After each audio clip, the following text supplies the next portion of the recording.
This dude is our main character, an incredibly talented doctor who bet it all on a private clinic expecting to hit the jackpot, but then COVID-19 struck. Not a single soul visited his clinic, so he decided to jump in the river just to cool off, but unexpectedly, he logged out of life for good. He reincarnated into a prince about to kick the bucket, but in a twist of fate, he was gifted a super healing system. As long as he heals himself and makes his internal organs cheer with joy, he earns HP, which can be exchanged for god-tier medical skills. Best of all, he also gets points for treating others. Thus, a medicine-peddling capitalist devil was born. Enough talk, let's get started. The story begins on a clear moonlit night. The moonlight dimly illuminates a bridge spanning a river. A hand holds a phone displaying strange messages.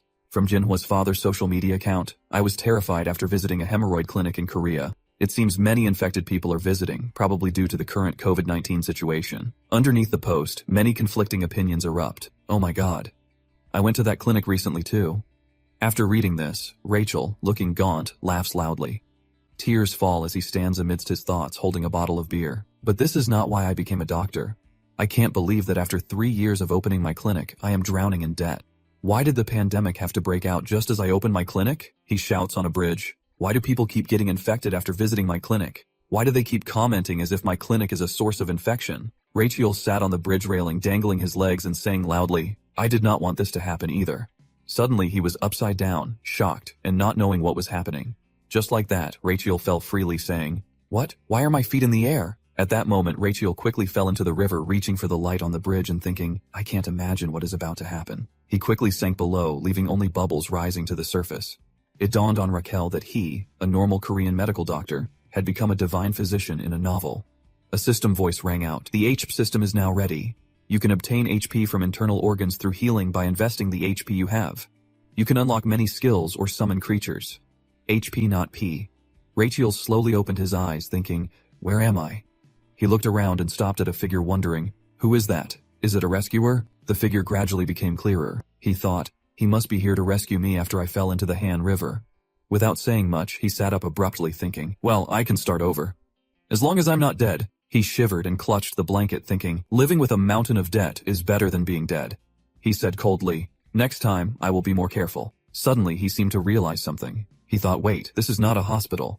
He looked around the room and out the window thinking, what is this seriously? This is so weird. It looks like I am on a medieval movie set.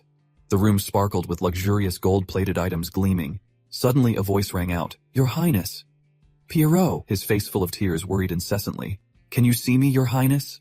His mournful cry startled him. He thought, damn it, you scared me. Then he wondered, who is this strange foreigner? Is he crying? Rachel blurted out, hello, who are you? Hearing this, Pierrot panicked and stammered, do not tell me, you do not recognize me. Then suddenly, his emotions swelled as he showed his loyalty. Even so, I will continue to serve you. I am Garden, your personal physician, the Crown Prince's personal physician, Pierrot Garden. Seeing the other man like this, Rachel thought with some suspicion, what the hell is this guy talking about? Then he said coldly, hey, can you get me some water? Hearing the order, he immediately brought a glass of water. He said, here you are, sir. He took the glass of water thinking to himself that was fast. Suddenly, Rachel was shocked and thought to himself, is this real diamond? He took the glass of water and slowly brought it to his mouth. He was still thinking, it does not look fake at all. It smells like 24-karat diamond. Suddenly, he saw something and whispered to himself. Rachel looked at himself in the mirror. A handsome face appeared and he stared in shock for a long time without reacting. Noticing something strange, he drank so fast he choked, spitting water everywhere. Pierrot, standing nearby, panicked. Your Highness. He hurriedly wiped the water from his face while he was still confused by what was happening. What the hell? What the hell? What the hell is this me? But this is not my face, then he shouted. Rachel froze, his heart rate gradually increasing. He thought about something. Rachel Adria Magentano, a book, a fantasy novel, an emperor, a demon sword. The book displayed on his phone screen. He thought, the novel I read before I drank. At that time, he was relaxing in the clinic room. Thinking of this, Rachel was startled. Is not this a character from that novel? Then he cautiously said, hey. Pierrot replied, a little surprised, yes, Your Highness. Rachel said, can you slap me? Pierrot said in a panic, yes. I think I must have misheard you. He said, I guess I have to do it myself. Rachel was about to reach out when Pierce yelled, Your Highness. Then he slapped him hard across the cheek.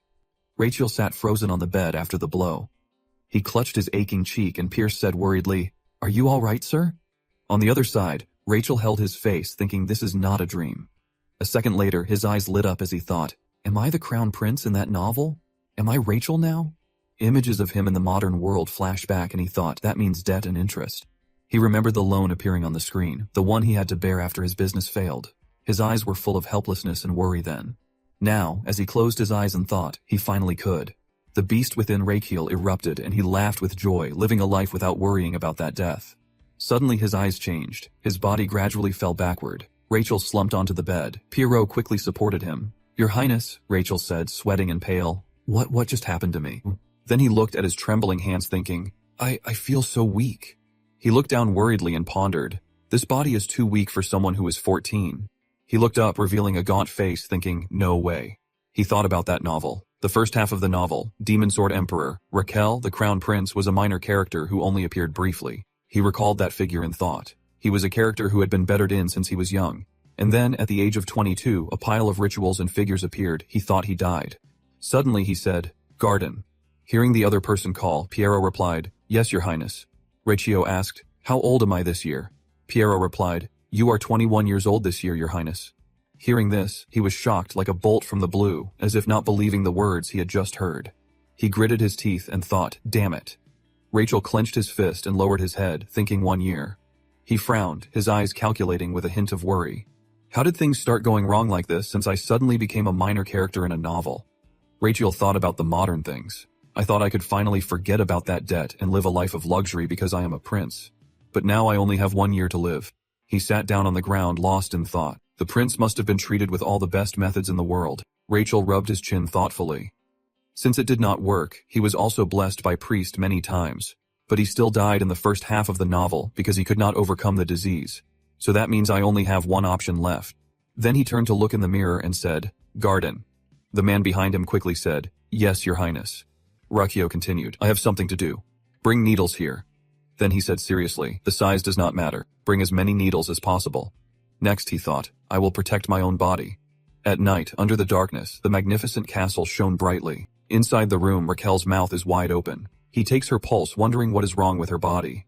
In his mind, like a righteous cultivator, he thinks devil's touch, shifting bean, overspending, fish wall elixir stone, unraveling book, leaky house, river swim, sparrow peck, also known as the 10 strange pulses. Rachel looks at her wrist in slight shock and says, "If I have signs of one of these 10 pulses, my body will be full of internal injuries." Then he closes his eyes and sighs. Life is truly difficult.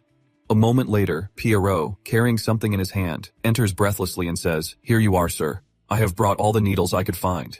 Hearing this, Rachel says happily, "Excellent. Just put them over there." Immediately after, he spreads out the needles. Rachel stands thoughtfully looking at the pile of needles on the bed. Then he picked up a needle and thought, "Damn, this thing is huge."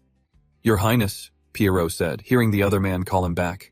He wondered, "What are you planning to do with all those needles?" Rachel replied these. He picked up a heated needle and said with a smile, "Well, I'm going to stick them in my body." The man cried out in alarm, "What?" A second later, he grabbed the other man's leg. "Your Highness." Pierrot cried out, "You must not hurt yourself. Please calm down. You are the heir to the throne. I understand you have suffered a lot, but you can't hurt yourself like this." Hearing this, Rachio reacted. He said, "Hold on. It is not what you think." Looking at Pierrot kneeling on the ground, he continued, "I am doing this for the right reasons." Rachel said, "So if nothing happens after I stick this into my body, at the same time, you put the needle into the flame." Then he turned back and smiled, saying, "Then you will have to trust me from now on." The other man looked at him with a worried face. Then he sadly closed his eyes and turned his face away. Realizing the situation, Pierrot bowed and said, "If you insist, then very well, I will trust you." Over here, Raquel took off his shirt, revealing his pale back, and said, "Do not worry too much. You won't regret it." Under the light of the chandelier, Raquel's thoughts echoed. The first needle will be inserted into the most important respiratory organ. He lay in bed, his thin body exposed, needles beside him. He thought, I have to breathe properly before I think about doing anything else, and to do that, the first point of the 12 meridians. He lay with his eyes closed, a needle stuck straight in near his left shoulder. He thought the thing most connected to the lungs is the lung meridian of hand tying. A moment later, he picked up another needle. A cry rang out. Rachel thought, I do not know if it is because the needle is too big, but it hurts so much. The meridians appeared in his mind. Triple burner, Yinmen point, the cluster points on the upper arm. Rachel's body began to sweat. He realized something. Wait. A second later, he opened his eyes wide. The system notification rang out. Your body is reacting positively thanks to your correct acupuncture method. The functions of your internal organs have shown slight signs of recovery, starting with the lungs. Rachel's body is transforming from within. System notification. Your lungs have begun to function again. A glittering eye opens. 2 lungs, as if revived, dance incessantly. They wink, signaling the body's gradual recovery. System notification. Your lungs like you. Your lungs gave you 100 HP 100p. Rachel, astonished, reaches out to touch the screen, wondering mascot. Rachel quickly scrolled through the system screen. Pierrot, standing beside him, said anxiously, "Your Highness." Under Pierrot's gaze, he looked like a mental patient flailing his arms in the air, muttering blankly, "What is this status window?" He coughed, then covered his mouth with his hand, tears welling up, his heart screaming, "Our prince, gone mad. How pitiful." "What am I going to do?" Rachel said helplessly. "Garden." Pierrot replied, "Yes, Your Highness." He continued, "I'm not crazy. Do not overreact like that." Then he inserted another needle. Pierrot shouted, "Are you going to insert more?" Rachel said, "It is okay." Quickly, 2 needles were gently inserted into his shoulder. The system announced, "You have correctly inserted the Yunnan acupoint. Your chest spasms have lessened." The next 2 or 3 needles were inserted into Raquel's arm. At this point, a sharp pain flared up and he grimaced. "It hurt so much more than I thought." Pierrot clasped his hands together and said, "Good heavens." His face paled and he knelt down, continuing, "Please monitor the Magentano royal family's crown prince and cure his madness as quickly as possible. Our crown prince could not recover from his illness, so he developed psychological problems and is harming himself. I'm going crazy." Rachel turned to look at him helplessly. He could only remain silent, his face dazed and speechless. Then Raquel smiled slightly and turned his head to look at the ceiling, thinking, "Just finish what I am doing. I am thinking about the body's acupoints. First, the Sibai point, then the Tianfu, the Kungzu Wei point, and the Yuju meridian. The system notifies me again that due to your excellent acupuncture skills, many acupoints have been stimulated. It feels like your lungs are getting a massage." Rachel's lungs are rosy again. They're enjoying this feeling of happiness. Rachel, hearing this, gets a little angry, thinking, why a massage chair and why does not it give me any vitality? He continues with his work and finally the cheesy point. Then he gently inserts a needle into his thumb. He thinks acupuncture for the left lung meridian has been a great success. At this moment, he feels like he is standing in a halo of light. An arm reaches out, a foot appears. Under the lights, 2 lungs transform into 2 boys constantly dancing. The system announces your lungs are tap dancing. Hearing this, Rachel is shocked. What? The 2 lungs continue to dance on stage. They smile brightly, spinning around each other. Outside, Rachel lies helplessly listening to the sounds coming from his lungs. 1, 2, 3, 4, 5, 6, 7, 8. Hey, do not sleep. Wake up. Rachel's face is resigned. He clenches his teeth, but the sounds continue. 1, 2, 3, 4. Rachel says, "Wow, that is noisy." The system then announces the organ responsible for bowel movements is now synchronized with the lungs. Suddenly, both lungs stopped. Someone with a symbol appeared and shouted, "What do you think you are doing?" The intestines in human form appeared and yelled, "How could you not invite me?" They quickly integrated, throwing a festival right inside Rachel's body. The 2 lungs happily beat drums and danced. The system announced, "Your large intestine is joining in song and dancing impressive steps." Rachel silently watched the notification, helpless. The system's notification rang out again. "Your large intestine has given you 100 HP. Your lungs have given you 200 HP. HP 600p. Rachel looked thoughtful, now that his gut was showing, and he looked up at the system screen. "The HP you possess is sufficient to unlock skills. The skills you can unlock would depend on your knowledge and abilities. Do you want to see the list of skills?" Rachel thought to himself, skills. He thought of a faceless man holding a sword in the moonlight like in a game. Swinging the sword would create a light. Then he thought of someone who looked like a mage or shooting fire from staff after casting spell. The kind of abilities you need in a fantasy novel. Raquel did not hesitate to press agree and thought, of course. A second later, the system notified him, displaying the skills that could be unlocked. His eyes widened as he looked at the screen. A series of lists appeared, a list of skills that could be unlocked. 1. Pulse diagnosis. 2. Acupuncture. 3. Cupping. 4. Moxibustion. 5. Prescribing medicine. 6. Identifying herbs. 7. Harvesting herbs. 8. Decocking medicine. 9. Collecting treatment fees. 10. The Arahan treatment method. He looked at the screen bewildered and said, "These are things I used to do." A hook emitted light. Rachel's thoughts appeared, the origin of all treatments and diagnoses. The cold figure of Rachel in modern times appeared in his mind. Only with the correct diagnosis can a doctor provide the correct treatment plan. Without hesitation, he selected it. Pulse diagnosis. The system announced, "You have selected number 1, pulse diagnosis. Skill unlocked, level 1. Cost, 500 horsepower. HP remaining, 100 horsepower. A light appeared. The system displayed another message. Your knowledge and experience have unlocked a skill, pulse diagnosis level 1.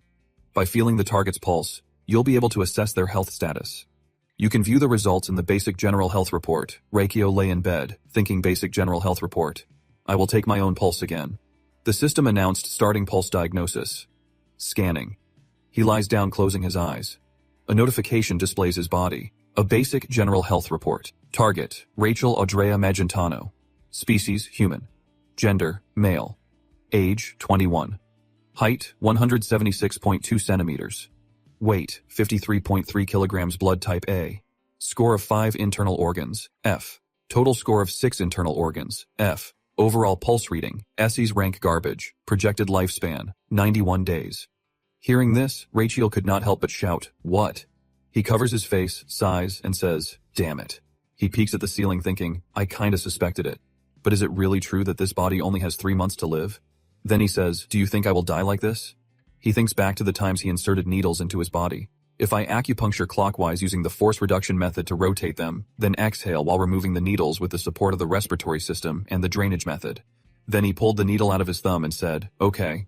The last thing to do is then he looked at the system. The system rang. Your lifespan has increased by 1 day. Lifespan, 92 days. Hearing that, Rachel was astonished and sat up. My lifespan increase, he thought. It worked. Then he pulled out another one, thinking, let me try the other side too. Seconds later, mouthfuls of blood spurted from his mouth. Rachel happily said, "Here it is." The system announced in red, "Your body has been stressed due to frequent acupuncture. According to your current condition, we suggest you get acupuncture 3 times a week." Rachel, gaunt and with a darkened face, said, "Right, acupuncture can't cure everything. The internal organs are starting to fail. What was once a feast is now being mercilessly ravaged." Rachel thought the patient needs to be healthy enough to withstand the stimulation from the nerves and meridians, but this body right now, its health is only 1 out of 200. He continued, "It is in a very weak state." He looked up at the overhead light. The message I just read said, "Acupuncture is effective. The problem is this body is very weak." Then he looked at the needles on the bed. "It needs 3 days of rest before I can continue acupuncture." Rachel calculated, if I do acupuncture every 3 days and my lifespan increases with each session, then I will live for another month. The candle beside him went out, leaving a plume of smoke rising. He thought to himself, but that is still not enough because I will still die early. I need a more effective method. Then he crossed his arms and thought the quickest and most effective method is still diet. Rachel thought, meaning luxuries came to mind. He laughed and said, "Herbs." Pierrot beside him looked confused. "Herbs, your highness, are you sure you're all right?" Hearing that, Recchiole turned to look at him. He got up, stepped down from the bed and said, "Garden, I have a favor to ask." Pierrot worriedly said, "Please tell me."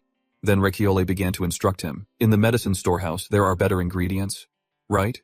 Pierrot hesitated. "Better ingredients." Raquel replied, "Ingredients containing poison." Pierrot replied, "We do have those," but hearing that, Recchiole could not stop smiling and said softly, "We do." Then he smiled and asked, "We have aconite roots, right?" Pierrot replied, "Yes. Although not in the main hall, we still import them because this is the Crown Prince's palace."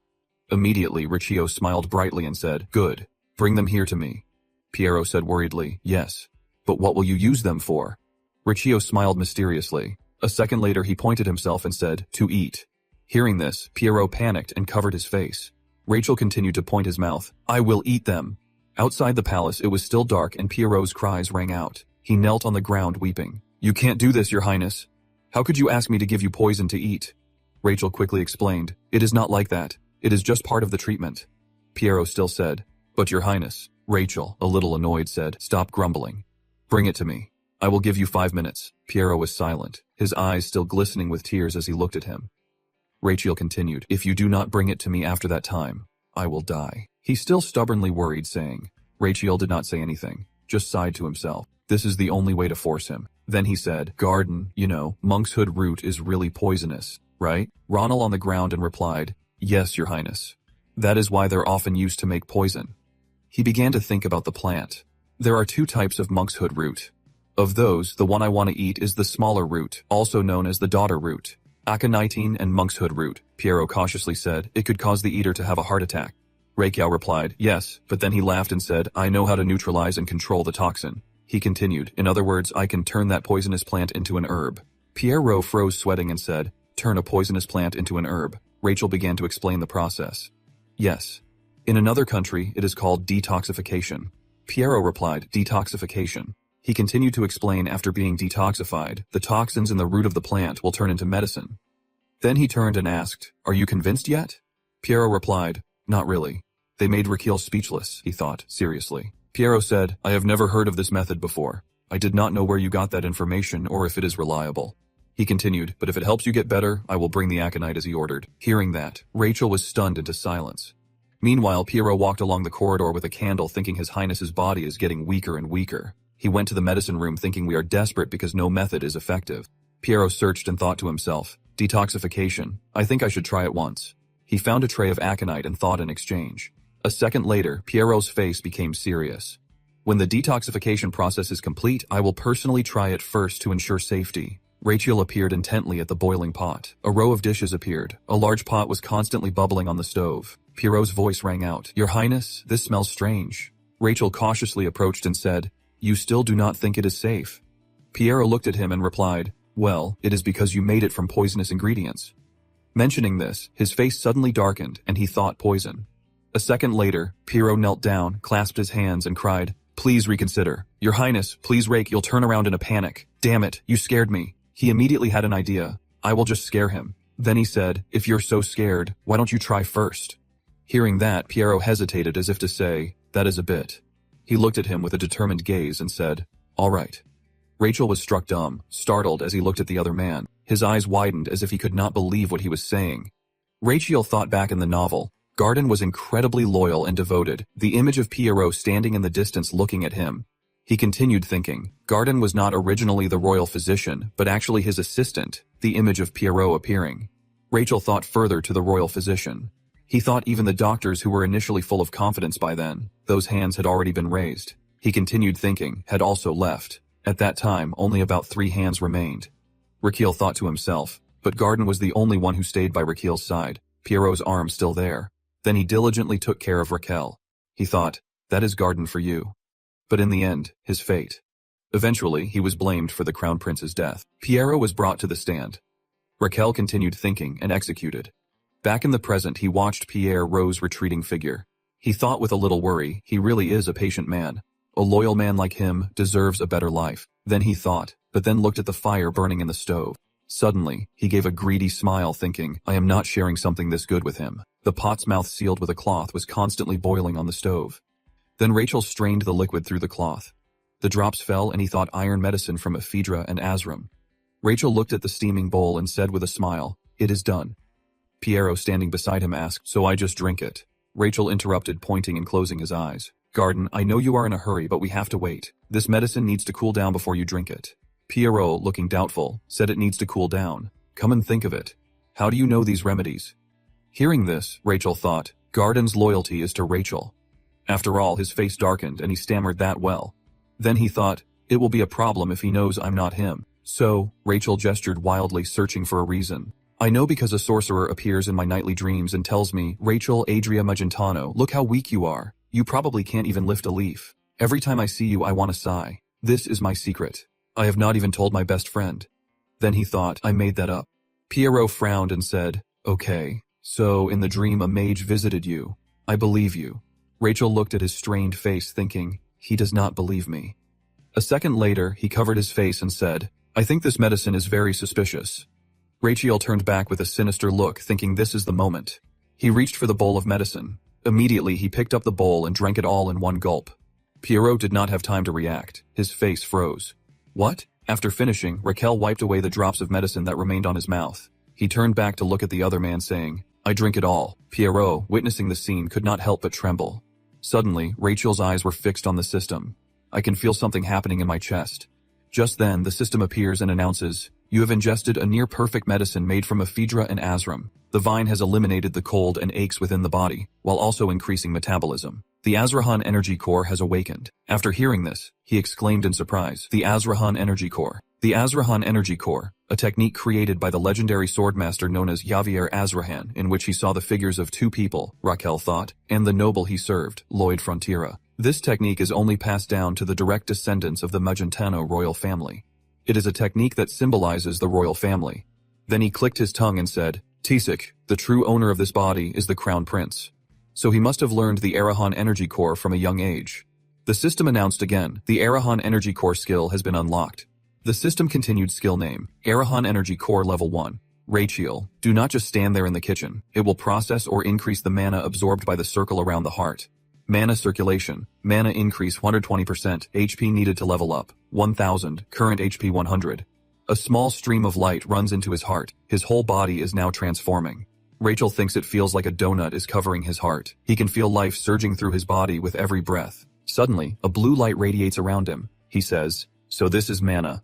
Rachel's face full of cunning looks at the system and can't help but exclaim, "Awesome!" Suddenly, bowl in his hand falls to the ground and shatters. He clutches his chest in pain, his heart. It felt like something was constricting his heart. His face contorted in pain as he clutched his chest, feeling like it was about to explode. He thought about the ring around his heart, then trembled and fell to his knees.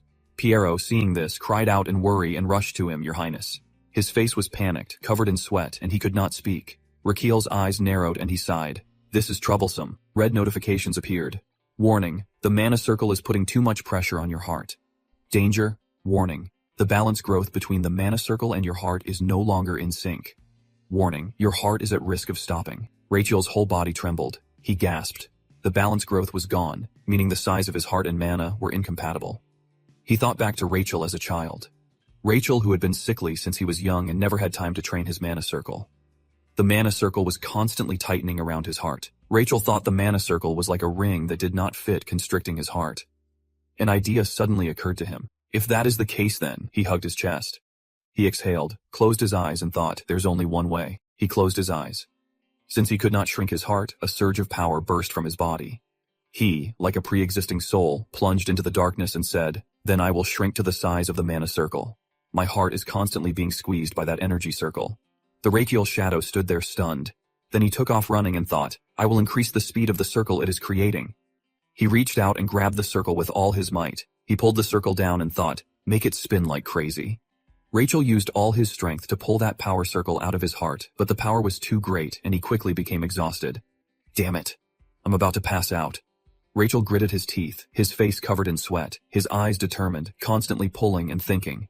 But this pain is nothing compared to my failure in Korea. The rumor that my clinic was a disease hotspot has spread. He remembered back then closing down. I lost all my patients. My career at that time was almost completely ruined. He sat in his office, the paper in his hand trembling, even starting to lose hair. He thought hardships and the rent, debts, and interest kept piling up. The constant financial losses weighed on him. He even mortgaged his house to pay off debts. Raquel exploded with power. He angrily shouted, "Damn it, my beautiful house!" He turned and pulled this circle with all his might, constantly encouraging himself, "Do not!" He gritted his teeth and said, underestimated. The veins in his hands bulged as he gripped the circle tightly. His feet were firmly planted on the ground. His heart finally broke free from that circle. Rachiel could not even imagine failing in the modern era. His face covered in sweat said, a self-employed business owner in Korea. Finally, the mana energy cycle was on the right track and his heart was freed from its constraints. His steps faltered. Raquel fell to the ground. Piero panicked and rushed him. Rachel opened his eyes, his breathing becoming rapid. Suddenly, the system announced, thanks to a beneficial stimulus, the king of organs, the heart has now awakened. Hasty footsteps, a voice rang out. The king is here. A heart is tattooed on a strong man's bicep. 3 or 4 muscular men carefully carry a palanque door slowly opens. A handsome young man steps out. He begins to perform something. The young man shows off his toned muscles. Next is his solid physique. In a flash, he becomes even more handsome. Do not stand idly by. That is Rachiel's heart. The orange-haired youth hurriedly said, Sir, my boss is glad you are safe. His lungs then said, a ragged person appears in a wretched place. The youth, who is Rachiel's heart, spoke up. Greetings, you ragged brats.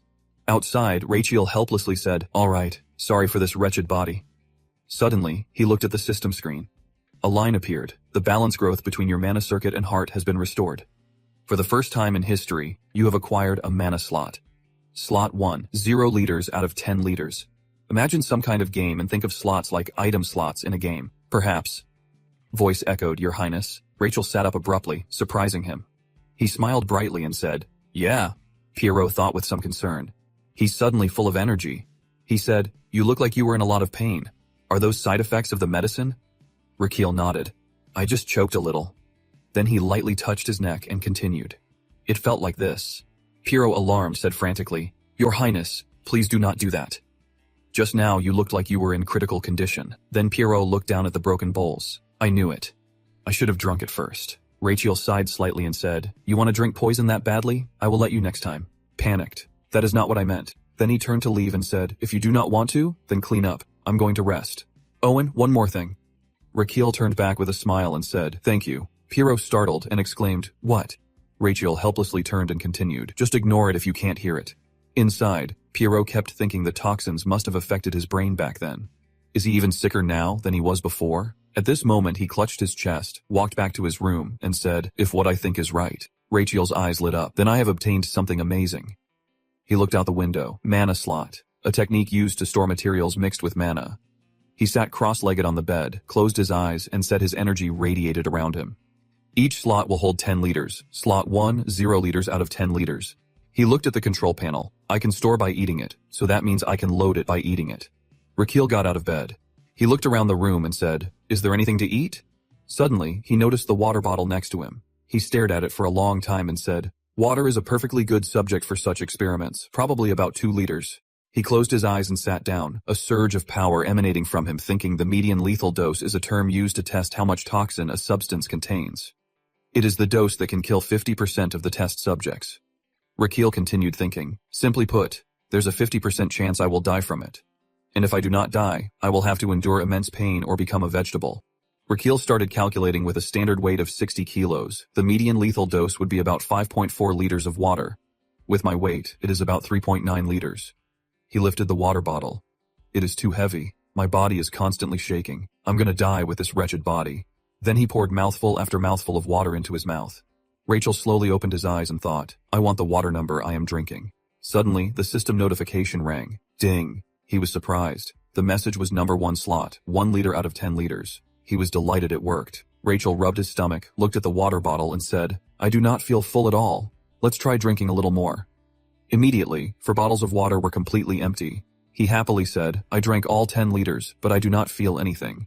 System notification. Slot number 1, 10 liters out of 10 liters. He thought, take out 0.1 liters. His face showed a smug expression. Slot number 1, 0.9 liters out of 10 liters.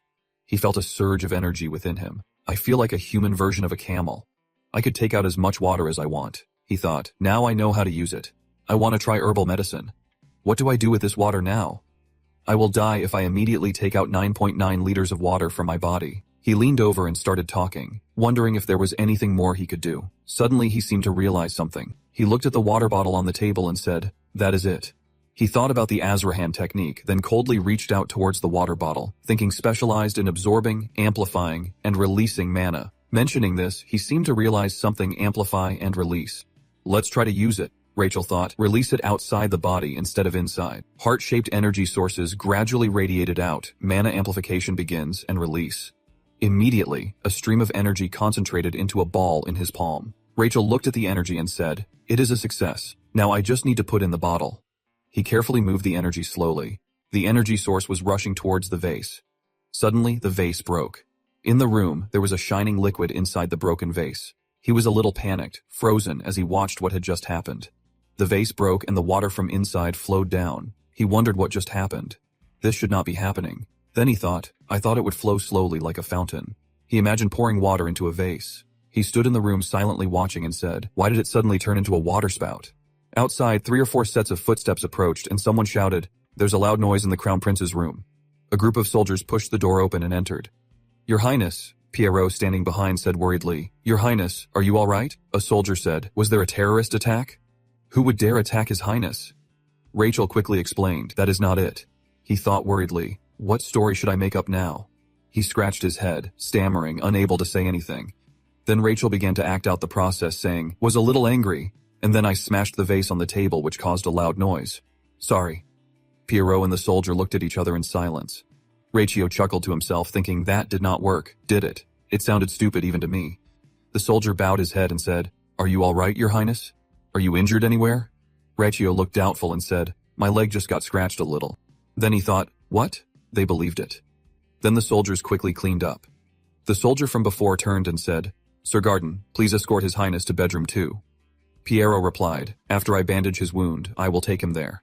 Rachel thought that excuse sounded pretty suspicious, but they still believed it. Piero carried him through the hallway. Rachel continued thinking, "Is it because I am the Crown Prince?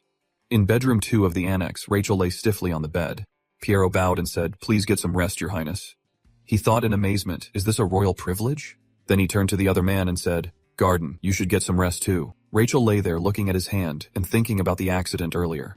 Rachel pondered the circle and scripture around his heart. The flow of mana had run through shoulders into his hands, amplified, projected, and then erupted. He thought about the power from earlier. Rachio lay with his head on his arm constantly thinking, that blow contained so much energy. Then he closed his eyes. I have to sleep before I cause any more trouble. For now on, I have to experiment carefully. No one will discover what I am plotting. The rain began to fall on the palace. A bolt of lightning struck straight down. It struck straight down on the palace. Inside, a voice echoed, "Has not Reggio been a little strange lately?"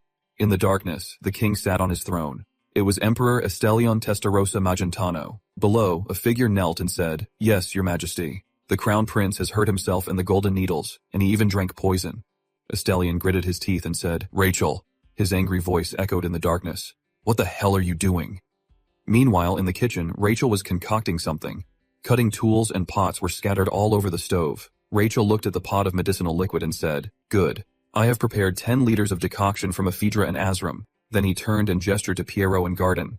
"Could you two step outside for a moment?" Piero asked in surprise. "Yes, but why?" He thought to himself about the image of him drinking all that medicine because you would faint if you saw me drink all of this at once.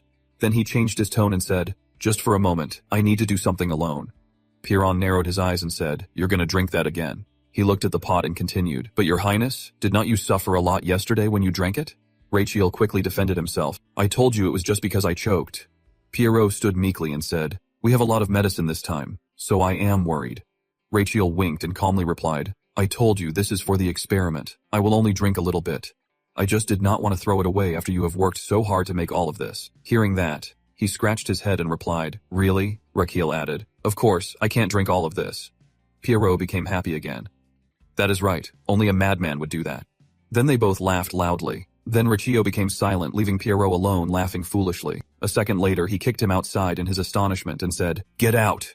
Rachel slammed the door shut. He turned and took a breath. Rachel went to the pot of water and picked it up, starting to pour. It was so heavy. His arm trembled as he slowly poured the water into his mouth. Each stream of medicine flowed into his body. The system notification rang out. Slot number 1, 1 liter out of 10 liters. Slot number 1, 2 liters out of 10 liters. Slot number 1, 4 liters out of 10 liters. Slot number 1, 10 liters out of 10 liters.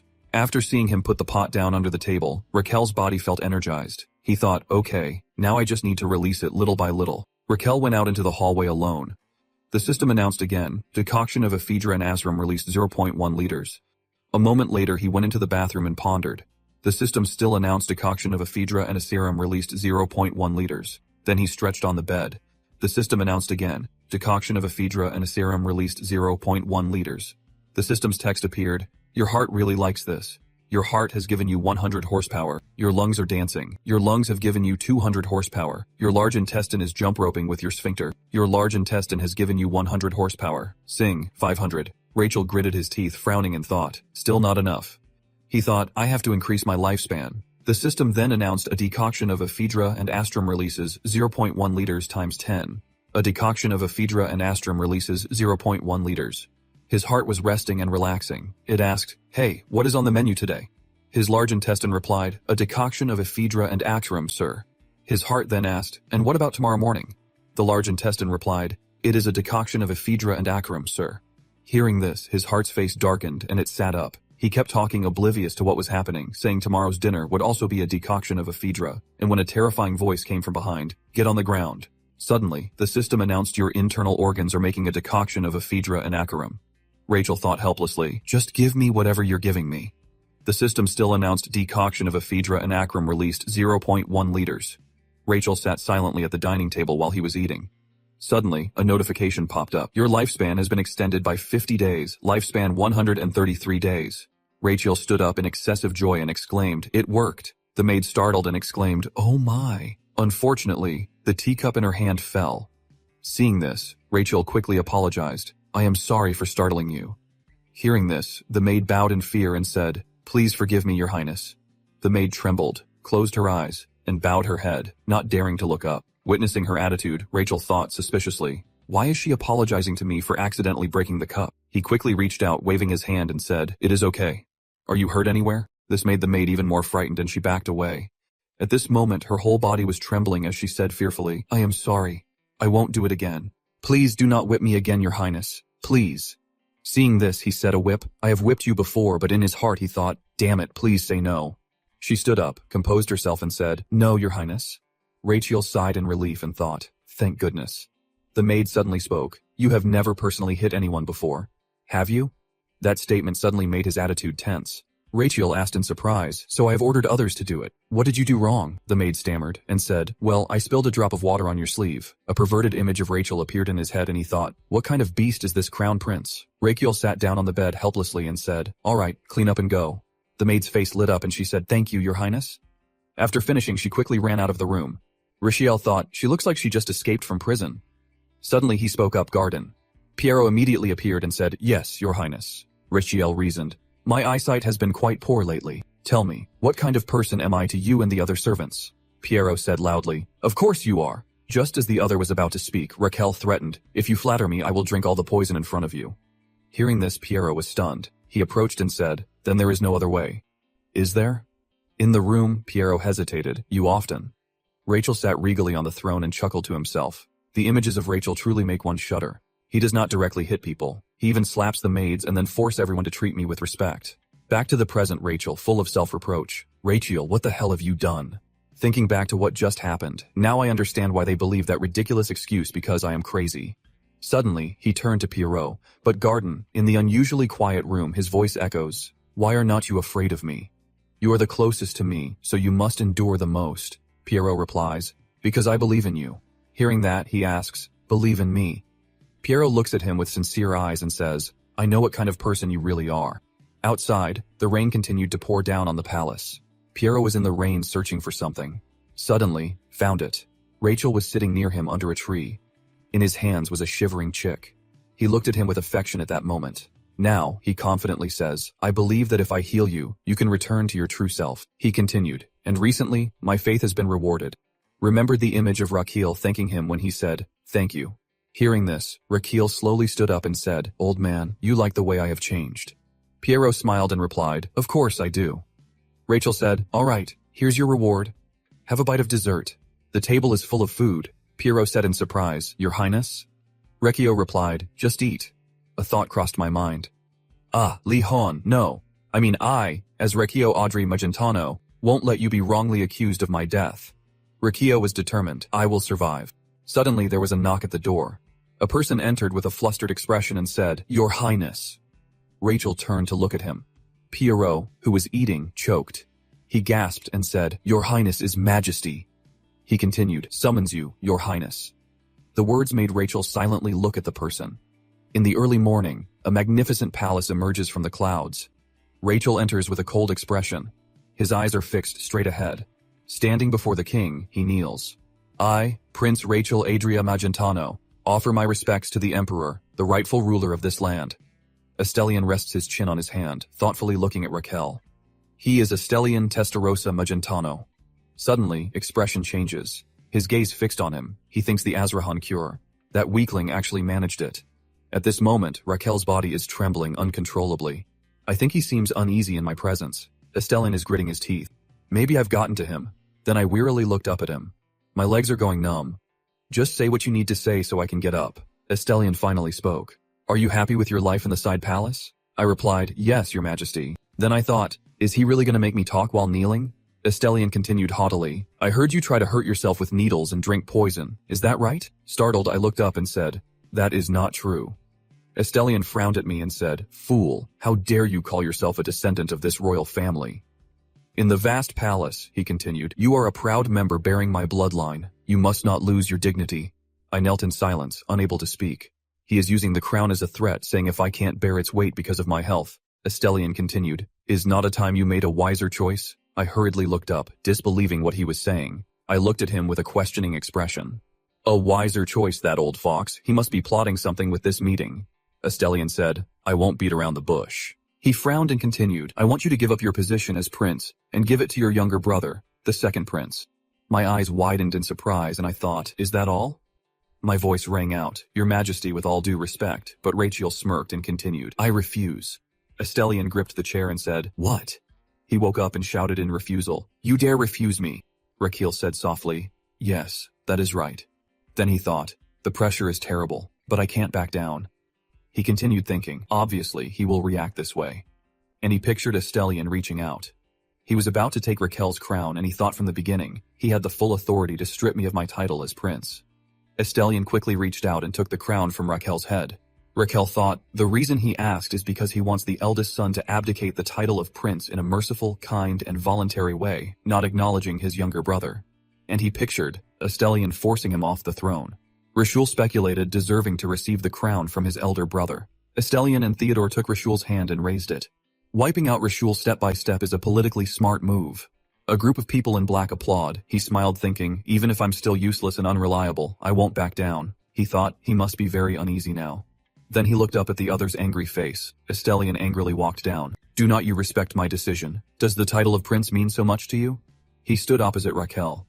Are you only satisfied when you bring shame to me and the royal family? Recchio lowered his head muttering, I do not give a damn about that title. He thought of gold, silver, jewels, and gems.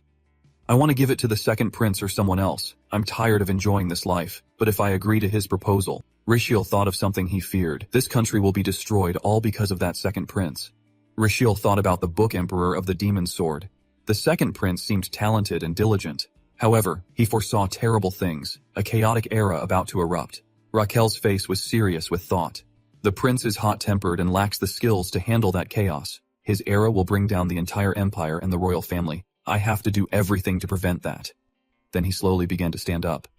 I may be frail as they say, but I have not lost my mind and wisdom. In the main hall, he continued, the title of prince is not that valuable to me. What is important to me is the prosperity and peace of the royal family. Estelian's attitude suddenly changed, and he said, well said. The other's words surprised Raquel, who continued, there is more. Raquel stated clearly, so I want to make a proposal. Estelian said in surprise, a proposal. He confidently replied, give me a chance to prove who can bear the burden of the crown better, me or the second prince. Outside the palace, it was already bright. A voice called out, my lord? Piero asked Rachel, why did the emperor summon you? Rachel laughed and said, it is nothing. He just wants to abdicate the throne to the princes. Piero was immediately taken aback by his words. Rachel waved his hand calmly and said, do not worry. I refused. He continued beaming. I'll also propose a sword fight with the second prince. Suddenly, his expression changed. Mr. Garden, what are you doing? Below Piero, looking dejected as he packed, replied, I am preparing to leave. Rachel angrily shouted, what did you say? Piero's sobs echoed boohoo. Here. Estelian stood silently by the window. He stroked his chin and said, I want a chance to show who is more worthy between the two of them. He was filled with doubt. Has always been like this, fine. I accept your proposal. He laughed loudly, continuing, I'm looking forward to it. Meanwhile, Raquel and Piero were fighting over luggage. Piero cried, how can I possibly win? Raquel angrily shouted, I told you I would win. Right at a bridge, a large crowd had gathered to watch. The crowd was bustling. Above, the flag symbolizing the empire fluttered in the wind. In the stands, Estelian and his courtiers were watching the match between Raquel and Theodore. Estelian looked down below. Raquel is wriggling like a mosquito larvae warming up before starting. Outside the circle, the girls are blushing and praising him, saying how handsome Prince Theodore is and how glorious his victory will be. Theodore suddenly steps towards Raquel. Raquel is startled and looks up at him. Theodore, with a puzzled look, says, Brother, I mean your highness, you do not have to do this. I am Theodore Palermo Magentano, the second prince of the Magentano Empire.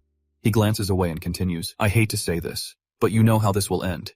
Raccio calmly stands up and replies, and are you asserting your own victory? Theodore would not back down and said, the emperor said you proposed a duel.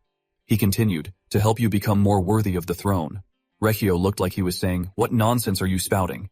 He clutched his head in anguish and continued, you know it too. The result will be the same. I do not want you to risk your life for that at all. I can't bear it. I won't let you sacrifice yourself for me like that. Rachel chuckled to himself. You two are definitely mistaken.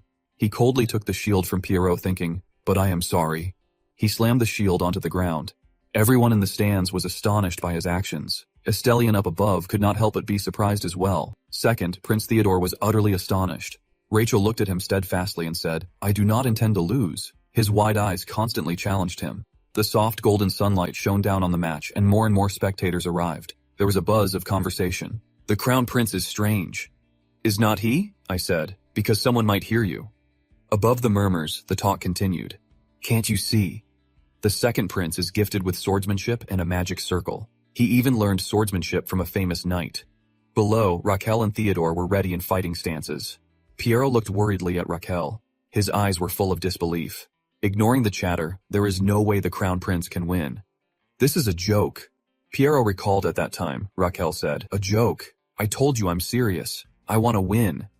At that time, he was exercising to improve his health. He said worriedly, but your highness. Rachel quickly interrupted, it is okay. It is okay. I am glad no one expects anything from me, so I am not under any pressure. Hearing that, Piero hurriedly said loudly, of course, I believe you will win. Rachel retorted, liar, who believes you? Piero fell silent, putting on a face as he licked his upper lip. Rachel panted and said 3 times, if I can block 3 attacks from a second prince, then he held up 3 fingers in front of the other person and continued, I will win. Back to the present. Piero clasped his hands in prayer. Please. He prayed towards Raquel, hoping he could return safely. Up above, Estelian spoke loudly, drawing everyone's attention today. He sat on the throne and declared, this match will decide who is the heir to the throne. The people listened intently. The rules were simple.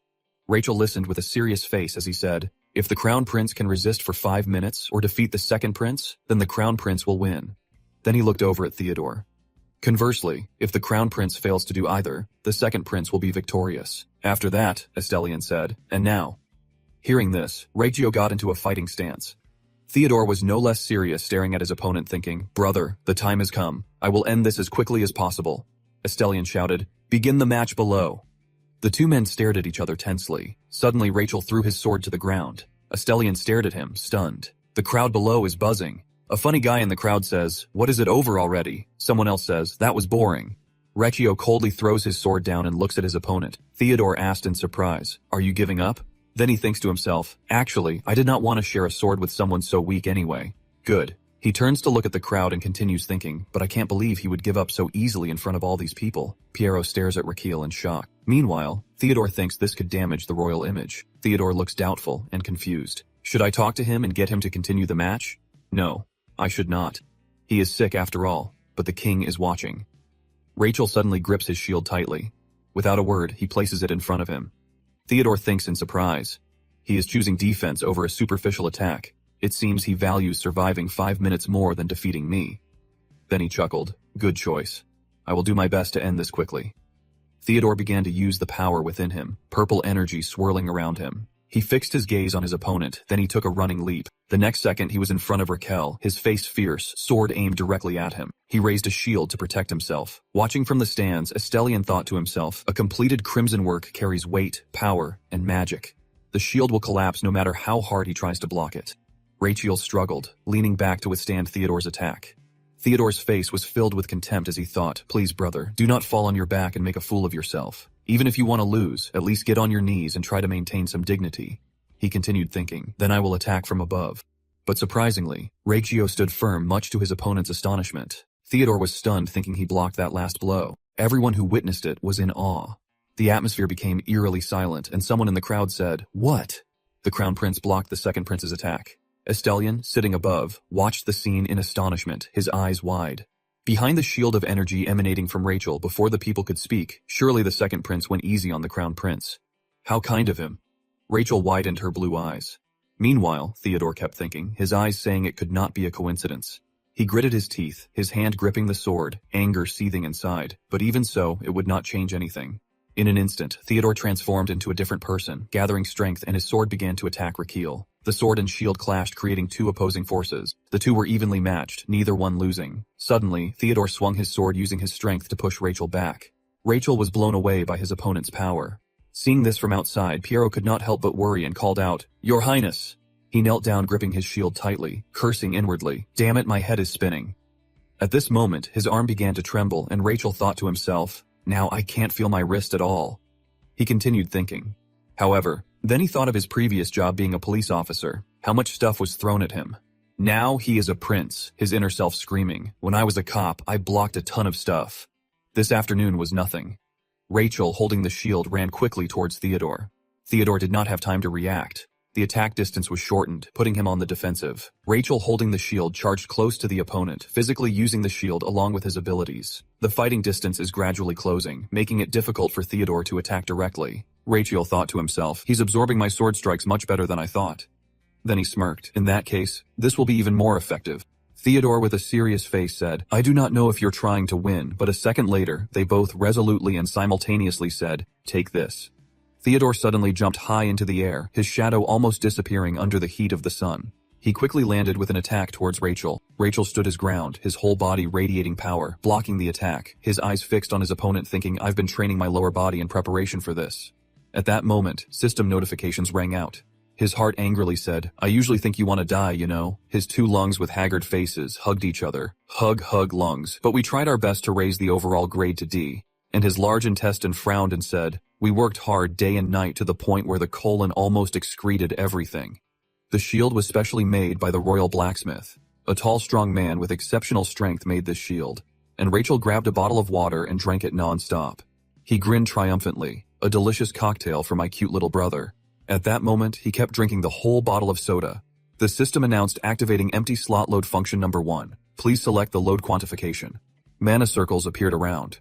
Raquel's heart. One person with a shield, one person with a sword. The two powers attacked each other in reverse. Suddenly Raquel's power ran along Theodore's legs. The event happened before the astonished eyes of everyone standing around, including Estelian and Roberto, who were also surprised. Theodore's body gradually heated up. His face flushed red and he said, What? The distance between Rachel and Theodore widened and everyone around was silent. Theodore's footsteps retreated backwards. His face suddenly flushed red and he said, What is going on? Reikio looked at his opponent and chuckled to himself. Theodore, according to the description in Demon Blade Emperor, is someone who can't even handle a cup of wine. Then I smirked behind my shield. I put a cocktail bomb in there last night with 20 different liquors just for this moment. On the other side, Theodore kept glancing around. His face flushed red as he started to speculate. I'm sure I hit the shield, but something just entered my body and mixed with my mana. Seconds later, Theodore's mind was spinning and his voice became disordered. Something penetrated. Something. Immediately after, he tried to regain his composure. Now, I must focus my mind. The result will not change. I just need to defeat my brother within 5 minutes. He thought about winning the protagonist's aura, fantasizing about the scene. Then father will notice me receiving cheers from thousands of people in the palace, and I will be the proud crown prince. Theodore tried to reassure himself. This is for the best for the royal family, for the empire, and for my brother who is in poor health. On this side, Reggio glanced around as if to confirm. Did he take him down? Theodore slurred. So. The opponent's steadfastness continued to surprise Rashiel. His face flushed, but his eyes were full of determination as he said, I will win. The next second, he grabbed his sword and rushed towards Rachel, shouting, Here I come, brother! I stood there astonished. He put all his strength into the sword and attacked the shield fiercely. Rachel thought, he withstood my LI bomb cocktail. Theodore's sharp sword pointed upwards. Then he gritted his teeth, his eyes lifeless, and used all his strength to strike Rachel's weapon. Seeing this, Raquel thought, all right, the second round of the LY bomb cocktail, I will treat you. I will activate it. The system announced 0.1 liters of LY bomb cocktail stored in the circle has been released. Rachel stared coldly at his opponent thinking, drink it all. He relentlessly hypnotized him in one gulp, chug it all. The next moment, Theodore's pupils contracted. He appeared in a quiet bar. Theodore looked up and said, Where is this? I was fighting. A red-haired man smiled faintly, shaking a drink. Then he placed a glass of liquor in front of Theodore. A moment later he said, The gentleman over there has paid for your drink. Theodore turned to look and it was Raquel. Just then, Raquel suddenly turned around. Then he winked, raised his glass to the other person and said, Cheers. Suddenly, scene changed and his face was full of confusion. Am I hallucinating? Meanwhile, Rachel threw a shield aside. He took a deep breath, thinking to himself, All right, let me help sober you up a bit. Rachel filled his chest with air and ran towards the other person. System announcement, releasing the liquid contained within the circle. A source of energy gathered in Rachel's palm and he mentally consoled the other person. This is gonna hurt a little. Without hesitation, Rachel attacked his opponent's chest, yelling, Take this! Caught off guard, Theodore coughed, his face unguarded. Theodore was knocked backward by the attack. The sword he was holding fell to the ground. He tumbled backward, kicking up dust. Everyone around was shocked to see it. Up above, the man and girl were clearly alarmed and wary. Even Estelian could not believe Raquel was capable of that. Raquel wore a triumphant expression as he smirked at his opponent. Theodore fell to the ground and the air suddenly went silent. Estelian frowned, thinking, Raquel, is that really the Azrahan core technique? A powerful blue energy enveloped Raquel's entire body, and he thought, I thought I was seeing things.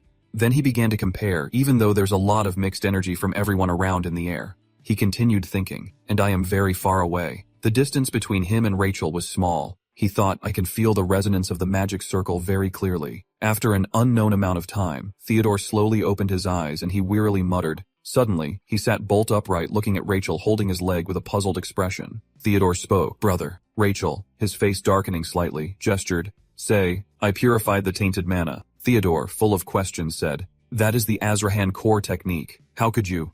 Rachel calmly replied. So what? Maybe I'm just a late bloomer. Suddenly Theodore noticed his sword in the distance. Then he said, lost. Rachel continued his work calmly, somewhat surprised. He continued, is okay. Actually, even I did not expect it. Suddenly a stream of blood ran down Raquel's forehead. Theodore saw it immediately and sat up worried, asking, Brother, your head is bleeding. Raquel innocently wiped it away and said, I must have hit my head on the shield when I was blocking your attack. Suddenly Theodore squinted. You know, you really gave it your all in that match. He remembered Raquel focusing on the fight while he threw everything he had into it with that frail body, fighting without backing down. Then Theodore thought about himself. And what about my attitude during the battle? I acted like victory was already mine. A second later, he lowered his eyes, a little sad, and thought, I was too arrogant. When it was over, Raquel stood up and said, that is it.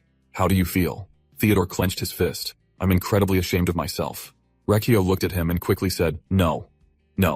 I meant, how do you feel physically? Hearing that, Theodore looked at him a little surprised and replied, Oh, I feel much better. Raquel stood with his hands on his hips and said, Is that so? Then he thought to himself, Of course, I absorbed all the alcohol in your body. Suddenly, Theodore knelt on the ground. He conceded defeat and said, I, Second Prince, Theodore Palermo Magentano, formally accept defeat in the contest for the position of Crown Prince Raquel. Raquel stared at him wide-eyed. The entire stadium was silent as Theodore's voice echoed before His Majesty and the people. Everyone watching was stunned by this action. A moment later, the crowd erupted in cheers. Rachel stood motionless for a long time. Suddenly he raised his hands and shouted, Did it! Pierrot, standing outside, was so moved that he took out a handkerchief to wipe away his tears, saying, Oh, your highness, to think I would see you so happy. It is hard to believe, sniff. Raquel, his eyes fixed on the system screen, thought it has finally appeared. The system announced, you have successfully healed someone other than yourself for the first time in this world. A skill has been unlocked from a great achievement. A long notification appeared requesting treatment fee, level 1. Your lifespan is increased when you extend the lifespan of the patient you treat. Current conversion rate, 2,000 to 1. Hearing this, Raquel excitedly exclaimed, Excellent. The system continued requesting treatment fee, level 1. Skill activated, estimated lifespan, extension of patient, Theodore Palermo Magentano, 0.5 days. Lifespan unit 2, small. The minimum unit for calculation is 1 day. Immediately, his expression changed as he said, it was almost pretty good. Then he thought, anyway, the important thing is, Rachel continued thinking, now when I treat a patient, a mosquito in my shape flies out from somewhere. The mosquito is like a harmless parasite. He smiled to himself, thinking his lifespan was increasing too. Right? Then Rachel thought about the box herbs. He was actually quite lucky, even if he drank so many herbs. And as much acupuncture as he had, it was like pouring water into a broken jar.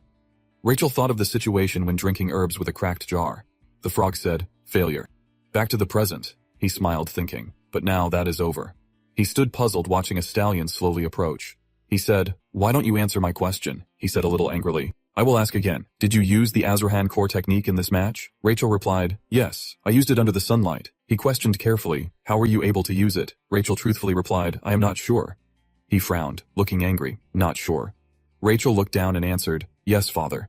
Then he thought to himself, how can I say it is because acupuncture all over my body created that skill? A stallion clasped his hands behind his back and said, that is right.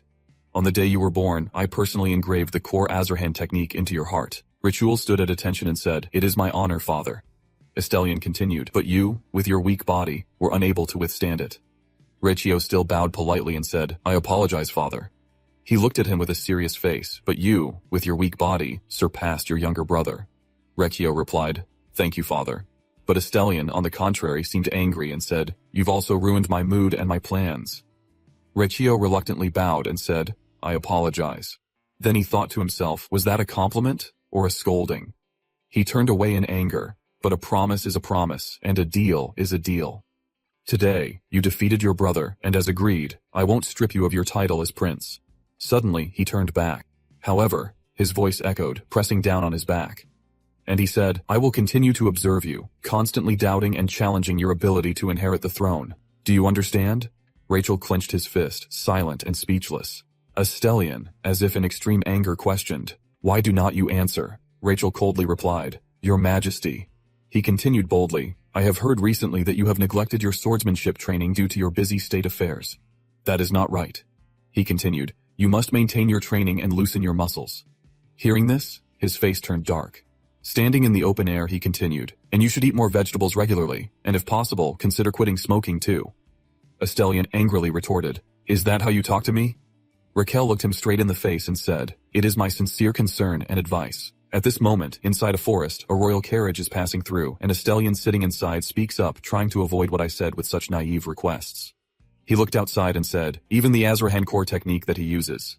He stomped his foot in the carriage and said in an irritated voice, using that technique is too reckless. With that weak body, it could have many unforeseen consequences. Then he turned his head away and became silent with many thoughts, but that also shows he thought how desperate the boy has become. Estelian thought about Rachel's past, a child who lost his mother at birth, a child who always endured pain. He witnessed Rachel from childhood to adulthood. He had high hopes for him and was disappointed hundreds of times more. Then he thought about Rachel's feelings, but under the bright sun, his thoughts surfaced. A small hope that he would show today that stirred his heart once more. By late afternoon, when the sunlight had faded, the carriage arrived at place. Rachel sat inside, his face clouded with thought. His father from his previous life had a stroke. He recalled the moment of the hospital bed. We had just been playing together and immediately got a call, but it was all too late. Then he thought about the novel he had written. The Emperor also had a stroke after Rachel died early in the story. Rachel sat pensively looking outside. That can't happen again. The Emperor needs to be healthy and maintain his position. I will extend his life by demanding treatment fees. He leaned his hand against the window, thinking, I never want to experience that pain again. Suddenly, Pierre Rohn yelled down, crying loudly, Your Highness! Reikio turned to look at him and said, You startled me. He kept crying, tears streaming down. He said, Your Highness, please ask me what these tears are. Rachel helplessly and reluctantly said, All right. What are those tears? As if catching a signal, Pierrot immediately said, They are tears of sincerity. Raquel silently looked at him, helpless. He continued, It must have been very difficult for you, was not it? Very tiring, was not it? Before he could finish, he quickly pushed him away, saying, I appreciate your feelings, but I need to rest.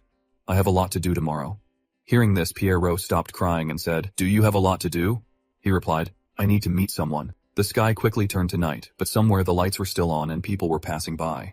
In a luxurious room, Pierrot sat across from someone and said, This is the Sorrentino Garden. Is not it, Your Highness? The other person replied, That is right, one of the 10 most famous restaurants in the capital. The other person continued, You know a lot about this place. Do not you? Pierrot replied, Yes, I am quite familiar with it. It turned out to be Raquel in disguise. Pierrot asked with a questioning tone, Your Highness, why are you in disguise? Suddenly a knock came from outside. The waiter entered. What would you like to order? Recchio replied, Pasta without sauce or noodles, a salad without vegetables, and wine made for grapes. I will dine until sunset. Is that all right? These words made Pierrot next to him freeze. Immediately, the waiter turned and said, Then follow me. I will lead the way. A conversation that left Pierrot utterly bewildered. As they followed the waiter, Pierrot whispered in his ear, Your Highness, what did you just order? Riccio replied, You will see when we get there. Reaching the right spot, the waiter pushed aside a wine rack, revealing a secret passage and said, Just go straight down these stairs. Pierrot looked at the long staircase, wondering, There's a place like this in this restaurant. Then he turned to look at the other man. How did you know about this, Your Highness? Arriving here, Requio sighed in relief, thinking, thankfully, it is still like in the novel. As they walked down the stairs, Pierrot, following behind, could not help but ask, Your Highness, what is this place used for? Why did you come here? Requio replied. I have come to collect treatment fees. Pierrot exclaimed in surprise. What? They approached the gate and Rachel said, I have someone I need to meet here. Suddenly, spoke up. Garden, have you ever heard of someone named Damien? Pierrot replied, Never. He said, Of course you have not. Rachel flung the door open. They stepped out and behind the door was another place, a path leading to an underground arena. Below, 2 people appeared fencing. A man enthusiastically shouted encouragement. Blood splattered on the walls looked terrifying. Pierrot said, Your Highness. Pierrot looked around and said, This is exactly the place. Rachel crossed his arms and said excitedly, I told you it was a secret location. And he looked around and said, Where could he be? Rachel noticed a tall, muscular man with many scars across his body and said, Could that be the one named Damien? Pierrot standing next to him, Judge, he looks very strong. Rachel asked back, Are you sure? Suddenly, a door opened. Footsteps of a stranger appeared. Rachel looked down and excitedly said, He's finally here. A man with a cold demeanor walked out. He thought, the main character of this novel, Damien, emerges with an icy aura. His eyes are sharp. Rachel's voice echoed, Damien can. Golden lights shone on him and hundreds of people in the stands cheered incessantly. Damien. The host said coldly, "If you are done, hurry up and get in." The guy scratched his head and said, "All right." Holding a piece of paper, the host excitedly announced loudly, "All right, today's main event. A genius, a sword genius, Damien Kaon."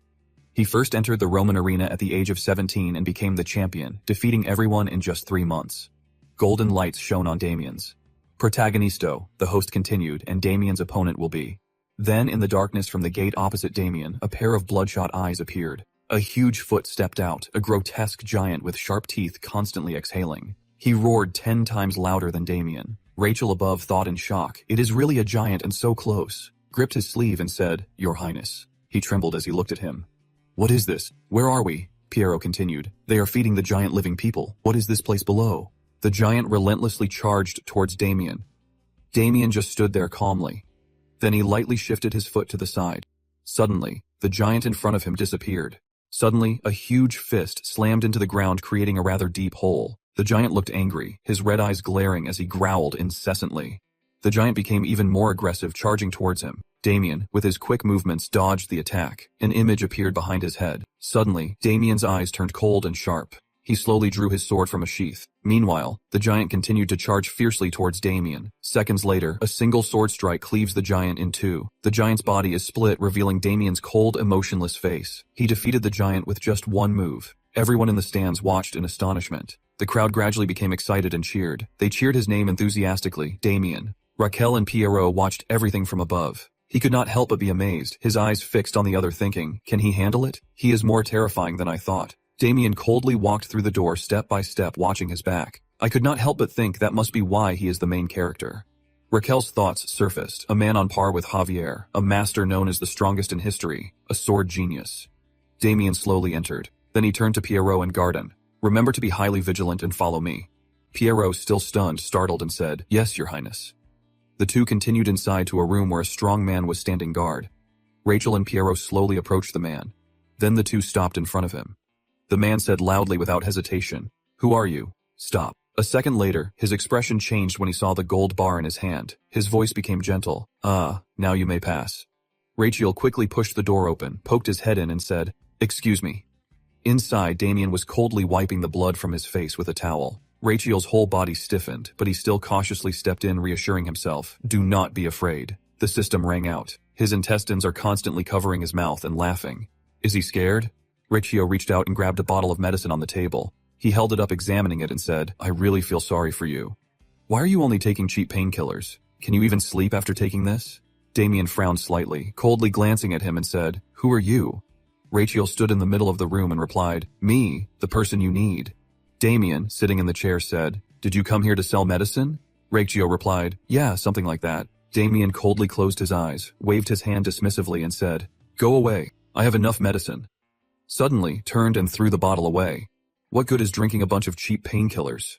At this moment, Damien became highly alert. His face darkened as his hand subtly gripped the hilt of his sword. Suddenly, Raquel spoke, "If you keep taking these, you will never get rid of the pain in the back of your neck." Raquel's words stunned the other man. He glanced at the other man, secretly pleased. "I have got him. Showtime." The next second, he began lecturing the other man. "Now listen up." He pointed to the human brain and said, "Painful symptoms often appear in the back of the neck." Then Rachel moved closer to the other man and continued, "Stiff head and neck. It must be painful and uncomfortable." He remained cold. So I reached out and squeezed his shoulders. "Are his neck and shoulders stiff?" Rachel's big, round eyes got close to Damien's cold ones and said, "What is with that look? You're probably wondering how I know." He continued to describe it. "When the pain gets severe, it spreads to half his head and forehead, even between his eyes." Rachel mimicked the pain as it intensified, continuing. "He gets goosebumps and sweats constantly. His eyes hurt so much, it feels like his eyeballs are about to pop out." Then he described the pain as waves. "The interesting thing is the pain surges like waves and then subsides. That process just repeats." Rachel continued to make a pain face. "It drives you crazy. Just when you think it is about to end, it starts again. It feels like hell." Damien sat silently listening to what he was saying with an emotionless face. "But instead of eliminating the root of the pain, you are relying on these painkillers." Damien asked, "You mean painkillers are not medicine?" Hearing that, Rachel quickly denied it. "No, that is not it." Damien's eyes began to narrow as he thought to himself, "He talks too much. Should I kill him?" Rachel keeps rambling on. "You have a mouth. Say something, you poor idiot. Damien, arms crossed, thought to himself helplessly, did you even give me a chance to speak? Under the dim torchlight in the room, Damien's voice rang out. So who exactly are you? Rachel excitedly introduced himself. Me, a prince. Hearing this, Damien could not restrain himself any longer, drew his sword and said, Die. Rachel exclaimed in panic. Wait. He looked the other man straight in the eye and said, I'm not lying. Kuzman sent me here. Damien asked doubtfully. Kuzman sent you here? A figure of a man appeared in Rachel's words. Yes, his sponsor, the middleman at the Roman arena. Hearing this, Damien remained silent for a long time, not responding. Rachel looked at the vial of medicine on the ground and said, Kuzman, lately he has been complaining about not having enough medicine.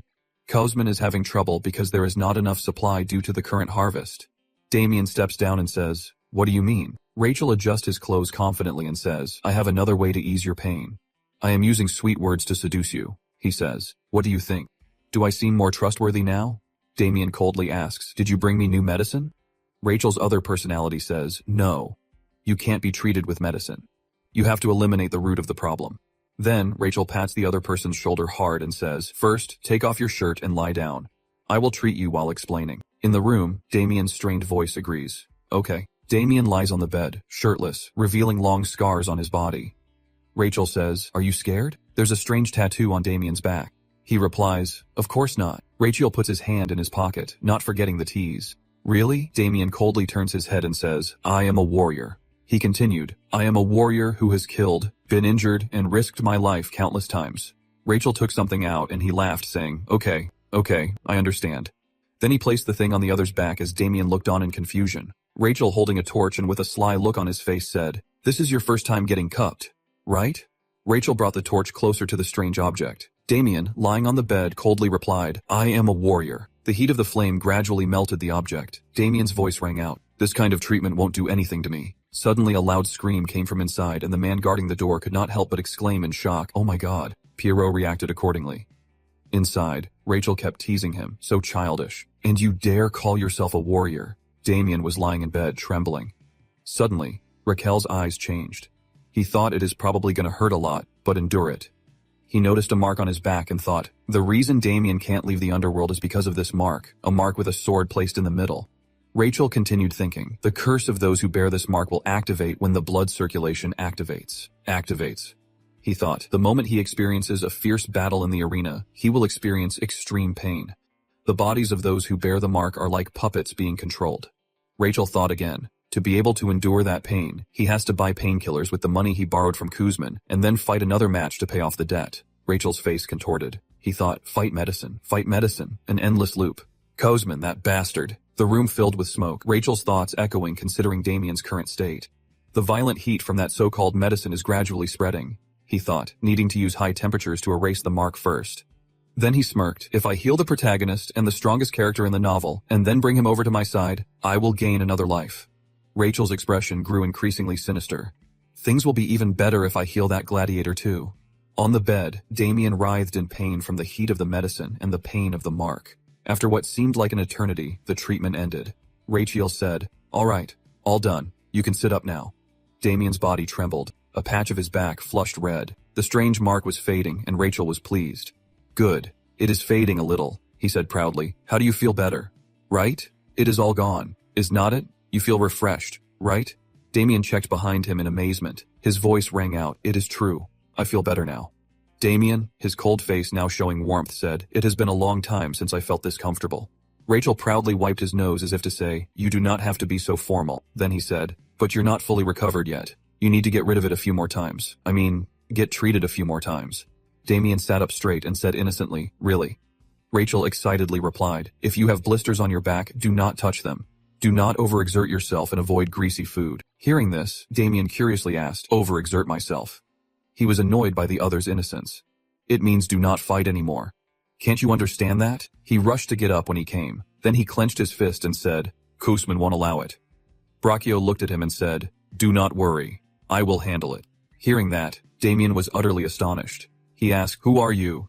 He looked at him and continued, please tell me your name. Seizing the opportunity, Riccio put his hands on his hips and said grandly, oh, have not I told you I am Prince Crown? Suddenly, the room became eerily silent. Damien spoke to break the silence. Okay, I'm sure you have your reasons. Rachel sprayed hairspray, thinking to himself, I'm serious. And he cleared his throat saying, from now on, just do exactly as I say. He continued, tonight, no matter what happens in the arena, do not run off. You must stay here quietly and behave. Damien, looking puzzled, asked why. Rachel pointed at him, annoyed, and said loudly, do not question me. Then he turned and left, saying, just stay here. You'll be safe. A second later he turned back and added, only then will you be able to see me again. Hearing this, Damien fell silent. Suddenly he knelt down and said, I understand. Coming outside, Pierrot kept curiously chasing after him and said, Your Highness. He worriedly asked, why did you seek him out and then heal him? This place is not safe or legal. Followed behind, still nagging, I really do not understand what happened today. Rakiel explained, you'll understand. Just do what you need to do, which is to serve me. Pierrot blankly asked, what do I have to do? Rakiel cautiously said, find a man with black hair and a ponytail. He is quite large and has a fierce look. Then the two of them looked out at the arena where everyone was still cheering. Next to it was a bar with people coming and going. Pierrot looked around constantly thinking ponytail, fierce size, ponytail, size. Suddenly, someone caught his attention. Then he turned to Rachel and said, I think I have found him. Rachel quickly came over. Let me see. A fierce-looking man with a ponytail was sitting at the next table. He looked at him and thought, he looks a lot like the description. Without saying much, he pulled a chair closer and thought, let us see. The man's pupils constricted on high alert. Seeing this, he thought, those are indeed fierce eyes. Rachel quickly sat down and said, Kuzman. The man said coldly, who is that? Rachel looked him straight in the eye and continued, then you must know Damien. Right? Just one question. Then he shouted, I want to buy Damien Cayenne. How much do I need to pay for his debts and contract? Kuzman silently watched him. He laughed and said, 9,000 Megan. Aside from the Crown Prince, no one in the world could afford that. Rachel calmly replied, looking at him, is that so? What a coincidence, because I am the Crown Prince. How wonderful. He burst out laughing and said, if you're the Crown Prince, then so am I. I am the Crown Prince of Medicine. Rachel coldly said, the Crown Prince of Medicine? What? Kuzman angrily shouted, if you're not buying, then get out at this moment. Rachel gently stood up. He silently watched him walk away. He squinted, thinking to himself, he would never seen this guy before, and he snapped his fingers. A man appeared from nowhere and said respectfully, yes sir. Kuzman said proudly, that message from earlier. His eyes fixed on Raquel's back, he continued, find out who he is, see if he's a worker in the arena or who hired him. He added, torture him if necessary. He burst out laughing and continued, and finally, just tear him apart and throw him in the river as usual. An hour later, the large doors were opened. Kuzman startled and exclaimed, what the hell? His subordinate staggered in. He stood up in shock. Delic. His wounded subordinate lay on the ground. He said in a panic, what happened to you? The large door opened again. Raquel appeared with some soldiers behind him. He took off his wig. He held a token in his hand. Some soldiers behind us shouted, the secret royal inspector has arrived. Then Raquel proudly held up his token in front of Kuzman. An hour earlier, at that luxurious building, Raquel and Pierrot came out. And when Pierrot looked back, he said, just go naturally. You look too obvious. Pierrot scratched his head and said with an apologetic smile, yes, your highness. It is because I have never been a secret guard before. Suddenly, he noticed a dark shadow behind him and thought, I knew it. Kuzman's subordinate followed. Rachel coldly thought, once Kuzman feels threatened. He continued thinking, he will have anyone who worries him followed. Just as expected, that subordinate is sticking close to me. I planned this from the moment I spoke with Kuzman, which is why I deliberately approached him. Rachel thought, how predictable. Kuzman's subordinate kept tailing me, and he pulled a dagger from his pocket. The moment he turned to chase after me, it hit a soldier. The soldier with the stern face glared at him. The man shouted, he has committed the crime of attempted royal assassination. His voice terrified the subordinate. Back to the present, Raquel held up the token with a triumphant look. The soldiers shouted, it is a royal secret agent. Kuzman was shocked by the scene. Pierrot looked at him proudly and said, but what is with the royal secret agent? Rachel scratched his neck and quickly made an excuse. It is nothing. I just wanted to try saying it once. Then he turned and patted the chest of the soldier standing next to him, no longer praising good village. The soldiers with blank faces replied, yes. On the other side, Kuzman was seething with anger, thinking what is going on here. Then he noticed the badge on the soldier's uniform. Royal Guards, what are they doing here? Suddenly Raquel shouted, I, Prince Raquel Adria Magentano, order you level this place. He then pointed at Kuzman. Then he continued, especially that guy, do not let him escape. Hearing his name mentioned, Kuzman became frightened and tried to run away. The soldiers received the order and shouted, yes, sir! They quickly charged forward, weapons in hand. Pierrot stood behind wide-eyed thinking, I can't believe it. Everything is happening just as he said. He looked at the chaos before him and thought, the Crown Prince has completely changed lately. Pierrot's thoughts continued. Now he is even dismantling underground organizations and groups of people are being arrested by the royal soldiers. Then he turned to look at Raquel, thinking, and he's also very concerned about the safety of the nation. Raquel, on the other hand, was overjoyed. Wow, you guys are so professional, amazing. Then he thought with this, I will have a huge amount of life force right now. Somewhere else, Cosman was frantically running away while Raquel's voice echoed outside. Crown Prince, where's the Crown Prince who sells medicine? His mocking tone rang out. Where could he have gone at this moment? Cosman could not help but worry, if I get caught, I am done for. He immediately chose to run out the back door. Cosman gritted his teeth angrily, saying, how could he really be the Crown Prince? And why would the Crown Prince buy Damien? What is the point? The back door gradually appeared and he ran frantically towards it. Cosman thought, I have to hide for now until the situation stabilizes. With that, he quickly pulled the door open. Suddenly, 5 or 6 swords were pointed directly at Cosman. He was stunned, sweating, and thought, how are they here? Raquel appeared smiling and said, see, I told you he would definitely come here. Raquel and Pierrot had bet with each other. Raquel smiled and held out her palm. Now, give me the 500 bet. Pierrot solemnly handed over the money and said, yes, here you go. Cosman was full of doubt. What the hell is going on? Rachel puffed out his chest and said, you look confused, racking your brain, but still do not understand, right? He said confidently. Actually, I think paying for medicine is very important. Cosman did not understand what he was saying. The next second, he suddenly changed his expression, paying for medicine. I hate people who skip out on medicine bills. Therefore, people like that need to be punished. Cosman's face darkened, still not understanding. What nonsense are you talking about? In a wine cellar, his voice echoed. That is why I asked you about Damien's pain medication. I asked you how much he owed, how much needed to be paid. Do not you remember? Hearing this, he fell silent. Raquel continued. Anyway, I kindly made this offer, but you decided to throw it away. Cosman pulled out 2 daggers, charged at him, and said, stop the blather. Suddenly, a punch landed hard on his face, knocking out a molar. The daggers followed suit and fell to the ground. A soldier had managed to get up and attack him. Cosman clutched his mouth in pain. The soldier said sternly, you would best get on your knees. Cosman would not give up. He looked at the other man and thought, damn it, it has come to this. He used his tongue to push out a tooth and the pill fell out with it. Cosman clenched the pill in his mouth. He calculated that the pill would explode in 5 seconds. Cosman imagined the scene. It would cause a violent explosion and aftershock. Anyone who came into contact with the poison would be paralyzed or even die. That was how he planned to escape. Cosman continued thinking, but he would survive by rolling on the floor and escaping as soon as he spat the pill out. And then what? He would take the Crown Prince's head. He thought of the lightning strike. He chuckled himself. What a perfect plan. He started counting down 5-4. Cosman's cheeks puffed out 3, just as he loudly said, 2. Rachel's hand blocked his mouth. He appeared behind him sinisterly saying, what is wrong? You want to spit something out? Cosman paled, thinking that brat does he know about my secret weapon? Raquel chuckled one.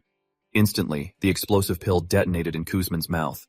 He fell to the ground cursing inwardly. Damn it, I am paralyzed. I have to stay conscious. I will lose consciousness in 3 minutes. Cosman struggled. I will survive with this antidote. He reached a trembling hand into his pocket. Suddenly, Rachel swiftly reached in first. He pulled out a small vial containing a blue liquid. Rachel looked at the liquid and said, you were curious how I knew? Are not you? He stared at him in shock. Then he opened the vial. Rachel said haltingly, guess what? Cosman, his eyes pleading, reached out. Rachel drank the entire antidote in front of him. Cosman cursing inwardly, you bastard. Raquel, after finishing, wiped his mouth and said, that is bitter, while Cosman below trembled and reached out. His face darkened, cursing inwardly, my antidote, give it back, you bastard. Suddenly, he threw the vial away and said, no way. The vial shattered on the ground as his voice rang out. I'm the one who poisoned you. Rachel looked down and smiled slyly, thinking, I need to complete the mission to get the skill fee for treatment. System notification. Dose number 1, 0.01 out of 10 liters. At this point, Cosman's body began to lose consciousness. He foamed at the mouth, unable to bear it any longer. Seconds later, he collapsed to the ground. Rachel smiled, raising the corners of his mouth, and gave a thumbs up like in modern times. You are ready. Below the 5th thoracic vertebra, about 1.5 inches apart on either side, is the Shinshu acupoint. Rachel then pressed on Cosman's back. He suddenly woke up and vomited. A very strong aura surrounded him. Rachel laughed and said, now for the antidote, injecting 0.01 liters of antidote. His fingertips then released a source of energy.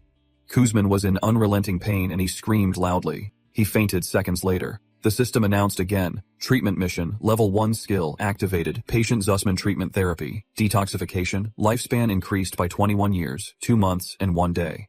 The system's notifications appeared lifespan bonus, 3.81 days, rounding up lifespan bonus, 4 days lifespan, 118 days. Raquel happily exclaimed, "That is what I'm talking about." Then he turned and ordered, "Capture him." His eyes hardened as he continued. "Now let us take what we need and return to the palace." Over here, Damien and the gladiators are fighting the soldiers. The soldier looked at his opponent with a grim face. He noticed Damien and thought, how can these gladiators be so strong? Luckily, Rachel appeared just in time. He said, "TCH, I told you to stay put." Rachel stepped between the two soldiers. They were very surprised and said, "Your Highness?" Damien was astonished to see this. Rachel slowly approached him and said, "Do you believe I am the prince now?" Damien remained coldly silent, not saying a word. Then he slowly lowered his weapon. Memories of the past flashed through Damien's mind when he coldly watched his mother. Damien's voice rang out, "Mother." His face was expressionless, just like Mom looked before she passed away. Damien thought, I am dreaming of that day again with heavy rain outside the window. His mood quickly sank. The day I was left alone in this world was the day his mother died. From then on, his emotions were blocked, everything shattered. He recalled his cold, lonely figure back then. Oh no, it was the day I was abandoned. That is right, you crazy fool. Raquel's voice rang out. Wake up! Damien's eyes widened. He sat up abruptly, glancing at Raquel and Pierrot standing beside the bed. Pierrot friendly extended his hand, smiling, and said, "Allow me to formally introduce myself. I'm the Crown Prince's doctor, Pierrot Garden." Damien, still with a cold expression, shook the other person's hand and said, "I am Damien Keon." Raquel turned and left. "That is enough greeting. Follow me. We are busy today." Damien sat on the bed watching the conversation. Pierrot asked, "Your Highness, what are you planning again?" Raquel said, a little annoyed, "What do you mean you do not trust me?" After witnessing that conversation, Damien was silent for a long time at the cupping room. There were many gladiators being cared for there. Damien asked, "Where is this?" Raquel replied cheerfully, "The treatment room. Where else?" Sergio looked at him worriedly and said, "You not only saved us from that hellhole, but you're letting us stay for treatment." He continued, "How can you be so kind at this?" Rachel closed his eyes, put his hands on his hips, and thought, "It is strange that they think that. I'm not doing this out of kindness." Then he glanced at the gladiators. Most of them were in their 20s and the oldest was only in his early 30s. If I can break the curse for them, I will definitely get more vitality. But if I tell them the truth, they will think I am crazy. Then, with a determined look, he said to them, "Nothing in this world is free. Do you think I'm just being nice to you? Do not be mistaken." Then Rachel said loudly, "I am extremely weak. To be precise, I have all sorts of ailments." Suddenly, someone in the back shouted, "Everyone in the kingdom knows that." Rachel tried to suppress his anger and thought to himself, "I will save the most painful therapy for you." Rachel composed himself and continued, "But currently, the royal physicians can't cure me." He continued, "Despite trying many treatments, my condition only worsens, so I have decided to find my own cure." He turned to look at Damien and said, "Damien, you probably know why I am here, right?" Damien calmly replied, "Perhaps you brought us here to test a new therapy." He responded, "Exactly," a response that shocked the room, making everyone anxious. Raquel excitedly said, "Damien, how do you think you are cured?" He replied, "After the first treatment, my nerve pain almost disappeared." Sergio glanced at the person next to him as if to say, "Damien also confirms it works." Rachel asked everyone, "Did anyone feel uncomfortable during the treatment?" The room was silent. No one responded. At this point, he gave a triumphant smile. "Great, I have succeeded. No need to worry anymore. Let us go all out." Then he said loudly, "Let's start the treatment now. Everyone take off your shirts and lie on the beds," followed by smoke billowing out of the window and painful screams. 6 days later, everyone was in bed with hot packs on their backs. Rachel watched, thinking, "This is terrible. They're vomiting and breaking out in cold sweats." He gritted his teeth and thought, "Damn, these are withdrawal symptoms from the painkillers. It will be hard to continue the cupping therapy." Suddenly, he noticed Damien sitting upright and stoic in bed. Raquel approached him and called out, "Damien." Hearing him, he replied, "Yes, sir." He asked, "Are not you dizzy?" Damien replied, "I am." Rachel continued, nauseous. Damien coldly answered, "I'm trying to hold it back." Hearing that, he thought in amazement, that must be why he is the main character. He stared at him thinking, either way, I will have to use a different therapy for now. Then Raquel turned to everyone and said, "Let's call it a day. Everyone, get some rest and drink plenty of water." Then he looked at Sergio and said, "Sergio, you stay." Raquel approached and continued to ask, "Are you suffering for withdrawal symptoms?" Sergio, pale and trembling, replied, "I'm fine. I am okay." He smiled and said, "Lie down. You look exhausted. Let me help you." Then he pulled out a small needle like this. Rachel looked at him with a determined gaze and thought, actually, I do not know if acupressure will have any effect. Then Rachel thought to himself, but he is the gladiator who has been using painkillers the longest, and his withdrawal symptoms are the most severe, so he's the most suitable person to experiment on. Rachel began experimenting on his body, starting with the hidden point near the abdomen. First, the due meridian, then a small needle was inserted into the tip of his toe. Gradually, his entire body underwent a transformation. While Rachel was holding the needle and thinking, Sergio's hand reached up. Seconds later, he screamed and pushed him down. He reached out and squeezed his neck tightly. Raquel cried out for help in his mind. Save me. Sergio's large body pinned Raquel to the ground. His face gradually turned red. Suddenly, Sergio's face went blank. A second later, he collapsed. It turned out Damien had arrived in time to save him. He said, Sir, are you all right? Rachel grabbed his hand and said, I am fine. Suddenly, looked back and thought, due to withdrawal symptoms, the convulsions are appearing even with a small stimulus. He looked at Sergio lying unconscious on the ground, constantly thinking his nervous system must be extremely sensitive. With just a small stimulus, the needle prick could feel like being stabbed by a sword.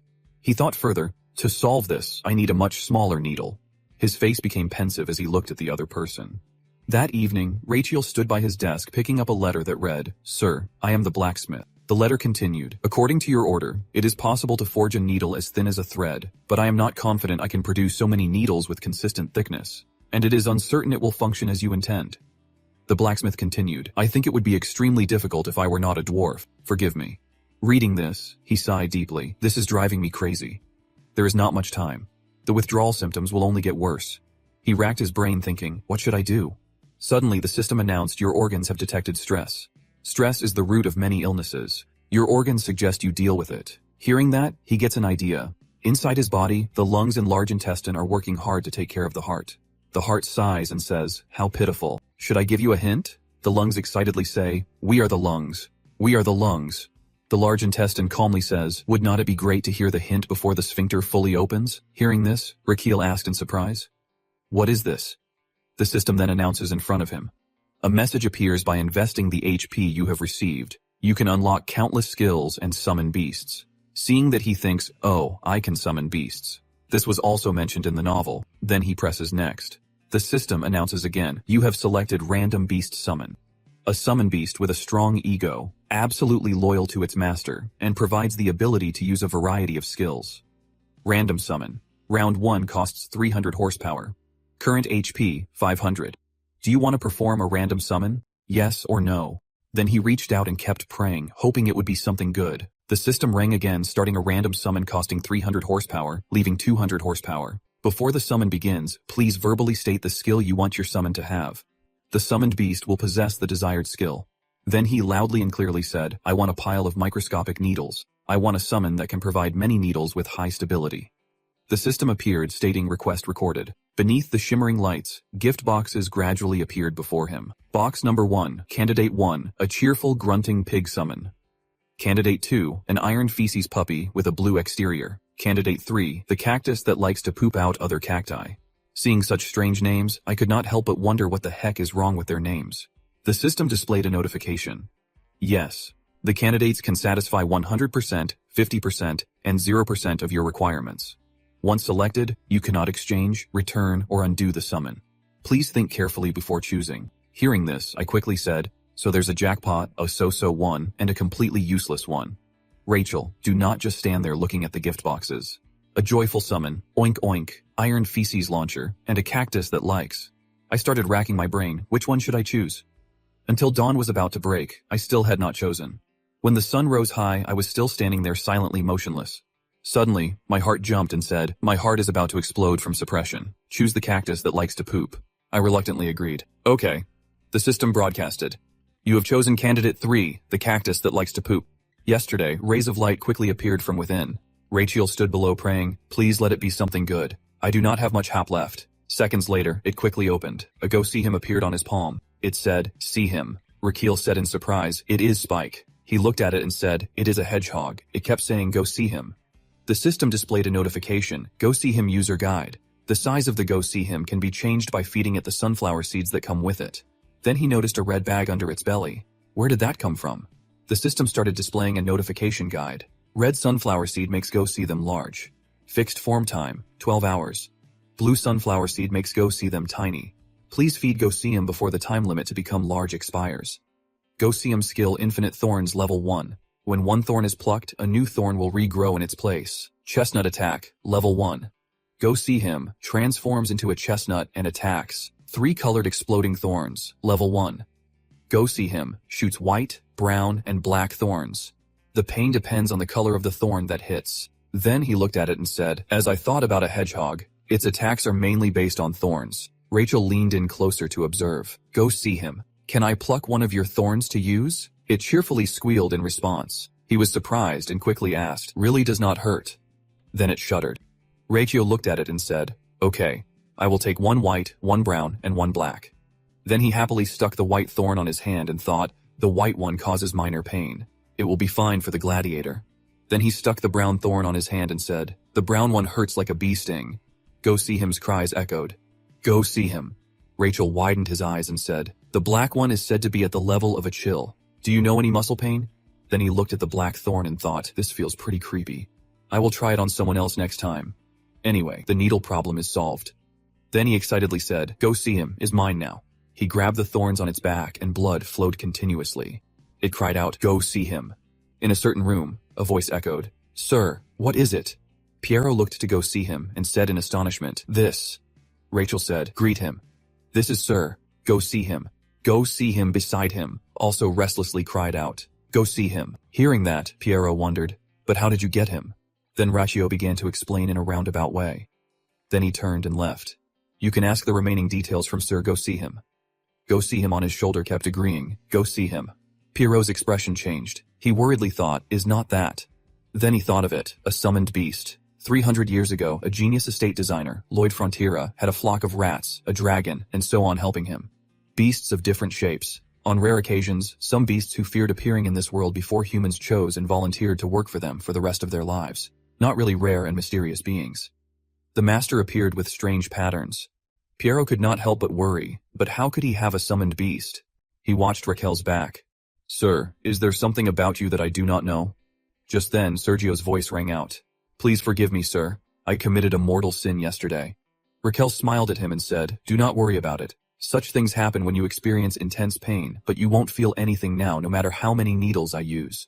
Hearing this, he exclaimed in surprise, But you have not done anything yet. He replied, I already have. Then tiny needles appeared on the other man's leg. He exclaimed in surprise, What? A second later, he immediately pulled them out. Sergio cried silently in his heart. Then he quickly went to give everyone acupuncture. Great. Everything is still going smoothly. It felt like something flashed by. What are you looking at? That was just my afterimage. Rachel thought, if I keep up this level of performance. The system notification rang. He rejoiced. Here it is. Treatment fee request, level 1, skill activated, patients Damien and 13 others. Treatment, curse mark, total life received, 80 days. Estimated lifespan, 171 days. Level of tithing demand increased due to receiving a large amount of life. Skill name, tithing demand level 2. Conversion rate, 2019-51. Rachel was overjoyed. His skill had leveled up. He happily jumped up and down like a child. Damien stood behind him, observing silently. He quietly clenched his fist. He looked at Rachel and thought, he is the crown prince. What have we done to make him so happy? Why is he so happy about our recovery? Rachel excitedly looked at the system. Good. I am done with the gladiators now. Then he turned to look at everyone, but suddenly he burst out laughing. Somewhere, a hand reaches out grasping a teacup, steam rising above it. Estelian sat silently in a room when someone arrived to report, Your Majesty, I request permission to update you on the Crown Prince's regular report. The person continued, 2 days ago, all 14 gladiators were assigned as the Crown Prince's bodyguards.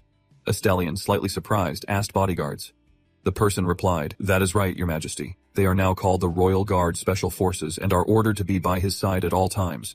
Rachel takes them wherever he goes, Estelian asked. So what does Rachel give them? The person replied, Their contracts include salary along with numerous benefits. Hearing this, his face darkened as he thought. Raquel used to be sickly and better than all day, but now he has formed his own army made up of gladiators. A second later, he smiled, is becoming more and more interesting. The person spoke up and he gathered all the servants and guards in his mansion and began stabbing them mercilessly with needles. Suddenly, through his account, Rachel seemed to have transformed into a different person. Hearing this, Estelian was terrified, his face filled with worry. Rachel took a needle and pierced someone's skin. He asked them, Does it hurt? And they replied, No, it does not hurt, Rachel said. Then why did you say that? It is just a needle statement that stunned them. He was like running a private clinic in the palace, and he sat on the chair and announced, "All right. Next patient." His subordinates stood in line to satisfy Raquel's experimental desires. A few days ago, when Raquel was walking around the grounds, he cheerfully turned around and said, "Ahem, hey, how have you been feeling since the cupping a few days ago?" Damien coldly replied from behind, still feeling a little sore. Rachel sighed and said, "It is a shame you won't need any more cupping therapy," Damien said in surprise. "Excuse me," Rachel explained. "You have finished your cupping therapy. You are cured?" Damien asked again. "Really?" Rachel replied. "Yes. I have confirmed the effectiveness of the method and also completed some experiments."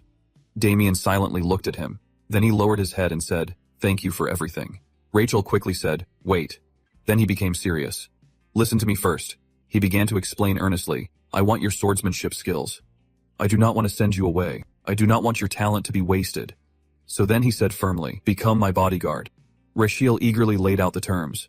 "Of course, I did not expect things like gratitude, friendship, or loyalty. I guarantee generous compensation. You will also get a pension and vacation time." Then looking at the other's aura, he thought, actually, he will soon reach the level of a high-ranking swordmaster and will have to go through swordmaster syndrome. He probably knows that since he understands his own skills best, a circle with a golden sword appeared. That is it, swordmaster syndrome, Brachial thought. It is the level where a person's senses become extremely sensitive to the point where they can't be controlled. He will experience severe insomnia compared to when he received the mark. His body will be in constant pain. He continued thinking, I could ask him to stay under the guise of treatment, but he will likely choose to leave. In the current situation, the most practical solution is to give and take. Then Raquel said, "We will draw up a contract. You will also get maternity and paternity leave." Damien remained silent. Seeing this, Raquel chuckled and said, "Obviously that is a must." "Okay. I will add the freedom to quit whenever you like in a mansion too." The other person remained silent. In the distance, inside the bushes, two eyes were spying and observing. Raquel's voice rang out, "Ah, right. You must have contract negotiation skills too." Then he excitedly pointed at the other person and said loudly, "A 4-day work week. How's that?" Hard to refuse is nodded. Suddenly, 3 or 4 people jumped out of the bushes and said, "Hire us too." Recchio was shocked. He stammered, "What? How long have you guys been here?" The gladiators clamored, "You healed us so you could hire us, right? We will protect you when Damien's away. You said you would help us improve." Raquel said helplessly, "It is not like I healed you for that reason." "You guys like money. Is that your right?" The group replied loudly in unison, "Yes, sir." Raquel was speechless. He thought to himself, do they have to be so honest? Then he thought about when he was in a modern world, a part-time job posting. Well, at least honesty is good. People who constantly harp on about loyalty are very easy to make enemies of. He continued thinking, and it is good to build my own exclusive force. Raquel started considering forming his own personal force. He thought, the royal guards do not belong solely to me, so there's a high chance of conflicting orders and the emperor's orders will always take precedence. Immediately after, Raquel confidently said loudly, "All right, you are all hired. You'll be my exclusive special royal guard." He continued, or Surge for short. Hearing this, the group cheered with joy except for Damien, who remained cold and silent. But in the crowd, he still wore a smile as if supporting Raquel's actions. Then Raquel sadly turned away. Even after healing them all, his remaining lifespan was not that much. Even if he extended his life by 100 years, he would only get 18 extra days. His pupils contracted. He thought, with my stamina and weak body, I can't go out and find patients myself. Rachel silently stared at his castle for a long time. That night, he sat quietly in his room and said, I must build a clinic in the auxiliary palace. Damien beside him wondered, What do you mean, Your Highness? He replied, Do not you know what a clinic is? Damien answered, I know, but suddenly Pierre Rose's body trembled. He suddenly shouted, Your Highness. Rachel was startled by the sight. What is it again? What now? You scare me half to death. He continued to cry and said, I finally understand. I understand the beauty and nobility in your heart. You want to help and care for everyone by building a clinic. Hearing this, Recchio happily stood up and said, Yes, that is it. You finally understand my feelings. Peter Rose's eyes sparkled and he continued, I did not expect you to still care about the health of the people even while you yourself are ill. Then he just stipulated wildly saying, all of this, Rachel is doing it for the people. Rachel echoed him, It is for the people. Damien was stunned by their actions and he remained silent, not knowing what to say. A moment later, Rachel suddenly pondered and continued, I am thinking of treating my people in the palace first. Piero beside him asked, Your people in the palace. He thought about his luxurious palace. Even if I set up a clinic inside the palace to treat people, would they feel comfortable coming and going to receive treatment? His eyes showed a hint of worry. Since this is still the Crown Prince's palace, they probably won't feel comfortable coming here. While Damien was thinking, Raquel's voice rang out again, so we need to promote it. My successful treatments will reassure them and encourage them to come. He continued. 1 tells 10, 10 tell a 100. Crossed his arms and smiled smugly, thinking more and more people would come here for treatment to this traditional medicine clinic with a doctor as kind as a mother. He started thinking, I have only cured 500 patients. Suddenly Raquel shouted, why is everyone here so healthy? He paced back and forth in the room thinking, even after caring for 500 people, I've only gained 2 days of life. This is not good. I need someone who is truly extremely sick and ill. Suddenly, Raquel seemed to realize something. Wait. Pierrot brought him a stack of documents. Here is the information of 500 patients, sir. He wiped his sweat and continued. As you instructed, we have collected information on their family, gender, age, and medical condition. Rachel glanced at the documents and smiled wickedly, thinking, if the staff here is still healthy, then I just need to find their relatives. I truly am a genius. Then he picked up a sheet and thought, there must be at least one person who is seriously ill among their relatives. Seconds later, he seriously flipped through and checked each of their files. After what felt like forever, the stack of documents gradually dwindled. Rachel was losing patience. He thought to himself, why can't I find anyone? Where are they? He frowned, thinking, why are all their relatives so healthy? There are only 10 resumes left. Suddenly, Damien spoke up. Your Highness, I am disappointed. Hearing this, he quickly looked up and asked, you're disappointed? He coldly looked at him and continued, forgive me, but I want to ask you something. Are you just seeing patients as tools? Raquel froze at his words. What? Damien continued. You said you needed test subjects, so we try to gather as many people as possible. But now he continued. It is like you're hoping someone is on the verge of death. His words struck Raquel's heart. Pierrot, standing beside him, said angrily, how dare you be so brazen? Surely His Highness has a plan. Damien replied coldly. Does he? Hearing Damien's words, Raquel trembled and chuckled. Garden, thanks for sticking up for me. But he shuddered and continued. What Damien said is not entirely wrong. Hearing this, Pierrot scratched his head and replied, oh, I'm sorry, Your Highness. Suddenly Damien changed his attitude. He stepped forward and said, Your Highness, you were being too harsh. How could you treat a loyal retainer who stood up for you like that? Pierrot turned to retort. Look, were not your words to His Highness also harsh, Raquel? Witnessing the scene, could not help but think, what kind of act are you guys putting on? Then he angrily shouted, both of you, get out! The next second, Pierrot and Damien were kicked out. Now alone in the room, he wrung his head and said, this is bad, only 10 pages left. Suddenly, a piece of information caught his attention. It read, I do not know if I'm allowed to say this in the survey, but I will muster all my courage to. The person continued in the form, I have an 8-year-old brother. In the room, a girl with red braids sat at a desk in dim light writing, but once or twice a month, his whole body shakes violently and then he foams at the mouth as if possessed. The girl worriedly touched her brother's forehead. I have asked several doctors to look at him, but they can't find the cause. The priests have also prayed a lot, but they say they have done their best to exorcise the evil spirit within him.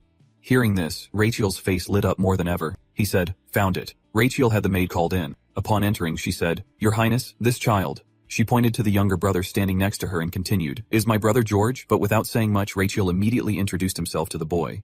Hello, George said shyly and softly. Hello, Your Highness. He looked at the boy with gentle eyes. Just call me Raquel, seriously.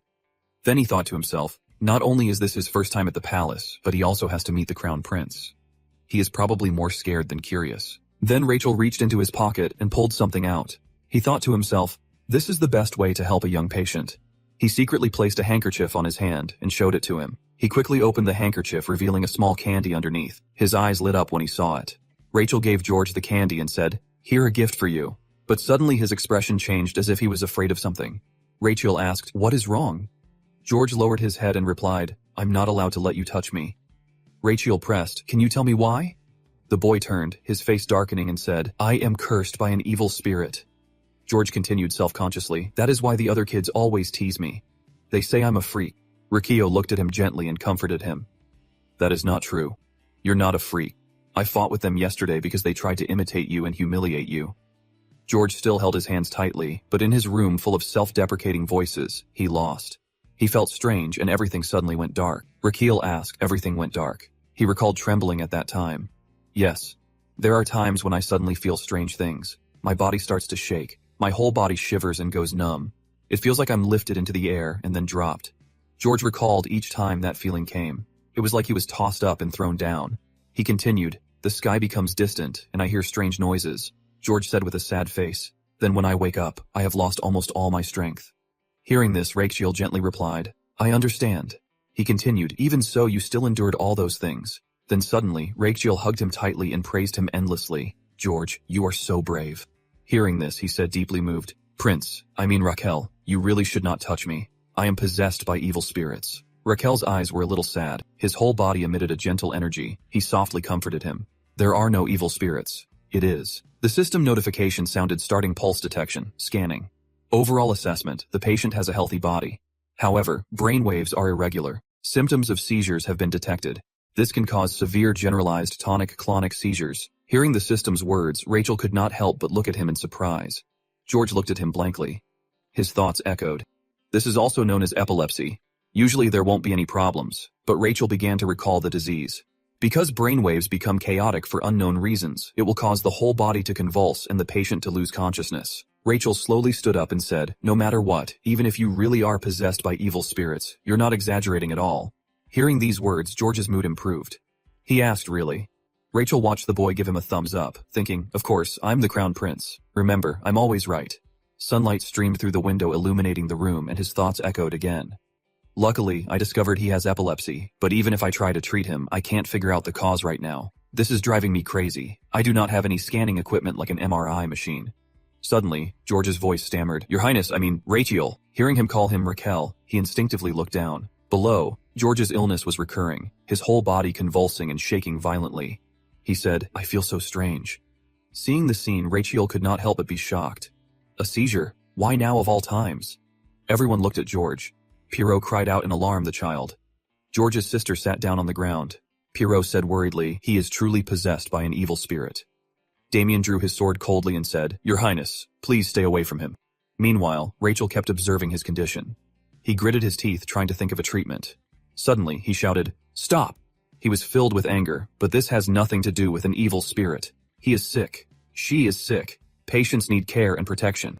He angrily continued, This child is in terrible pain. Someone give me a pillow now. George's sister replied, Yes, Your Highness. After placing the pillow, George continued to convulse and everyone gathered around him. Pierrot worriedly asked, the boys foaming at the mouth, Should I wipe it with a handkerchief? Rachel shook his head, stopping him. No, do not. His jaw is contracting uncontrollably. If you're not careful, he could bite the handkerchief off and swallow it. Everyone fell silent. Raquel's voice rang out. There is nothing we can do right now. We can only help him after the seizure passes. Suddenly he noticed a golden energy emanating from George and he was surprised. Looking at the boy's convulsing body, I thought, how can I sense mana from him? Suddenly, I realized something. The Arahan core method. I started thinking it is very sensitive to the flow of mana, a green energy enveloping the badge. Rachel thought further. Mana is essentially the circulation of energy.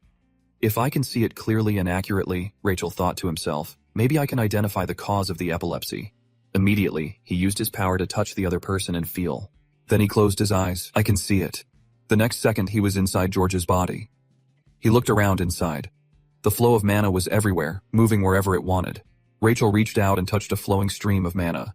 I need to concentrate. Opportunities like this do not come often. I have to find the root cause of the epilepsy. Next, he followed the flow and thought, I think this is the spinal cord nerve and that is the cranial nerve. His body grew tired and he was sweating, but he reassured himself, I can't be tired yet. I still have not found any information. Suddenly, heart started beating fast as usual. He persevered just a little more. Rachel stepped his tired body deeper inside, a path with many nerves leading to the brain. Rachel detected a strong light emanating from within. He realized that it was the vagus nerve. This was the source. His face showed surprise. The erroneous signal appearing in the vagus nerve is causing seizures in her brain and body. Now he turned to everyone and said, Bring me a blanket and cover her up. This child needs to rest now. Do not wake her, just let her sleep. Then looking exhausted, he continued, Do not make any noise or any commotion. Seconds later, he gradually lost consciousness and collapsed. Pierrot said worriedly, Your Highness. His body did not move. A voice rang out. Oh Lord, he has fainted. Your Highness, are you all right, Your Highness? Please wake up now. He felt his body was no longer tired. So relieved, now I found a root cause, I can treat her. The sky gradually darkened, the dim moonlight illuminating the palace. Rachel slowly opened his eyes and woke up. He reached up and touched his forehead. My head hurts so much. Then he thought, I fainted. It seems the Azrahan core method was activated at maximum efficiency while I was unconscious. Damien appeared from the shadows and said, You are awake. His words startled him. Damn it, you scared me. I thought you were the Grim Reaper. Damien said, You have been asleep for half a day. In the room, lit by flickering candlelight, Raquel's voice was full of worry. Is that so? How is the child? Damien replied. George woke up in the evening, but he is still very tired. Rachel nodded. That was predictable since her seizures are quite severe, Damien said. Yes. She went right back to sleep after dinner. Rachel gently got out of bed thinking to himself, I guess this was possible, but I did not think I could diagnose it so accurately using the Azerhan core method. It is much better than X-rays and MRIs. Rachel turned to get his coat from the closet, continuing his train of thought. Now that I know the vagus nerve is the root cause, there's only one way to treat her. Vagus nerve stimulation. To do that, Damien interrupted his thoughts. Your Highness, where are you going in the middle of the night? Rachel's face was filled with excitement as he put on his coat. His face became manic as he said, to find lightning, of course. Rachel walked towards the door. Seeing this, the two gate guards blocked him and shouted someone. Suddenly the two of them froze when they saw Rachel. Rachel waved and said, Thank you for your service. Please take me to Lord Xanatus. The two soldiers led him away and Damien went inside the palace. They stopped in front of a door emitting blue light. Rachel happily said, Here it is, without saying much. He directly threw the door open, causing Xanatus, who was sleeping, to jolt awake. He yelled, What the hell? He looked at him in shock and stammered, Prince here. That is the royal court mage, Lord Xanatus. Rachel approached, bowed his head and said, Lord Xanatus, please forgive my sudden visit, but I have a favor to ask. He immediately turned around and said, I am sorry. Rachel put on a friendly demeanor and said, Please cast lightning magic on my back. Hearing this, he looked at the other person in disbelief and said, What? The other day when Xanatus was meeting with the king, Estelian said, Recently, Rachel has changed too much. He is doing a lot of strange things. Yes. He is behaving very strangely. Estelian closed his eyes and continued, So much so that I am worried about what he will do next. Then he smiled slightly, raising the corners of his mouth. Xanatus looked at him in silence, somewhat dejected, then thought, Yes, your majesty, everyone becomes a fool for their children. I have served you all my life. I know what deepest thoughts are. Back in the present, Xanatus was helpless with the other person's request. Rachel pleaded, Come on, just strike me with lightning. Xanatus thought, Your majesty, he has definitely changed a lot. Then he looked at him with a puzzled expression and thought, He is becoming more insane. In the room, the lights mounted on a skull looked eerie. Xanatus tried to argue. Why would I want to hurt you if something happens to you? I'll be executed, Rachel interrupted. Wait a minute. I am not saying you should do something crazy like kill me. I asked you to give me a little electricity that won't kill me, Rachel said directly. I need you to do this because it is related to something important. Please maintain it for the next 3 hours. Xanatus in his pajamas was constantly thinking helplessly, but it was definitely a bizarre request. He thought, lightning magic has immense destructive power. Lightning magic used by a high-level mage can be comparable to a natural disaster, but he want me to reduce it to static electricity and maintain a stable voltage for 3 hours straight. He was helpless. It requires extremely precise control. Then he spoke, Your Highness, do you know you're making an extremely difficult request? Rachel said, Of course, I know. Then he applied modern thinking. It is similar to driving on a road with a speed limit of 30 kilometers per hour for 3 hours straight. Then he put his arm around the other man's shoulder, saying happily, That is why I came to you. Who else has magic control as good as yours? His words seemed to put him on a stage, and a loud shout rang out from below, Sir Xanatus. Rachel continued to flatter, Who is the most talented mage in our empire? As if being praised, he puffed out his chest. From within, he kept shouting, Sir Xanatus. Damien and the two soldiers standing behind witnessed everything, constantly confused by the actions of the two men. Xanates is starting to change his mind. I'm starting to like the idea of accepting this challenge. His voice echoed in the room. But Your Highness, if... Recchio laughed loudly. If anything happens to me, do not worry. Do not worry. I won't hold you responsible. Even if I'm injured or die, you won't be responsible at all. Then he turned to look at the soldiers, and Damien continued, They will be witnesses. The two soldiers turned pale, thinking, Do not drag us into this. Rachel began to lower his voice and said, It is not that I'm trying to do anything bad. I just want to save people. Xanates looked at him and replied, If that is the case, then I will try. Riccio laughed and urged, So should we start now, right now? Xanates, in his pajamas, carried the black staff, and Raquel sat on the ground thinking, I can't risk using a current on a child. I need to test it first to make sure it is safe. Xanatus asked him, Your Highness, are you ready? Raquel closed his eyes without answering. Mana energy was radiating from his heart. Xanatus loudly announced the power transfer competition, so I will cast my spell. Looking at him so grand, he's actually trying his best to cast the smallest spell. He closes his eyes and thinks at a level as light as static electricity when the current enters Raquel's body. He can't help but shudder as if to say, Ah, like ants biting. Then his face softens and he thinks, Great, as expected of a palace mage. I knew he could do it. Now it is my turn. I will absorb the electricity and convert it into electrodes. His body is surrounded by huge nerve bands. His thoughts echo. I will initiate an electrical signal directly symmetrical to the aberrant nerve signal in the child's vagus nerve and completely control these nerve signals. Rachel reaches out to feel the nerve signals flowing through the circuit. Then those nerve bands transform into electrodes. Rachel smiles and slowly opens his eyes. Azrahan core technique. What a powerful technique, it can control so much. I did not think I would succeed on the first try. Then he slides back and says, enough, Xanates. His face is full of surprise. You want me to stop because it is enough? No, I can continue. I can do this all day. Inside the room, his screams echo. It hurts. I said stop. Right now, at Raquel's palace, there are many people gathered in front of the room. A questioning voice rings out. I wonder why he is gathering so many people again. What is he planning to do? Another replies, I heard he wants to gather people who like to spread rumors to help him. George's sister is shocked and confused. What? I really do not understand what is going on in his head. Inside the room, Rachel is sitting facing George with many people standing behind him watching. Rachel smiles, holding up a needle, and says to George, I won't tell you to restrain your stress. Bitter medicine is good for you, and medical procedures are always painful. I am not lying.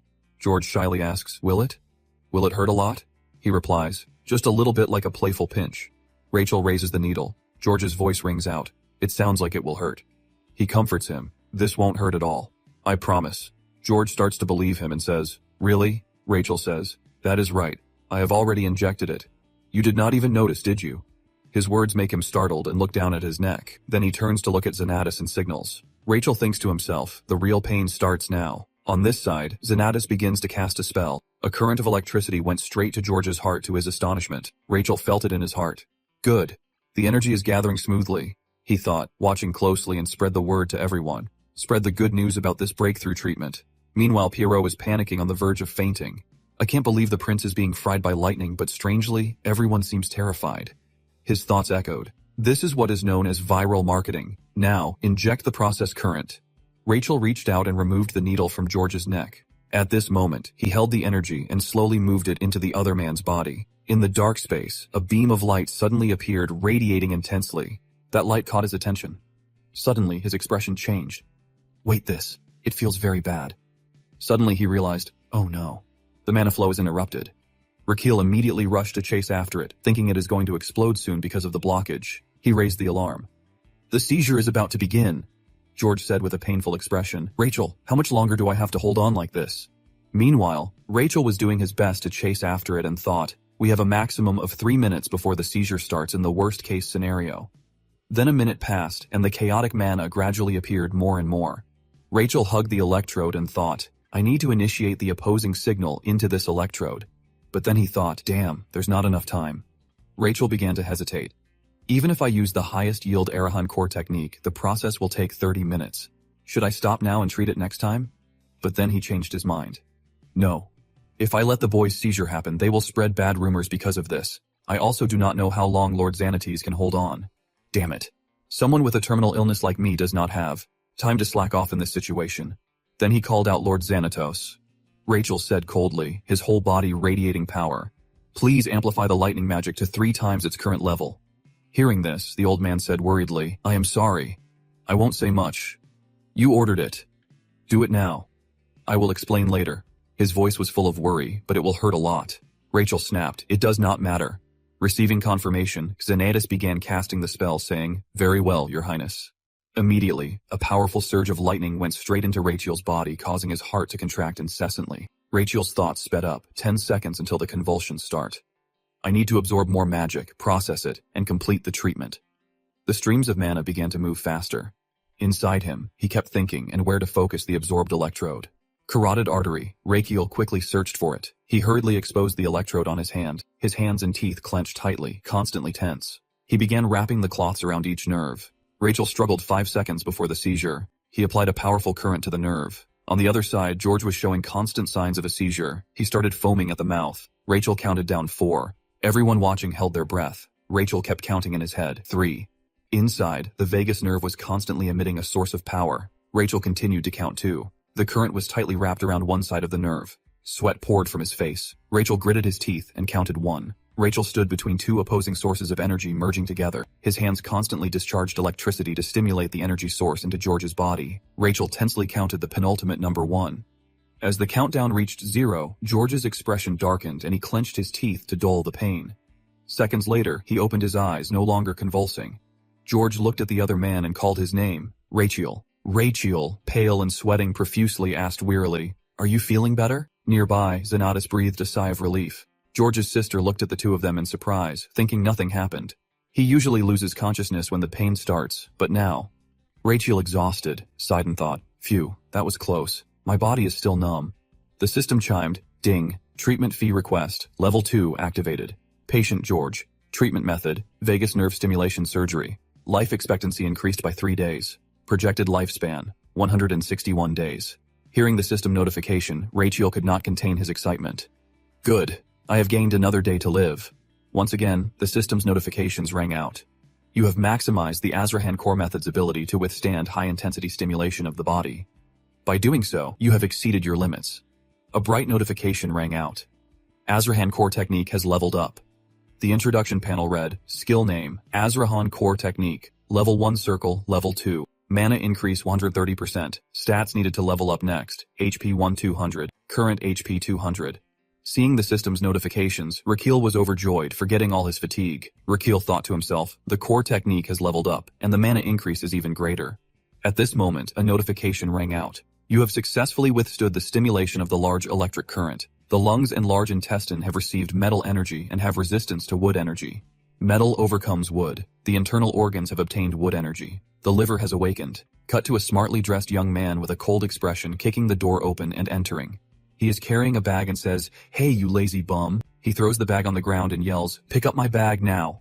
The atmosphere inside Raquel suddenly becomes silent. His heart coldly says, "The newbie." The old gut beside him looks happy. The old gut's shirt is taken off. The old gut laughs excitedly and shouts, "Finally, I am free from being the newbie. I am so happy." The small young man sees this and becomes cold and silent, staring at the old gut, and then innocently slapped the other person. That young man said, "Are you trying to make me a new person? Do you want to die?" The system announced, your liver has given you 300 horsepower. Lungs, heart, and large intestine welcome other organs to join, giving you 500 horsepower. At this time, the image of the large intestine was like a child crying. The system displayed, the liver's birthday party has begun. You receive an additional 300 horsepower. Current HP 1,300. Rachel glanced at the system and rejoiced inwardly. A new organ. I can receive even more HP from now on. What a wonderful day. I leveled up with the Azrahan core technique, awakened my liver, and also received more HP. Then Rachel looked at the system screen and thought, is there anything else? Is that all? Suddenly a voice rang out, Rachel. He startled and looked down, replying, what? George innocently said, what is strange about me? Rachel leaned down and gently said, there is nothing strange about you. Their conversation quickly unfolded. He said, normally, when I see something abnormal, my vision darkens and I lose control. Rachel asked, you were surprised it was not like that this time? He replied, yes. Rachel looked at him and said, you'll be stable like this from now on until the end of your life. George looked at him with wide eyes, a little happy, and said, really? Rachel smiled and replied, yes. You won't have to suffer anymore. If I am lying, you can take the position of prince from tomorrow. Hearing this, George's sister could not help but be moved. She said, George. George happily looked at his sister and said, oh, sister. The two siblings were moved and could not help but embrace each other tightly. Raquel stood by looking at them with satisfaction, thinking a perfect success. Everyone there was moved. He looked at them confidently. You all see that. Now is the time to spread rumors of my kindness. That is when people will flock here for treatment. I will heal them all and extend their lives. Then he smiled wickedly. Healthy, long life. Here I come. Suddenly, he felt different. Everything gradually blurred. He only saw Pierre constantly worried and Damien running towards him. Rachel thought, what? He thought, am I fainting again? The image of his internal organs appeared. The system spoke up, of course. After all, you have been too stressed. After who knows how long, night fell and Raquel lay exhausted on the bed. Then he slowly opened his eyes, blankly staring at the ceiling and thinking, how long have I been out? My body is so stiff. Pierrot stood beside him, his face darkened and said, Your Highness, you are awake. Rachel, looking weak, turned to look and smiled, saying, why are you all standing here? Do not you have anything else to do? Pierrot's tone was a little strange. I'm tired of watching you sleep. Then he started to cry. That is why. I hope you wake up soon. I prayed so much, Your Highness. Riccio looked at him in surprise and said, what is it? Why are you crying again? Hearing this, he cried even louder. Damien had to speak up. He has been asleep for 2 days, Your Highness. Hearing that, he was shocked and sat up saying, "What 2 days?" Xanates spoke up, "Your Highness." His face is gaunt, his voice trembling. "You want me imprisoned? How am I supposed to explain to the king if you're incapacitated by my light magic?" Rachiel chuckled apologetically and said, "I am sorry." Then he mentioned George. "Oh, and George, how is he?" George peeked out from behind and said, "I am fine." Then he slowly approached Raquel, smiling happily. Seeing him appear, Raquel was stunned. "Wait, what are you doing here?" he replied. "I bothered everyone to get here." Pierre Rowe on the side was looking at him with a worried expression. Then he shyly reached into his pocket, wanting to take something out. He said, "Because I wanted to give you this." George held up a necklace and continued, "When you woke up." Riccio looked at the necklace surprised and said, "You made this while I was sleeping." He thoughtfully accepted the necklace, thinking it was too much for him. He would only saved her to prolong his life, and he felt a little conflicted. She did not know his motives. Suddenly a voice called out, "Rachiel!" He stood up curiously. George looked at him with clear eyes and continued, "I want to be a great person too. I want to help others." He excitedly continued, "Just like you." Hearing this, he froze. Then he held up the necklace and said, "This necklace, you did a great job." Then he looked at her and said, "Thank you." Rachel continued, "But the best reward I received." Piero and Xanatis looked at him in the silent room and Rachel's voice rang out, "Is seeing you healthy, George." Then he pretended to cough and said, "Want to rest a little longer. I'm still tired." Immediately, everyone left. "We will be going. Your Highness, please think it over carefully." They moved quietly towards the door. Suddenly, George turned back and waved goodbye. "See you later, Raquel." Raquel turned and happily waved back. "Yeah. See you later." The door was quickly closed. He was alone in the room and he thoughtfully looked at the wooden bracelet in his hand. Raquel held it up high and said, "Who would wear something like this? It looks simple and does not even have any gems on it." Then he said, "But I like it," and went to sleep. Rachel put the necklace on and began to fall asleep. Early in the morning, in some land, a voice rang out, "Mother, I am home." A woman got up from inside the house and called out, "Son, why are you back?" A young man stood in front of the door and happily said, "What else? I am on leave, so I came home." He also carried a document by his side. The mother wondered, "Leave?" The young man replied, "Yes, special leave." At the meal, the mother asked, "The prince suddenly gave you 5 days of leave?" The young man calmly replied, "Yes, most people in the palace are on leave." The father asked with concern, "How is the prince's health these days?" He replied, "I think it is better than before." The father said with some joy, "Really, that is fortunate." But he added, "I think it is because." The young man's face turned serious. "He's been acting strangely lately." From a corner of the room, the father's voice rang out. "Strangely," the young man replied. "He says he wants to treat people." Then he pulled a piece of paper from behind his back. "Look at this." Next, he slowly unfolded the paper on the table. The whole family peered and see. The mother without curiosity said. A gentle breeze blew in carrying the paper out the window. The papers were all scattered by the wind. A voice rang out in the town with many people passing by. The papers all fell there. The bulletin board has a lot of information about Rachel, and people are curious and crowding around to see what it is. It is Rachel's information. It says, "Congratulations. Grand opening of the traditional medicine clinic at the palace. Free treatment for everyone. Come on down. Back pain, joint pain, acupuncture, chiropractic obesity, direct treatment. Prince Rachiel, Adria Magentano, Royal Expert Physician, Pierrot Garden, specialist in difficult and complicated cases. People are curious and say he even treats spines." Back at the palace, Raquel happily stands by the window and says, "The rumors must be spreading everywhere by now. Right?" Suddenly pushes the door open and says, "Your Highness, it is time to go out." Hearing that, Rachiel quickly turns to look at him. "All right, let us go." The two walk out into the hallway. Piero follows behind and says, "You are up early." "Are not you?" He replies, "It is the first day of the Royal Traditional Medicine Clinic's opening." Piero says, "Oh, I brought all the medicine you need," he adds. Raquel asks, "Even licorice?"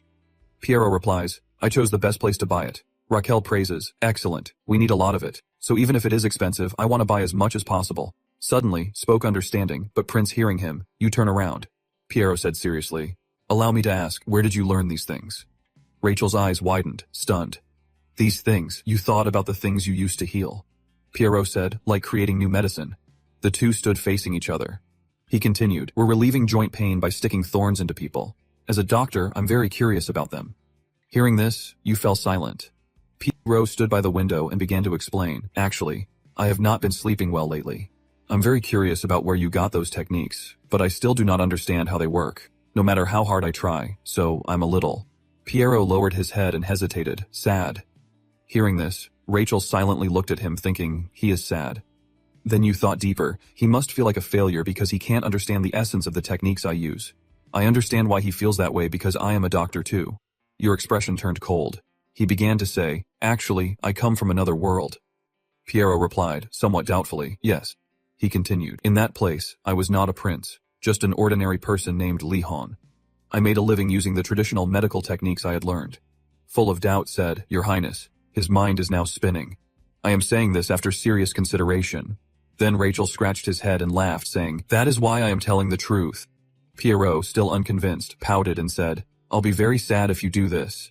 In the room, his voice still echoed with a hint of doubt. Can you stop joking with me and tell the truth? Recchio replied, I already told you. And besides, why do you want to know? Pierre Rose said, Because I want to become a better doctor. I want to see the satisfaction you have seen. Recchio replied, You already are, which silenced the other person who could only quietly respond, Yes. Then he turned and left saying, Enough talk. Let us get to work. Rachel glanced out the window secretly pleased. I can come this far because you have always been there to help. He continued thinking, I hope we have patience on opening day, not just flies. I hope people are not avoiding us because this is where the prince lives. Rachel even used his gate as the clinic's entrance with directions this way to the Royal Traditional Medicine Clinic, but reality slapped him in the face. He was even afraid of biting his nails and thinking about closing down. I think I'm overthinking things. He could not help but pace the room. Please, please, please, just one patient. So he started throwing open the door and shouting, Welcome to the Traditional Medicine Clinic. His voice echoed, royal, but only silence answered him. Rachio looked dizzy and dejected, thinking, I am done for. He moved like a statue, groping his way down. Suddenly, Piero spoke up, Prince. Rachel sighed wearily and said, Why? Piero pointed, Please, look down. The scene below astonished him. Me, he thought, I am saved. Below, thousands of people were pushing and shoving. People shouted, Hey, stop pushing. Hey, do not cut in line. I was here first. What are you talking about? Outside the clinic, patients were waiting in droves. Recchio looked at the number of people and thought, that is right. The first day is always the busiest. He began examining each person in turn. He said, I will examine you. A worried subordinate interjected, Prince, I am sorry to bother you while you are busy. He stood behind and said, But what should I do? Rachel guided him. You can go around and see if any patients need help. Oh wait, is not preparing medicine your thing? Then his expression changed and he thought, the nursing system is still terrible. It will take a while for it to become a complete system. A moment later, the system notification sounded. You have received enough experience points while treating many patients. This experience will become your foundation and your pulse-taking skill has leveled up. The notification displayed again, pulse-taking level 2 since the subject's pulse. You can diagnose their health condition, assess risks and bad signals from the body. You can get results by checking general health checkup reports, and you can see more information about the patient's internal organ symptoms if you awaken them within your body. Hearing this, he could not help but exclaim what inside his body, his heart dressed smartly, stepped forward and said, Everyone, it is daytime. Let us go see what the situation is like. Following his heart, his internal organs, the two lungs could not hide their excitement and said, So exciting. So many people, his heart proudly said, I told them, we're the best here. Anyway, there are many people here we can get to know. The large intestine excitedly said, This is really the best. The little liver glanced at him and said, You guys wake up. He continued, We only ever see old folks. All the senior staff are sitting at that table. System announcement. The results of the organ consultation are in. Heart, you have been fooled. There are no abnormalities in the heart or lungs. Me, I have no abnormalities. Large intestine, mild constipation detected, no other abnormalities. Liver, signs of inflammation detected in this old man. He needs to stop drinking. Hearing this, Rachel was a little curious. Inflammation, alcohol, is his liver in bad shape? The system announced again. Liver, that is right. Its name is crying. It's been destroyed by alcohol for 50 years. At this rate, it will completely die in about 5 years. Raquel could not hide his joy and thought. The information from the organ consultation is amazing. Accurate diagnosis is the most important thing in treating illness. I need to quickly awaken the other organs. Then he turned to the man and said, Sir, your liver is severely damaged. The man was shocked and replied, Yes. Rachel began to explain the reason. That is why you feel tired and your skin is more yellow because your liver is exhausted.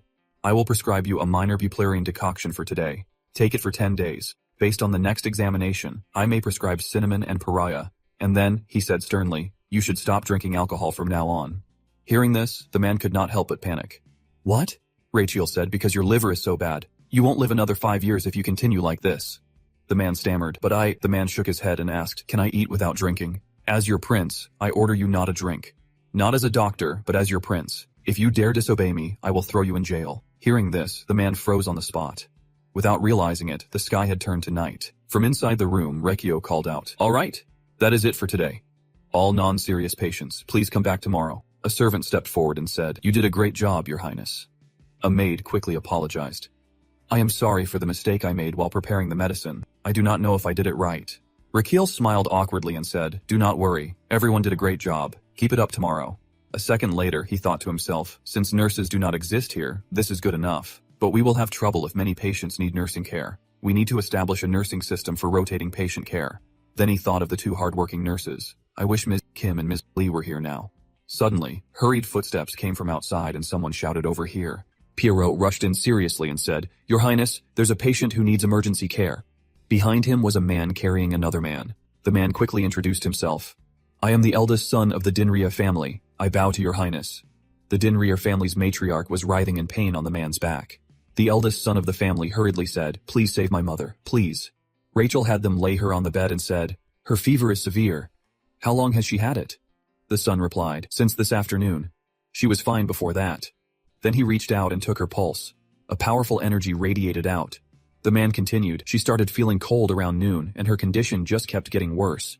In a flash, he realized he thought this is the disease that wiped out 40,000 soldiers. A type of disease flashed through Raquel's mind. The next second, his expression changed to one of horror. Napoleon's. Raquel immediately recognized it. Epidemic typhus, a dangerous disease caused by the bacteria, Borrelia burgdorferi. He asked again, "Hey, liver. Are you serious, system? System report?" "Definitely. I have seen leptospirosis in this woman's liver." Realizing the problem, he became tense.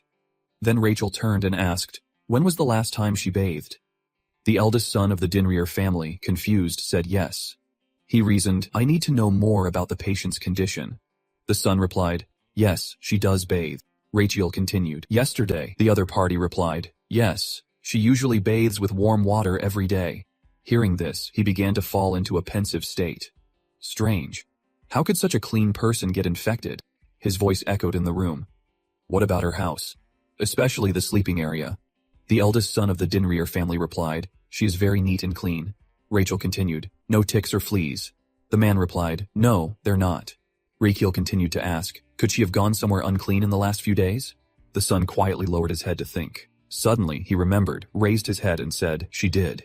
He began to tell the story, or rather it was almost half a month ago. Her carriage broke down on the way back from visiting relatives, so she had to take shelter at a farmer's house. That evening, the lady of the Dinrier family asked to stay. He continued, "The couple gave her their bed to sleep in." Hearing this, Rachel sat thinking, she's showing signs of fever today and staying at the farmer's house was half a month ago. The incubation period is 15 days. Then he seemed disappointed. Damn, everything matches the epidemiology. Then he turned to the son and said, "Perhaps that is where she got infected." The son startled and exclaimed, "Infected?" Rachel gave an example to make it easier for the man to understand. Her illness is an epidemic transmitted by the bites of fleas and ticks. Then he turned to look at the woman. "This is bad. She is old and her fever is so high." Then he turned to the man and said, "In the worst case scenario, she could get a lung infection, organ damage, or necrosis of the limbs." Rachel gritted his teeth and began to look for a cure. Then he ordered the servants, "Listen carefully, undress her and wipe her down with clean warm towels." He continued, "Then help her put on a hospital gown." A maid raised her hand and asked, "What about her old clothes?" Rachel instructed, "Burn them, including the bed and sheets she was lying on. After you're done, bathe and change your clothes." Then he said sternly, "If anyone disobeys me, they will be fired immediately and face the harshest punishment." The maids were frightened, we understand. Then Rachel turned to the eldest son of the Dinrier family, "You two, remember to have someone inform her family of this news." Then he immediately shouted, "Move." Everyone immediately split up to act. "Yes, sir." As for Rachel, he went down to the kitchen to start chopping herbs. Sweating, he looked at the medicine on the table and thought, "This medicinal soup is for treating malaria, but it is very effective for fevers like this." It is a soup made from Gromwell root. The medicine's color is cloudy. He continued thinking, a fever medicine made from Gromwell root and ephedra. Then he went to Lady Dinrier's bedside to feed her the medicine, saying, "Here, this medicine will help you feel better. Please take it slowly." The maid applied a warm towel to her forehead. They took turns caring for her and feeding her medicine day and night. One person fed her medicine, the other took care of her taking turns. Suddenly, one day, Lady Dinrier's condition became more serious. Rachel silently observed, "It's been 3 days. I sing and 3 maids take care of her, each for 8 hours a day, but her condition has not improved."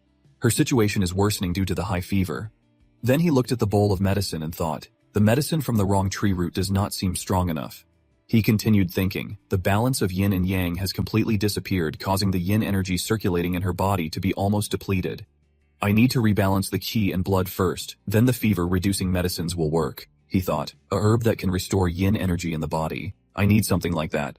Then he started thinking, think you idiot, your internal organs are waiting. Then he cursed inwardly. These guys, they're so useless when I need them. Suddenly, realized something. That is right. It is that place. Then he turned and said loudly, Lord Garden, please prepare a carriage for me. Rachel thought, that secret place still contains countless precious treasures, luxurious items. He thought, I'm not sure, but I can find herbs there. Only those with royal blood can enter because that place is very strictly controlled. I thought, since I am the prince, I need to take advantage of this. I will ask my father for help. Immediately, Rachel's carriage set off into the night. Damien was guarding the place outside. Inside, Estelian and another person were sitting coldly looking at him. Below, Rachel was kneeling and said, Your son, Prince Rachel Adria Magentano, greets my wise and powerful father. Estelian frowned, looking at him in confusion. Why are you seeking me out at this hour? Seeing his father's response, he felt a little worried. Fathers still exude such a terrifying aura. The room was silent. Raquel's voice rang out, The reason I have come here. He raised his head and said clearly, Is to ask you, father, to allow me into the secret dome tonight. Estelian questioned the dome. For what? Rachel sighed and said, Father must have heard that I am establishing a traditional clinic in the suburbs. Many patients have come to me for treatment. 3 days ago, a noblewoman in very critical condition came to the clinic. Hearing this, Estelian said coldly, What does that have to do with the palace? Riccio replied, It is because a vital medicine I need is available in the palace. You still try to find fault. I'm not convinced you are telling the truth. Are you sure you're not exploiting the patient to enter the palace for personal gain? A second later, he smiled in the darkness, thinking, Son, this is interesting. Probe first, I appreciate this. Rachel looked annoyed, thinking, Shh, this old man is clearly enjoying questioning me about this. It seems father is contemplating something. Then he angrily thought to himself, I'm also a middle-aged man who has experienced ups and downs. Convincing my own father is really difficult. Suddenly, he changed his attitude, stood up and said loudly, We do not have time for this. Right now the patient's life is in danger. At this, Estelian frowned and said, How do you prove that what you're doing is right regarding that matter? Then he deliberately dwelled on the past. You were sickly in your youth and had little time to even study, and now you want to be a doctor. I can't help but be suspicious. Then he angrily shouted, I can't be sure what you are doing is right, that the remedy will work or that you can save people. Riccio coldly replied, I understand you want to test me, father. Then he smiled and said, Right? Estelian's voice softened. Yes, that is right. Then he pointed at Roberto and continued, The test is simple. The captain of the royal guard is ill. Diagnose him if you can. Then he added, I will allow you into the secret palace. Immediately, Raquel stepped forward and took Roberto's pulse. Estelian questioned, There's no way my son could know. Only Roberto, his wife, I know about this. Then he spoke up, Captain. He stated confidently, He is bald. A conclusion that left them both dumbfounded. The whole room fell silent. Estelian hurriedly pointed at Roberto. But look, he still has a lot of hair. Roberto trembled in fear. A second later, he flipped up Roberto's hair and said, That is because he is wearing a wig. Roberto's closely guarded secret of many years had been discovered by him, and he could not help but look like he was about to cry. His soul was deeply wounded. Stop it, you and your father. Estelian was speechless, but Roberto collapsed in sorrow, sobbing uncontrollably. Riccio triumphantly pushed open the door and said, Let us go, Damien. On the way, Damien wondered, was not it strange the day he got his wig cut off? He calmly replied, It is all right. I will heal him, but that is not important right now. We will do it later. They arrived and stopped. He looked ahead and said, This is. The door in front of them was constantly glowing, and Raquel said, The vaulted secret chamber. Over here, Roberto was sobbing. Could you ask him to heal me? Estelian comforted him. Why don't you try visiting my son's clinic after dinner? 2 guards saw him and rushed over. One of them said, Your Highness. He handed him a card and said, Please accept this. He asked, What is this? The other replied, The entrance ticket to the Seeker Vault. You needed to enter. He asked back, What happens if I do not have it? The guard replied, All the magical attacks in the vault will activate, and the ticket also resets the time you spend inside, if you stay longer than allowed. The guard signaled that if the time was up, he would die, and both Raquel and Damien silently looked at each other. Outside, the eastern road was beginning to brighten. The soldier continued, According to the information, you are allowed to stay until morning. Rachel looked at his watch and exclaimed, What? Only a few hours left. Then he hurriedly pulled Damien along. Damien, let's go now. Suddenly the soldier said loudly, Your Highness, that is, he continued, is a high-end area. This place is divided into 3 areas, high-end, mid-range, and basic. Rachel quickly scratched his head and said, Oh, sorry, I did not know. Then he frowned, thinking to himself, this soldier is quick-witted. He was not fooled. He recalled his meeting with the king. A stallion said, Since you passed the test, I will allow you into the basic area tonight and take 1 item. Yes. Rakeo replied. Seeing his forced expression, he asked, Do you have a complaint? He pouted and replied, No, I mean it is not exactly a complaint. He said resentfully, I worked hard to pass the test, but I only get to go to the basic area. Estelian replied, It is not like you worked hard.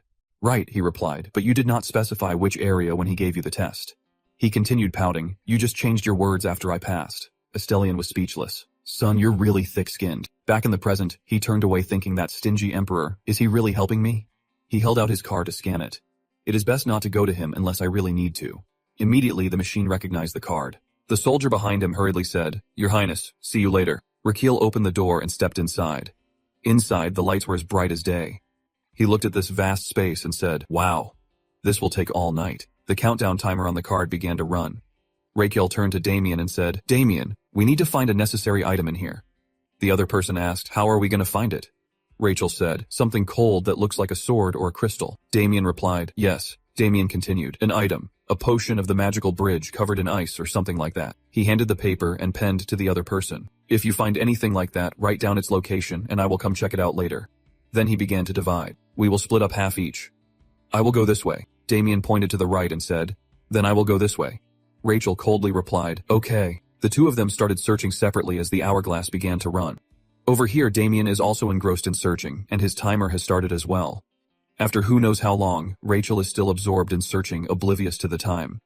He looks at the pile of stuff and thinks, Do not know if it is because this is a basic area, but I have not found anything. I hope it is not the same for Damien because I do not have anything special. At this moment, Damien is staring intently at something. After that, the 2 meet. Rachel takes the paper and asks, Did you write down the locations like I said? He replies, Yes, I did. He writes the locations on the paper. Rachel looks at it and thinks, What the heck did he write? The space becomes very quiet at this moment. They walked and talked. Rachel said, Are not there many attribute items here? Damien replied, That is right. Rachel continued, Is this our only hope? Then they stopped in front of something. Name, Eternal Snow. Type, Shield.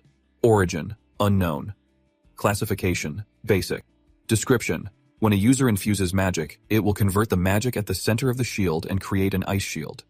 Rakeel said, Eternal Snow. He began to look at it generally, constantly thinking like the bell at the cafe. Then he noticed the detail. But it says here, it will convert mana at the center and create an ice shield. The ice shield will break when it receives too much damage. The fragments that break off when damaged are products of pure mana. Then he reached out and touched it constantly saying, It is so cold. He picked it up and began to feel it. An ice shield will be created when mana is infused. After he infused power into the shield, it began to react. Suddenly, a powerful force emanated from it. He thought to himself, Wait, is this really the bell at the cafe? I feel like I should go get the coffee I ordered. Recchio looked at the shield in his hand and thought, Okay. Based on how much it is reacting to the mana increase, I should not carelessly pour too much mana into it. There's a minimum amount of mana needed for the ice shield to appear, which is why it is a basic rank. He said, I'll try it slowly. Then he thought of a shower. You have to start adjusting the temperature. Too cold. Now it is too hot, like adjusting the shower temperature. Adjusting to a certain temperature, he thought to himself. Here it is, this feeling. I will keep going like this. Then the shield continuously produced cold air. He could not help but exclaim with joy, I did it. Then he swung his arms secretly rejoicing. A big shield that is not heavy at all. He thought, and it is cold too. I can do it. I can cure Lady Dinrier. The cold air from that object is gradually spreading. Then he turned to Damien and said, Damien, I think I need your help again. In Damien's head, I really do not know what he is thinking. He asked, What can I do for you, sir? Reikio replied, I will tell you later. Let us go. We bought some time. Damien wondered, what bought time? How he answered. I mean, let's go heal the patient. The two quickly left the place. At the door a guard said, Your Highness. The guard continued, The item you chose is... Damien stepped out holding a sword. The guard stared intently at the sword and said, You chose that sword. Rachel stepped out and said, Damien, what do you think you're doing? Rachel said, a little angry, I'm extremely disappointed in you. He was wearing a lot of gold and looked at the other person. Seeing this, the guard said, You need to leave them here, Your Highness. As night fell, a sound came from outside the window. That voice rang out, "Me! Why me?" Pierrot was startled awake by the noise. He looked out the window and saw two people talking. He called out, "Your Highness, you are back." Then he smiled at Raquel. "Your Highness has become quite close to Damien lately, has not he?" The two below continued talking. Pierrot thought, "Damien, I always considered him rude and stubborn, but he has done a good job protecting the prince." Then he went to prepare tea for Raquel. It is good for the prince, who has always been ill, to have a friend like Damien to play with so freely. He happily went downstairs. "I guess I can put more faith in him." Meanwhile, Raquel was laughing happily with Damien like old friends reunited. The early dawn began to break. Rachel held up the shield, which radiated cold air towards the sun. Pierrot stared in wide-eyed surprise. What is going on? Meanwhile, Damien coldly drew his sword, making Pierrot wonder, why is he drawing his sword? The next second, Damien took a running leap, quickly bringing his sword down on the shield. Rachel struggled to block the powerful blow. The teapot in Pierrot's hand slipped and went flying. His face was filled with panic as he anticipated the scene, and he hurriedly shouted, "Assassination." A few minutes earlier, Rachel and Damien were talking. Rachel said, "Listen carefully to what I'm about to say." And Damien replied, "Yes, Your Highness." He looked at Rachel and thought, he just sincerely wants to help the patients. "I will follow his instructions without question." Rachel, like a kitten, said so. "Can the swordsman hit me?" His words silenced the other man. Damien thought, is he really crazy? Rachel said, "I want you to hit me so hard the heavens break." Damien hesitated, saying, "Sir, are you serious?" Rachel cheerfully replied, "Yes." Damien was silent. Damien's respect for Raquel plummeted. The two men's voices woke Pierrot. Damien's voice rang out, "Me why?" Pierrot went to the window. Damien's voice rang out, "Are you planning to kill me by framing me for treason?" Raquel revealed his plan. "You have to hit me so I can save Miss Dinrier. That is how we all survive." Then he pointed at the other person and said, "So are you." Then he laughed and said, "So am I." Damien silently pondered. "What is he thinking?" Damien said, "I need a clearer explanation." Raquel replied, "You saw what was written on the eternal ice at the center position in the Seeker Vault, right? It says how to use the shield. Specifically, when a user transfers mana, the core of the center will change the mana and form an ice shield. The ice shield will be destroyed when it takes too much damage. The fragments of ice that fall off when it is destroyed are products of pure mana. It will naturally dissipate over time, but avoid touching it or using it recklessly." Damien replied, "That is right, but what does that have to do with me having hit you?" Raquel explained, "I need to use the ice shards formed from hitting the shield for medicine." Damien fell in a thought, then he spoke up, "You could just put the shield down for me to hit. Could not you?" Raquel shook his head, refusing the idea. "No way." Then he raised the shield and laughed, "Now you see it." Then the shield did not glow. He cried, "Now you do not." He continued, "To maintain the ice shield, I have to transfer mana into it, but I want to stay safe." Damien looked at the shield as if to say, "So you want me to destroy the ice shield without hurting? You right?" He pointed at the other person and said, "That is right." Damien is still a little worried. "Your Highness, this could be considered treason." "How could I do such a thing?" "I would never do that." Damien said nervously, "I can't be penniless." Then he continued, "Please reward me every time I hit your shield. The #1 principle in negotiation is to make the first offer to win." Reggio put on a face and said, "So you want to get paid to hit me?" Damien replied, "Yes." Then he put his hand on his chest. Damien bowed respectfully and said, "Your Highness, I see you as my patron. I deeply respect your caring for everyone without asking for anything in return." Reggio looked at him. Damien's voice rang out, but this time is different. "I have to get paid." Rachel thought, TCH, all the misfortune in Damien's life. It is all for money. The image of a gloomy boy is Damien as a child. A little older, he discovers a mark on his back, but misfortune strikes. He loses his mother and grows up to be a gladiator. Rachel looks at his opponent and says with a smile, "Even in the novel, he is very stingy." Just then, Pierrot is bringing out tea to greet the guests. His voice rings out as he speaks with Damien. He puts his arm around Damien's shoulder and says, "Just like what I read, I knew you would be like this, but in person you are even more shameless." Damien looks at his opponent inquisitively. "What did you read?" At this moment, dawn begins to break. Raquel raises a shield and says, "All right. I will pay you a day's wage for every hit you land." Damien said coldly, "I expect you to pay on time." Then Damien swung his sword hard against Raquel's shield. He struggled to block the incoming attack. The teapot Pierrot was carrying was instinctively thrown into the air. He cried out in terror, his voice trembling as if he were about to cry. "It is treason." He immediately fainted on the spot. Garden had fainted. Dust flew everywhere, and a section of ground was hollowed out by Damien's blow. Rachel's arm trembled as he gripped his shield tightly. Damien raised his sword and said, "Looks like this much power won't break it. I will try again." Rachel grimaced in pain enduring it. Seeing that, Damien said, I have not even swung my sword yet. Rachel, trembling all over, said, hurry up. Damien quickly attacked a second time, replying, yes. The sword swiftly struck the shield hard. Rachel's other arm clenched tightly, preventing himself from succumbing to the great force. Who knows how many times they would try this? Rachel looked at his trembling arm. On the other side, Damien coldly looked at him and thought, should I hit harder? Raquel shouted, you bastard! You just want more money, do not you? Damien's pupils suddenly contracted and he said, this time, I am getting serious. Damien quickly used all his strength to strike the shield in Raquel's hand. The ice on the shield quickly cracked, then it shattered into 100 pieces, which Raquel happily watched. Then he cheered happily. Success. You did it, a long and healthy life, for royal life. Then he turned and said, let us gather the ice veins and go. At the same time, the two saw Pierre faint, and Raquel said, why is he sleeping outside?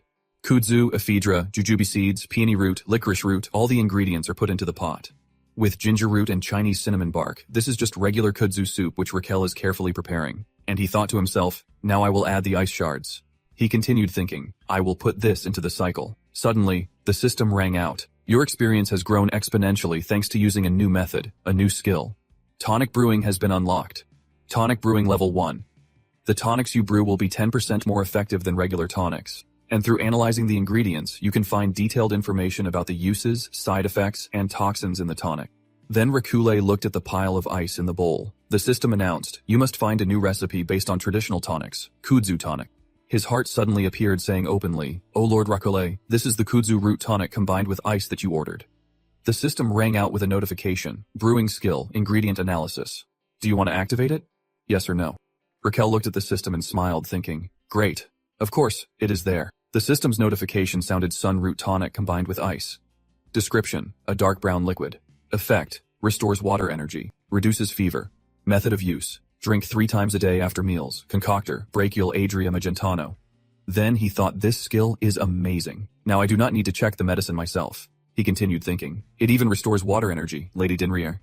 Then his eyes became determined. Now I can save her. A moment later, he carried the bowl of medicine into the room. The eldest of the Dinrier family hurriedly said, Your Highness? Rachel inquired about her condition. How is she? The man bowed his head and said, she's still not well. Then he glanced at her. Her whole body was emitting black energy, her face contorted. He thought her energy levels are decreasing more and more, this medicine. He spooned up some medicine hoping it would work. Then he carefully gave her the medicine saying, all right, madam, drink up, it will be a little cold. The Dinrier family's madam said, it is so bitter. Rachel laughed and said, the more bitter the medicine, the more effective it is. After that, he took the opportunity to go and do his medical work. In the evening, Rachel sat by the Dinrier family's madam's bed to observe her condition. The next morning, he brewed medicine for her again. 10 days later, the servants in the palace were deeply moved. They watched his back as he looked out the window, sighing, is he always like that? He is completely different from the sensitive jerk he used to be. Your Highness, I respect you so much now. Piero was also moved, his eyes glistening with tears. And he thought to himself, I've always believed in you, Your Highness. While everyone is moved by his hard work, over here, Rachel's face is haggard, his expression somewhat grotesque, his eyes are vacant, his mind not very clear. Rachel reassures himself, somehow I endured it, but I am so tired. I diagnosed, nursed, and even brewed the medicine myself. Rachel, you have to keep going for the reward after working hard. At this moment, the system announces you have successfully used kudzu root tonic and successfully cured the rash. Your dedication to the health of your patients is a manifestation of self-sacrifice.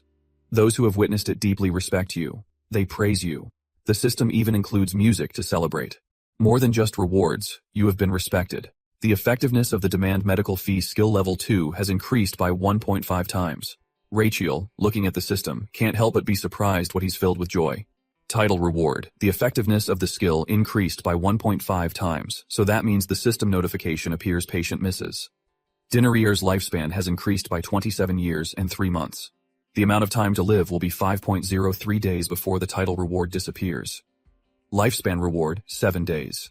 Lifespan updated, 146 days. Hearing this, he cannot hide his smile, thinking, great, if everyone around me respects me. He thought to himself, then I will live even longer, and immediately put on a sinister expression. He imagined the praise and admiration directed at him, then laughed. I will make you misunderstand even more. One afternoon, as the sunlight faded behind the palace, a carriage appeared. Inside sat Raquel, along with other young ladies from prestigious families. Raquel listlessly rested her hand and looked out the carriage window thinking, somehow I overcame this difficulty, but running the clinic alone will become increasingly difficult. Then he came, she thought. I need a professional nurse. The romantic evening sun shone down on the carriage. Arriving in town, the carriage suddenly stopped. Someone's footsteps down. The lady of the Dinria family gets out of the car smiling and says, Your Highness, I can't believe you went to the trouble of bringing me back after treating me. I do not know how I can ever repay this kindness. Hearing her say that, he smiles inwardly. Do not worry. I've already received countless benefits from it. The system information panel appears heart, lungs, large intestine, and liver have awarded you 200 balsol to celebrate the successful treatment. Current HP 1,500. Then he turns and says with a smile, Do not worry about it. Seeing you recover is enough for me. Everyone there, including Pierrot, can't help but be moved as if wanting to exclaim, So touching. The two members of the Dinrier family bow politely and say, Then we will take our leave. Seeing this, Raquel interrupts, Wait. Raquel stands up and says, Frankly, I want to talk to you. The eldest son of the Dinrier family looks at him in surprise and a little worried saying me. Raquel says, Get in the car first. He quickly got into the car on your orders. The two sat in silence, far apart. The eldest of the Dinrier family spoke. Prince, are we going to sit and talk like this? Raquel replied, Yes. We have things to say even sitting like this. They do it in Shinsky too. Shinsky is a South Korean department store chain. Before they knew it, the sun was setting and the birds were preparing to fly back to their nests. The two silently looked at each other. Suddenly, the man tensed up. Why is not he saying anything? Suddenly, Rachel sighed and began the conversation. Then he said, Oh man, I am so sore. His words startled the other man, who thought, Do not tell me. Rachel suddenly put on a tired and listless face and said, I have not been able to sleep for days taking care of the lady. The eldest son of the Dinrier family turned around thinking I knew it. Then he said, Your Highness, I was thinking of compensating you. Rachel replied, Do not you know I do not charge for treatment. I will lose patients if I go back on what I advertise. The man replied, But Your Highness, I want to repay you. Hearing this, Rachel was overjoyed and said, Really? But you're not my patient. I do not take anything from patients. The man stammered, Yes, you are right. Something just shattered. Then Rachel lowered his voice, flipped through the information and said, For what I have heard. He stopped at the man's information and continued, You're a painter, are not you? The man replied, Yes, but I am just an amateur. His eyes became unusually sharp and he said, I want you to make some things for me. A few days later, once again, sunlight shone down on the town. At Frontera Square, a bald man appears and says, Have you heard? The fruit vendor next to him asks, Heard what? The bald man says, The prince is looking for servants for the palace. The other man wonders, Why are you telling me this? The bald man walks over, pats the other man's shoulder, laughs and says, I thought you would be interested. You have been unemployed for 5 years. The man, startled and angry, says, Landlord, why do you care whether I'm unemployed or not? Please do not say any more. I have not skipped rent. The bald man's face darkens and he awkwardly holds up 2 fingers saying, You are 2 times late. Hearing this, the other man changes his attitude. I'll go make money right away. The man quickly runs off, not noticing a person in a black cloak standing next to him holding an apple. The mysterious person holds the apple and looks at it for a long time. No one knows if the person is male or female, but they look very cold. Here at the exhibition of the eldest son of the Dinarier family, people from all over the Dinarier territory are flocking to see it. Young and old, men and women, everyone's here. As people enter, the space is vast and magnificent. Everyone gazes unable to take their eyes off it. Rachel is also there clapping and saying, Congratulations on becoming a professional artist. The eldest son of the Dinrier family scratches his head sheepishly saying, Thank you, Your Highness. Rachel looks at him and says, Why the long face? He just smiles awkwardly and says, Oh, this. The paintings he has drawn are all images of Rachel. The voice of the eldest son of the Dinrier family rings out, I feel that. Another painting hanging on the wall is called The Trio of Life. Another painting appears with Raquel's face titled, Life Returns to You. Next is a painting of someone crying. It's called, I too, sometimes cry. Damien, standing in front of it, draws his sword as if to say, I do not know why, but I want to slash this painting. The eldest of the Dinrier family adds, It is a scam. Rachel pats the other person's shoulder and says, It is okay. It is okay.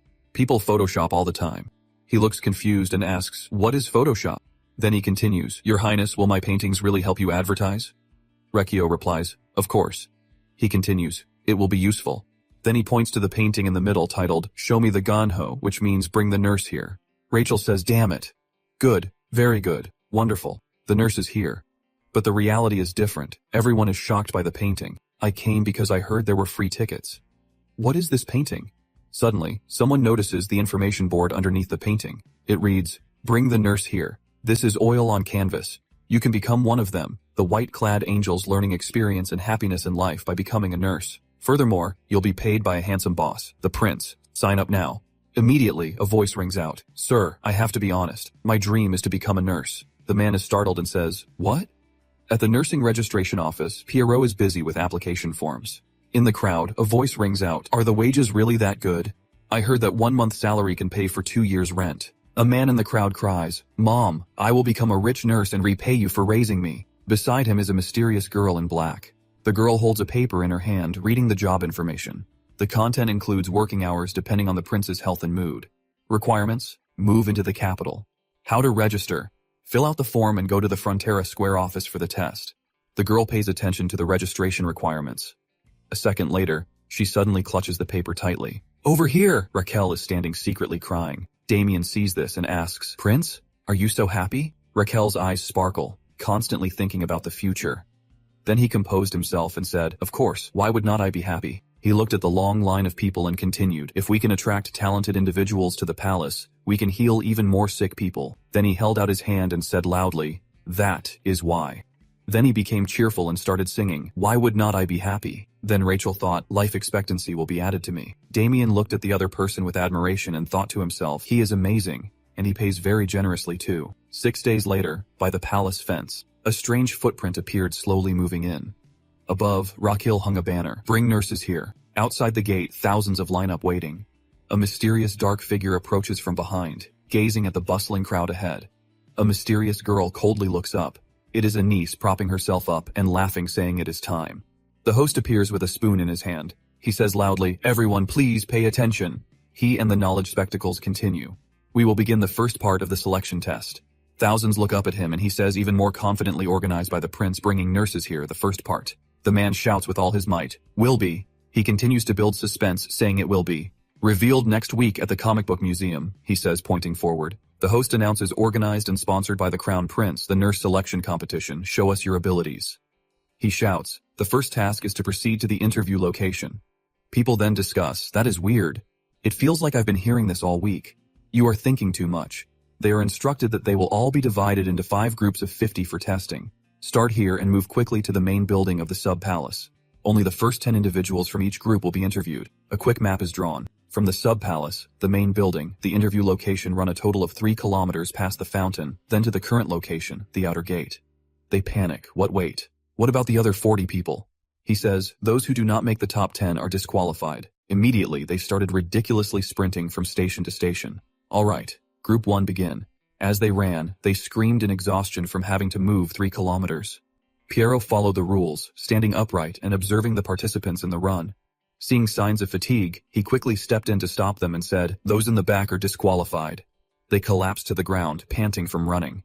He praised them, "Well done," but Pierrot announced that they would begin the next task right away. A series of tempting dishes had been laid out on the table. "Task number 2 will be," he continued, "find a medicinal herb among the 6 herbs on the table." The participants took turns tasting them. Someone went up and smelled it.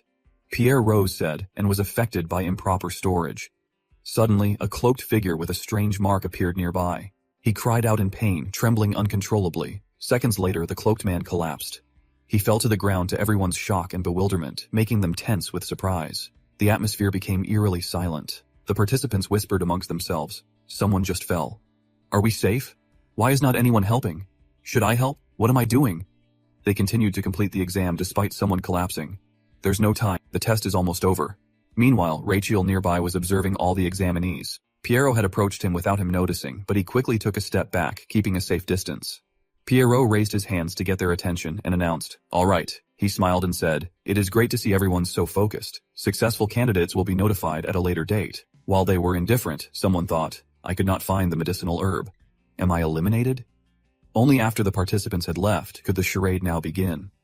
Raquel approached and said, "You can get up now." That was Damien pretending to collapse. He finished his act, so he stood up. Damien brushed himself off and replied, "Luckily I fooled them all." Riccio responded, "I was worried it looked too theatrical." "What do you think?"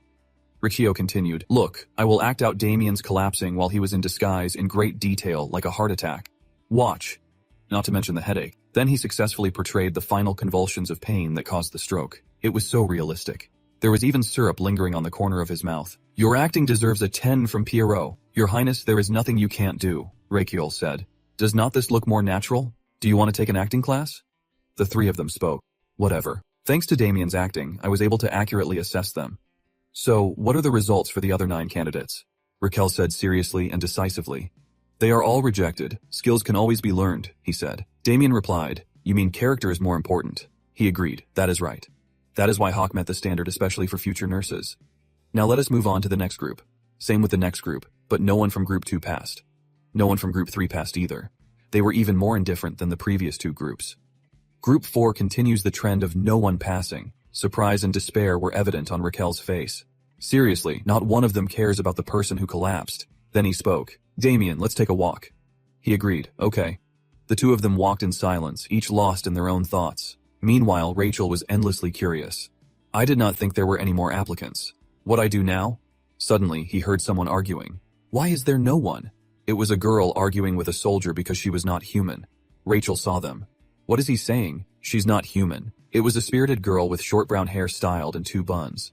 She insisted, "I am human," but he kept arguing. "No, you are not." Rachiel, standing far away, was annoyed.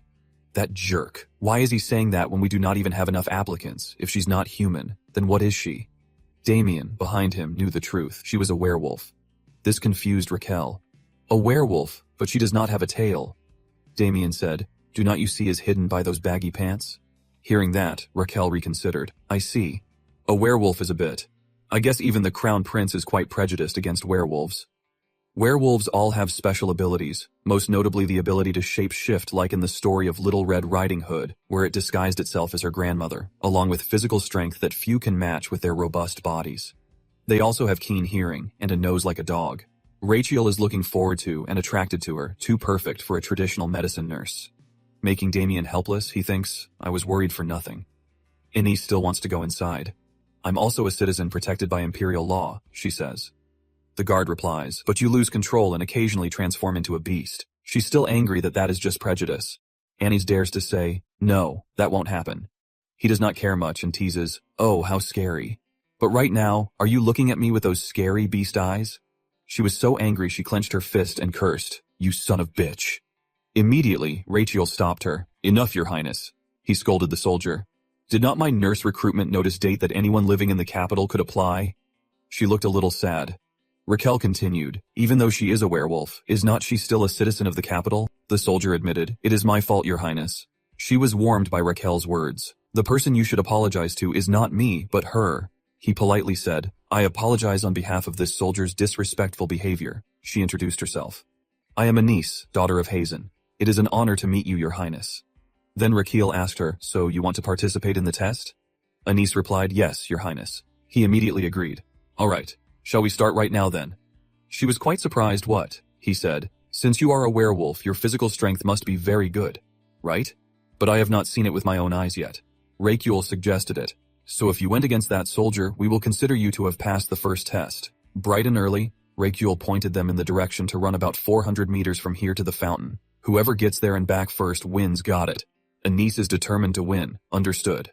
He instructed the soldier, "Get ready," and the soldier quickly acknowledged, "Yes, sir." They are in position. Preparations complete. Both are mentally prepared for a decisive victory.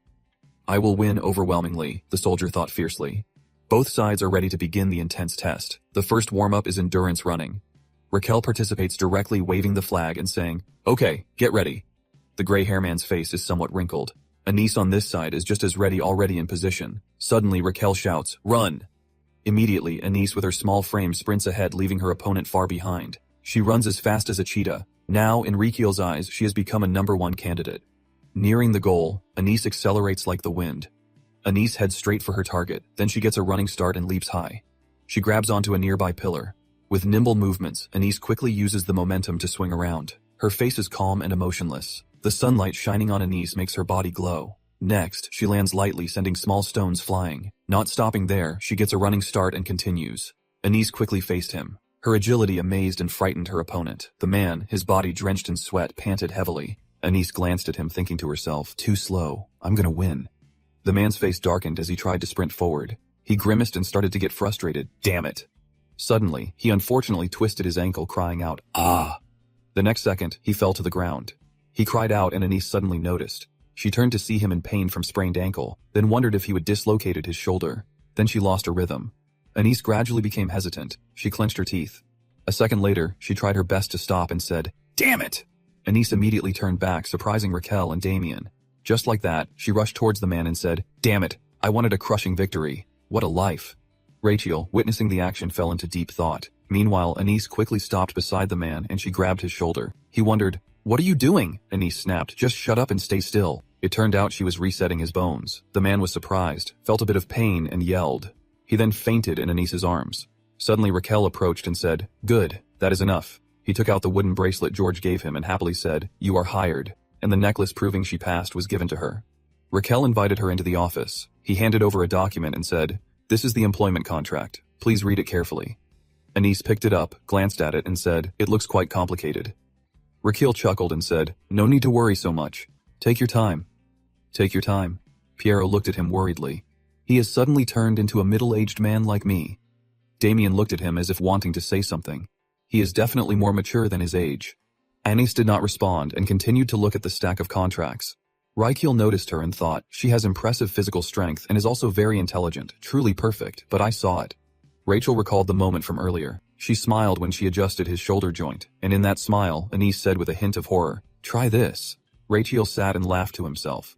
Although she helped, she did it so painfully. There are many difficult patients out there. They certainly would not be happy. Piero and Damien stood beside him looking at him in confusion. Outside the window, the sunset light kept shining in. Rachel thought, "But it is a pity. I want to have more people like her." After a moment, Anise calmly placed the contract down. Immediately Raquel approached and asked, "How's the contract?" She replied, "It is good," but then Anise said, "I want to add a few additional clauses." Immediately, her words confused Raquel. "Really? Were they?" Anise continued, "Actually, her voice rang out and the leader of a tribe of about 50 people. His words left him unsure what to do. Suddenly eyes lit up and he said, then he thought, there are 50 people like her. Then he ran over and squeezed Anise's shoulders saying, "Oh my, you should have said that sooner." Seconds later, Rachel fantasized about tall, strong werewolves who could resist having 50 Palace-class nurses. Anise turned and said, "Then please have them take the nurse exam." Rachel nodded in agreement thinking, "Come to me's class." Then Anise continued, and also she requested, "Please solve our tribe's congenital problem." Hearing that, Rikio became curious. A congenital problem. "Are you lacking food?" She replied, "No." He asked them, "What is it?" Anise began to explain, "Our tribe has encountered many ironic situations in society because of that problem. A group of people constantly tease them." Anise hesitated and said, "It is, our tails." Hearing that, Rachel was a little puzzled and said, "Tails." She continued, "It is because our tails move on their own." She described her wolf species. Rachel asked, full of questions, "Is that a bad thing?"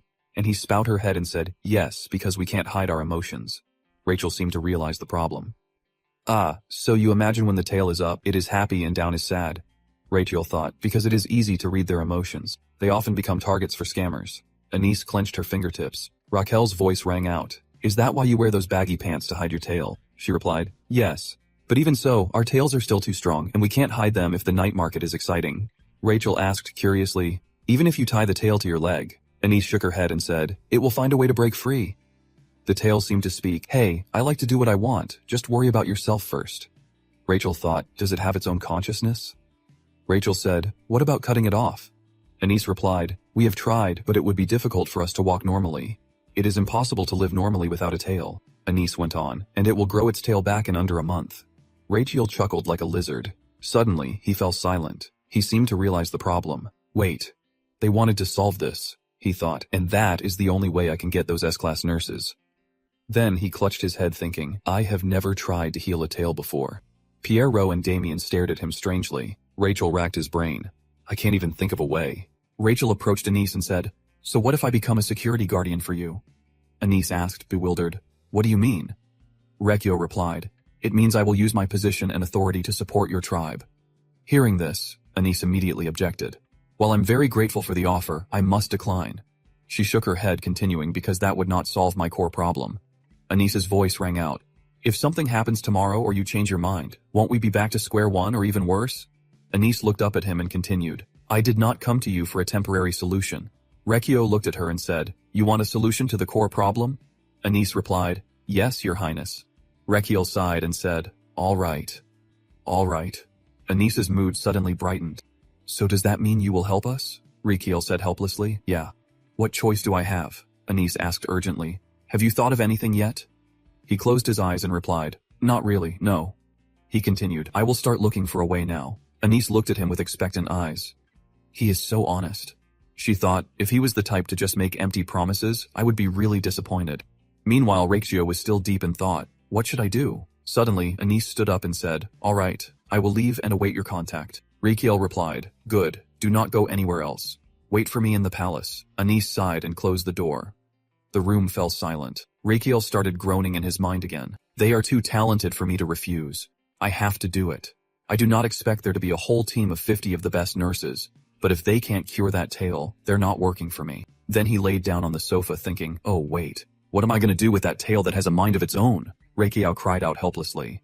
A moment later, his face darkened. He sat near the bookshelf, his face pale, thinking, I have searched everywhere, but I still have not come up with anything. Just then, Piero suddenly shouted, that is the skill name, Prince's Shout. Rachel was startled by him. He shouted, you scare me half to death. You did that on purpose, did not you? Piero solemnly replied, no, your highness. Rachel continued, then what is something wrong with you? Piero frowned and said, if you frown too much and let frustration build up, you will get a lot of diseases. Rachel patted his chest and replied, if you keep scaring me like that, I really will get sick. I might get heart disease. Piero replied, no, your highness. Rachel questioned him. What do you have to decide whether or not I get sick? Piero frowned again and said, if you frown too much, you will get wrinkles. Then he continued to explain, once wrinkles appear, you won't be able to erase them. How about you stop frowning, your highness? He looked at him as if to say, really? Then smiled slightly. He looked up at the bookshelf and thought, is he trying to make me feel better? He clearly is. I feel both embarrassed and grateful at the same time. He is so kind. Then Rachel shrugged and continued, so what if I get wrinkles? I will just use fillers and Botox. Hearing this, he was full of questions. Excuse me, but what are fillers and Botox? Rachel laughed and continued, is something I know about. They're very good at helping erase wrinkles. Hearing this, he suddenly seemed to think of something. Wait, he thought, that is right, botulinum toxin, the full original name of Botox. He began to think of all the toxins known to man as the most potent paralytic. Then he thought of the werewolf's tail. The red muscles of the werewolf's tail can move on their own. I will paralyze those muscles, and then he thought of Kuzman. It just so happens I have poison to use. His face became brighter than ever. Then Raquel said to Piero, Garden, I need Kuzman's poison. You keep in a secret vault, right? Piero replied, yes. Then he said loudly, bring it to me and take me to Agnes's room. Right now in Anis's room, she's doing push-ups non-stop. Suddenly, she stops and notices something. Anis opens the door, sees Raquel and says, why are you here at this hour? Without saying much, he pushes her inside and says, I think I have found a solution. Let us go. Then he lowers his gaze and thinks, there are two things I need to figure out first. The first is a place to perform a method. At the same time, he transfers energy into the other person. Then he happily thinks, yes, I see it. Anis's body chart quickly appears. Starting from the brain to the shoulders and finally the legs, Rachel thinks, I knew it. The flow of internal energy in her body is completely different from humans. Apart from the position of the Ren meridian, it is completely different from what I expected. Her Changsheng and Yi points on her hips are further apart than on a human, he thought. And in between is something humans do not have, a blood vessel leading straight to her tail. Raquel's face turned serious. He said, I will stop talking from now on. Then he thought, in short, she is similar to humans in most important respects. Then he turned to the other person and said, now then, could you transform into a wolf for me? Anis turned back and said, excuse me. It is dark outside, Raquel explained, because your acupuncture points will change when you transform. We need to check and find out where they are. Anis fell silent at this point. She just stood there and said nothing. The next second, a small ear sprouted from her head. Next, her developing feet grow larger. In an instant, Anis transformed into a tall and ferocious wolf. But Raquel, unafraid, said, I thought you would get bigger. You're like Denkel. Anis replied, yes. Then he said, that is the name of the dog I used to have. Hearing this, Anis growled angrily. Raquel started teasing. Oh, can't you talk because your mouth structure has changed? Next, he happily took her hand and said softly, which hand? Suddenly, she got angry. Rachel quickly pulled his hand back, laughed, and said, sorry. Rachel made a gun gesture and said, bang. Immediately, Anis rolled over like a puppy. Anis growled a warning. Raquel said, it really works. Sorry. Let us start the examination. Piero looked at him with gentle eyes from behind. After some time, Rakil thoughtfully returned to his room, constantly thinking. He had completed the first task, finding a place to perform the method, but the second task was a bit more complicated. He looked at the medicine box and thought, what is the amount of paralyzing poison to use? That is the most important question. Rakil picked up a pill and observed it. I need to find out the ingredients of this poison to know exactly how much I need to use for her tail. Then he thought of Kuzman locked in prison. Should I ask Kuzman? No. I can't trust him. Kuzman was quickly dismissed. Then he boldly thought, or should I try eating it, store with him a man of protection and test it? He immediately put the pill in his mouth. Suddenly, the system's warning sounded. Your organs are furious from the heart, lungs, and large intestine. They were all scolding him for being crazy. They all gathered in one place to discuss. His heart is speaking up. He just ate poison. The lungs are giggling. The liver coldly says, then who will detoxify? The large intestine is helpless. Does he really want to test it himself? Suddenly the liver shouts, here I am. Why not summon a monster and feed it the poison? Rachel, sitting in front of the system screen, says, you want to test the poison on a cute little summoned beast or not? You guys going a bit too far? The organs scold through the system. You're planning to test the poison on yourself. Do not? You think it is going too far? The liver says irritably, there are summoned beasts for analyzing ingredients, are not there. The liver angrily shouts at him, even poison. At this moment he seems enlightened, his face blank, and he thinks, what did you just say? Rachel, sitting in the room, says in surprise, what? There's a spirit beast that specializes in analyzing ingredients. The system says, laughing liver, right? I met him in the system's waiting room. He is surprised. What is the system's waiting room? It starts explaining. The name says it all. It is a waiting room. I had to rest there until I awakened. Everything was in hibernation. The system announces me. Heart, lungs, large intestine, everyone. Rachel is surprised. He looks at the system and says, so the other internal organs are also sleeping. The screen displays the answer. That is right. The organs waiting to be summoned are the same. After hearing that, he starts thinking and says, what is that system anyway? The system announcement rings out. Do not ask me anymore. Even if I knew everything, I cannot tell you. Then a red notification appears. It is the law. Disclosing information is also restricted. Rachel starts speaking through the system screen. Then, can you at least tell me the characteristics because I will have to go through Gotcha with go see him again? He said with a sigh and stubbornness, I do not like it. Hearing that, Rachel pouted and said, seriously. Then he looked at the screen. The organs were very happy with the current situation and then they laughed loudly. Rachel angrily gritted his teeth and cursed under his breath, you bastards. A second later, he stood up and shouted, if you like it, then just keep quiet. Then he pinched his nose and said, I will make you speak up. The system displayed a conversation between the heart and the large intestine. The heart laughed and said, what are you doing, large intestine? Are you holding your breath? The two lungs were stunned, lungs with a very heavy question mark. Seconds later, his face flushed red from lack of oxygen. His lungs were turning purple and his lungs and heart were getting anxious like what I do not have enough oxygen. The system displays a notification. Your internal organs are panicking because of your actions. His pale-faced lungs hugged themselves constantly saying lungs. At this point, his lungs had collapsed to the ground and his heart's face began to pale. His liver and large intestine kept shouting, the lungs are about to die, you idiot. A second later, the system announced, okay, the characteristic of a spirit beast that can analyze materials is a strong golden light emanated from Rachel's room. A goldfish appeared and said, Bobak. Then another one appeared and Rachel said in surprise, a fish, a goldfish. He continued, hey. And the goldfish glanced at him and said, Bo. Then he put on a sly face and said, let us get along from now on. And the fish cried fearfully, Bobo. Then both the fish and Gosium happily looked at each other and cried out. Rachel happily watched the two summoned monsters playing with each other. Then he reached into the box and took out a pill. Then he gave it to the goldfish and said, Bobok, do you want to eat this? It is delicious. And it kept looking and crying out, Bobobok. Then the system displayed the words of the internal organs. You are really heartless. I wonder who you take after.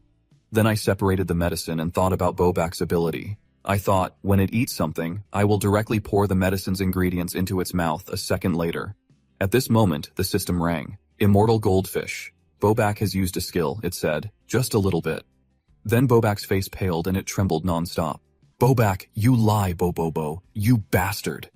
Then it fainted in front of Gosium's horror, who thought to himself, I'm going to die. Rakil watched and thought, it will a second later. Bobak opened its eyes wide. The system announced, Immortal Goldfish. Bobak has used a skill revive level 1. Seeing this, Rakil thought, revive. At this moment Bobak was endlessly angry. It pulled out one of its sharp teeth. He watched it, thought, and wrote in his diary, then laughed and said sorry, as Bobak angrily cried Bo. He watched what was writing and thought, Bobak writes everything it eats in its diary. Ingredients, median, lethal dose. Then Rachel picked up the paper and thought to himself and all the characteristics of what it eats as if it is stalking someone. And this is actually a very potent toxin that can reduce the effectiveness of Botox. A second later, Rachel was delighted. He smiled, raising the corners of his mouth. Great. Good. Now I can make the exact amount of medicine needed with the Agni's tail anesthetic. Then he called out, Mr. Garden. Piero immediately appeared. Yes, Your Highness. Rachel was surprised.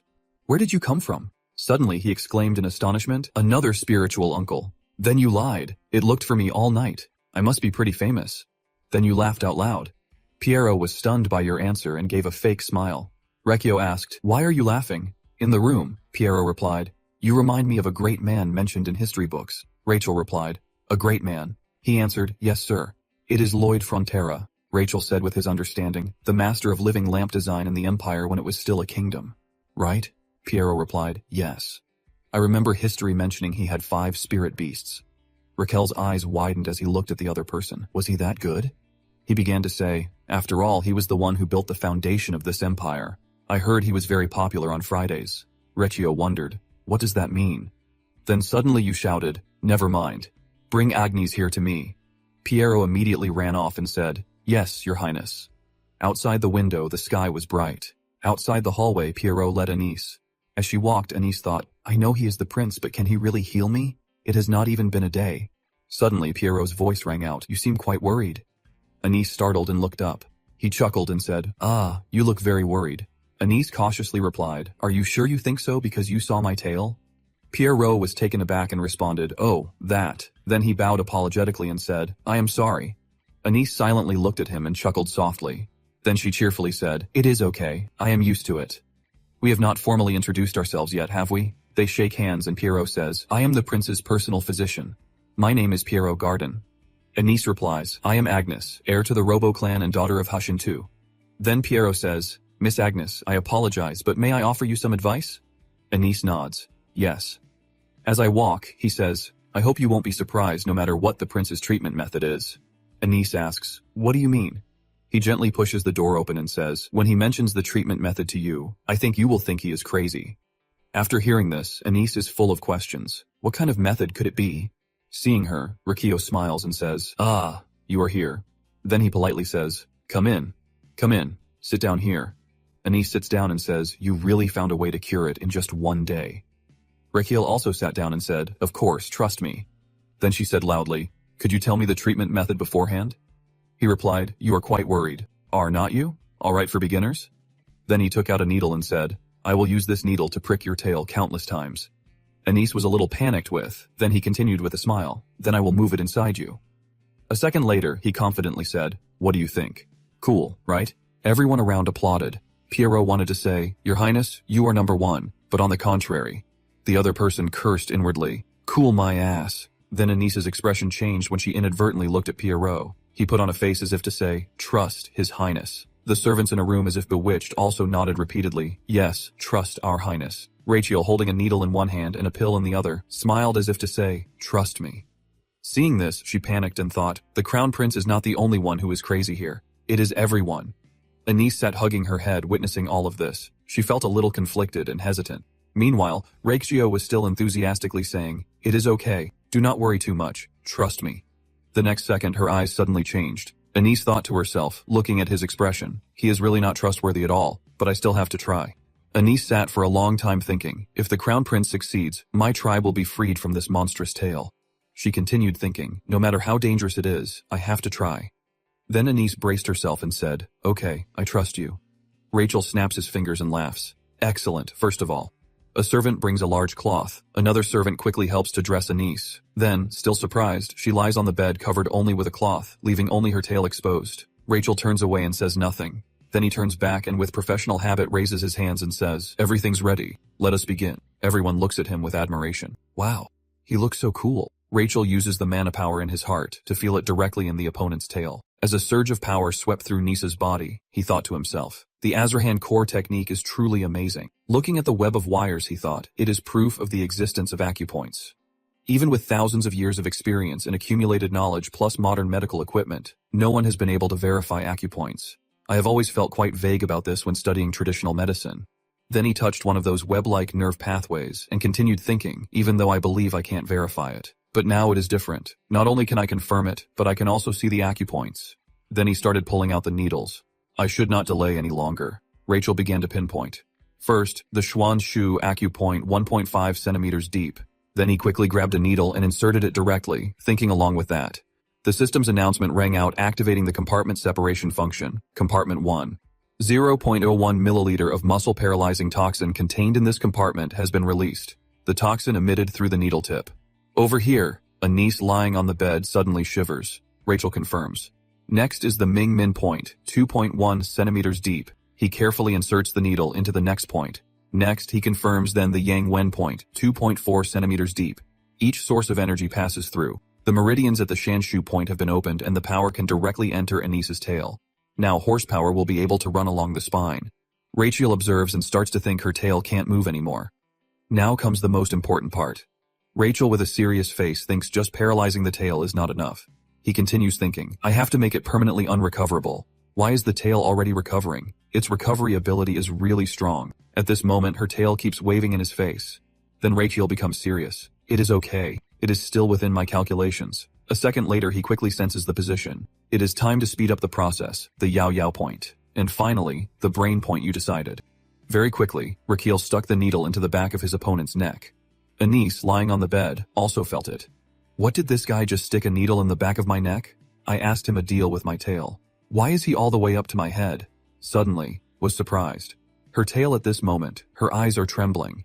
A second later, it silently fell. Her toes are now gradually moving. Now they're moving even more normally. Rachel happily exclaimed, It is a success. Then he removed the needle from Anice's neck and said, All done. Now see for yourself. Anise asked curiously, It is really done, and stepped out of bed. Rishio confidently replied, Yes. It was a success. Anise was still doubtful. How could it be so fast? I did not even understand anything. Rishio reminded her, Do you feel anything special with your tail? Only then did she notice and quickly looked down at her tail. Anise was shocked to discover, I am feeling anxious right now, so my tail should be curling up, but it is not moving at all. Rachel then explained, I paralyzed the tail and then tricked the nerves in your body. Anise asked with a blank face, What do you mean? Rachel pointed to her toe. Your little toe. I redirected the nerves from your tail down there. So now your little toe will be your tail. It will wiggle according to your emotions. A second later, he said excitedly, You have a tail, is not that amazing? Anise sat silently saying nothing. Then suddenly, tears streamed down her face. Rachel looked at her and thought, from now on, all the suffering and humiliation that the werewolf tribe has had to endure.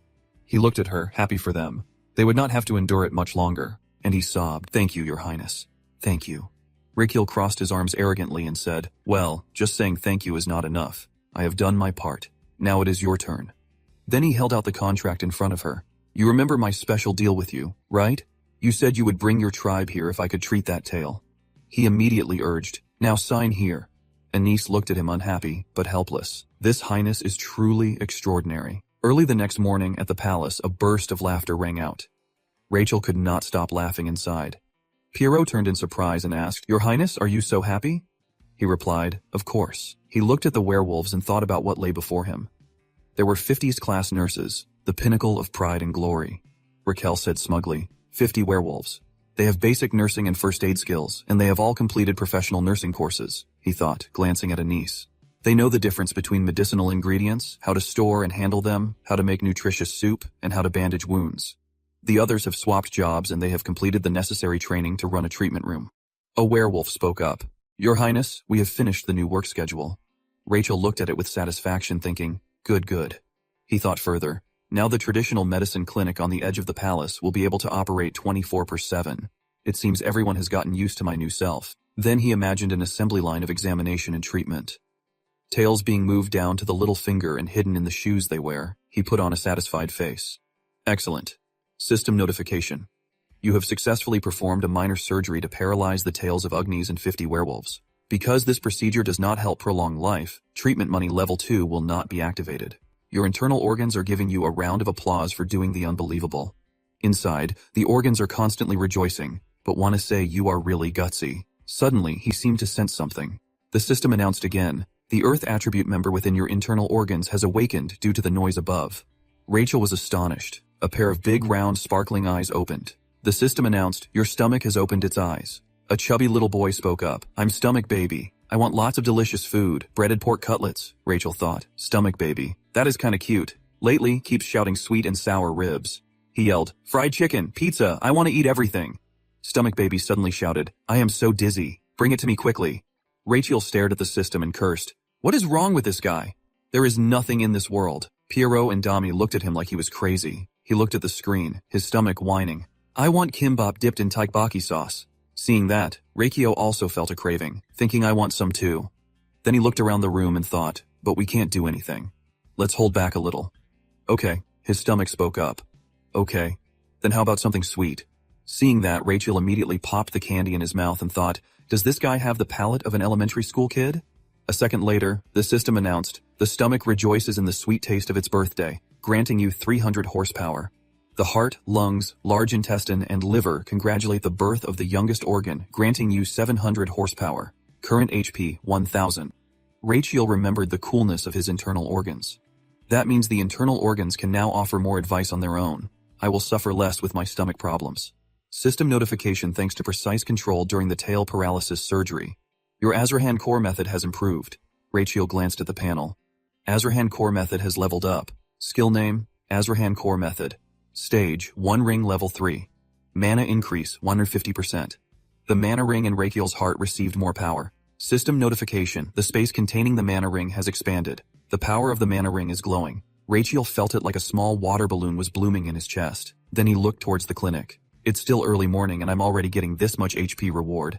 Suddenly, a voice rang out. Your Highness, a nurse said, the patient in Sector 6 seems strange. Raquel asked, strange how?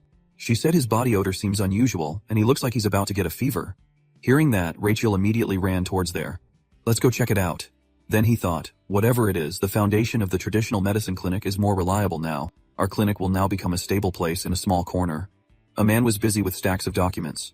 It was the Deputy Palace Chief Butler, Sir Pavard. He was calculating something. If we use this much this month, he said again, did I miscalculate? Then recalculated. Suddenly, he threw the abacus away, frantically grabbed the ledger, and said, this can't be. Pavard trembled as he held the ledger. Immediately after, he hurriedly threw it down on the table and shouted loudly, we are doomed! Right away, he ran quickly outside, frantically pushed open the door and said, Your Highness Prince. Rachel was startled by the other's shout. He turned to Pierrot, startled, asking, what is it, Garden? You are here. He then calmed down and asked Pavard, what is wrong? Are you unwell? Pavard panting said, I have an urgent matter to report. Please forgive my impudence. Rachel was confused. What is it? A second later, he leaned in close and said, Your Highness, the operating budget for the palace, he continued, is almost depleted. Hearing this, Rachel was aghast, his face drained of color. He abruptly stood up and shouted, What? We are out of money, but I am a crown prince, he thought worriedly. This is bad. If we run out of money, we won't be able to do anything, and we certainly won't be able to continue running the traditional medicine clinic. My dream of living a long royal life will also collapse. He frantically asked the other person, Why are we out? Explain it in detail. Pavard replied, I am truly sorry, but he continued, It is because you cut the palace's operating budget last autumn. That statement left Raquel stunned. He thought in confusion, because of me.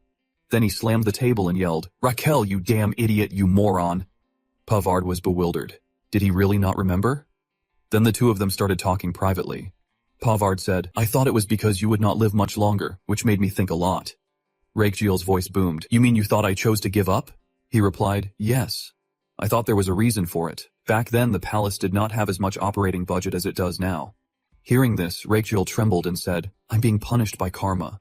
Pavard said awkwardly, But Prince, you look healthier this year than last year. I think you should be happy about that. Raquel fell off the chair. No way, not happy at all. His actions confused the other man.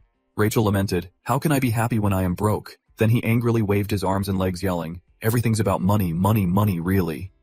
Riccio lay there thinking, Riccio Adria Magentano, you really want to play it like this? Why would you do this to me? He thought of Riccio lying lifeless on the bed, sighed, well, it's not like I can't sympathize with Rom, and lamented that complaining would not solve anything. He started thinking and suddenly an idea popped up. Can't we request more budget for the concubines this year? Havard replied, That is not possible. Your Highness, words that made Raquel freeze stiff. He darkened his face and said, Without money, we will have to close the traditional medicine clinic and I will die.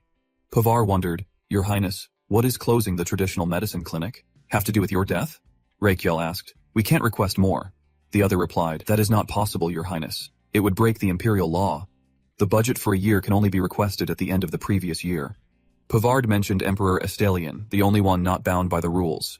And who could do something? Only the Emperor, Your Highness. Hearing this, Rachel excitedly said, okay. You go to Estelian by carriage immediately, then I will ask my father for a ride. By sunset, Rachel's carriage sped back to the imperial palace, but the Emperor did not help. In the study, Rachel sat in silence for a long time, making Pavard worry.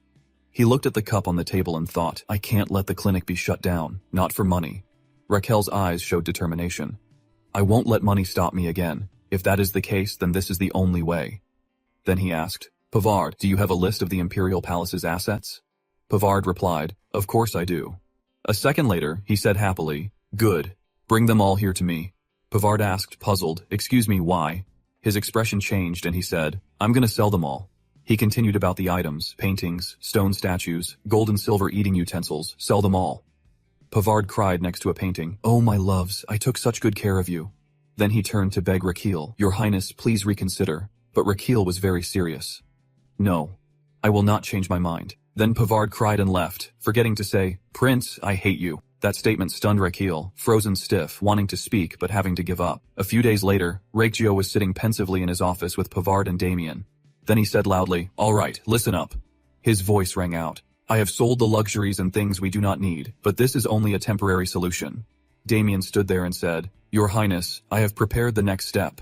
Raquel looked at him and said firmly, yes. This temporary method will give us some breathing room. If we can't build a stable long-term source of income, the funds we just acquired will be depleted. In the blink of an eye, Pavard, still crying, said, Your Highness, we have sold everything we could sell. Raquel laughed loudly. I know. He continued, we will make medicine and sell it. Hearing this, Damien and Pavard looked at him in confusion and said, what? Raquel smiled, raising the corners of his mouth and said, yes, from now on, I will be the medicine-selling prince. In the morning, at Frontera Square, where people gather to buy and sell, the bald man from the other day approached the young man who failed the nurse exam and said, hey, have you heard the news about the palace? The man replied listlessly. The palace, what happened? The bald man said, the crown prince apparently sold all the expensive luxury items in the palace. Hearing this, the other man exclaimed in surprise, why? A well-dressed woman passing by said, why else? I heard it is to keep the traditional medicine clinic running. The young man hearing this said, so he is selling luxury items to make money and continue caring for his patients. The bald man nodded in response. That is right. Is not he amazing? Prince, he is truly a good person. The bald man continued. No one else would dare to do that. The couple outside also praised him endlessly. If you have read history books, people like him are extremely rare. The person next to him, not in agreement, I agree. After that, Rachel became like a savior in their eyes. Our prince is so amazing. Rachel is like a god. I will heal everyone. This is the infinite Rachel Church. Another person chimed in. He is the sunshine. On this side, Rachel, with messy hair and a thoughtful face, thought, I have to make money. I have to keep the traditional medicine clinic running. Raquel propped his hand up, looking into the distance. Only then can I continue to live. Damien said, Your Highness, do you want to make medicine yourself and sell it? Pavard stood beside him, worriedly saying, if funding is the problem, could not we just charge patients a small fee? He crossed his arms and said coldly, no way, we will lose customers. Then he thought, I have to take in as many patients as possible so I can prolong my lifespan. Then he declared, I will never charge them, not even in the future. Raquel said, instead, I will earn money myself by selling medicine. Expensive, but extremely effective. It will be a high-end medicine that everyone seeks just to display it. He thought about personally creating rare medicines that are unique in the world. Then he stomped his foot on the floor and said, a branded product. Then with a snap of his fingers, he declared his determination exclusively produced by the Crown Prince. The somewhat wealthy and arrogant families could become even more haughty if they obtained it, Rachel thought, referring to the powerful monopolies. I will create my own emblem, something that will determine a person's social status. Rachel said excitedly, a super high-end medicine.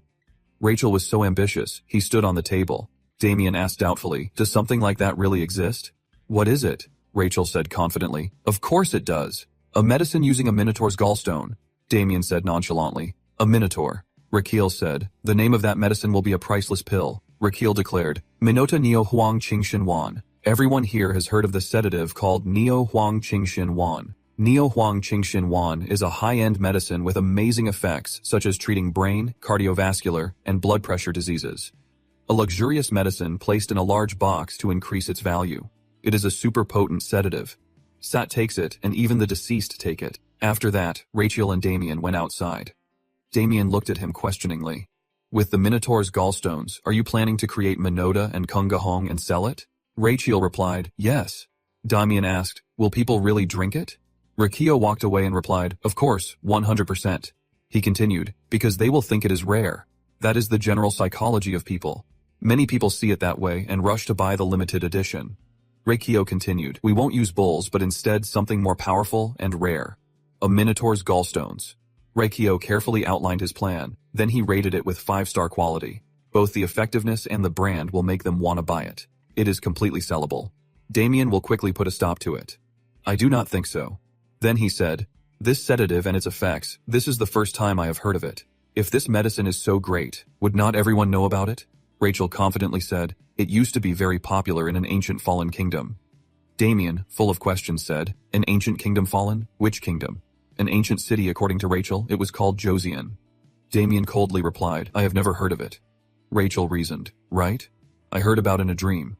Then he turned back and said with a smile, I learned the entire method of acupuncture and tonic preparation for my dreams. Damien replied, I heard that from Mr. Garden. Then he thought differently, but I did not think it was true. Damien continued to think, Mr. Garden is very naive, and for someone who serves the prince like him, he accepted this truth too easily.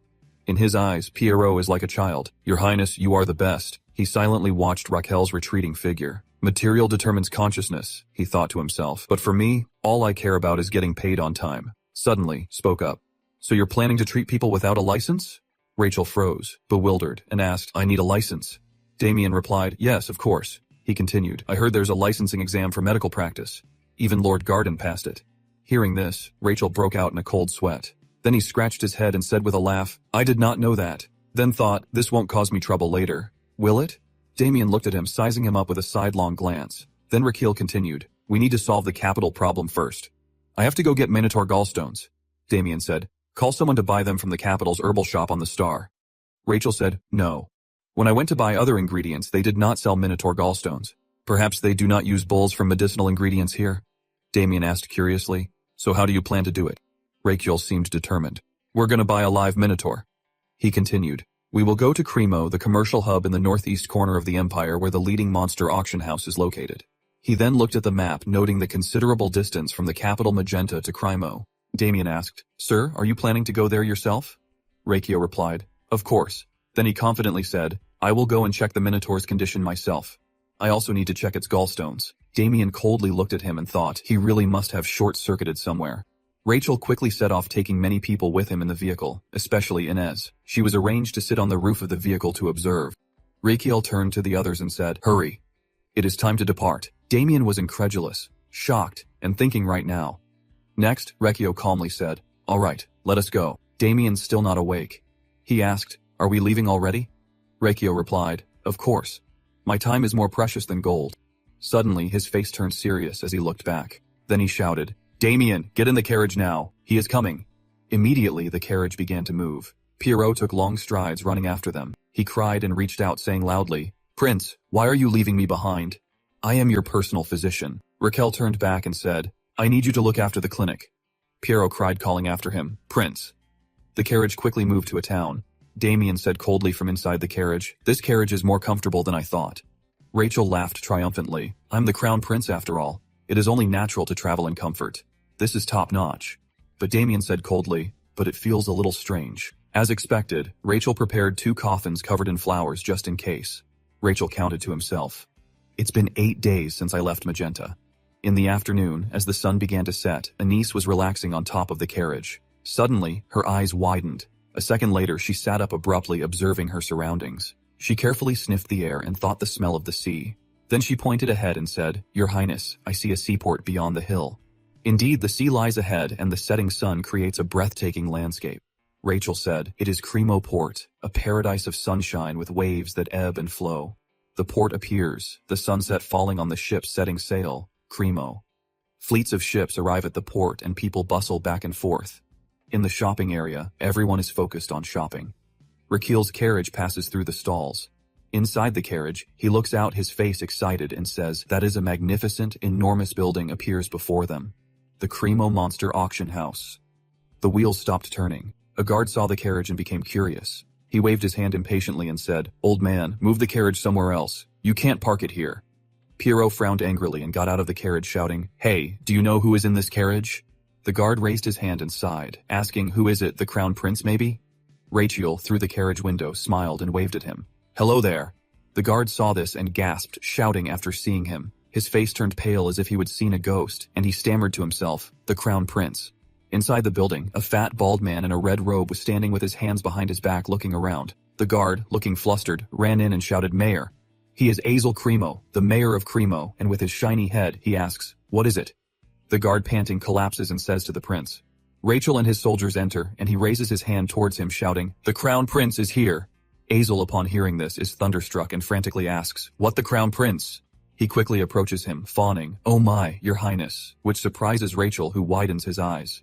Azel asks, worried, his face already covered in sweat, "What brings you here?" He smiles and replies, "I have something I want to buy in this place." He kneels, his face dotted with sweat, saying, "Ah, well then, we will provide more guards for your highness." Rachel waves his hand and replies, "I do not need them." Then you see a group of people, all Rachel's guards. "I already have so many. Your bodyguard detail is large. They look very professional." Azel said awkwardly, but before he could finish, you cut them off. "I will leave after looking around a bit, so do not worry about me." Even with Raquel's explanation, he was still insistent. "Even so, you have come all this way," which made your face frown as you angrily thought, "How annoying." Raquel tried to swallow his anger, putting on a smile as he walked past him. "I will visit your house later, Mayor." Hearing this, Azel straightened up and raised his hand in salute. "Yes, your highness." As soon as he finished, he and his close associates sprinted off, saying, "Move quickly, clean the front yard, and whatever else you can do it all. Make sure everything is tidy," Raquel thought. To himself, "I feel sorry for them. It is like I'm a military officer unexpectedly inspecting the barracks." Cut to another scene. The scene reveals a beast wearing only pants lying face down in an iron cage. Faceless nobles are holding up price signs ranging from 2,500 to 3,000, then 3,500. The scene widens. It is an auction. Raquel and Damien enter, standing at the highest point looking down. He prepares to sit down in a nearby chair. Damien looks around and says, "It is quieter here than I imagined."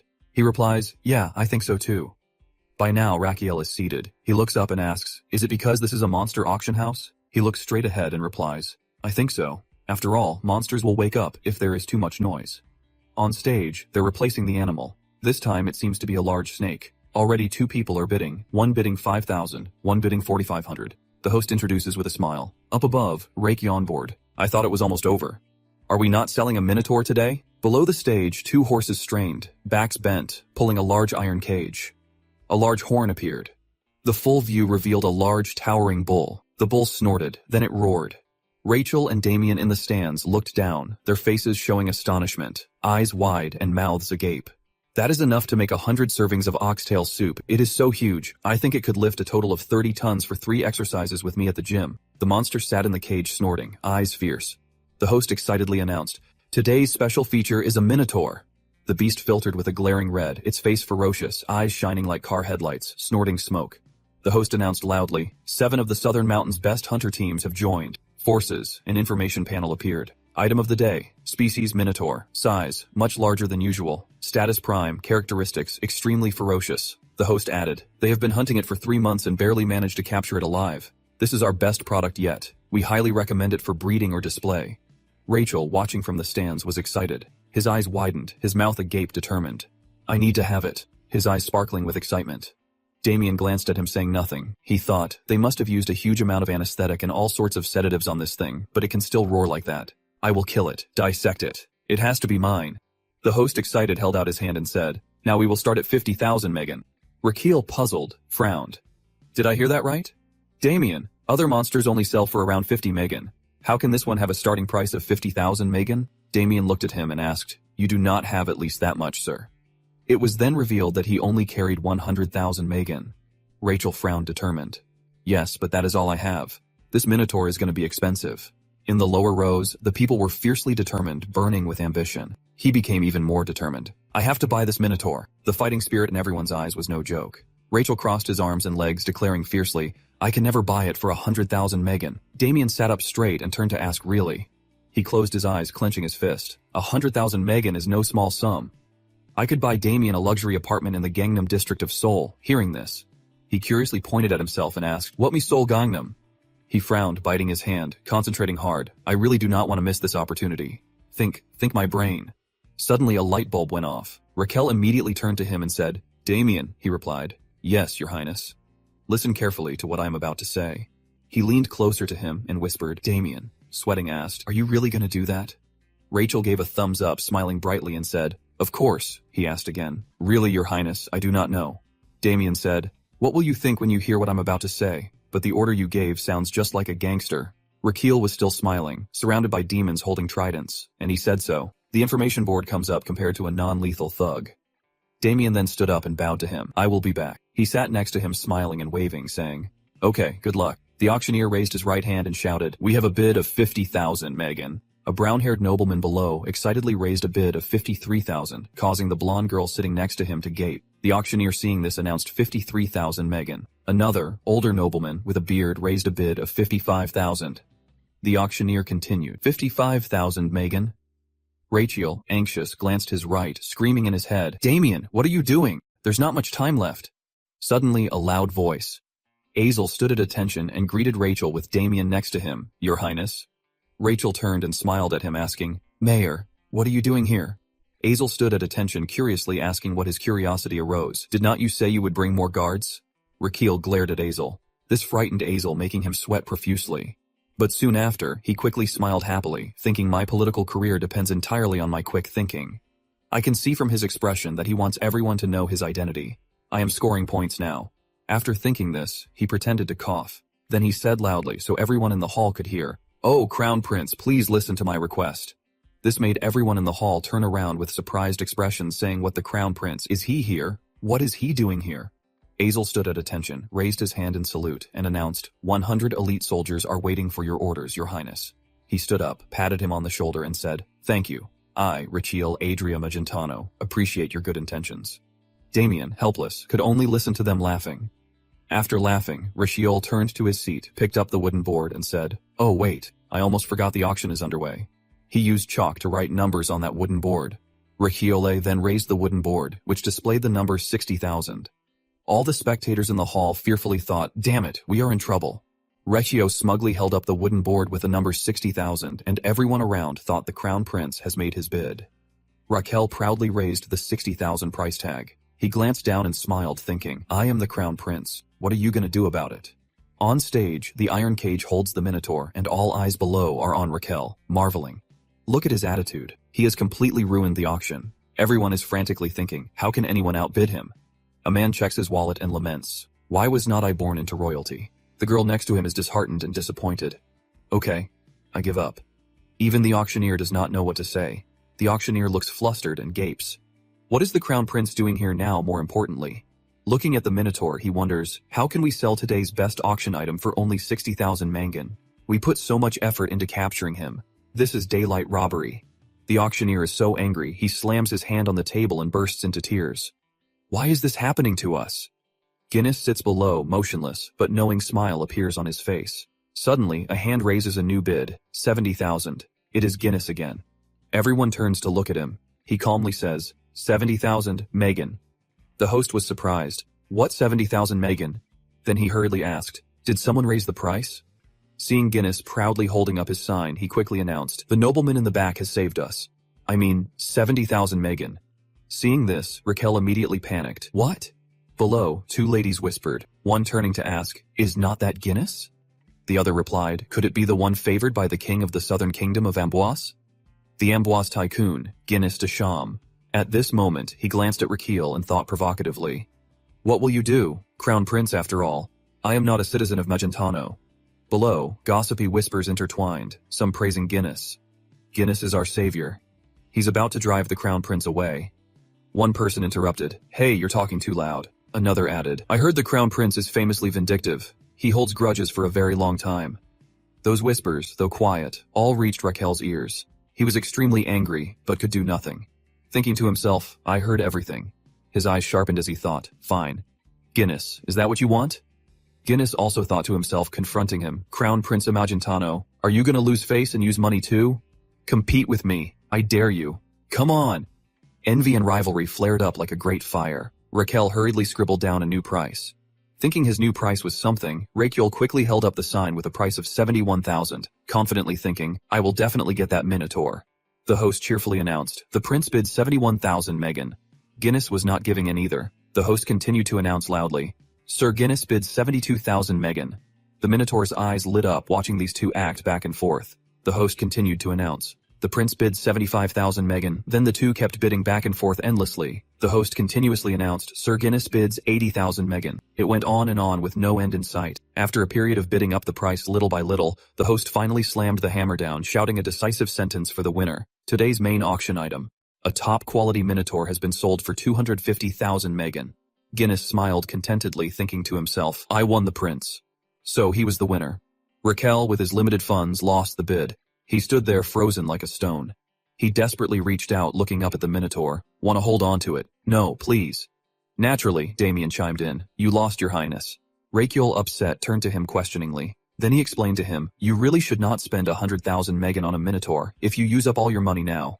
Hearing Damien say that, Raquel secretly rejoiced. This cute kid is quite loyal, and he is concerned about my finances and considerate too. But then Damien added something that shocked him awake.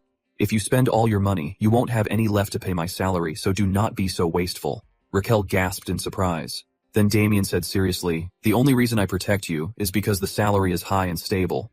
He continued, if you can't pay my salary, there is no reason for me to be here. Each word was like a splash of cold water on Raquel, leaving him utterly bewildered as he cursed under his breath. That capitalist demon. Remembering what happened back then, Raquel immediately took credit. Are not you grateful that I saved you from the underground arena? Damien coldly replied. Of course, but that has nothing to do with my salary. Raquel disappointedly turned and asked, gratitude is separate from finances. Damien replied blankly, of course. He looked at him thoughtfully, unsure of what to say. Damien's silhouette appeared on the phone. He thought to himself, the main character I loved when reading Demon Blade Emperor. He appeared incredibly mysterious, his heart standing out when struck by lightning. Damien Kane. Raikgio pondered for a long time if we're talking about his potential for future growth. I do not think anything in this world is as reliable as having him on my side. It is like having the strongest person in the universe protecting me. Looking directly at Damien, he appeared cold but exuded a very safe aura. Rachel thought, the reason I need him on my side is not just one thing. Then he opened his phone and scrolled through Damien's profile resolutely, thinking, I have to make sure he follows me towards a stable life because that is how everyone can be safe and happy. Then Raquel regained his composure and said sternly, I know, do not worry, I will never be late with your salary. Damien raised his hand in a professional manner and replied, understood, your highness. Rachel then ordered first to your place, Mayor. Azel, who had been standing beside him, spoke up, what? Yes, your highness. As soon as he finished speaking, he hurriedly ran with Rachel, then turned to ask, puzzled, but why do we have to run? Rachel did not dare answer, only thinking to himself, because I'm embarrassed, what else? Seeing Rachel's group hurriedly running away, Guinness glanced back. Cut to the outside of the castle. It is now dusk. Guinness is standing in front of the Minotaur, the item he spent a lot of money to acquire. A dark mist surrounds the Minotaur's eyes. It slowly opens them, groaning wearily. It blinks again, and Guinness's figure gradually becomes clearer. Then gradually, it opens its eyes wide, sees Guinness slowly approaching it, and lets out a longer groan. Guinness moves closer, admiring it, and says, it looks even better up close. He turns his head and says to the person behind him, you should have seen the prince's face when I snatched this from him. He slowly stepped forward and said, how pitiful, revealing a man with his hair neatly tied back. He smirked menacingly and said, shall we begin the sorting process today? Guinness replied, yes.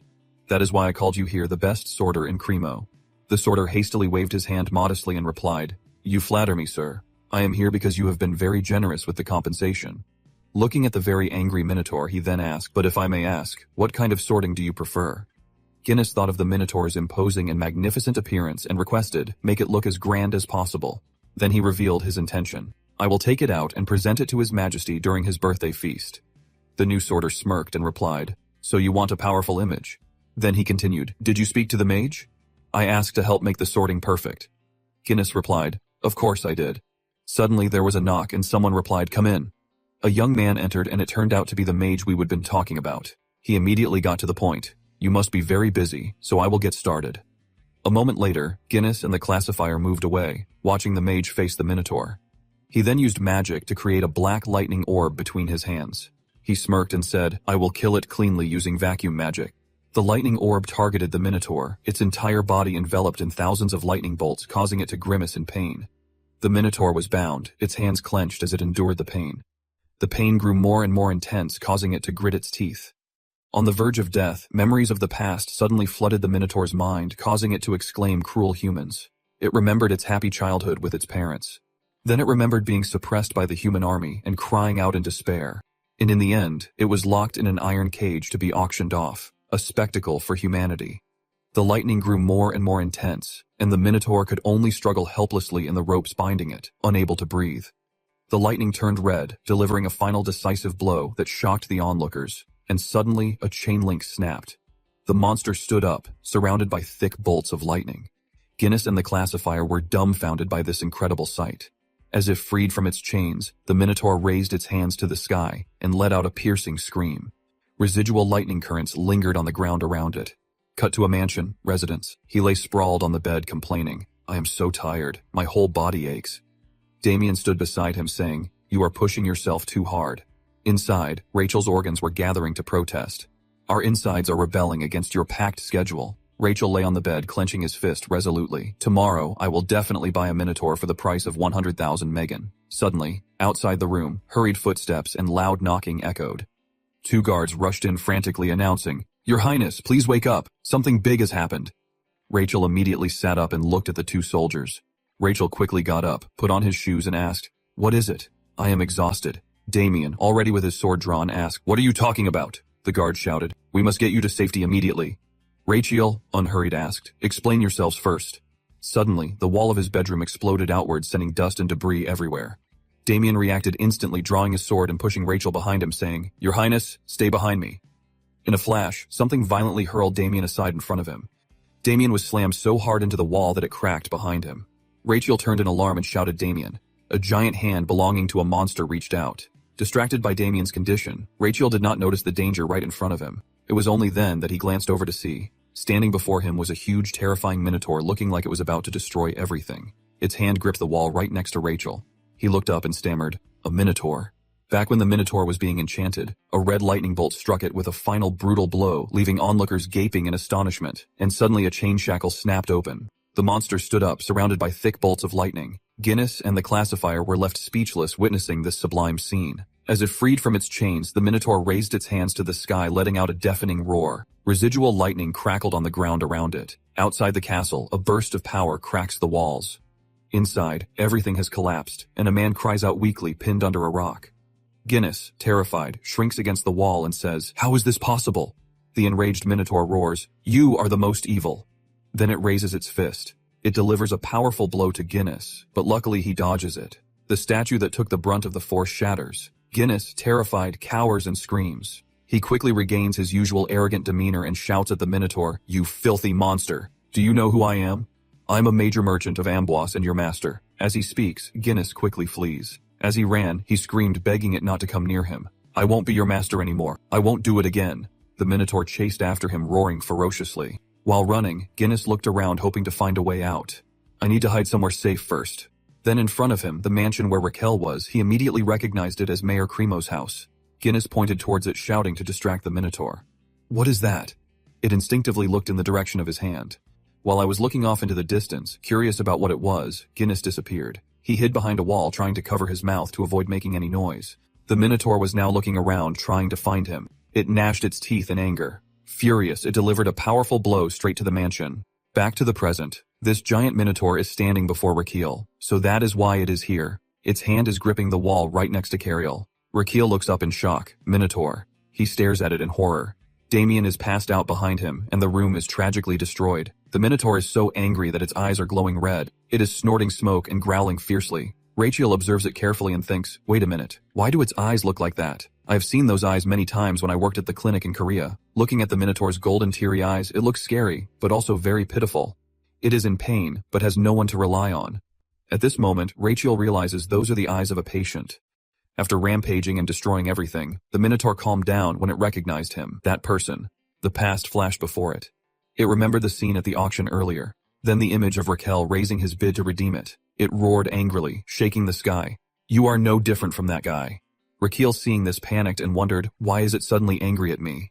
Suddenly, it sat down and touched the ground. The Minotaur braced itself, jumped up and charged towards Raquel, roaring fiercely. The monster slowly advanced towards him. It raised its fist at him and roared. Rachel immediately raised his hands to shield his face, bracing for the blow. At the same time, Damien gradually regained consciousness and stirred. He rushed forward, shielding him, and swung a powerful blow at the Minotaur. Seeing this, the monster quickly raised its hand to defend itself. Raquel exclaimed in shock, "Damien!" He stood in a defensive stance and quickly shouted to him, "Your Highness, get out of here now." Hearing this, he hurriedly ran away, not forgetting to turn back and say, "I won't die here. I have struggled too much to survive until now." The Minotaur roared in anger, its entire body radiating a terrifying power. Its massive form stood before Damien, shielding Cariel. Enraged, it began unleashing attacks on the two of them. Luckily, Damien managed to block its fatal attack with his sword.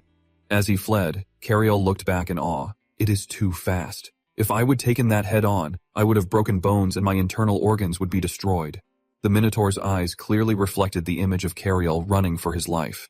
Not want to let its enemy escape, it threw a punch straight at him. The Minotaur's actions were too fast for Cariel to react. A moment later, Damien kicked Cariel aside. He would just save his life. Damien immediately turned back to face the Minotaur. I was kicked and fell into the corner, sitting there wondering, "Damien, did you just kick me?" The cracks on the ceiling are becoming more visible and deeper. Then a whole slab of rock fell right next to Raquel, and he cowered in fear. Seeing the situation as it is, Damien nonchalantly said, "Looks like we are both stuck here." Raquel waved his hand angrily and said, "You think I do not know that?" Damien was confused and did not know what to say. Faced with that chaotic situation, he grabbed his sword and tried to think of the best solution. Then he spoke up, "Your Highness, I have something to say to you if we survive today." Then Damien said, completely deadpan, "Then reward me." "Okay," Rachel angrily retorted, "Are you ordering me around?"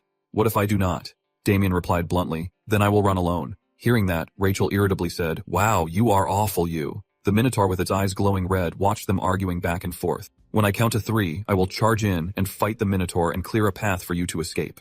Rachel hesitated slightly, but before he could finish, Damien and the Minotaur charged in a battle. He could only helplessly ask, "Where am I supposed to go now?" Just then, the Minotaur brushed past him and went straight for Damien. He also raised his sword, preparing to fight. Damien pointed towards the rubble, signaling Rachel to jump down from there. He quickly shouted back in protest, "We are on the 2nd floor." Damien, while swinging his sword at the beast, said, "It does not matter. Just jump." The timid Rachel still lingered and argued, "It matters to me. He is fighting so hard, but he still turns to answer you. It is better than being crushed here." Then he explains to you, based on the sound from outside, that the guards are preparing to deal with the Minotaur and the damage it has caused. Outside, Azel has gathered the soldiers and ordered them to save his career. He won't let his political career go up in smoke like this. For soldiers have also prepared ladders to climb to the 2nd floor. Rachel still turns to Damien, wondering, "You mean even if I fall and break my leg, they will take me somewhere safe, right?" He tries to explain, "That is the only way to escape from here right now." His hand grips his sword tightly, preparing to unleash decisive blows. Before Rachel can calm down, Damien rushes at the Minotaur and shouts, "Here I go!" And then he lunges towards the monster, yelling one. Raquel quickly looks for a way to escape. The Minotaur punches at Damien, but with his abilities, he jumps up to dodge it. He jumped down from above, aimed his sword straight at the Minotaur and shouted 2, 3. Rachel, who was running away, was shocked. He counted so fast. Damien's sword struck the Minotaur right in the middle, causing it to roar in pain. It raised both hands to the sky and roared ferociously, its scream tearing through the air. Rachel was still struggling to run in place, unable to find a way out. He was now crying his eyes out, lamenting his fate. "Really, why is my life so difficult?" While desperately fleeing, suddenly, the Minotaur swung its arm in front of him, startling him and almost making him fall. Thinking of something, Rachel immediately grabbed onto the fur on its body. The Minotaur glared at him with red eyes, and he was clinging to its fur, struggling to climb up. Suddenly, Cariel's face showed surprise. The system issued a notification, making Rachel's eyes widen in astonishment. "What?" "The system is initiating a quest." It began to aim at the Minotaur, scanning the entire target. Finally, the system displayed the Minotaur's emergency general diagnostic panels. Subject, King Minotaur. Name, Eurus. Race, Minotaur. Gender, male. Age, 48. Height, 712 meters. Weight, 14,924 kilograms. Blood type, C2. Heart function, F. General conclusion. Due to prolonged captivity, sedation, and excessive grain consumption, the body's functions are imbalanced. Images of the captive Minotaur appeared, its heart turning dark red. The heart system keeps reporting this heart is in trouble. It is unstable angina. The heart pain has worsened. If it continues like this, it will lead to a myocardial infarction and a stroke. Rachel looked up and read that much data, then realized angina means the coronary artery is already half blocked. The pain must be terrible. He looked at the Minotaur blazing with anger and thought, it's like a car ran over his chest. So that is why he's going crazy. I am sorry. Rachel quickly climbed up its arm and shouted, damn it, but it seems I can't hear you right now. He hugged it and shouted desperately because right now I'm probably in worse shape than you. This is not good at all. At this point, Rachel had climbed very high. He looked down at the deep abyss and worried, if I get thrown off my whole body will be shattered. Seeing him crawling on its arm, the Minotaur swung its hand trying to crush him. Something flashed moving too fast to see clearly. It turned out to be a sword that had struck the Minotaur right in the head, making it scream in pain. It was Damien holding the beast back with his sword thinking, damn it, aim for the eyes. I was too hasty and got hit by its horn. He jumped back away from the Minotaur, the sword in his hand surrounded by a powerful magical aura. Damien then called out to Rachel, Your Majesty, please hold on, I will save you. Rachel clung to the Minotaur and cried, hurry! Damien rushed towards the Minotaur at lightning speed, carefully calculating in his head to make this monster loosen its grip, the ribs. His eyes sharpened and his shoulder quickly slashed at those two spots. It does not need to be a deep cut, just create a momentary opening. Then he repeatedly slashed at the Minotaur's vital points. Each strike made it scream. Rachel, who had been clinging to it, gritted his teeth and endured. He said, trembling eye, I can't take it anymore.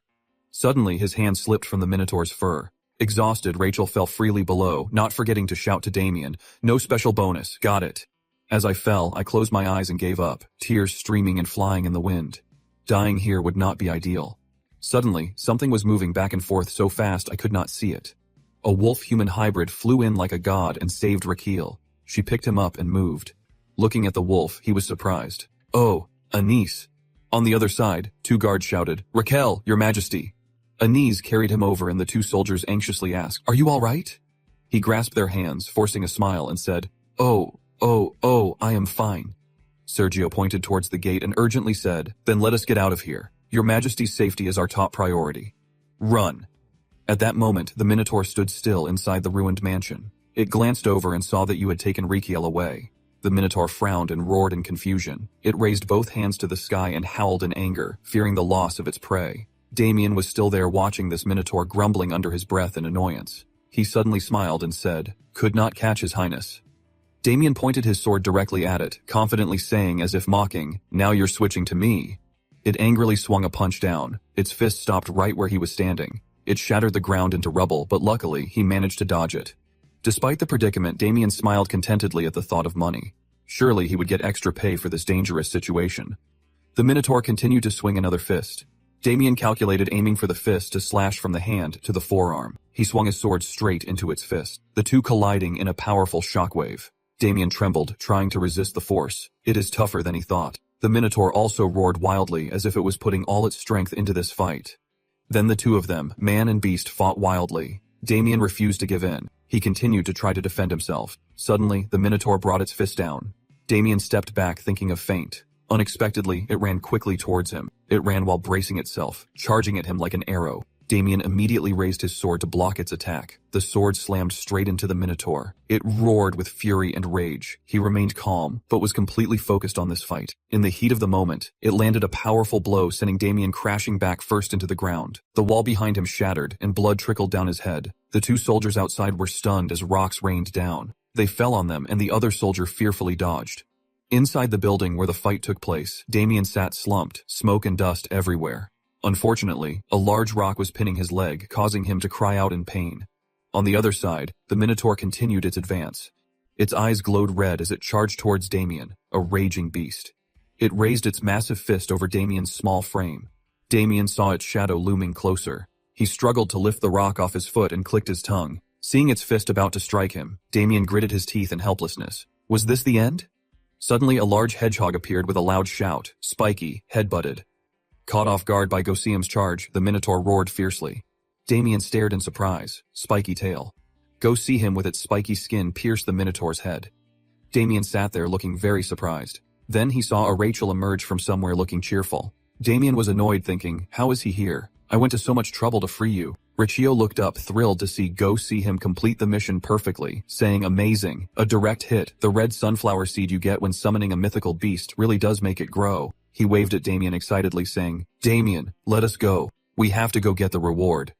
Mentioning money, Damien perked up and smiled saying, We will get a lot of money. Rachel shouted, urging him on. Right now, let us escape first. He swung his sword, splitting the rock that was pinning his leg. Damien immediately frowned at the situation. His legs were crushed and covered in blood. Damien looked at them and thought, my legs are not listening to me anymore. The Minotaur was now in a tense confrontation with Gaussium. Then it yanked Gaussium off itself, blood spurting out from where Gaussium's sharp thorns had been. It angrily threw Gaussium away.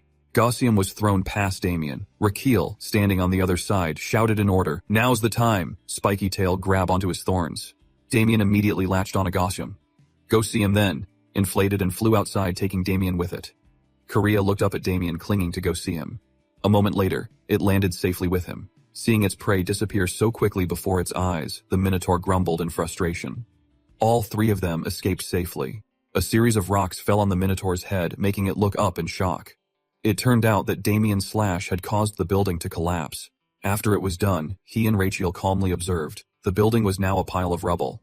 The three of them, Rachel, Damien, and Gaussium, watched the ruins caused by the Minotaur. Rachel went over and rubbed Gaussium's forehead, praising him. Well done, Spiky Tail, he smiled happily. He then turned to Damien with concern, asking, Damien, are you all right? His clothes were disheveled. His head was bleeding, but he sheathed his sword and calmly said, Of course, I am fine. But Rachel retorted, You do not look fine at all. He looked at the smoky ruins and wondered to himself, Minotaur. Rachel was suddenly struck with kindness and thought, We can't just let it die like that. I heard its bile is a top-quality ingredient, but then he shook his head vigorously, trying to dismiss the thought. Hey, do not be rash. You will meet your maker before you have accomplished anything. He quickly left, then turned to those two and said, We have to get out of here now. Out of nowhere, a shiny bald head came running. It turned out to be who ran up and said, From now on, allow me to escort you. He confidently and resolutely said with responsibility, I will take you to the safest place in this city.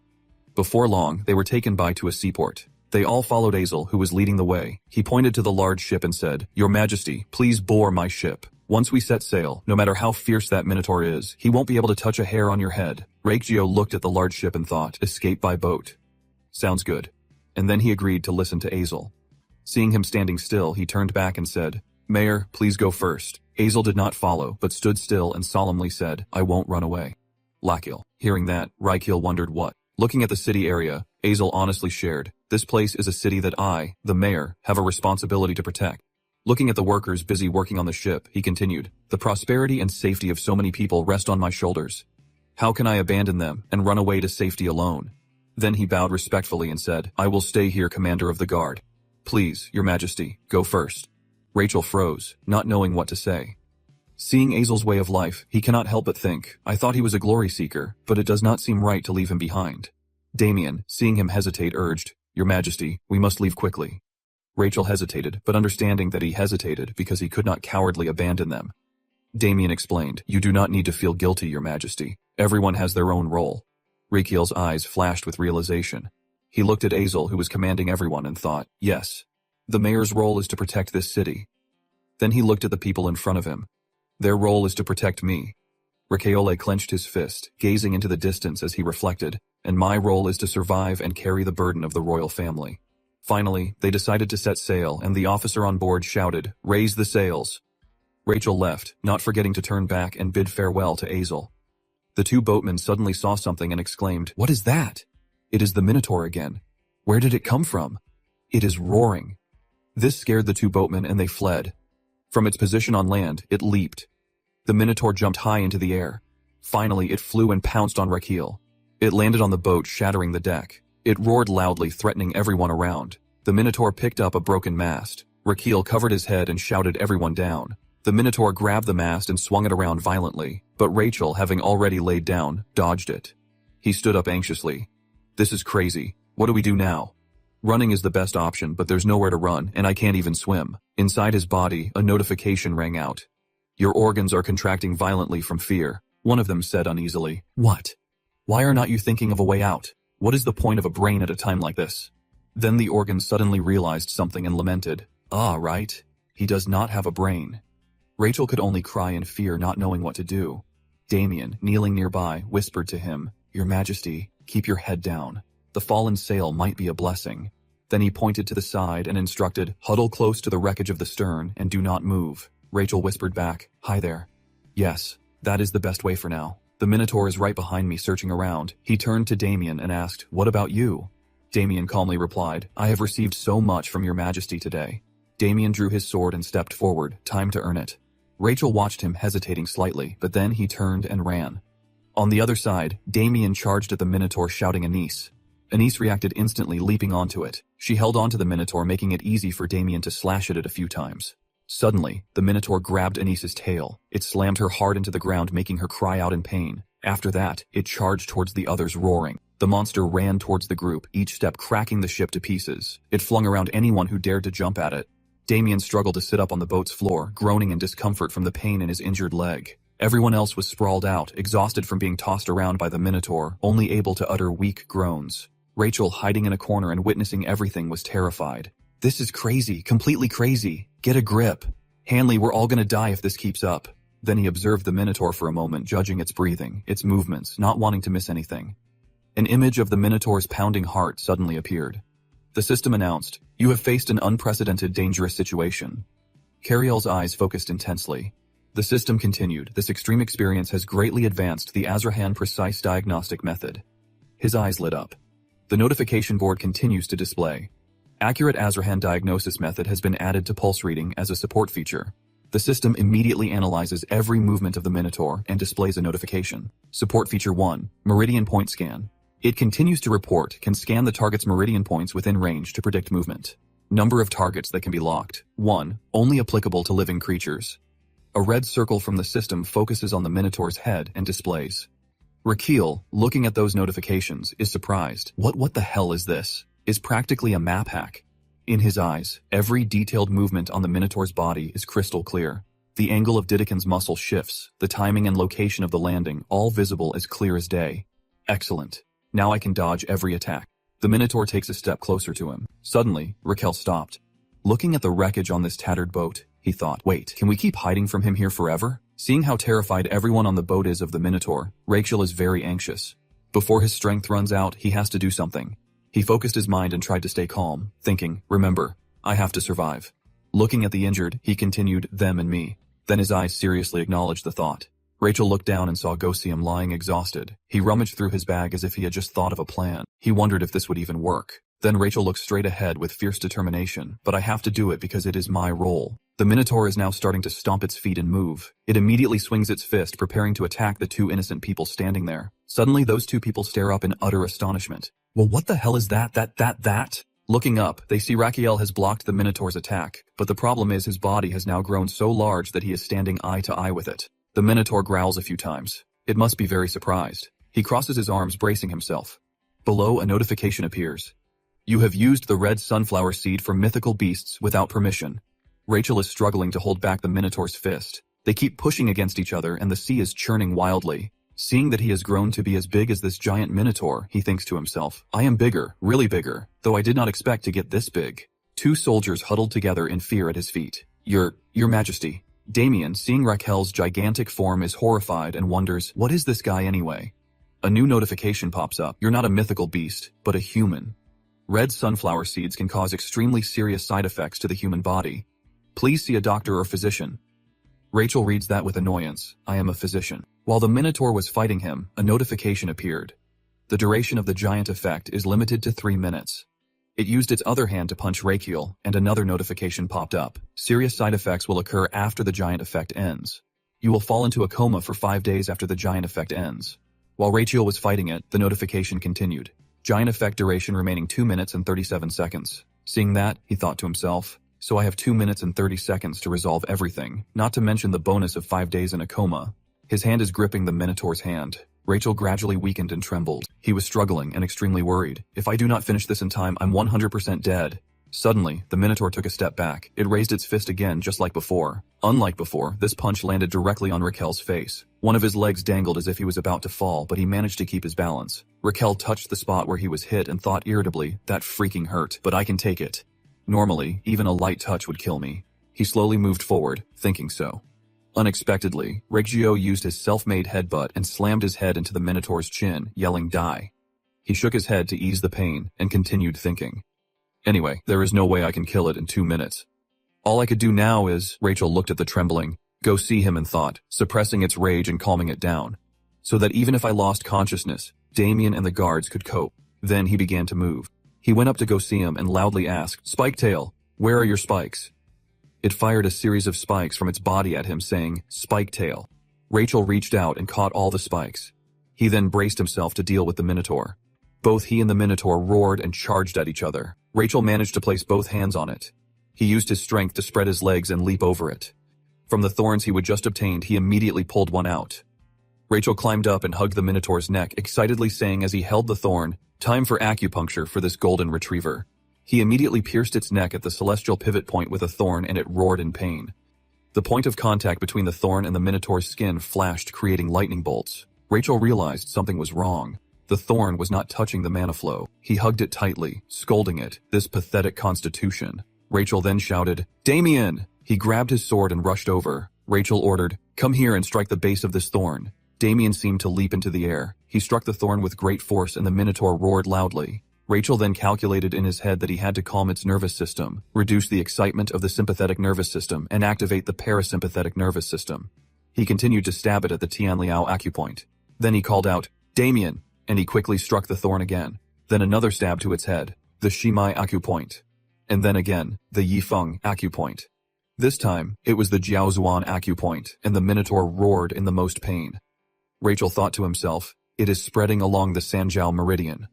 Rachel hugged the wriggling Minotaur who was struggling to escape, thinking just like a child who does not want acupuncture, a big child. Then he raised a thorn, "Be good, and let Uncle finish the acupuncture." He poked into the Minotaur, then asked Damien to hit it hard. "There'll be candy for you." And finally, the eargate point. The Minotaur's eyes turned bright red. Then a moment later, it became gentle, completely different from before. Rachel gently removed the thorns from its body. As he removed them, he thought, besides a reduced aggression, its angina just disappeared too. Actually, was not from the acupuncture, just a coincidence.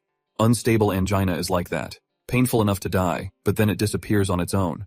Everyone who witnessed the change gasped in astonishment. The Minotaur looked at the palm of its hand and said to itself, "Strange, the pain is gone." Rachel turned to Damien and complimented him. "Well done, Damien." The Minotaur's hand suddenly reached out.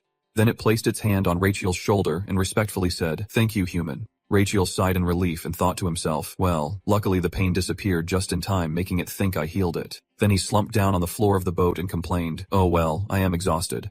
A notification appears. "Your internal organs are being affected by the sudden change in your body." "Tim? What the hell? Why is my body so huge?" The redhead representing the machine looked at his arm in confusion. "Furthermore, the blood flow is strange and my breathing is weird too, like I'm about to faint." The guy in blue said excitedly, "Because the body is bigger, my burden is also increased." "Right?" The blonde guy representing feces raised his hands happily. "I'm so great." The notification board continues, "Stomach, but I am." The remaining duration of the giant effect is 0 minutes, 0 seconds. It seems to be shrinking. Gradually Rachel's large body slowly returned to its original form. Everyone immediately surrounded him with worry. "Your Majesty?" Rachel struggled to say each word. I have something to say. Now Then he used all his strength from a moment he was born and shouted, "I will be in a coma for 5 days. Do not make a fuss. The Minotaur has calmed down, so you can all rest assured." He fell asleep before he could even finish talking. Another notification popped up. "The giant effect has ended and severe side effects are occurring. You will fall into a coma for the next 120 hours. Good night." Everyone was confused and wondered what is going on, what is happening. Magic. Someone inside the ship urgently ordered, "Quickly bail out the water, hurry." Someone looked at the hole in the ship, which was rapidly filling with water, and said, "Captain, the crack is getting bigger. It can't be plugged. We need to get on deck quickly or we will all drown here." The other one is crying desperately. "There's a monster rampaging up there." Suddenly, the ship above began to shake violently. The soldier, confused and losing his balance, staggered, and then the ship is sinking. The Minotaur turned its head, looking around to assess the situation. Then clenching its fist in regret, it said, "Sorry, it is my fault. The ship is now almost capsized and everyone is slipping and screaming, Your Majesty." The Minotaur roared, "I will repay you. I will save you." It picked Rachiel up off the ground, then it jumped right out of the boat. It placed the soundly sleeping Rachiel on its head and left for the open sea. Seeing the Minotaur dare to do that, they shouted in panic, "Your Highness, daring to touch His Majesty." A brown-haired person watching also exclaimed, "Your Majesty." Damien stared blankly after them. In the interrogation room, a tense atmosphere prevailed and Damien was being questioned by a man with dark red hair. He lowered his head, his eyes darting away.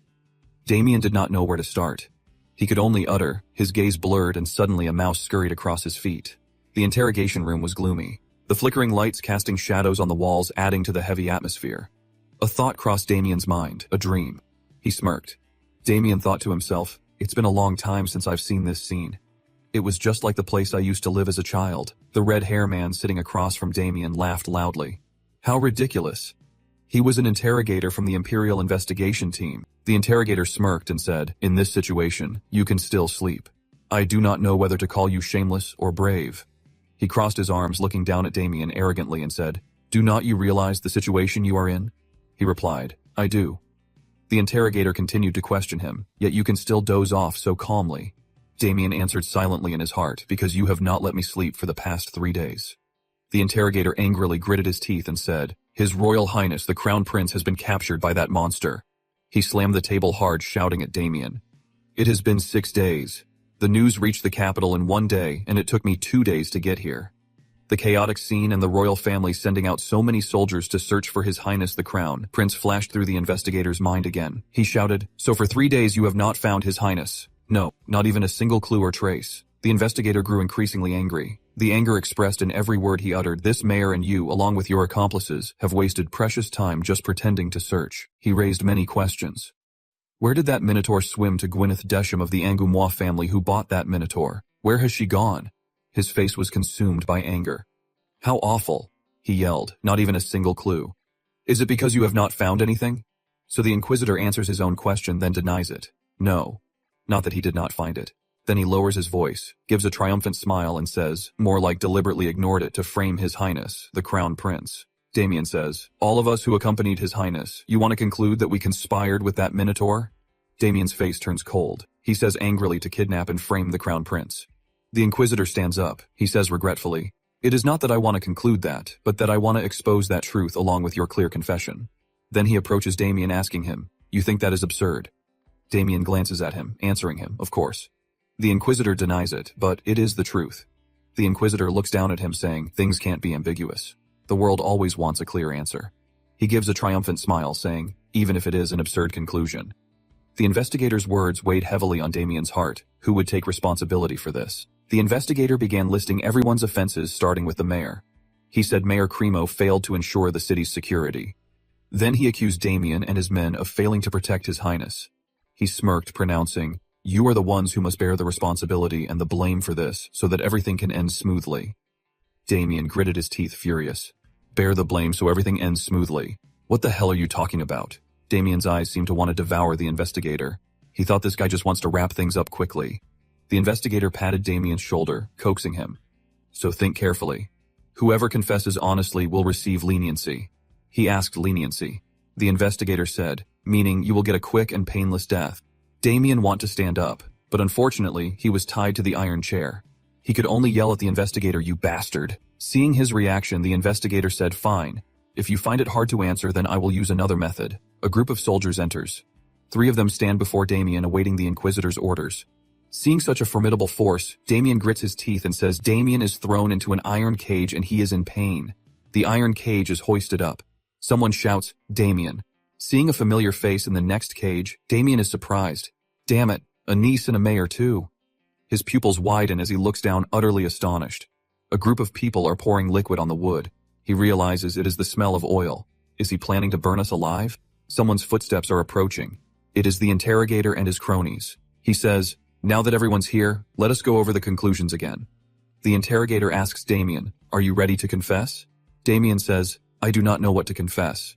Then he continues, but I am ready to tell the truth. Hearing that, the interrogator laughs in surprise. The truth, tell me. Damien says, you, under the guise of interrogation.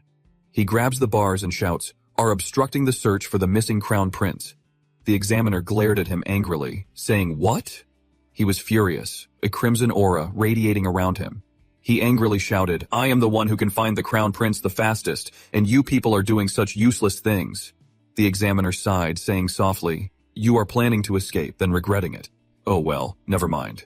Now then, he continued, the interrogation is over. His men came with torches.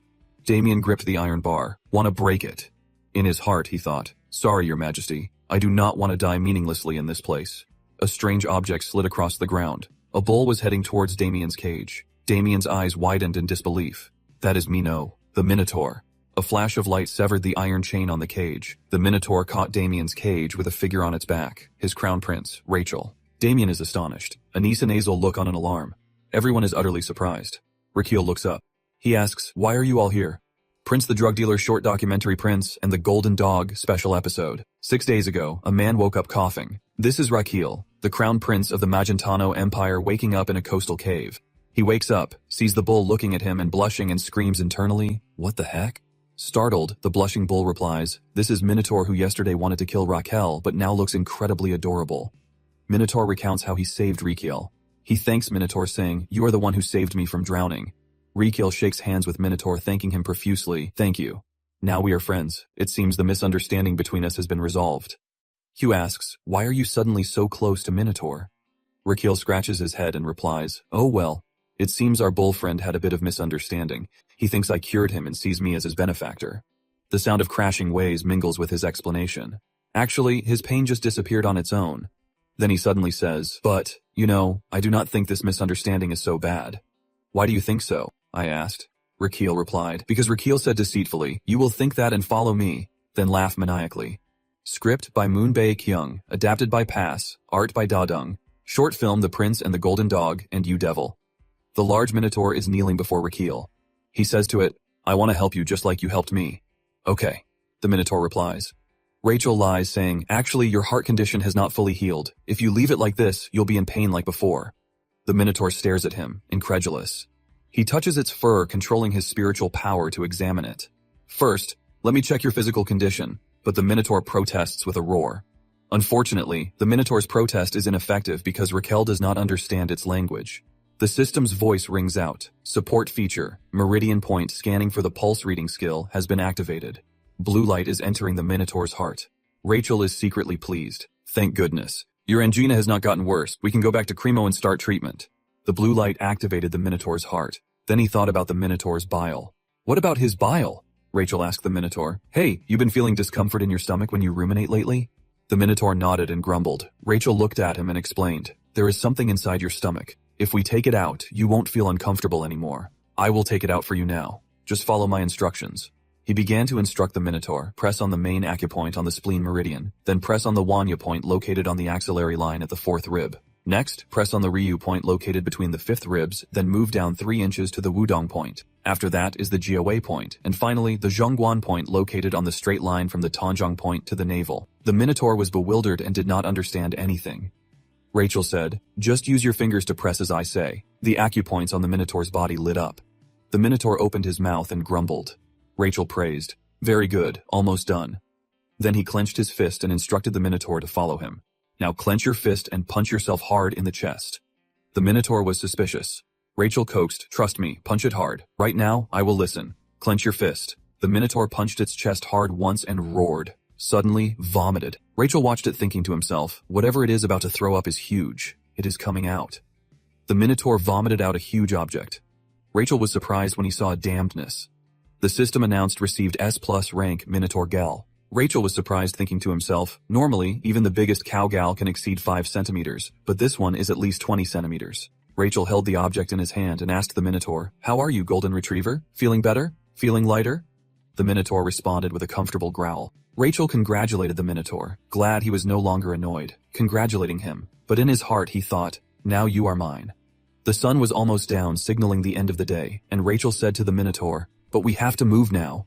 And the Minotaur growled. Rachel said, "Let us go back to Cremo." He recalled how panicked Damien and his men were the day he was kidnapped and knew something bad was happening. He said to it, "I think my companions are in trouble." The Minotaur seemed to understand growling in response. He understood what it was worried about. "Are you worried that we will fight again when we get back?" He confidently told it, "If you are with me, no one will dare bully you, really." Hearing this, the Minotaur trusted him and happily growled. The journey back to Cremo begins, and along the way he keeps assuring it, "I promise, really," to which it growls in response. The flag is flying high. Rachel sees the flag and is surprised, the Emperor's direct investigation team. His expression turned serious, thinking, "As I thought, I am back just in time." Back in the present, he stands on the back of the Minotaur and asks, "Who is in charge here?" The investigator did not expect Rishiel to show up here, and he is completely bewildered. Raquel, seeing no one answer him, grits his teeth. He yells, "I will ask again. Who is in charge here? The Minotaur echoes him roaring along. A footstep moved forward. It was the investigator who declared loudly, "It is I." Raquel stepped down and asked who. He crossed his arms face to face with the investigator and arrogantly asked who you ask. The investigator was displeased with Raquel's tone, thinking this guy is really insolent. He looked at Raquel and said, "The one who brought the Minotaur, the one who looks exactly like the Crown Prince," then asked his identity, "Who are you?" His subordinates were panicked that the investigator dared to question him so directly, thinking, is this guy crazy?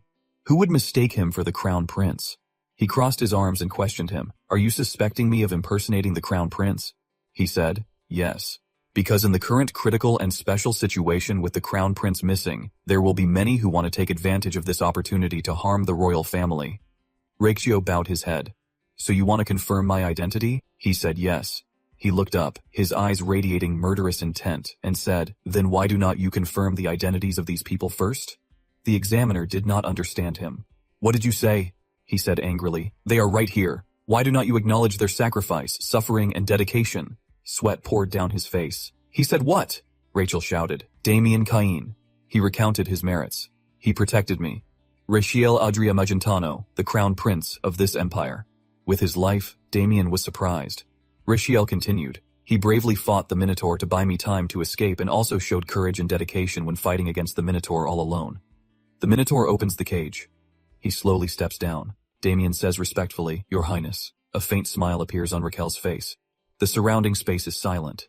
No one speaking first. Raquel's voice rings out somber next. The little girl is clutching the cage watching His Highness speak of her, a niece, daughter of Jacinto, my werewolf veterinarian nurse. He continues, "That night, when I was thrown from the mayor's mansion by the Minotaur, she risked her life to catch me.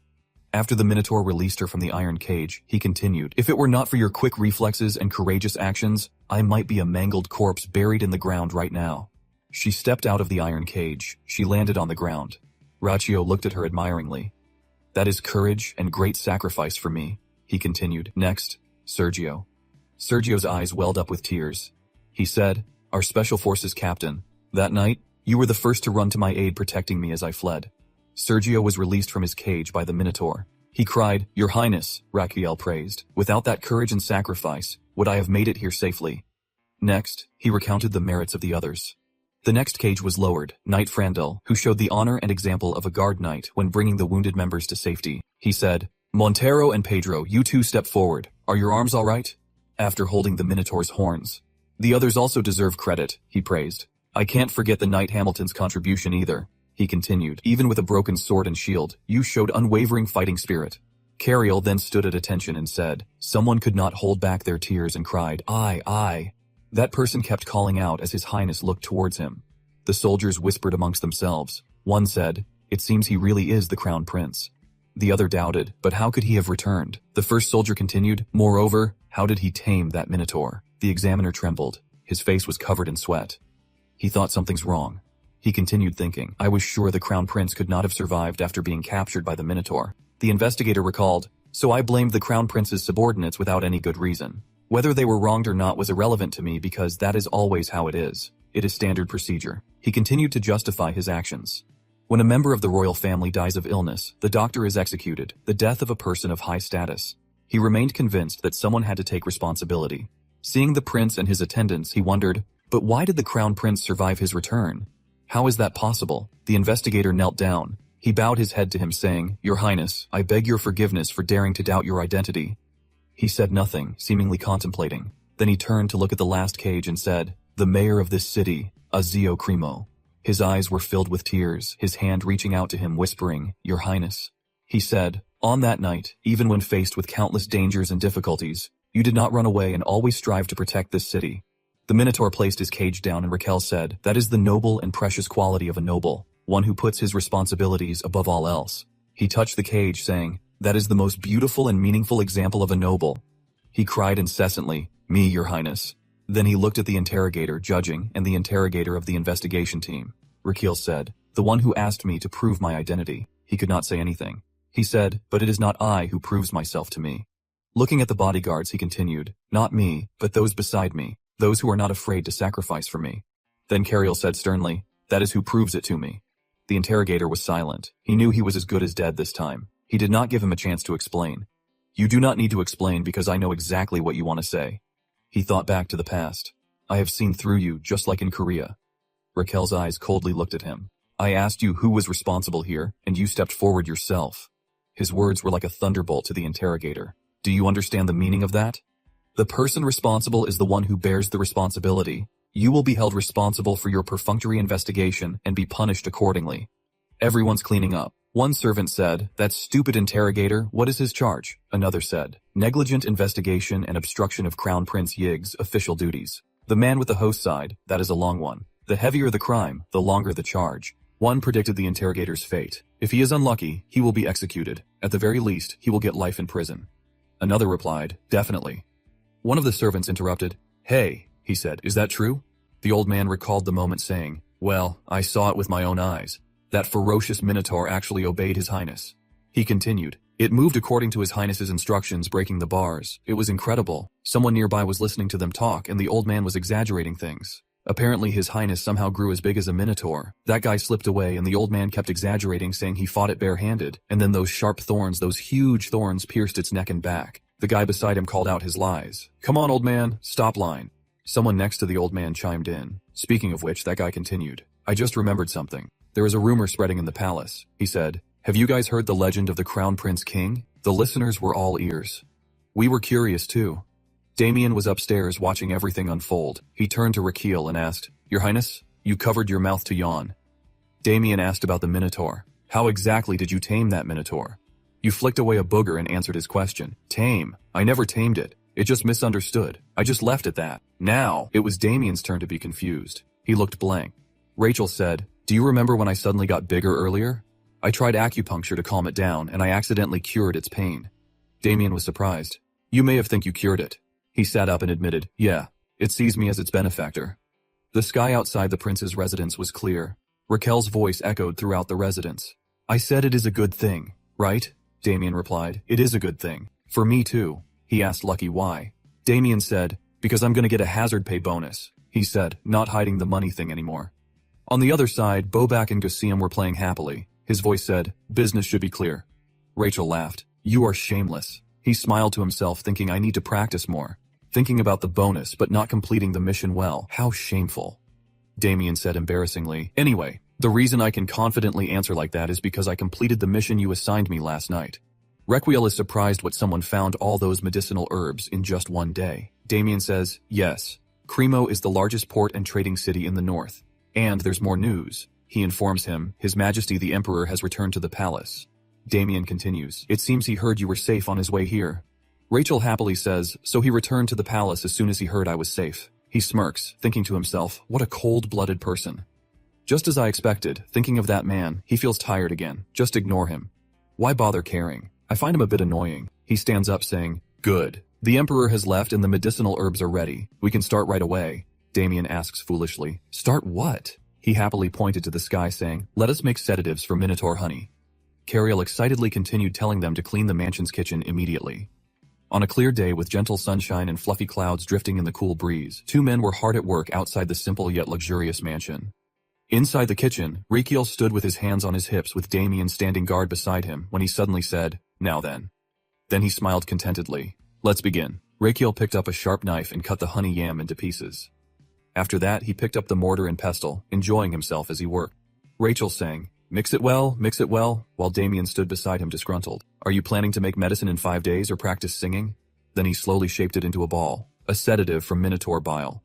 After shaping it, he held it up, looked at it, and smiled contentedly complete. Suddenly, he raised his hand and threw it into his mouth, thinking to himself a little regretful, but still worth testing. Suddenly, the system displayed a notification. Your organs are glowing brightly from the gift of Minotaur bile. Elsewhere, a man whose whole body was on fire roared, I am overflowing with energy. Below him, a boy stood clutching his stomach, clearly uncomfortable. The boy wondered why are nutritious things so hard to eat. The system displayed another notification. Your organs have gifted you 500 HP. Current HP 1500. Detected a drug you personally concocted activating the ingredient analysis feature of the drug-making skill. Suddenly, a bright green light appeared and the system displayed a message. Sedative from Minotaur bile. Active ingredients. Cholic acid, bilirubin, vitamin D. Grotaphenacidal, oleanolic acid, panaxinol, coumarine, rhamnoliquin, leather humau, blah blah, simifugin, imperi. Shape, spherical pill, uses and effects, reduces calcium ion concentration, and a whole bunch of other things. He just stared overwhelmed, thinking this is so long. As if drawn to it, he stopped and stared intently. Rachel wondered, wait, what is this? The information panel popped up. Uses helps relax muscles, reduces angina and cardiovascular diseases. Special instructions. Dosage adults 1.5 pills. 2 to 4 years old, 1/3 of a pill. Stomach pain, vomiting, symptoms may worsen. Side effects. Puts pressure on the body, helps you sleep soundly without side effects or addiction. He hesitated, thinking to himself, this is insane. Cut to outside the mansion grounds where a minotaur is sprawled out fast asleep. Passers-by glance over puzzled. Footsteps approach and a voice calls out, Urus! Hearing this, the minotaur sits up and looks towards the person who called it. Then it makes a sound. Rachel stops and says, did you rest well? How are you feeling today? It makes a satisfied sound as if to say, very good. He put a hand on his hip, closed his eyes, and said with satisfaction, good. So would you like to try this? The minotaur let out a confused cry. He held out some tranquilizers and it reached out to take them. Eating this will stop your chest pain. Confusion flashed in its eyes. Then without hesitation, the minotaur said, I trust you, benefactor. It tilted its head back and poured a handful of pills into its mouth. Suddenly, a golden light enveloped its body. Red magic swirled around it. The minotaur's eyes widened, reflecting surprise. It exclaimed in disbelief, unbelievable. Rachel stood with his arms crossed, watching its every expression. He muttered, that is right. That is right. Now the inflammation will disappear and your body will be full of vitality. Just as you wished, a system notification appears. You have given patient Eurus a sedative made from minotaur honey crafted by your own hand. The drug's effectiveness has increased by 10%. Thanks to your alchemy skill level 1. Rachel watches and smiles, a mixture of satisfaction and surprise. Healed in one go, another notification appears. You have gained an additional 7 days of lifespan. Projected lifespan, 116 days. Your organs are delighted by your achievement and grant you 600 horsepower. Current HP, 2,100. He laughs loudly, full of satisfaction and contentment. Rachio lies on a minotaur's body and closes his eyes, but does not forget to smile. For now on, follow me. And so both man and beast lie together on the green grass in the mansion's grounds, with warm rays of sunlight shining down. 5th grade honey at Cremo City Square. It looks like something is about to happen, causing the people to jostle together for space to watch. The young man looks up at the platform, wondering what is going on. The other person replied, I heard His Highness is holding a medal ceremony for those who were brave that night, when suddenly a beastman's foot appeared. The people below looked on, buzzing with excitement and astonishment. A loud voice announced, His Royal Highness, the Crown Prince has arrived. Rykiel, sitting on the Minotaur's shoulders, waved grandly to the people, while the Minotaur maintained a cold expression. As it took each step today, he wore a very dignified ceremonial robe and smiled kindly, raising his hand to greet the people, looking so majestic. The Minotaur offered its hand for him, stand on, then slowly lowered its hand so he could descend easily. 3 young men stood below the platform, completely astonished. The legend of the Crown Prince King is true. Reikgio walked to the table where a bright blue gem sparkled and unexpectedly said, Is this the sound amplification gem? He muttered, It has been so long since I have received this much attention, since the fight with the second prince. Do not tremble, Han Li. Reikgio reached out and took the gem. Then he spoke, Damien Kane and the other 33 of you. You fought bravely, unwavering in the face of the Minotaur's ferocity to protect the royal bloodline. Therefore, in the name of the Crown Prince, I acknowledge your merit and bestow upon you this medicine. In his hand appeared a sparkling box inside which was a golden pill. He yelled out his hand so everyone could see and smile brightly. The people were all horrified. Only Azel responded enthusiastically. He even gave a thumbs up to express his enjoyment. Then he smiled slyly, thinking the mayor is indeed skilled at handling situations. He is a very useful talent. 2 days ago, while Rikiel and the Minotaur were sleeping, then someone came and said, You summoned me, your highness. He sat up excitedly and said, I have a favor to ask of you. I am planning to hold a medal ceremony to promote the new drug. Azel was shocked. A medal ceremony to promote a new drug? He replied, Yes. Yes. Because the last incident caused a lot of people to worry, I want to take this opportunity to award medals to those who protected me because I want to bestow this drug as a reward. A sedative pill made from Minotaur honey was in his hand. Azel panicked, sweat pouring down. This is, he continued, the sedative pill from Minotaur honey that I just concocted. What does he want? Think, think. Suddenly, he shouted, Ah, I understand. I was not finished yet. The bell tower appeared, ringing loudly. He thought to himself, a drug bestowed along with a medal in the Crown Prince's name. That alone will make all the nobles in the Empire curious about this drug. Reikgio excitedly explained this medicine. Before he could finish, the man cut him off. Wonderful. What a perfect promotion. Truly a prince. leaving him stunned. "We must hold a grand investiture ceremony. That is how we will promote it effectively and sell it at a high price." After saying that, Azel happily ran off but did not forget to add, "Give me 2 days. I have urgent business to attend to first." Rachel pondered that guy. He will definitely notice as soon as I change something. Back in the present, I will never forget this favor. Then he gave the man a thumbs up and the man returned it, his eyes showing trust. After that, he clenched his fist, raised it, and coughed a few times. "I, Rachel Adria Magentano, Crown Prince of this empire, to express my deep gratitude for your courage and sacrifice. I have concocted this special medicine. You are brave warriors, you who fought the Minotaur." Anise glanced at Damien and communicated with her eyes. "It feels like this is not the main purpose, so you deserve to receive this special and powerful medicine created from the honey of the Minotaur." The people looked incredulous. "If it is made from the Minotaur, is this really good medicine? Then our hearts will definitely be healthier when we drink it." A large golden sphere appeared, radiating dazzling light. He continued, "Blood circulation will improve, no more blockages, and you will gain the stamina and endurance of a Minotaur." It stood solemnly for everyone to see the proof that Rachiel spoke of was true. Suddenly he shouted, "Not only that, it also helps tired bodies, those who have trouble sleeping, to rest and sleep soundly." The people stood watching, pale with shock. "Thanks to your loyalty and dedication, even the birds are startled and wide-eyed. I can now introduce this medicine to the people of the Empire, because starting today, for only 1 month with a special Crown Prince edition and a preferential price, we will be selling this medicine to the people." The Minotaur held up a price board for only 1,999 mason. Special offer. Limited quantity, only 1 pill per person. The program may end sooner than expected. Anise and Damien stood watching, whispering just like a scammer. Suddenly, a hand was placed on the shoulder of Standing Man, Sergio holding a sign that read, "100% Prince Made. Do not miss out," with sparkling eyes urged by it now, leaving the 2 people standing there, dumbfounded. Rachel continued to advertise a once-in-a-lifetime opportunity. "Hurry!" Capricorn's voice echoed repeatedly to attract people, revealing an advertisement with a Minotaur holding a sign. "Only 1,999 mason, special offer. Limited quantity, 1 per person. Program may end sooner than expected." Rachel stood in the middle holding out a box of medicine with a bright smile while someone else held a sign. 100% Prince Made. Do not miss out. The sign below read, "World's first unparalleled special edition. Prince Magentano, unprecedented benefits, strengthens health, improves circulation, boosts stamina, promotes sleep." Below the advertisement was written, "Contact Royal Clinic Meister Garden, made in Magentano." Iris held an advertisement sign selling medicine in the square. Because the medicine was extremely cheap compared to its quality, only 999 mason and made by the prince. The people were extremely excited, clamoring, "I want to buy it, I want to buy it, I want it. Even if it is expensive, I still want to buy it. Should I borrow money?" Many people were willing to do anything to get it. Rachiel stroked his chin with a triumphant look, thinking, good reaction. An event has to recoup its costs. Anise and Damien held the advertising board with forced expressions, while Sergio was extremely excited, his eyes sparkling. Recchio crossed his arms and smirked, not wanting to miss the opportunity to promote the clinic. Having thought that, he cleared his throat to attract the attention of the people standing there.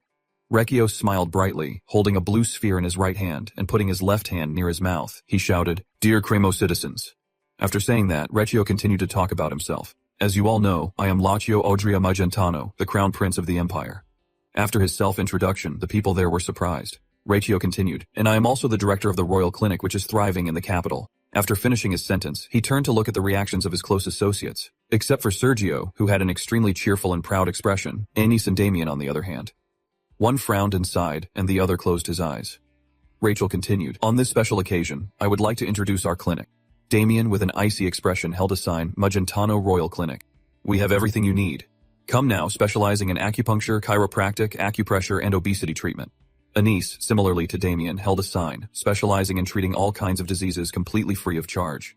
Royal Clinic, specializing in internal medicine. Surgery, treating all kinds of diseases and rehabilitation. Only Sergio smiled, holding a sign, working all days of the week. Free medical examination and treatment. Uniquely, Eurus held a sign with a hand-drawn picture of Rachiel standing with his arms crossed and the slogan specializing in orthopedics. "Come to the Royal Clinic, open 24/7, treating all kinds of diseases." He proudly gestured towards the meticulously built gate, smelling the money, and said proudly, "The Royal Clinic, although only recently established, provides medical services in a completely new way." He cheerfully raised his hand and asked, "Is there anyone here who has ever heard of the Royal Clinic?" Rachiel's enthusiasm was met with an eerie silence. There were a few whispers. "Is there something wrong?" "I have not." Suddenly 2 people, one old and one young, raised their hands and shouted in unison, I have heard of it, me too. The atmosphere brightens and Raquel says with a smile, looks like quite a few people came. Good. A multi-level marketing scheme needs proof. Right? Anise glances at him, thinking it is just 2 people. He smiles widely, pointing a finger. We can't just rely on advertising. Can we? Raquel thinks to himself, time to release the bait. What kind of place is Kremen? A seascape appears with ships setting sail. Raquel praises, it is the most beautiful and bustling commercial center in the North Sea, the heart of the empire, would not you agree? Hearing his praise moves the people here. Some can't help but sniffle. Raquel adds, only when everyone is healthy can Cremo prosper. And when Cremo prospers, the empire will be strong. Raquel places his left hand on his chest and his other hand on the blue globe, closing his eyes. I wish for everyone to always be healthy. If anyone among those gathered here feels unwell. He opens his eyes. Please step forward, even if it is just a minor ailment. Despite his words, people are hesitant. Rachel declares further, I, the director of the Royal Clinic, will personally examine you. He clenches his fist, thinking, it seems people are still wary. Rachel whispers, I have to use my final move. He looked directly at the crowd and said, the first 100 people to step forward will receive free medical vouchers. A bold decision echoed. Eurus was shocked to hear this, screaming internally, is not it always free? Damien beside him could only sigh helplessly. Rachel stood up, one hand on his chest, the other raised high, shouting free, first come, first serve, begin. As soon as he finished speaking, the people rushed forward. Rachel thought, oh, but my honored guest. He watched and grinned with delight. Rachel imagined himself holding a fishing rod with a golden pill as bait with countless hands reaching for it. It made him grin, drool, but his customer's lifespan. Up on the platform, Rachel is examining and treating each citizen. Take this. After saying that, he gives the person he is examining a golden ticket saying, take this ticket to the Royal Clinic and I will prescribe you the best medicine to improve your constitution. Rachel smiles at the old woman. Of course, travel and accommodation from here to the capital are all included. The old woman nods. Thank you, sir. He continues, of course, it is free. Rachel, with sparkling eyes, clasped his hands. I have given out 100 free tickets. Wonderful if a full 100% of them come to the clinic. That is more than enough, right? Anise thinks grimly. Free medical treatment and travel expenses to the capital are also covered. Conversely, Raquel says happily, at least there will be 10 patients. Great. She thinks Wabira managed this later. He still asked with a smile. Good is not it. Anise is so frustrated she is about to cry. Chief guard, we might have to sell all our assets. Raquel stands up, turns to face her, spreads his arms and laughs loudly saying now, Cremo, surely everyone will know about our clinic. He points to the sky and shouts, this is a 4-fold return on investment, a promotional strategy. Damien remains expressionless and silent. He looks over at Raquel who is talking to Anise and thinks it has been 9 hours. Are you all right, sir? He pulls back his chair, stretches and sighs. Oh man. Rachel trembles, clutches his hands, prepares to sit down and whispers, have I overdone it? An information panel pops up announcing your organs demand you comply with labor laws. Rachel's organs are screaming, working nonstop for 9 hours without a break. Is this guy crazy? Hey, when are we finally getting a break? Rachel's body shudders. He braces himself with his hands and painfully thinks, I can't. Everyone's watching. I have to look cool. My vision's blurring and the people are terrified. I can't let them see me like this. Then I collapse to the floor, my face contorted in pain. Sergio rushed out shouting, let us go, Your Highness. Damien, with all his speed and worry, surged forward yelling, Your Highness? Rachel slumped down, trembling eyes wide. Damien and Sergio rushed to his side asking, Are you all right, Your Highness? I angrily thawed this weak body. A notification popped up, surprising me. You have diligently treated many patients in less than a day, resulting in exhaustion. Your image has captured the hearts of the people of Cremo. Tears welled up in the eyes of those around. Some grieved, others were heartbroken. The image of the Crown Prince collapsing from exhaustion after selflessly treating the people deeply moved them. The people of Cremo have felt your sincerity. They are deeply grateful. Their admiration, gratitude, and praise have created a new power for your medical abilities. An aura glowed around me. The notification displayed, the medical attendant system, DDP, Great Dr. Point has been activated. His pupils are fixed on the words of the notice board. The voices of his close aides in his ears. Let us go, Your Highness. Are you all right? A glowing aura. A question appears. Fame points. 2 pairs of hands reach out. One hand giving a thumbs up, the other as if embracing the light. The information board appears. Fame points, GDP, are a type of reputation point.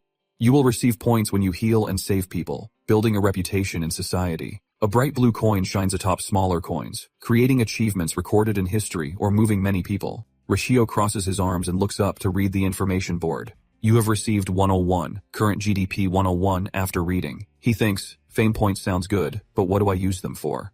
As he thinks, the information board provides an answer. You can use GDP to purchase live free tickets, immediately followed by a very noble-looking blue ticket on which is written live free ticket.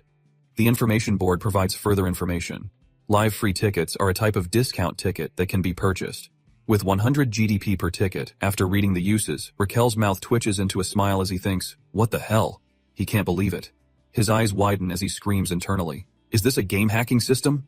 Suddenly, Damien grabs Raquel's hand tightly. Raquel grips his hand back, preparing to stand up. He looked up in surprise, reading the information that appeared. When using a lie ticket, you must designate a target. Each ticket can only be used on one target and only for one lie. Damien kindly asked Rachel, Your Highness, are you all right? But what Rachel saw was a notice with the words, Note. When using deities or beings close to deities may recognize the effect of the ticket. After reading it, he stood up, leaned on Damien, glanced at him and asked, If I am not okay, will you carry me? Damien supported Raquel, his face cold, and asked, As long as you pay me. He smiled and joked, You really are something. That evening, Damien helped Raquel approach Azel and his close guards. He looked at him with teary eyes and asked, Are you sure you want to depart right now, Your Highness? Azel turned to look at his back, examining him. Your body is still not well. Rachel forced a smile and replied, I just had a cramp and fell. Do not worry too much. But he still tearfully advised him, Even so, you should at least rest for one night before departing. Rachel still cheerfully replied, It is okay, I can sleep in the carriage. Azel asked further, Surely it is not as comfortable as a bed. Is it? Rachel still cheerfully replied while Damien beside him awkwardly looked away. Sleeping in the carriage is very comfortable. Rachel put his hand on his shoulder. Anyway, I have already received a lot of help during my time here. He continued, saying today's medal ceremony was also a great success. Hearing this made the old man feel relieved and tear up. All thanks to Your Highness. Then Rachel and Damien quickly returned to the carriage. As he stepped one foot inside, he turned back and said, Visit the royal clinic sometime with Mr. Roberto. Azel wondered. In his mind, he pictured a stern old man with tears streaming down his face. Azel said, Oh, it is nothing. See you later. Riccio climbed into the carriage and waved goodbye to him. A procession of carriages passed through the city gates. This is the royal capital, Magentano. The people here were so startled they gaped. What the heck is that? What is this? Urus followed behind the carriage with a terrified expression, covering his mouth with both hands. Suddenly, someone ran extremely fast, calling out, Your Highness. Then he immediately froze, looking horrified. Urus looked down from above, his eyes gleaming, snorting. The captain shook his head as if not believing what he was seeing. He immediately regained his composure, stood straight, and saluted loyally.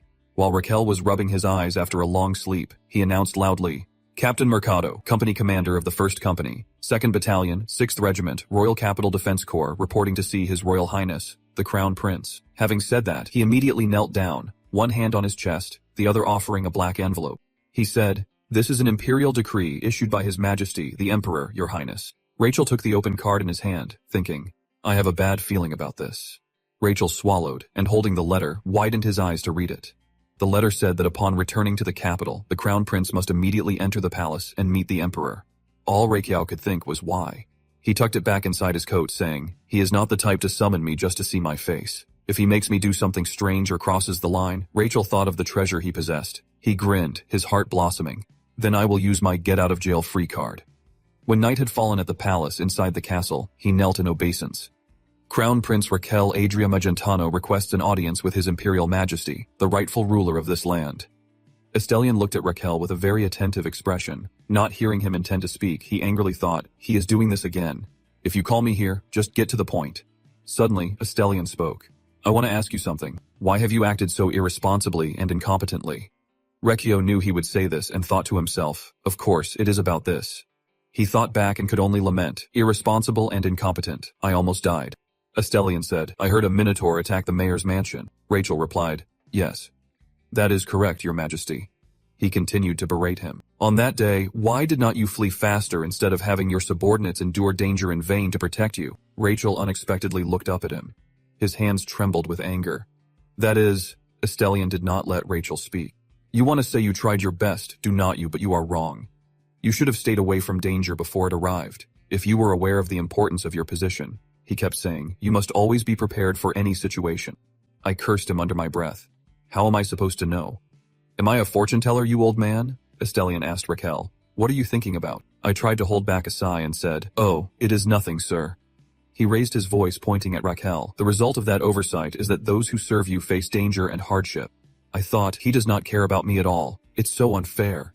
Estelian kept nagging Raquel. You are the one who will inherit my throne, care for, lead, protect, and be responsible for millions of the Empire's citizens. Yet, you let a few dozen of your subordinates fall into danger and hardship. He slammed his hand on the armrest. He yelled to my face, It is shameful. Raquel immediately lowered his head before his authority. Inside, Raquel is screaming, but outwardly, I have to appear remorseful. I am frustrated, but I can't argue. He is right. Estelian said, Reflect on what happened and never repeat the same mistake. Do you understand? Raquel replied, Yes, Your Majesty. He asked, Is there anything else you wish to say? He thought for a moment. I have to say something in response. Otherwise, this relationship will forever be one-sided. Rachel spoke up. Yes, Your Majesty. Forgive my abruptness, but I was wondering if Your Majesty has. Rachel asked sternly. Quit smoking as I previously advised. Estelian did not expect him to ask that. What? Raquel continued. Whatever Your Majesty gives up, you must give up smoking. Only then can Your Majesty be healthy enough to manage the affairs of the country. Hearing that, Estelian just smirked.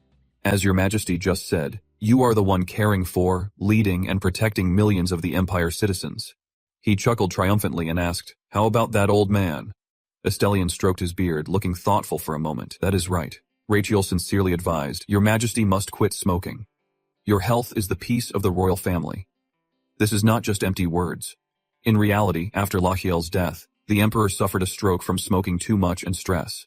I must make him quit smoking so the Empire won't be dragged into the upcoming war and to prevent me from following in my father's footsteps. He braced himself on the armrest, slowly getting up. Estelian's face darkened and he said, From that day on, the day you dared to lecture me, he suddenly remembered. He said sternly, I have quit the drug. Raquel, sweating, thought, Is that so? He said, Is there anything else you want to say? He stood up. No, I will take my leave. Estelian reminded Raquel, Oh, and one more thing. Estelian approached him. Do not casually eat the food of mythical beasts, even if it contains magic. He pretended to turn away. It certainly won't be good for your health. Estelian sat back down in the dark room. He smiled, thinking back to what Raquel had said earlier. Are you that worried about me? Suddenly, Estelian asked someone, What about the new drug my son concocted? The man replied, As Your Majesty instructed, we have mobilized the full force of the royal intelligence to spread information about the Minotaur honey sedative. He turned, his voice a little excited. What were the results? The other man replied, Even the nobles in the most remote regions of the Empire will know about the Minotaur honey sedative. Estelian looked out the window, a laugh of smug satisfaction mixed with endless praise. Excellent, excellent. Outside the palace, the sky had darkened completely into night. Raquel had stepped out of the city. He called out, Hey! He held up 2 fingers. Damien, puzzled, asked, What are you doing? Raquel glanced to the side and said, He is here. Piero used the speed of light to rush here from afar. He called out so desperately that his face was covered in tears and snot, Your Highness. He calmly comforted the old child. There. Suddenly, Riccio remembered something. His face changed. Wait. He pushed Piero's face away with his hand. Stop. Raquel held his arm and asked, Are you that happy? Piero raised his voice, distressed. You left me with a ton of impatience like this. He comforted him. I will prescribe you a dose of medicine later. Thank you for taking care of the clinic while I was away. Piero replied, It is nothing. I am fine, Your Highness. Your face is gaunt. Your eyes are sunken. It was fine. You look terrible. Raquel asked Piero, Have you heard about what happened in Cremo? He replied, Yes. Your Highness, I was very surprised. He said, Really? But you know what? You'll be even more surprised. The Minotaur in the distance roared loudly. He startled and spun around, crying out in fear. Raquel complimented, Your acting skills have improved. You have also heard the rumor that I brought it back. Have not you? Piero said shyly. Have I improved a little? Damien stood behind, confused. What now? This clinic is full of weirdos. He asked him anything else? Piero replied, Since yesterday, we have been receiving strange requests. A strange request, Riccio repeated. He says they want to buy a medicine we do not even have. Looking at the pile of papers on the desk, he exclaimed, Are all these letters requests for sedatives? Piero replied, Yes. Even servants dispatched from noble families are lining up to buy them. Raquel looked out the window, noticing something, watching the bustling crowd outside. He could only think, Is not this the scene of a shopping rush I have heard about? It is astonishing, even more so than Snell. Raquel said happily, Then there is no reason to refuse. Let them in according to their place in line. A spherical pill emitted a sparkling light labeled Special Edition Crown Prince, 09-1987. 10 days later, early morning at the clinic. Everyone was enthusiastically cleaning the clinic. Rachel was deep in discussion when someone called out, "Your Highness." Pierrot approached and whispered to him, "There's a message from the palace requesting your presence." Rachel was displeased. "What, back to the palace again? Why?" Hearing him ask, Pierrot did not know what to say. "I'm not sure, Your Highness." Rachel took off his lab coat. "Prepare my carriage." Pierrot nodded. As he changed, he thought, "Are they trying to cause trouble for me again?" The steward opened the door and hurriedly called to Raquel. "This way, Your Highness. Quickly, quickly, this way." He felt suspicious and said as he entered, "This is not the way to the audience chamber." Suddenly, Raquel exclaimed in surprise. His eyes widened and his face changed standing before the bed. All he could think was, what is going on? The Emperor, how could he? An image of himself standing in a cold room in the past appeared in Raquel's mind, just like my father. On a drizzly afternoon, a game room was still running at full capacity in a small alley. In a game room, two people were engrossed at a computer desk. Raquel angrily shouted, "Hey, get out of the car!" He pressed the mouse hard, but cannot do it. Raquel frowned, so slow. His phone rang a few times, but he did not answer, so it stopped. A girl saw it and said to Raquel, "Hey hun, are not you going to answer? Your phone keeps ringing." He nonchalantly replied, "Let it ring." Raquel looked very annoyed. The screen showed game over, so he probably lost again. Raquel reached for the phone that had been vibrating. He answered it. Suddenly Raquel stood up, his face full of panic. He ran as fast as he could. Raquel's hand holding the bag trembled incessantly. His face was covered in sweat, and he was panting heavily. He dropped the bag and looked towards the hospital bed. His father was lying in bed wearing an oxygen mask. Estelian now looked just like his father did back then. Raquel slapped himself, trying to calm down. "Wake up, you idiot. Is this the time to sit around moping and reminiscing?" He observed him. "Let us see stroke apoplexy." Looking at Estelian's tired face, he guessed his muscles and the nerve signals controlling them were all messed up. Raquel turned to the butler and asked what happened. The butler replied, "I can answer that question, Your Highness." He gestured towards Pissarro. Pissarro bowed. Pissarro, His Majesty, the Emperor's physician, reporting to His Royal Highness the Crown Prince. He immediately asked, "How long has His Majesty been collapsed?" Pissarro anxiously replied, "About one night." Raquel could not believe his ears. "What all night?" he interrogated. "What is the cause?" Pissarro answered, "Last night after dinner, His Majesty seemed unusually drunk." Raquel seriously asked him, "Drunk? Unusually? What do you mean?" Pissarro recounted that after just one glass of wine, his tongue started to slur and his gait became unsteady. "So I advised him to rest early, but when I came this morning and he breathed a sigh, he was like this." I clenched my fist thinking this is a typical symptom of a stroke. The golden hour was missed because of this guy's poor treatment. Note, the golden hour is 1 hour after a patient is seriously injured, the time when treatment is most likely to be successful. Raquel turned to look at Estelian. "No. The problem is the Emperor had quit smoking and was taking very good care of his health. So why is he like this? The more I think about it, the colder I feel. It is just like the events in the Demon Sword Emperor." Raquel thought, of course, even if the Emperor passes away, things won't go exactly as they did in the story. I, not the second prince, will become Emperor. But that is the last thing I want. The Emperor is not an easy position, you know. With a lifespan of less than 200 days, there is no way I can handle that workload. You realize the truth, if the Emperor dies, I will die too. Raquel uses his power to try and heal Estelian. The most important thing is to find the cause of the stroke. Hopefully, it is not a brain hemorrhage, he secretly hoped. He uses the knowledge he has. Strokes are divided into two main types. One is a cerebral hemorrhage due to a ruptured blood vessel in the brain, also known as a hemorrhagic stroke. The other is an ischemic stroke, which occurs when a blood vessel is blocked by a blood clot or atherosclerosis, causing the brain to lack blood and oxygen. Which type has a higher mortality rate? Raquel grits his teeth. In general, hemorrhagic strokes are more dangerous. He is sweating with tension. Please, please. He is thinking infarction in the anterior and posterior cerebellar arteries. So it is an ischemic stroke. Luckily is no cerebral hemorrhage, so he will have paralysis, dysfunction, and loss of motor coordination. Raquel uses his power to assess Estelian's condition. Now I need to find out which blood vessel is blocked. Only then can I assess the possibility of recovery and the direction of treatment. Suddenly realizing something is wrong, what this is, he realizes this is not a natural blood clot. Why? Raquel is shocked. There's no Zahn line in the blood clot. To explain, Zahn lines are with grain-like traces in a blood clot. He is silent with tension according to common sense and reality too. This is impossible. Raquel turns his head towards a noise. He looked at the two people standing behind and thought to himself, something's definitely wrong. He felt extremely distressed, but treatment was the top priority now. We can investigate after saving the Emperor. Raquel thought, no, this is not good. He whispered, we have to get it back to the clinic for intensive treatment. Bertone entered from outside praying, may God bless everyone. The butler exclaimed happily, the Archbishop. Bertone introduced himself.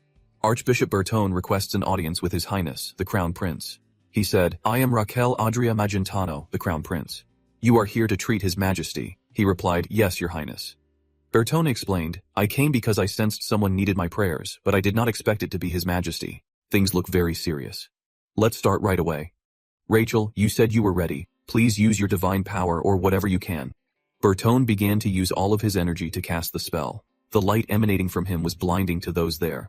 The light enveloped the stallion's entire body. The system displays a notification activating meridian point scanning feature. That light scanned through the cells in his body. The light changed them from purple to blue. Rachel reached out and was surprised to feel his cells regenerating. Rachel could not believe his eyes. Normally, once a cell is damaged, it is almost impossible to regenerate. Bertone thought, perhaps I can save him. He continued to try to cast the spell. Rachel clasped his hands in prayer while Bertone silently pleaded, Please, please. Bertone's power gradually disappeared. He collapsed, feeling very tired. Sweat glistened on his face, but Bertone still struggled to say to him, Your Highness, it is done. Rachel, now relieved, quickly replied, You have worked hard. He raised his hand over a stallion's face, using his power to check his condition. He saw something was wrong. He realized the blood clot had not been removed yet. It was still blocking the blood vessels. So even if the brain tissue was restored, it would die again. His eyes widened as he thought that blood clot is blocking the blood vessels. Rachel stared at it. He decided, I have to remove it first. That is the top priority. Rachel crossed his arms, thoughtfully searching for a solution. What should I do now? The scariest thing right now is reperfusion injury. He thought about it. Reperfusion injury is the phenomenon where cells and tissues are further damaged when blood flow returns to an area that was ischemic due to a blocked blood vessel. Although reperfusion usually helps recovery, when reperfusion injury occurs, the affected area will suffer irreparable damage. Rachel smoothed his hair, his expression thoughtful. Bong clapped his hands together, having thought of something. Rachel called out, Knight Roberto, summon the royal mage. Roberto looked blank. You want to summon Lord Xanatus? He approached him. Roberto flincheth. In no way. Raquiel stood before him. Roberto said, You intend to use lightning to heal His Majesty? He replied, No. The man sighed in relief. Raquiel said loudly, I will freeze him. A loud shout echoed from the palace. A white-haired man was approaching. He held a scepter in his hand. Xanatus opened the door. Greetings, Your Majesty. I, Xanatus, have come in response to your summons. The three people in the room stared at him. He stiffened, his voice stammering. What? Xanatus was stunned. You mean you want me to use freezing magic on His Majesty? Rachel said, Exactly. His face twisted, thinking, Why are you tormenting me like this? Xanatus asked again, Are you serious? He insisted, Yes, freeze him at the safest level possible. A hand was placed on his shoulder. Rachel grabbed his shoulders, grinning, and said, Like when I treated that child with epilepsy.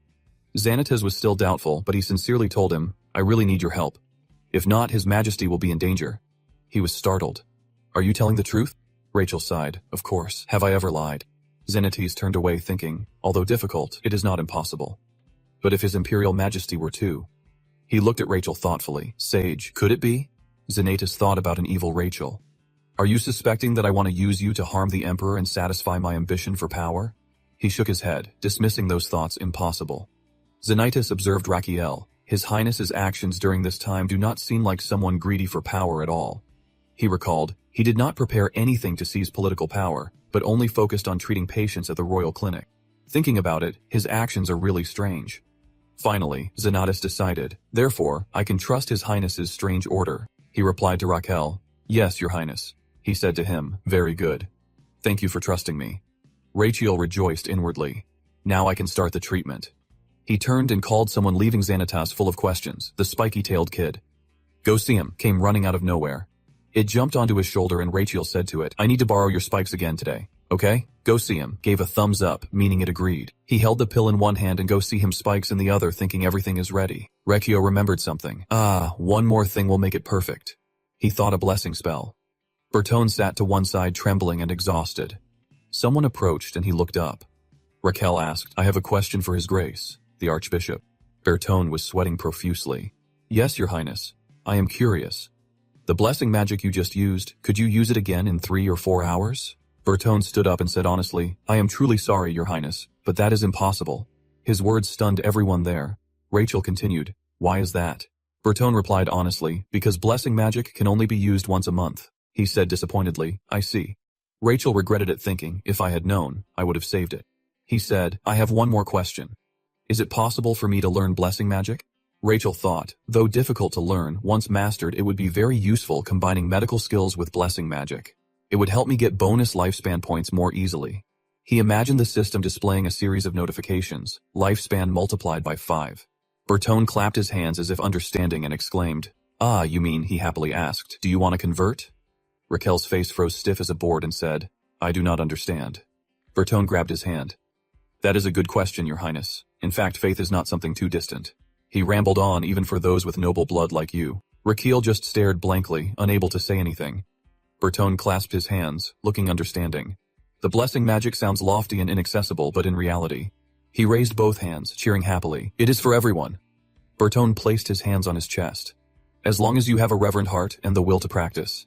He went on and on. "Stay away from women. No physical relations, not even holding hands. Do not talk. Do not look them in the eye for more than 3 seconds. Do not be in the same place with them for more than 3 minutes. Do not breathe the same air. Devote all your love and attention to the faith." The more Rachel listened, the dizzier he felt. Bertone reaffirmed a firm sentence that made everyone there gape. "Just do that for 30 years, Your Highness." He was still lost in thought, talking on and on. "Your Highness, only 30 years before the faith, that is not too long. Is it just do that and you will receive the blessing of blessing magic?" Bertone cheerfully asked. "So easy, right?" Requio looked at him disdainfully, thinking, "Do it yourself." He said, "Fine." He sighed and turned to leave. Bertone reached out to stop the son who was turning away. To Bertone's surprise, Raquel spoke. "Let us begin the treatment." In front of the room, Raquel helped the stallion sit up. He thought to prevent reperfusion injury, it is important to minimize the body's metabolic rate. He turned and signaled to Xanatos. Rachel thought to himself, that way sudden changes in the cells will be reduced and tissue damage from reperfusion injury will be lessened. And the most effective way to do that is to lower the body temperature within a safe range. Xanatos began casting a spell with his scepter hypothermic therapy. Estelian's body is gradually showing signs of freezing. Rachel assesses the situation, noting that his entire body's metabolism has slowed as his body temperature drops. His heart rate has also decreased and his breathing has slowed. Raquel's face is filled with determination. He wants to learn his healing methods. He speaks, telling Xanatos, "Stop. Hold it right there." Hearing this, the old man immediately stops casting his magic. A bowl of medicine and some see him thorns are placed on the table in front of Rachel. He thinks the sedative from the Minotaur's bowel has been diluted beforehand. This will help break down the blood clots. Rachel slowly feeds Estelian the medicine, thinking tensely, from now on, there can't be a single millimeter of error. The blood clot is starting to dissolve. He thought to himself, Rachel thought, I have to act quickly or there will be other side effects. He picked up a thorn and started by stimulating blood circulation. Rachel pricked Estelian's cheek, initiating the meridians. The life energy transmitted through the Chung-Chi point had spread throughout the meridians. The others were gaping at his actions. He thought, I have to wait until all the meridians are ready. The system appeared. Assist feature 1, acupoint scan. Rachel realized the mana has spread evenly. Now then, the names of the acupoints appeared. Sibai, Juliao, Jiaxia, Daikang, Deng. Rachel decided, I have to control the blood flow to the anterior and posterior inferior cerebellar arteries first. If too much blood flows at once, it will cause reperfusion injury, and the blood-brain barrier will definitely break down. So this process must be done carefully. Rachel picked up a thorn even faster. He continued to prick the head portal point, the lower gate point. Rachel used his power. He saw the situation looked promising. There was a mana reaction, a small ripple spreading. Xanatos now looked very exhausted. Roberto called out hesitantly, Your Majesty? They stood behind, observing Rachel and the Xanatas working. Rachel thought, blood flow has decreased by about 20%. There is still hope. He clenched his hand. The rest, I can only entrust to fate and the Emperor's vitality. Whatever it is, please let it be different from that time. The hospital hallway was deserted. Beside the monitor, a voice pleaded, please wake up. Trembling hands clutched the blanket. If you wake up, I, Rachel, will be obedient and listen to you. And all the monitor readings flatlined even though I prayed so earnestly. But in the end, you still could not open your eyes. Rachel's past life was full of suffering, a cold hand in contrast to the warm. If only I could hold your warm hand one more time, just once, even for a moment. Amidst the chatter of others, he fell asleep, and Rachel opened his eyes. He startled. He thought he is awake. Estelian woke up and said to Rachel, Son, is that you? He said, My son, R.A., Rachel, thank you. Rachel pursed his lips, thinking, but I am not your son. He said softly, It is okay. Do not try to talk. Just rest. Estelian nodded. Rachel turned away. He thought, I can't take it anymore. He hurriedly said, I will be right back. In the palace hall, he walked aimlessly down the long corridor. He remembers the past. If only we had gotten the news sooner that day. If only that day, it lingers in his mind. If we had arrived in time, This is also what Rachel regrets deeply, but he leans his head against the wall. This time we did not arrive in time. Tears begin to fall. Rachel sobs, apologizing. He sits slumped down by the window. Rachel shakes his head, comforting himself. No. Get a grip, Han Lee. He resolves. This is not the time to grieve. If I lose my composure like this, everything will fall apart. We have only just overcome a major challenge. There are still many difficulties ahead. There is no guarantee there won't be complications. I think I also need to plan his rehabilitation depending on the extent of the after effects. As long as I persevere for another month, I can use a blessing spell and possibly completely cure him. System, you have treated the patient with hypothermia therapy, precise acupuncture, sedatives from Minotaur honey, and dedicated care. Rachel suddenly received a notification. Stellium testiosa magentano has overcome the critical condition and is on the road to recovery during the treatment. You were the first person on the Laurasia continent to introduce the concept of reperfusion injury. You have left an important mark in the medical history of the Laurasia continent. The concept of reperfusion injury introduced by you will be recorded in the medical textbooks of future generations. Future generations are now crying their eyes out. Who is the first to discover this? Future medical students will curse you for the ever-expanding scope of the exam. System, congratulations. You receive a medical achievement point. The ticket you receive is a free lie ticket. System notification continues. You have received 121 GDP, current GDP 222. Number of free lie detecting tickets available, 2. Rachel smiles, 2 tickets. That is quite the unexpected reward. Someone calls him Your Highness. Quanjan says, let us go. Your Highness, you saved His Majesty and me, Pissarro adds. Through this incident, I realized how incompetent I am as a doctor. I was too complacent and subjective. Rachel asks, you have realized that, have you? He bows and replies, yes, Your Highness. Rachel says, then you should also be aware of your responsibilities. Pissarro is startled. He grabs his shoulder. When His Majesty was on the verge of death, you could not even determine the cause, nor could you provide appropriate treatment and handling. Rachel glances at him. Am I wrong? Pissarro stammers that. He turns away saying, so what should you do? You must take responsibility. Pissarro was about to beg, Your Highness, but Rachel cut him off. No more excuses. Reflect on yourself. From today, I will personally care for His Majesty. He thought this one is truly incompetent. Rachel instructed, Captain of the Guard, ensure that no news of His Majesty's health is leaked. He finished speaking. Now everyone withdraw. His Majesty needs absolute rest. The people understanding replied in unison, yes, Your Highness.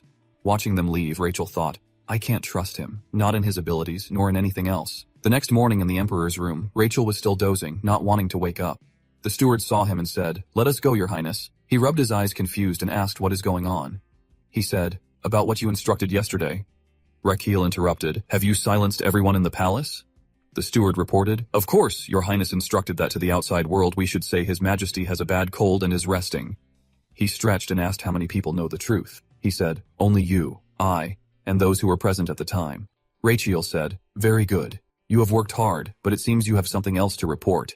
He stammered, that is, Rachel knocked over the chair when he heard the steward say, the envoy from the kingdom of Angoumois arrived early this morning requesting an audience with His Majesty. A face full of authority flashed through Rachel's mind. He exclaimed in a panic, the envoy from Angoumois, the kingdom of Angoumois. Though its history is only about 150 years, it is emerging as a new superpower full of potential. And a few years later, they will launch a great war, wiping out the Magentano royalty, and the kingdom of Magentano will fall under the Angoumois dynasty. Rachel wondered to the butler, but why would the Angoumois envoy want to meet His Majesty? The butler honestly replied, actually, His Majesty summoned the envoy 5 days ago. He thought something was wrong. Could it be? Rachel suspected, remembering someone saying, is it because of that Guinness guy? He wants to hold him responsible for failing to control the Minotaur and causing chaos. The butler agreed, yes, Your Highness. Exactly. His Majesty was very angry when he heard the news and has officially summoned the Angoumois envoy to answer for it. He is tense. Today's the appointment. The butler offered a solution. Perhaps we should apologize to the envoy and let him return. Rachel was alarmed. Let him return. The butler was flustered. Well, then we will just tell him as announced that His Majesty is resting due to a cold.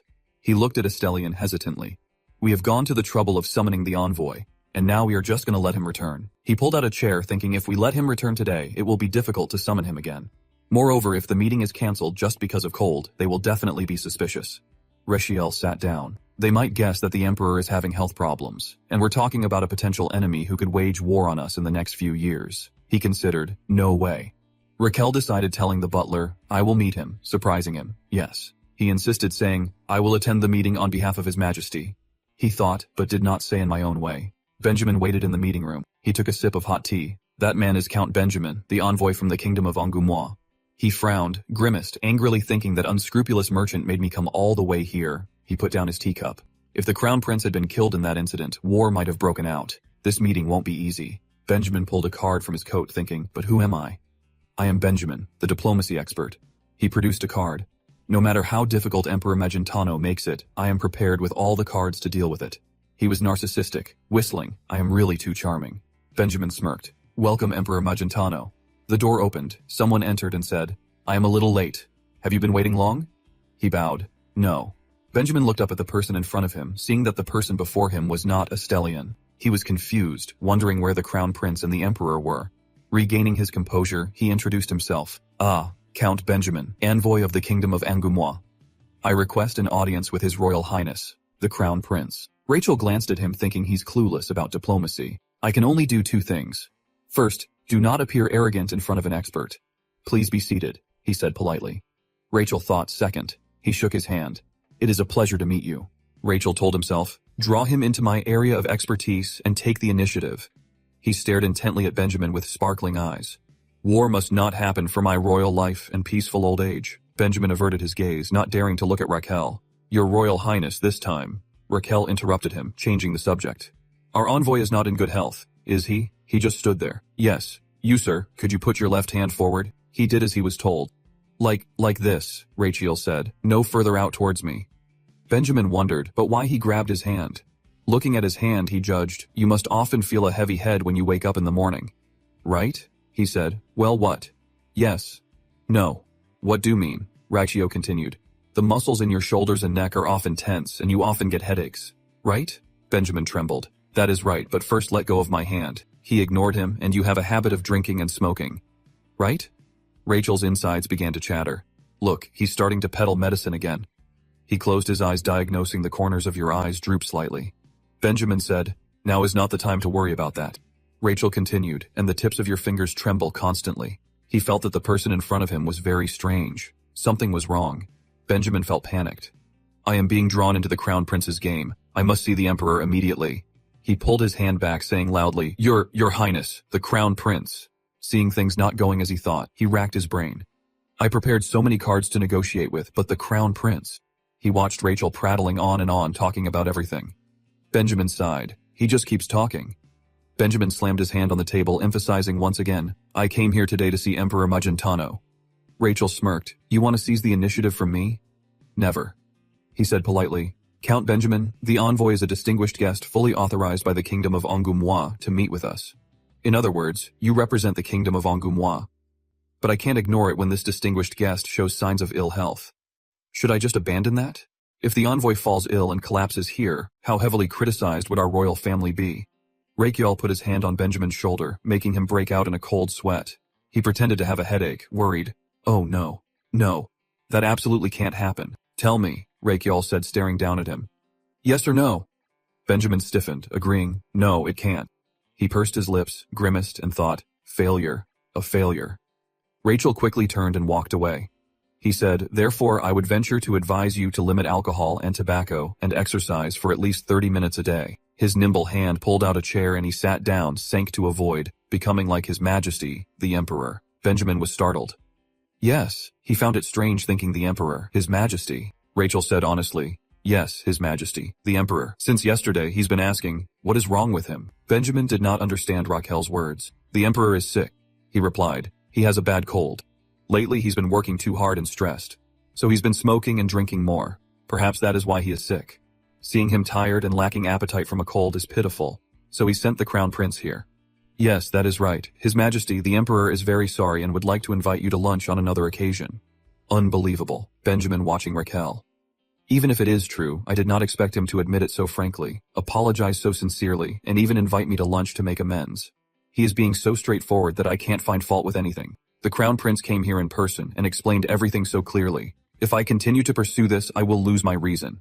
Has he eliminated one of my pawns like that? Benjamin looked at Raquel with concern. He is looking at him too. He thought, this crown prince is no pushover. Suddenly, Raquel leaned close to him and whispered, and I have something I want to tell you. The two continued talking in the room.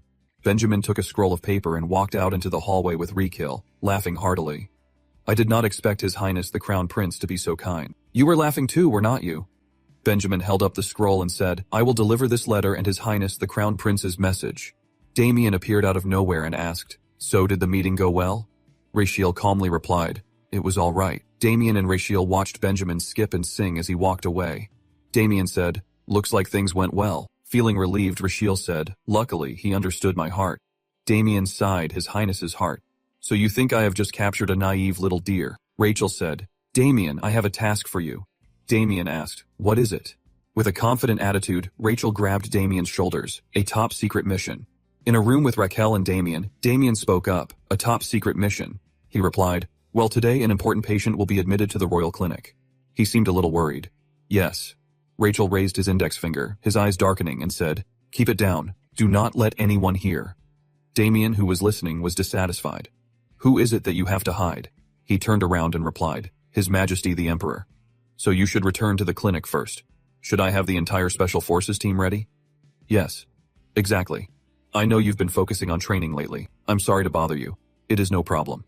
Sir, compared to training, protecting important figures is my top priority. You must have felt your limits in Cremo. Rachiel stood thoughtfully watching Damien training hard. He charged forward like lightning, his eyes sharp with determination. That monster was a massive wall to him, and he sighed. His whole body felt like it was about to collapse, but he would not allow it struggling to stay upright. I watched, thinking to myself, it seems the time has come. Suddenly, a brilliant red magic appeared. The moment he realizes his true nature, he will become the strongest in the world, but not yet. Damien said, then if you will excuse me, I will head back to the clinic to prepare. Two people, two paths, but with the same intention. Damien turned and resolutely moved forward. He thought sadly, even though I've intensified my training a lot, it is still not enough. He raised his hand covered in wounds and looked at it. I have never had formal swordsmanship training. Can I overcome my limits? Damien clenched his fist, but it trembled slightly. What do I have to do to become stronger? Rachiel slowly pushed Estelian's wheelchair into a room, thinking to himself, I can't leave the Emperor in the palace.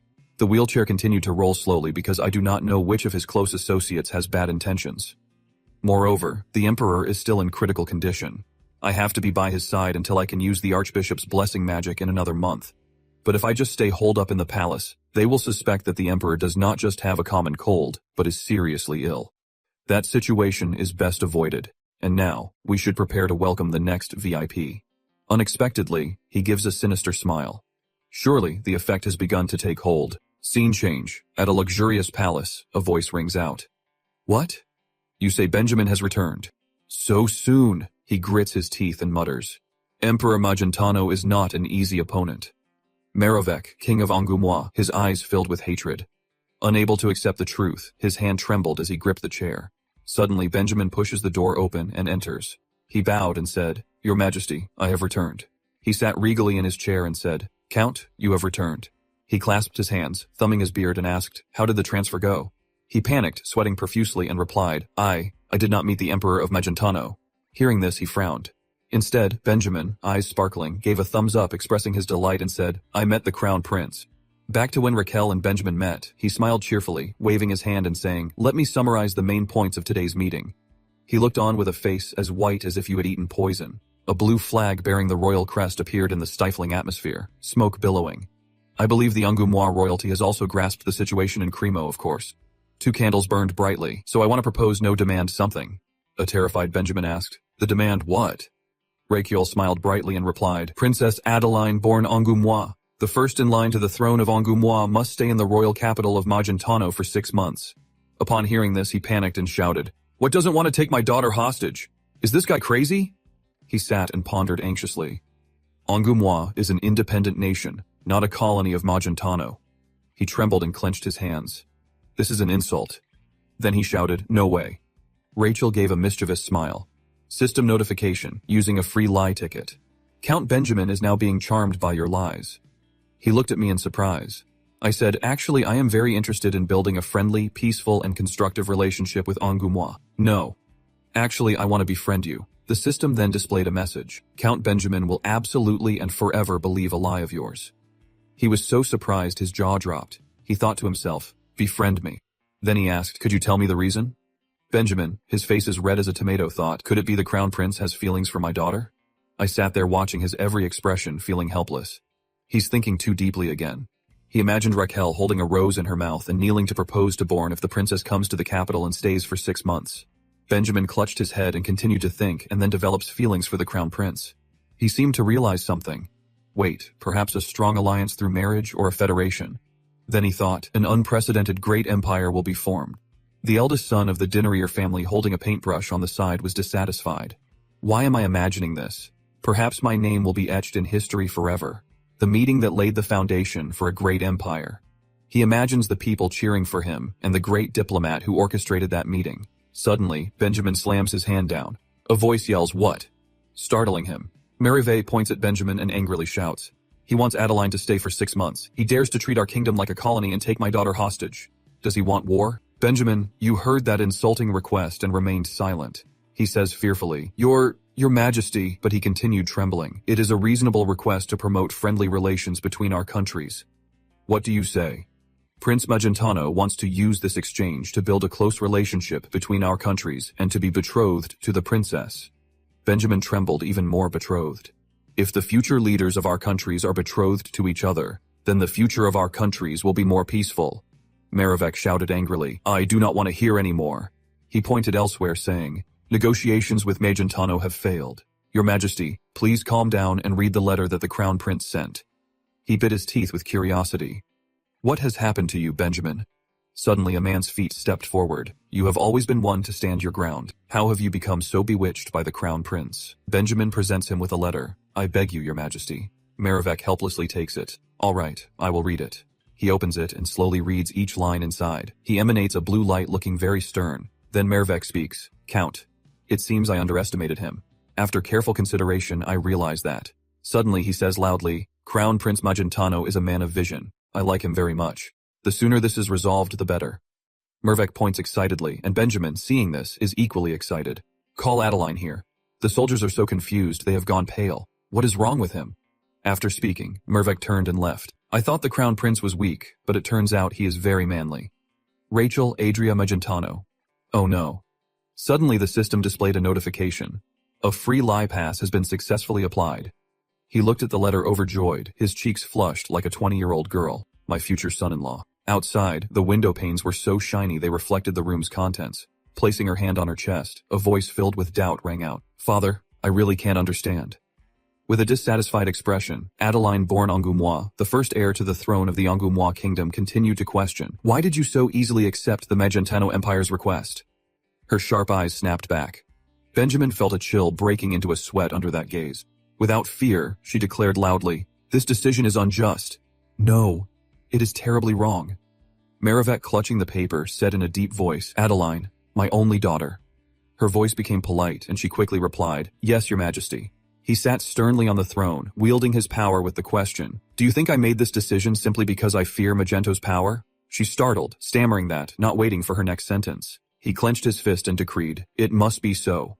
That is why you oppose my decision. Thoughts raced through his mind. What exactly does that letter say? Do they know my weaknesses? In her eyes now there's only the image of the paper and the thoughts in her head, or is it some terrible threat? I am so curious. Merivek calmly continued, I'm sure it's hard for you to accept. I understand how you feel, but the time will come when you will understand and be grateful for my decision. I'm not mistaken at all, my daughter. Still not giving up easily, she shouted. But Your Majesty, I heard words were cut off by a shout. Enough. Outside the magnificent castle, the angry sound echoed so much that even the birds were frightened and flew away.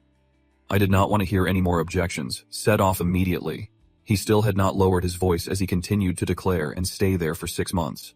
The courtiers gradually approached Adeline as she still had not given up and cried out, Father. She was known as the smiling angel of Angoumois. Being restrained, she still kept pleading, Father, please, as she called the smiling angel because she is a kind person. Was it her strength that made it difficult for the retainers to restrain her, or was it her kind and warm personality? No. She struggled free, shocking everyone. How could this be? She looked at the person about to throw a punch, a mid-level master swordsman, a top warrior. She has a strange habit when fighting. With incredible strength, a precise blow is delivered. It is to smile radiantly when defeating her opponent. In an instant, she easily threw her opponent towards a doorway. That habit is why she is called. The confident smile on Adeline's lips could no longer be contained. The smiling angel. Merivek paled at the current situation. He glanced at the retainers beside him, all of whom were wary of the overwhelming power they had just witnessed. Adeline is surrounded again, and this time they start casting a seal, surprising her. Chains gradually bind her body. Adeline angrily says, "Damn it, this!" A magic circle appears, and she tremblingly orders, "Let me go." The carriage is bound by magical chains. Inside, Adeline repeatedly bangs on the door, screaming "Father," ignoring his daughter's anger. Merave calmly gives a thumbs up, satisfied, and replies, "Have a good trip, daughter." White smoke is emitted, leaving only streaks of electricity stretching across the ground in front of the guards. One of them admiringly asks, "Is not this Angoumois VP only dawn carriage delivery service?" A dazzling light and a gust of wind appear, and a concurring voice echoes, "That is right. It guarantees delivery by dawn." A magnificent castle quickly appears in front of them. The weary captain of the knights stood beside Adeline, who was leisurely descending, and thought, "Dawn," but 10 days later. She observed for a moment, then asked, "This is Magentano, the imperial capital." Her eyes blazed, teeth gritted at the reminder. "Princess, from now on, you must display your dignity." He continued respectfully, "You are the face of Angoumois." Adeline replied reluctantly, "I understand." But then she strode forward confidently and declared, "I cannot appear weak." At that moment, a glimpse of silver hair appeared. She focused her gaze, thinking, "I feel like I have met this person somewhere before." Amidst the clear weather and mild climate, a voice rang out, "Welcome, Princess of Angoumois, to the imperial capital." A friendly expression graced Raquel's face, and the servant, bowing respectfully beside him, said, "You have worked hard, sir." Adeline frowned, a thought flashing through her mind. "I remember now, Prince Rachel Magentano." She stroked her chin, observing him intently, secretly assessing him. "He is nothing like that sickly portrait."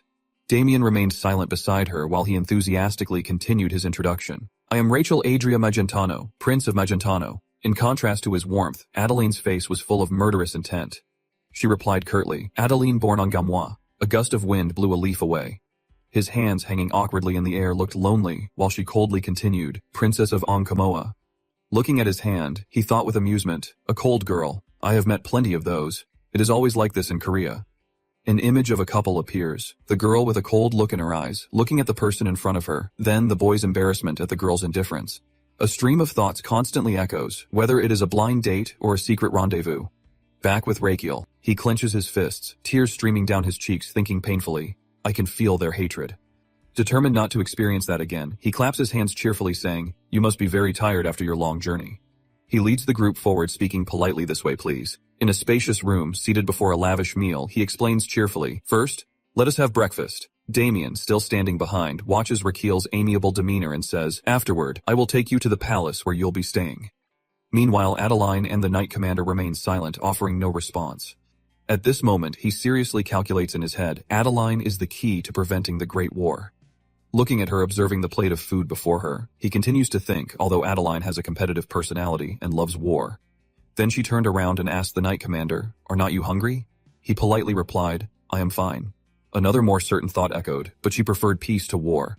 He was silent, his hands clasped together, lost in thought, and he was also considered very intelligent. An image appeared of Adeline punching and shattering a huge rock, showing how healthy, robust, and strong she was. But she died suddenly before ascending the throne. As a result, a distant relative became the king of Angoumois. This new king was an extreme militarist, the complete opposite of Adeline, and it was a disaster, the beginning of the Great War with Magentano. He rubbed his head and continued to offer strategies while she acted as if she was born for war. Looking at her angrily, pounding the table and repeatedly asking, what he could only think to himself, "I can't let that happen. I must save Adeline and put her on the throne." Based on the descriptions of her symptoms in the novel, I suspect she has a bile duct obstruction due to gallstones. Actually, I know someone who had similar symptoms. He stroked his chin, continuing to recall a web novel author I know through my two close friends, Won Ho and Yoon Soo. I think his name was Baek Kyung. As Adeline prepared to eat, the thoughts kept coming. Anyway, if gallstones have formed, I have to remove them and take preventative measures to stop them from recurring. The sound of her putting down her fork caught his attention. Rachel cleared her throat, smiling as she asked, "Forgive me, Your Grace. You must have indigestion, having to eat right after a long journey." He quickly snapped his fingers, adding, "Therefore, I have prepared a tonic." A servant quickly brought a glass with a dark liquid, saying, "Oh my, this girl really." At this moment, a gentle voice also rang out. "I have specially prepared a nourishing tonic for you." She looked at her reflection in the glass of medicine, wondering, medicine, why? Then Adeline suddenly became upset, thinking, poison. Really? Her fist rose, causing the knight commander beside her to turn pale. She angrily slammed her hand on the table, creating a loud noise. Before everyone's fear, she angrily shouted, "This is a formality. Then her eyes as sharp as knives stared intently and asked, "What kind of insult is this?" The originally lavish dining table was now a mess and Adeline's mood was extremely bad. Rachel asked in confusion, "Insult? That unpleasant sound again is not summoning me here and making me sit still enough." Pierrot beside Rachel trembled and he quickly added, "You mean?" Her hand still clenched. She replied sharply, "I came here at your summons." That alone was a difficult decision for me and Angoumois. Not stopping there, she grew even more irritated and snapped, "Do not you know that?" He flinched slightly at Adeline's resentful gaze. Then she began to calm down, bowing her head and saying evasively, "So let me say this in advance. I will stay here for 6 months as the Crown Prince requested of my father." Then she pointed and loudly declared, "But that is it. Do not expect anything more from me." Seeing Adeline's firm attitude, Rachel tried his best to calmly say, "There seems to be some misunderstanding." She immediately retorted saying there was no misunderstanding at all. "Princess," he asked suddenly serious, "what are you so afraid of?" The corner of her lips twitched, the word from just now still ringing in her ears. Adeline, surrounded by a murderous aura, replied, "What did you say?" Rachel crossed his arms and looked at her indifferently, replying, "I am not doing anything." A table full of delicious food appeared along with the answer, "I am just inviting you to eat and offering you a nourishing tonic. Why are you so afraid?" He calmly continued to question and avoiding me like this. Adeline retorted hastily, "I am not afraid at all," but she was cut off, making her grind her teeth in anger. "If you are worried, the medicine is poisoned." He glanced at the person next to him and requested, "Then Sir Garden, bring the medicine here." He replied respectfully, "Yes, Your Highness." The cup of medicine was quickly placed on the table. He elegantly raised the cup, swirled it and said, "This is a very precious medicine." Without hesitation, he drank it all in one decisive gulp. "Would I, the Crown Prince of the Empire?" He wiped his mouth and continued in a low voice, "Poison medicine offered to you during a formal meeting." She became flustered and replied, "No. That is not what I meant. It is nothing." On the surface, he looked pitiful, but inwardly he smiled triumphantly saying, "Understand. The princess does not trust me and is deliberately trying to embarrass me. She won't drink the medicine, but instead bullies me." His taunts made her sullen as a barrage of thoughts flooded her mind. Adeline hated cowards and timid people. Her eyes flashed, a faint smile carrying anger and calculation. "He dares call me a coward. I want to punch him." But finally, Adeline reluctantly said, "I have never been afraid. Give it here the medicine." Then her eyes became resolute and she made a request. "But I have one condition. This is the first and last time I will drink medicine. Try it, and then decide." Rachel looked at Pierrot standing beside him and smiled with satisfaction. Holding the glass of medicine in her hand, Adeline hesitated, thinking, "It does not sound very nutritious." She covered her mouth, her face pale, and thought, but looking closely, "This is poison. Oh well." At this point she did not hesitate and drank the entire glass of medicine in one gulp. This taste... Her face paled, she thought with difficulty, like licking an elephant's armpit. After she fearfully put down the empty medicine cup and screamed, "Oh my God!" He was already close to her saying gently, "Here, you have to eat candy after taking bitter medicine." Adeline blushed, looking at the outstretched hand with the candy and the gentleness. "Eating it after will make you feel better." She looked and assessed plum flavor, looking at the candy nestled in his hand. When did saliva start dripping from the corner of her mouth with inner torment? "I want to eat it, but my pride won't allow it." Her eyes were still focused, her face already sweating with the thought, I. Finally, her craving overwhelmed her reason and she put the candy in her mouth to Raquel's delight. He said, "There's also a green grape flavor here." Adeline crunched the hard candy in her mouth. Her cheeks flushed and she thought with a look of delight, "Delicious." Only now did she realize he was standing behind her and she quickly composed herself. Then, feigning politeness, she said, "Thank you for the tonic and the dessert. Well, if you will excuse me." Seeing Adeline turn to leave, Rachel asked, "Are you leaving so soon?" She quickly replied, "Yes." "Is there any reason for me to stay?" At this, he smiled gently and replied, "Of course not. The head guard will escort you to your residence. Please rest comfortably." Walking slowly, step by step, she thought, "I should avoid that guy for the next 6 months because I might." She clasped her hands together in front of her chest, a confident smile and determined look in her eyes as she thought, "Punch him at any moment." Sunlight streams through the leaves as everyone diligently trains. Surrounded by men, she trains just as hard. Thinking, "Stay calm. Adeline, this place is full of enemies." Looking at the bulging muscles behind her, she proudly thinks, "Wow, my back feels great today." She rubs her chin puzzled, thinking, "Why is my body so light? Not only do I feel strong, but I feel like I'm flying." Adeline turns to the side and asks, "Knight Commander, are you tired?" A questioning voice quickly replies, "Yes, Princess." His face is pale, his body trembling, but he pretends everything is fine and replies, I'm fine. It is just a 10-day carriage ride. Such a small thing should not matter." She reluctantly thinks to herself, you look tired. Then she looks at her own body with questions, but why do not I feel tired? Remembering something, her face paled as she thought, could it be the medicine I took yesterday? I did not want to think about it. Just then, someone suddenly appeared distracting her. What is that? There are old women and children in the villa. Observing the old woman and the boy's pained and distressed expressions, she thought they do not look like servants. A line of people are heading somewhere. They seem to be patients, and that direction is the Crown Prince's villa. Adeline quietly observes. Hiding behind the door, she thought, I unconsciously followed them. She carefully peeked inside, wondering, I'm so curious. What are they doing in the villa? Your liver is inflamed. Adeline recognized someone and realized it was the Crown Prince. Just then, Rachel was saying enthusiastically, First, please abstain from alcohol and greasy foods. Yes, Your Highness. Please take your medicine regularly and we will proceed with your treatment. This way, please. As he and the patient headed towards the door, Adeline, afraid of being discovered, covered her mouth and hid behind. Thinking he had not seen her, she breathed a sigh of relief. Suddenly, Rachel appeared silently and asked, What are you doing here? His presence startled her and she replied, Oh. Standing face to face with Adeline, he continued, Oh, what? This is a clinic. Have you registered for an appointment? She stammered. Registered for what? Have you waited in line properly? His eyes became stern and he raised his voice. No. I mean, do you think I am joking? Then Rachel gently explained, This is a place for patient care. Here, everyone is equal. Except for His Majesty the Emperor, there is no distinction of status, gender, or age. After that, he pointed outside and said, If you want to come in here, please register for an appointment first. Adeline became even more flustered by that emphasis, queuing properly in line. You understand. She clenched her hands with people waiting behind her. Without another word, Adeline hurriedly turned and left.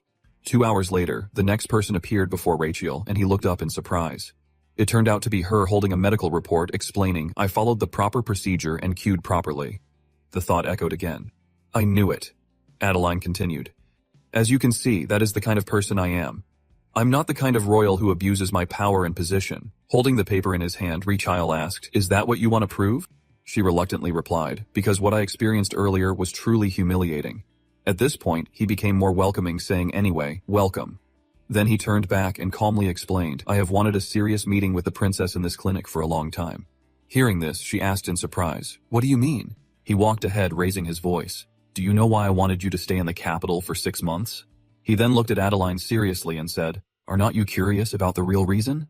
Adeline's eyes were still fixed on Rachel, but her hand had already turned the chair ready to listen, thinking, The reason you summoned me here is not to humiliate me for the incident in Cremo. She sat down and continued to speculate, but for another reason, what is he planning? Seeing that she had sat down, he smiled with satisfaction, thinking, Excellent. I was struggling to figure out how to get the princess here. He quickly sat down in the chair right after. Riccio put the piece of paper in his pocket with a satisfied look, calculating his strategy in his head.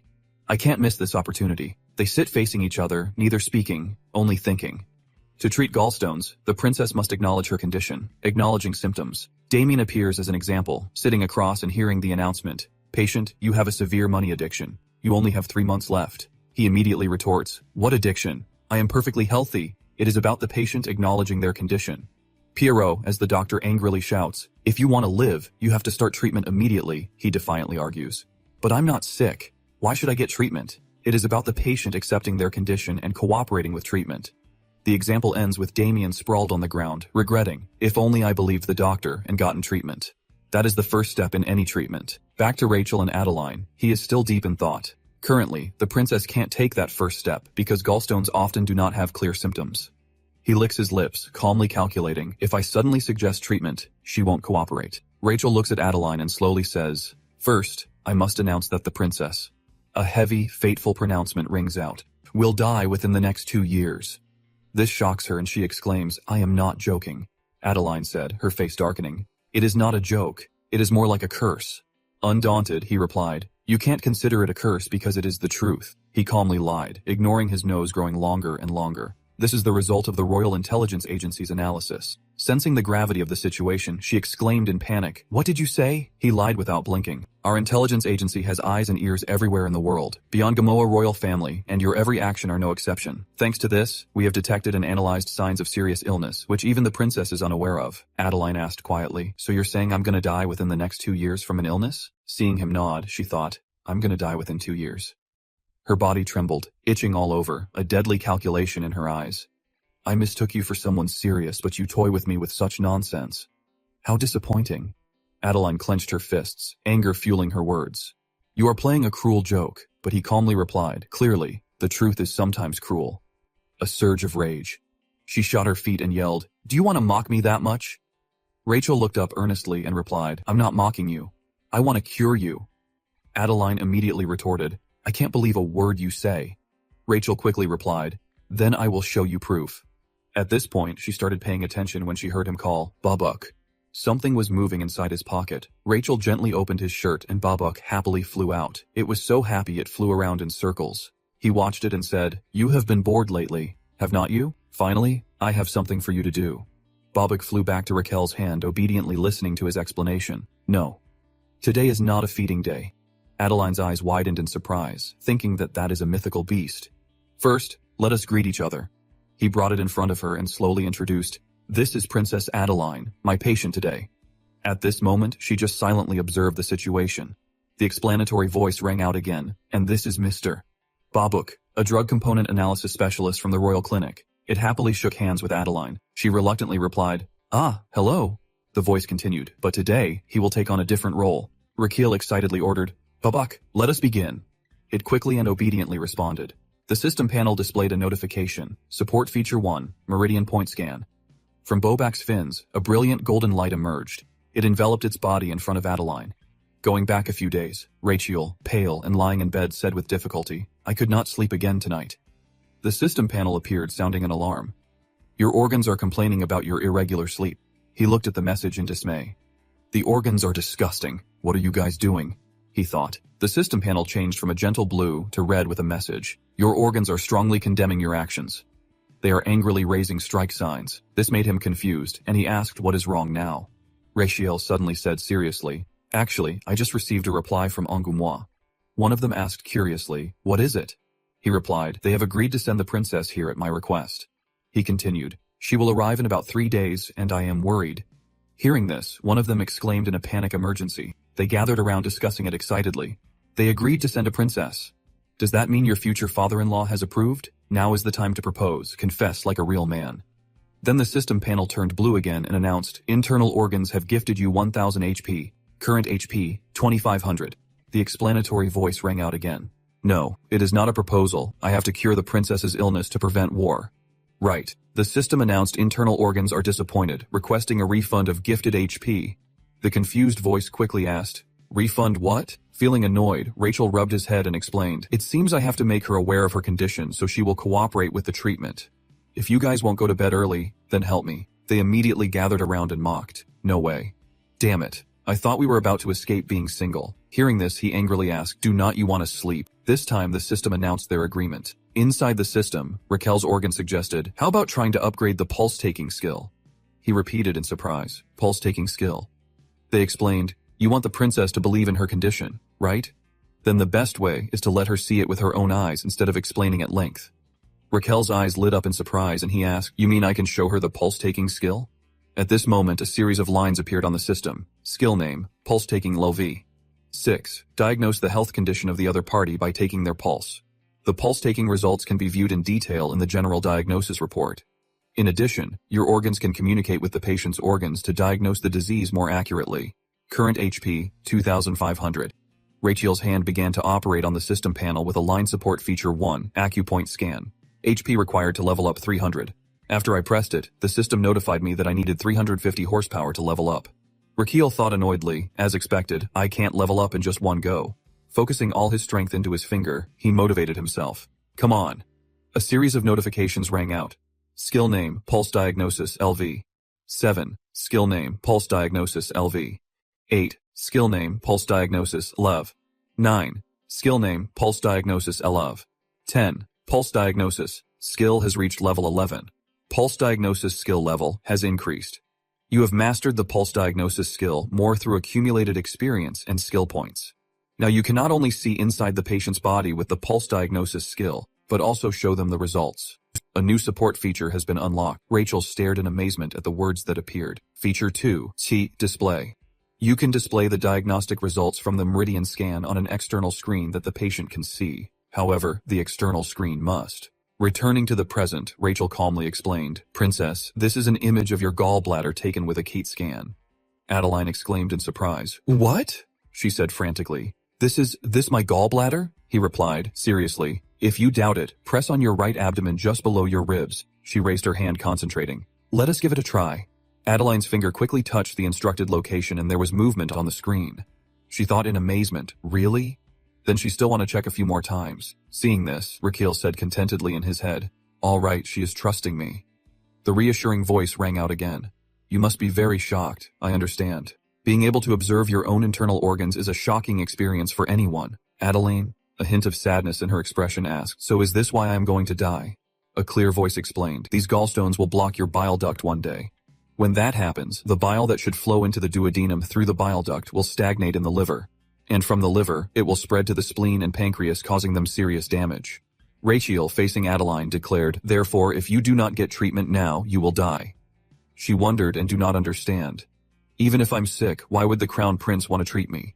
He replied gently for peace. The answer surprised and convinced Adeline. He continued earnestly, "I want you to be healthy so you can become the queen of Angoumois. I believe they will bring peace to our royal family and your kingdom. That is why I summoned you here." After listening, she inquired further, "If I agree to cooperate with treatment, how do you intend to treat me?" He turned confidently and replied, "It is very simple. I will show you right now." Rachel's hand clenched into a fist. He leaned in close to Adeline, surprising her. Sensing danger, Adeline did not take her eyes off him for a second. She grabbed his fist with one hand, not forgetting to counterattack. Rachel cried out in pain at Adeline's nonchalance. Tears streamed down his face as he looked at the redness on the back of his hand, saying painfully, "I just wanted to show you the treatment method." Then angrily questioning with fiery eyes, "Why did you hit me?" Adeline retorted uncomfortably, "Who introduces a treatment method like that?" Seeing this, he cleared his throat and said, "I will explain again. 1, 2. To gain her trust, he did not hesitate to use himself as a guinea pig. Rachel punched himself in the chest as the final count, 3, echoed. His face quickly turned purple, his body trembled in pain, but he still pretended to be okay, giving a thumbs up and saying, "Just punch yourself in the chest with the princess's fist. See, easy. Right?" Adeline asked, half believing, half doubting. "What did you say?" Clenching her palm, she thought, "Just by punching myself in the chest, can I cure gallstones?" Her pale face warned, "Is not this a new assassination method?" At this moment he suddenly asked, "Oh, by the way, can the princess fire mana with her fist?" She crossed her arms puzzled and replied, "I can't, sort of." Hearing that, Rachel immediately replied, "To treat the princess's gallstones." Then he explained, "I will use extracorporeal shockwave therapy." Adeline asked curiously, "Extracorporeal shockwave therapy? What is that?" "To be brief, I will combine the mana. The princess shoots from her fist with my Azrahan technique, and I will guide that mana shockwave." Feeling confused, she thought, "What do you mean?" Raichio calmly replied, "As you know, the Azrahan technique has the ability to absorb and guide mana." At this moment, a piece of meat appeared hanging above and below. There was a plate containing some beans. He looked at it and said, "Therefore, when the princess shoots mana into my chest, I will redirect it." Then he looked at Damien and signaled. He quickly responded. After hearing this, Adeline asked, "Redirect it where?" Rachel pointed one hand towards the plate and focused the other on the piece of meat. A powerful energy then appeared throughout his body. Damien stood to one side, also preparing to draw his sword. The two of them combined to create a spectacular performance. "Pull me in and hold on tight so I can unleash my full power." Rachel, using his mind techniques, replied, referring to the princess's gallstone. Adeline's face froze completely stiff. He continued confidently, "We can do it. The gallstone can be removed." The system appeared issuing a notification as if mocking Rachel verbal medication skill LV10, skill not found. Then he looked thoughtful. "So let us try treating it with extracorporeal shockwave therapy." Adeline anxiously replied, "If I agree to the treatment, the crown prince must also." With a determined look, she said, "Fulfill one request of mine." Hearing this, he asked, "What do you want?" "Just waiting for this." Adeline quickly replied, "After the gallstone is removed, allow me to return to my homeland without having to stay here for 6 months. Rachel smiled brightly and agreed, "Okay." Shocked, she asked, "You agreeing so easily?" He calmly explained, "If the princess's gallstone is cured, then I have no reason to keep you here. So I will take it you have agreed to the treatment." As Raquel passed Adeline, she suddenly thought, "I feel like I'm being tricked." He extended his hand and gently said, "It is too crowded here. Let us move to another examination room." The two quickly left, leaving behind whispers. Elsewhere, where only the two of them were present, Rachel got straight to the point. "Turn around." She obediently complied.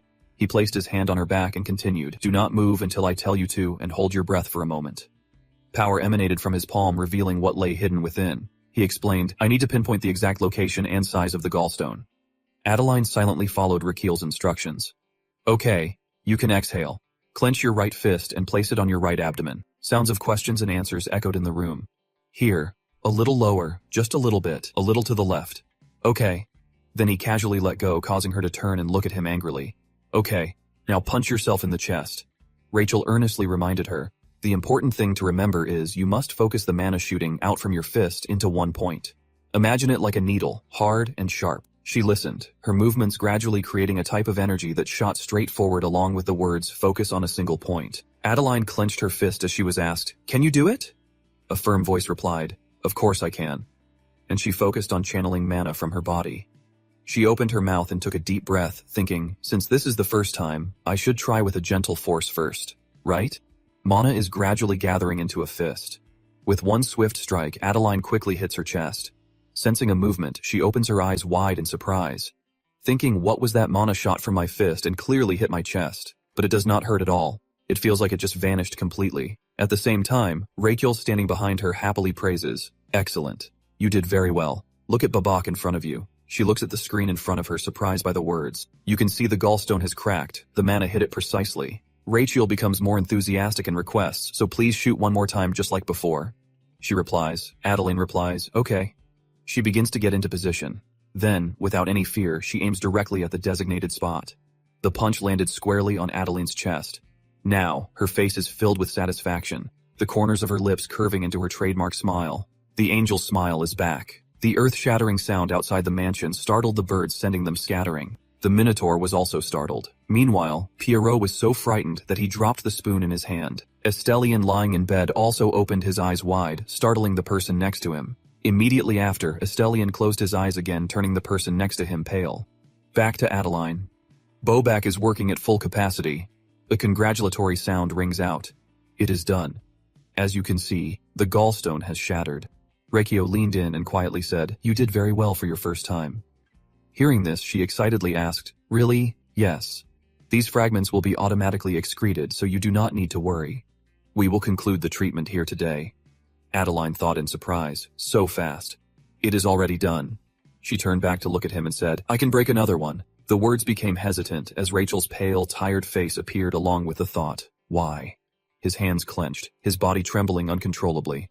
If someone has been bearing the brunt of it all, the shockwaves I thought had disappeared. Could it be you? Thinking this, she frantically shook Rachel and asked, Your Highness, are you all right? Shaken until he was dizzy, Reggio replied helplessly, I am fine. His face was deathly pale and full of fear, but he still gave a thumbs up, thinking the princess's mana is stronger than I thought. I did not expect it to be this strong. She gripped his shoulders tightly and continued, Crown Prince, why would you do that? He dazedly replied, Because you're my patient. Her hands gradually loosened and she exclaimed in surprise. The explanation followed. Once I have decided to treat someone, Rachel gently replied, They become my patient. This made Adeline's face flush red. He felt his body trembling and said with difficulty, so his vision blurred, and now all he could see was the silhouette of legs. Rachel collapsed, saying he needed to rest. Adeline cried out in alarm, Your Highness? Inside the room, Rachel lay unconscious by the bed with Pierrot examining him and Adeline looking equally worried, removing his stethoscope. He said slowly, thankfully, Is all right. Hearing this, she asked again for reassurance. Really, he's really all right. He looked and replied, He has no fever and his breathing and pulse are normal. Adeline began to wonder, Then why has Naughty woken up? Pierrot explained with slight concern. Perhaps it is because he overexerted himself in a short period of time. At this moment, Raquel's breathing was even, his face relaxed in sleep. The clarifying sound rang out again. His body is automatically resting and he's fallen into a deep sleep. Then he sadly added, The Crown Prince's health has never been good. He has a very weak constitution. Hearing this, Adeline felt guilty and replied, Oh no, I have caused a lot of trouble. The man next to her reassured her, It is all right, Princess Angoumois. Pierrot stood up and said, Actually, His Highness instructed me about a few things. He carefully tucked him in and explained. He said that treating the princess could be very painful and might cause him to faint from exhaustion, so do not be too surprised. She widened her eyes in surprise and asked, You mean? He did not hide anything and replied, His Highness is often like this. He always puts his patients first, even before himself. At this moment, the image of Rachel exhausted but still fulfilling his duty appeared in Adeline's mind, along with his words, Because you are my patient. Pierrot continued, Therefore, I'm always worried about him because I am the Crown Prince's personal physician. The sincere words moved Adeline, and she thought sadly, the Crown Prince. Everything he does is genuine. The system screen displays, your dedicated actions towards the patient have touched someone's heart. While she's tearfully regretting her actions, thinking, I feel so petty for doubting such a wonderful person. Rachel's organs appear on the system screen, constantly warning Adeline, no, you idiot. As she and Pierrot are deeply moved, unaware that the system is constantly explaining, in reality, your dedication was just an act to achieve a personal goal. But your heart, which even you do not realize, is sincere towards the patient. This dedication and sincerity will bring many positive changes in the future. A hand reaches out. She carefully takes Raquel's hand. The system also displays, you have built the highest level of medical trust with Adeline. A gentle smile appeared on her face as the system announced, she will not question any of your medical actions. Meanwhile, Rachel's organs were screaming, you are being deceived, you fool. While he was still half asleep, they kept discussing it. So your organs are cheering you on? He is a scammer, but it is okay. He tried his best anyway. The system announced again, the organs have given you 1,500 horsepower. Current HP, 2,500. Pierrot opened his eyes wide in surprise. He looked at Adeline's actions in a fluster, thinking, how could it be? A look of embarrassment flashed across his face, then he gave the green light. What the hell? Suddenly, a corner of a cloak appeared from outside the window on a tree branch. After some time, Adeline, sitting across from Raquel, anxiously asks if the Crown Prince is feeling better. He replies, seriously, I have always been fine. What did I say before I fainted? She covers her mouth, teasingly replying, it was very cheesy. Do not you remember? Hearing this, a question mark appears over his head as he says, no, I do not remember. Adeline smiles contentedly and replies, impossible. You looked straight into my eyes and said, what did you say? She mimics his voice, once you decide to receive treatment, you'll be my patient. The sentence is cut short by Raquel's embarrassed shout, stop! He clears his throat, deliberately avoiding the topic. Anyway, it is good that I am okay. That is an unavoidable part of the treatment process, so you do not need to worry about the treatment being affected. Then he confidently continues, because I will be spending the whole afternoon treating the princess. His hands clenched, thinking, won't faint today, absolutely not. Then Adeline's voice caught his attention. She gently replied, I have decided to trust you. Hearing this, Rachel asked in surprise. He listened silently to Adeline's sincere words. I've seen how hard the Crown Prince has worked to cure me and how much you have suffered. She put her hand on her stomach, deeply moved. So I believe I must remove this gallstone so that I can survive. Rachel asked again, really? Adeline gently replied, yes, I am ready. And with all sincerity she smiled and continued, thank you. The two remained sitting opposite each other and he listened silently to Adeline's words. I have wanted to say this for a long time. Rachel scratched his head sheepishly, thinking, I'm a little embarrassed, but this is for me. Then he smiled with a hint of mischief, saying, so shall we?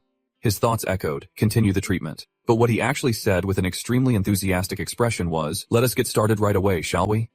The two of them resumed the treatment. Adeline raised her fist and asked, like this? Raquel replied, yes. The sound of impacts echoed throughout the mansion again. The system announced, you are continuously absorbing powerful external mana shocks using the Azrahan mind technique. She continued to punch him in the stomach. The mana began to coalesce and he was doing his best to support her from behind. The system reports that you are continuously absorbing powerful mana shock from the outside using the Azrahan mind technique. Raquel's face enduring the pain showed a few drops of sweat. The mind technique turned into a straight line, and Adeline's translucent body showed that the gallstones had broken into small pieces. The system continued to display text that excited him. This series of actions has become valuable experience for your Azrahan mind technique. The Azrahan mind technique level has increased. Skill name, Azrahan mind technique. Level, single circle love. 4. Mana amplification rate, 170%. HP required to level up, 1800. Current HP 2500. As the Azrahan mind technique develops, the number of circle slots you possess is also affected. The stored capacity of the circle slot has been expanded. Slot number 1 has been expanded. Maximum capacity of slot number 1, 12L, 13L. A few days later, a tired voice echoed. The 15th gallstone has also been broken. Rachel looked gaunt and exhausted. A system window appeared displaying skill name, Ezrahim Mindset, level single circle LV. 6. Max capacity of slot 1, 15L. Adeline excitedly said, just one more, right? He gave a weary thumbs up, replying, thanks to the princess's active cooperation. Pale and lifeless. Rachel still explained, the shockwaves you emitted were very powerful and heavy. Before he could finish, he started vomiting violently. Seeing this, Adeline did not seem disgusted, saying, oh, you make me feel guilty? Raquel reluctantly replied, why do not you thank me? She immediately pressed close questioning, sounds like you want me to repay you. Rachel wiped his mouth quickly, giving a reason. Nothing in this world is free. Hearing this, Adeline seriously asked, so what do I have to do to? She clenched her fist regretfully, continuing, Satisfy the crown prince. He gently voiced his wish. I just hope Angumwa never wages war against Magentano forever. Adeline asked in surprise. What? What did you say? Then blushing, she turned away and continued. Do you even know what you just said? Seeing this, Rachel wondered. What is the princess so surprised about? Her fingers touching, she said shyly, Crown Prince, you are the kind of person. Then she turned away again, stammering, It's strange. I have never met anyone like you. This made Raquel even more confused, thinking, What are you talking about? What do you mean?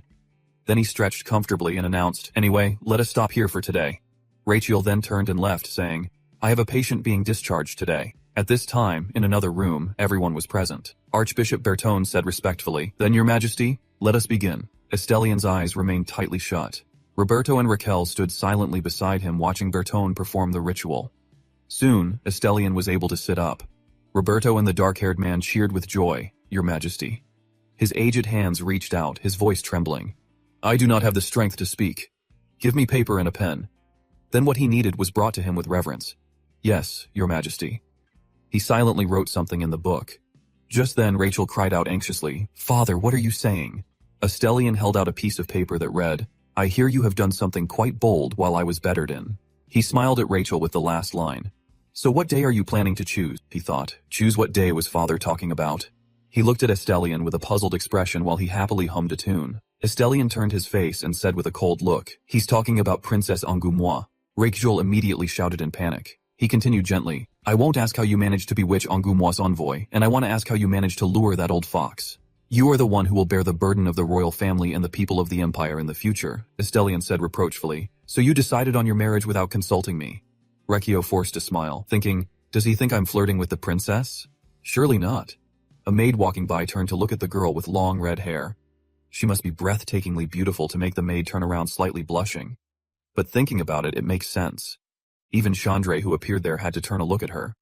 The girl with him was surprised and looked at her with admiration. No matter what I say about the Great War, the Emperor won't believe it. Estelian continued gently, Why is the Crown Prince silent? He frowned, thinking explaining all is a pain. He hesitated, saying, Actually. Then he said loudly, I was rejected. Hearing this, Estelian was shocked. What about my child? Rachel happily thought to himself. Excellent. It worked. He bowed, placing his left hand on his chest. You are correct, Your Majesty. I took advantage of your illness to carry out my wicked plan. I successfully brought the princess to the capital, but seeing him pause, the other man asked, but Rachel raised his hand to cover his mouth, feigning tears. Things did not go as planned and I was rejected. Suddenly the other man's eyes widened. No. Do not tell me. Yes. You guessed correctly. Then Estelian shouted, You confess your love. A few tears fell as he replied, Yes. And the result was, yes. Unable to believe the truth, his illness returned. Grand Duke, heal me. Seeing this, everyone present frantically called out, Your Highness, Your Highness, Your Highness. Hey, he looks like he is about to faint. A moment later he was annoyed and angry. If you had half of my charm, you would not be in such a pathetic situation. Sensing trouble, he thought, time to leave before he nags anymore. Then he turned to prepare. Well then, if you will excuse me, I have urgent business. Estelian clenched his fist and asked, Where do you think you're going? I have not finished lecturing you yet. He was bombarded with accusations. And your younger brother? Why are you so tactless from now on? Seeing this, the man turned to Roberto and said, Do you see that? Yes, I do. His Majesty's left nostril is twitching. He must be very proud of His Highness. Rachel's eyes widened in realization. Now I understand the meaning of that reaction. He closed his eyes listening to Estelian's scolding. But I'm not your biological son. Do I deserve this kind treatment? Suddenly a voice spoke up. I understand your concern, but the patient is waiting. Suddenly Estelian shouted, Go! And Your Majesty, about what I said earlier. He turned sharply and replied, I will be careful. Now withdraw. Unfortunately, I still have not found the one who tried to assassinate the Emperor. For now, I can only be careful. Now that the Emperor knows, he will surely be more careful. Then Rachel turned and left, his eyes fixed forward with determination. A soldier is riding a horse, looking very urgent. Faster, even faster. He grits his teeth and says, I must inform the princess immediately. Cut to a luxurious, magnificent castle. Rachel bows his head, raising his hands as if planning something. After 16 days of being beaten over 500 times, there's finally only one left. Adeline angrily shouts, You said it was treatment. Now you say is being beaten. And what is that? His vacant eyes, bizarre smile, and trembling hands describe him now. That is a number of times I've been beaten unconscious. Now for the final blow. Adeline raises her arm, flexing her powerful muscles. She gleefully says this time, "I will finish it." Then he spreads his hand and presses it hard against her back, startling her soul and making her whole body tremble. The overwhelming power causes the ground to crack. Rachel gritted her teeth, sweating profusely, muttering, "My strongest strike ever." A sphere emitting dazzling pink and blue light appeared in her midsection. Done. Suddenly the system displayed a notification. You have successfully endured 501 external mana strikes. A new Azrahan art support feature has been unlocked. He exhausted, collapsed to the ground, his whole body trembling. The system displayed another notification. Support feature 2, unconscious immunity, limit once per day, duration 5 minutes. Seeing this, he thought, unconscious immunity. That means once a day, I won't be knocked unconscious for 5 minutes. Out of nowhere, thumbs up appeared, but they seemed quite shaky. Rachel's internal organs rejoiced, but it seemed he had exerted himself too much earlier, causing all of his internal organs to be exhausted now. The fact that I survived proves I am very strong. The system displayed again, your internal organs are rejoicing at the new support feature. Rachel, still trembling, gave a delighted thumbs up, forcing a smile when he saw, the organs have given you taunting 200 current HP for 700. A moment later, Rachel sat up overjoyed to the point of bleeding at the corner of his mouth. It is done. Hearing this, Adeline looked surprised. Really? Am I cured? He continued. We can't rest easy yet because the treatment is not over. You mean there's still more treatment? Recchio replied seriously. Yes. Now we have to continue monitoring and care. The fact that someone as young as Adeline has gallstones and her relieved sigh shows that she has a predisposition to them. A moment later, he shouted, Garden. Give her Artemisia capillaris extract for 15 days and monitor whether it suits her constitution, as well as whether the circulation and excretion of bile are normal. Adeline grimaced, enduring as she picked up the medicine and drank it despite feeling very uncomfortable. The system displayed a notification. Skill requiring payment. Level 2 has been activated. Adeline has had her lifespan extended by 67 years and 10 months, thanks to your treatment. You receive a portion, 1,950 of 67 years and 10 months, equivalent to 13 days of lifespan. Total lifespan received 13 days. Expected lifespan, 176 days. He happily muttered, wonderful. If she continues to drink Artemisia capillaris tea, then there will no longer be a risk of death from gallstones. Garden looked at Adeline in surprise. She gritted her teeth and looked back. And if she becomes the Queen of Angoumois, then the great war that destroys the Magentano royal family will not happen. Raquel happily laughed. Then my rich and luxurious royal life. Suddenly, loud voice came from outside. Princess, are you in there? Urgent news? Urgent news from home. A man pushed the door open and said, This is big. Jabeline, a member of the royal family in the west of the country. After hearing that, the three of them widened their eyes, has rebelled. Adeline's eyes widened in surprise at what she had just heard. What is his reason and purpose for rebelling? He says that he will overthrow the current weak royal family for Angoumois. Do they have any reason to criticize the royal family? The knight commander hesitated and said they, criticizing the royal family's weak diplomacy for easily submitting to the unreasonable demands of Crown Prince Magentano. I went to great lengths to save her, and now what rebellion? Raquel's face darkened as he gritted his teeth in resentment. Then he gave a grotesque smile. Rebellion. What is the current situation? According to the news brought back by the messenger, there have been many large-scale battles. The Central Army has retreated to Fort Valois to establish a defensive line, and the casualties are greater than expected. He stood and thought, wait, is the monarch of Angoumois seriously injured? If I treat those injuries. Thinking of that, he laughed uncontrollably, drooling. I will get so many bonus lifespan points. System notification. Your organs have gifted you 100 horsepower for this crazy idea. Current HP, 4,800. It does not matter if I'm criticized. What is done is done. No matter how tragic, I try my best. Instead, I should do what I can and profit for myself. After thinking, Rachel spoke. Princess, I am so sorry to hear about Angoumois. It is heartbreaking. You must want to return home immediately, do not you? Well, I have a condition. Take me to Angoumois. Adeline wondered, could it be? Suddenly, he said loudly, that is right. I want to serve as a military doctor and treat the wounded soldiers of Angoumois. I want to save as many lives as possible. Rachel's insides, she said happily. Might be wonderful, she said. Your Highness? Then she bowed and on her chest, thank you, Highness.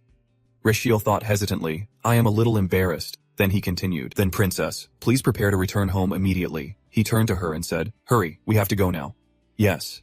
In the afternoon, as the sun began to set at a certain base, there was the sound of trucks carrying something in containers. The truck continued to roll, creating deafening noises. Someone's footsteps could be heard saying, what is this? Belkin with a disapproving tone added, why is this place so dilapidated? Everything around is a mess, as if someone has been vandalizing everything. Smoke is rising more and more, and empty wooden crates are everywhere, not neatly arranged.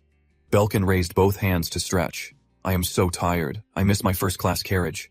His face looked sulky in front of Pierrot and Damien. Looking unfamiliar, he stammered in response. Your Highness, should we go back to Magentano? Belkin shouted, startling the servants. Your Highness, what? Then he said in a low voice to the servant, as if Raquel was speaking, you should call him Master Lahan. Lahan Belkin, the heir of the declining Belkin family. A few days ago, with those elegant suitcases, Adeline said to the servants as she walked, the luggage is packed, we should. Suddenly, Belkin pushed the door open, startling her. He greeted her very politely. Let us depart, princess. She was immediately protected by the servants and stammered, Who? Who are you? Belkin placed his hand on his chest and declared, I am the Crown Prince. Adeline's face darkened as if she was about to fly into a rage, Sir Theory. She pointed at you and ordered the servants. He is impersonating the Crown Prince. Seize him immediately. The servants obeyed her order and prepared to seize Belkin, who panicked and said no, I am the Crown Prince, afraid they would not believe him. He quickly added, I was beaten 500 times to break 16 gallstones for you. Belkin was so scared that tears were streaming down his face without him even realizing it, and he angrily said, I even gave you plum and grape candies after you took your medicine. Only then did Adeline believe him. Could you really be the Crown Prince? Pierrot came forward and spoke up for Belkin. This person is His Royal Highness, the Crown Prince, Princess Angoumois. Pierrot scratched his head awkwardly and said, although it is hard to believe from his appearance. Adeline asked in surprise, but how did you end up like this? Belkin calmed down, avoiding her gaze out of embarrassment. Thanks to the false identity the Emperor granted him. Rachel hesitated. You are, Your Majesty. He lowered his head, looking displeased, and said, there are reports that civil war has broken out in Angoumois. Prince Estelian immediately turned his head. What? Raquel continued. There are expected to be many war wounded. He asked again, so what are you saying? He replied, I wish to go to Angoumois and become a military doctor with the princess's help. The prince wondered, what do you gain from that?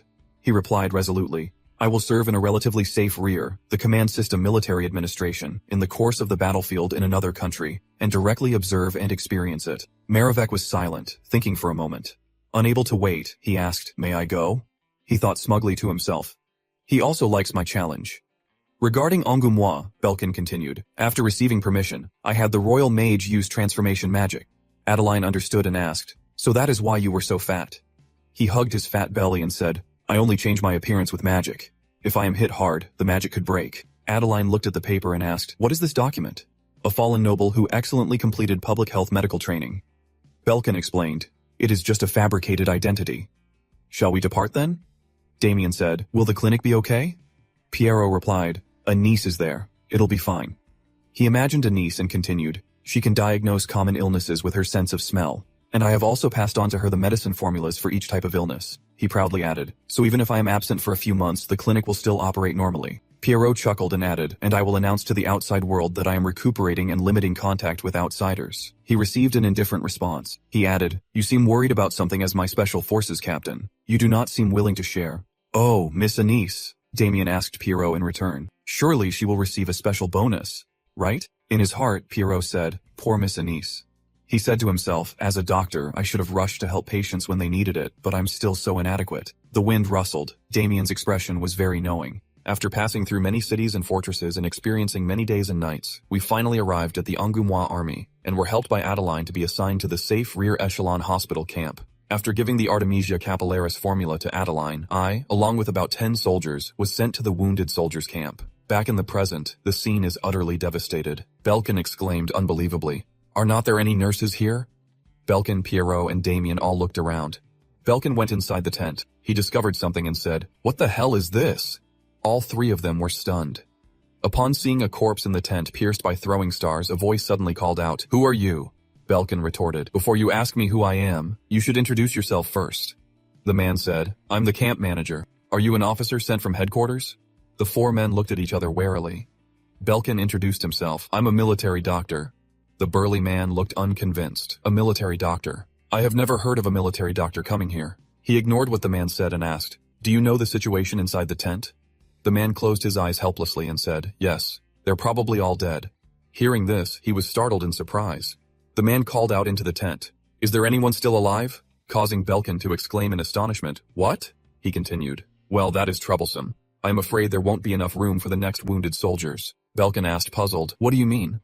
The man replied, "Seems you're a new military doctor and do not know much about the wounded camp." The man said, "Only when the people inside the 10th die do we have space for the next wounded soldiers." Then waved his hand dismissively. "There are too many flies inside. It is troublesome to clean up the corpses." He walked forward in a daze. He said to himself, "Life is really. I have come all this way and the situation in the camp is like this. How am I going to earn bonus lifespan points?" Belkin asked the man, "Who is in charge here?" He replied, "It is Viscount Proven, the battalion commander." He said angrily, "Take me to him." In one of the tents there were luxurious items of a nobleman on the table. Proven swirls his wine looking pleased. He is smug. Good. Discount Proven, captain of the Angoumois regiment. Suddenly he hears a loud noise. Someone takes a swing at him with a sword. Luckily he dodges it. He angrily curses, "Who is it?" Proven grabs his sword, cursing, "What the hell is this?" Belkin says, "Just hit him first." Damien next to him says, "How hard should we hit him?" Belkin glances over and says, "Like the feeling of having 2 months' salary docked." He replies, he draws his sword with a serious expression. 2 months. But he quickly sheathed his sword, not wanting to kill him. Damien jumped high, targeting Duke Proven. He came down, slamming the flat of his sword into Proven's face, making Proven scream. He whipped the sword back and forth across Proven's face, 1 day, 2 days, 3 days, 4 days, until Proven was crying and sniveling. "Stop. Stop it. Do you know who I am? I'm the highest authority here." Damien stopped hitting him and Belkin replied, "I know, and I am here to arrest you." Proven did not even have time to figure out what was happening. Belkin shoved the paper in his face and yelled, "You corrupt official!" He started to worry, sweating all over. With a surprised look, he stammered, an Imperial inspector." Belkin shouted angrily, "I am an Imperial physician here to punish you." Damien wondered justice. "But why am I being punished?" He replied, "Because I am getting paid." Damien was helpless. He held the paper close to Proven's face. "Read this." He read with a panicked expression. "Princess Adeline, born Angoumois, first in line to the throne, authorizes Leon Belkin to manage the entire veterans camp." He seemed to disagree. "What did I do wrong to be treated like this?" He retorted. "Wrong." He yelled loudly in his face, "You dare ask what's wrong?" Belkin grabbed him by the collar. "That kind of wounded soldier manager dares to claim responsibility. Throw him to the ground, Damien." You said bluntly, "Take him away." Damien replied, "Yes, master." After taking care of things, Damien walked over to you. He saw this and asked, "Did not that captain resist when he was arrested?" Damien said he was quite obedient. He just kept mumbling that his military career was over. Damien hesitantly added, "But it seems we beat him a little too hard." "Will that be a problem?" You said firmly, "Sometimes a good beating is the best way." Belkin continued, "He only knows how to maintain the status quo no matter how bad the situation is. Under someone like that, the wounded soldiers are as good as dead. It is too bad. This is not a wounded soldier camp." You said as if Raquel appeared, "It is a morgue." Damien looked at him unhappily. He quickly asked, "Why are you staring at me like that?" Damien replied, "Nothing." "So what are you planning to do now, sir?" He said as he walked. "First, let us go see garden." It was starting to get dark. The sky is soft purple. Inside a certain hut, 3 people sat together in tension. Belkin was thinking to himself, compared to Earth's history, this place is like the 17th or 18th century. This situation can't continue. He raised his head and said, "Garden, first, we need to triage the wounded and prioritize treatment. Replace the tents with the best kind, and pay more attention to personal hygiene and medical supplies." Pierrot replied, "Yes, sir." Before he could finish, a young man with long blonde hair, the army doctor, entered the tent. Beside him was a severely wounded young man. "Help me!" Belkin shouted. "Get him inside quickly!" He asked Pierrot, "What is the wounded man's condition?" He replied, 2 arrows in his arm and 1 in his side. He thought to himself, "This does not look good." Belkin considered, "It looks like the wounds are more than 2 days old. The moldy bandages show they have not been properly cared for. The wound itself is not fatal, but the infection is very serious. At this rate, even those who could be saved will die." I asked Pierrot, Night Garden, what he thought, and he replied that surgery was needed immediately. I admired him. It was definitely the right decision to bring Night Garden, a surgical expert. Although I learned about surgery in my traditional medicine university program, I have no practical experience. With Night Garden support, I can overcome my biggest weakness, and my treatment range will be greatly expanded. That patient is getting weaker and weaker. I asked Pierrot if he could operate right now. Pierrot's eyes lit up and he replied, "Of course." He is reaching for something in his bag, and he took out a sharp knife, and the boy asked, "What are you taking out?" He said, "This is a scalpel used to cut skin and muscle in amputation surgeries." He added, scaring him, "And this is a bone saw. Human bones are very hard, so this tool is needed to complete the amputation as quickly as possible." He raised the saw high, making everyone shudder. The faster, the less pain and blood loss. He continued, and this is the boy asked dazedly, "What about anesthesia?" He wondered, "Anesthesia, what is that?" Do you mean a method of pain relief for patients? We usually give them strong rum mixed with opium. Drinking that will make them unconscious, which is better than enduring the pain during surgery. He proudly added, I use vodka instead of rum. It tastes better. Belkin asked what the surgery was and he replied, it was an amputation.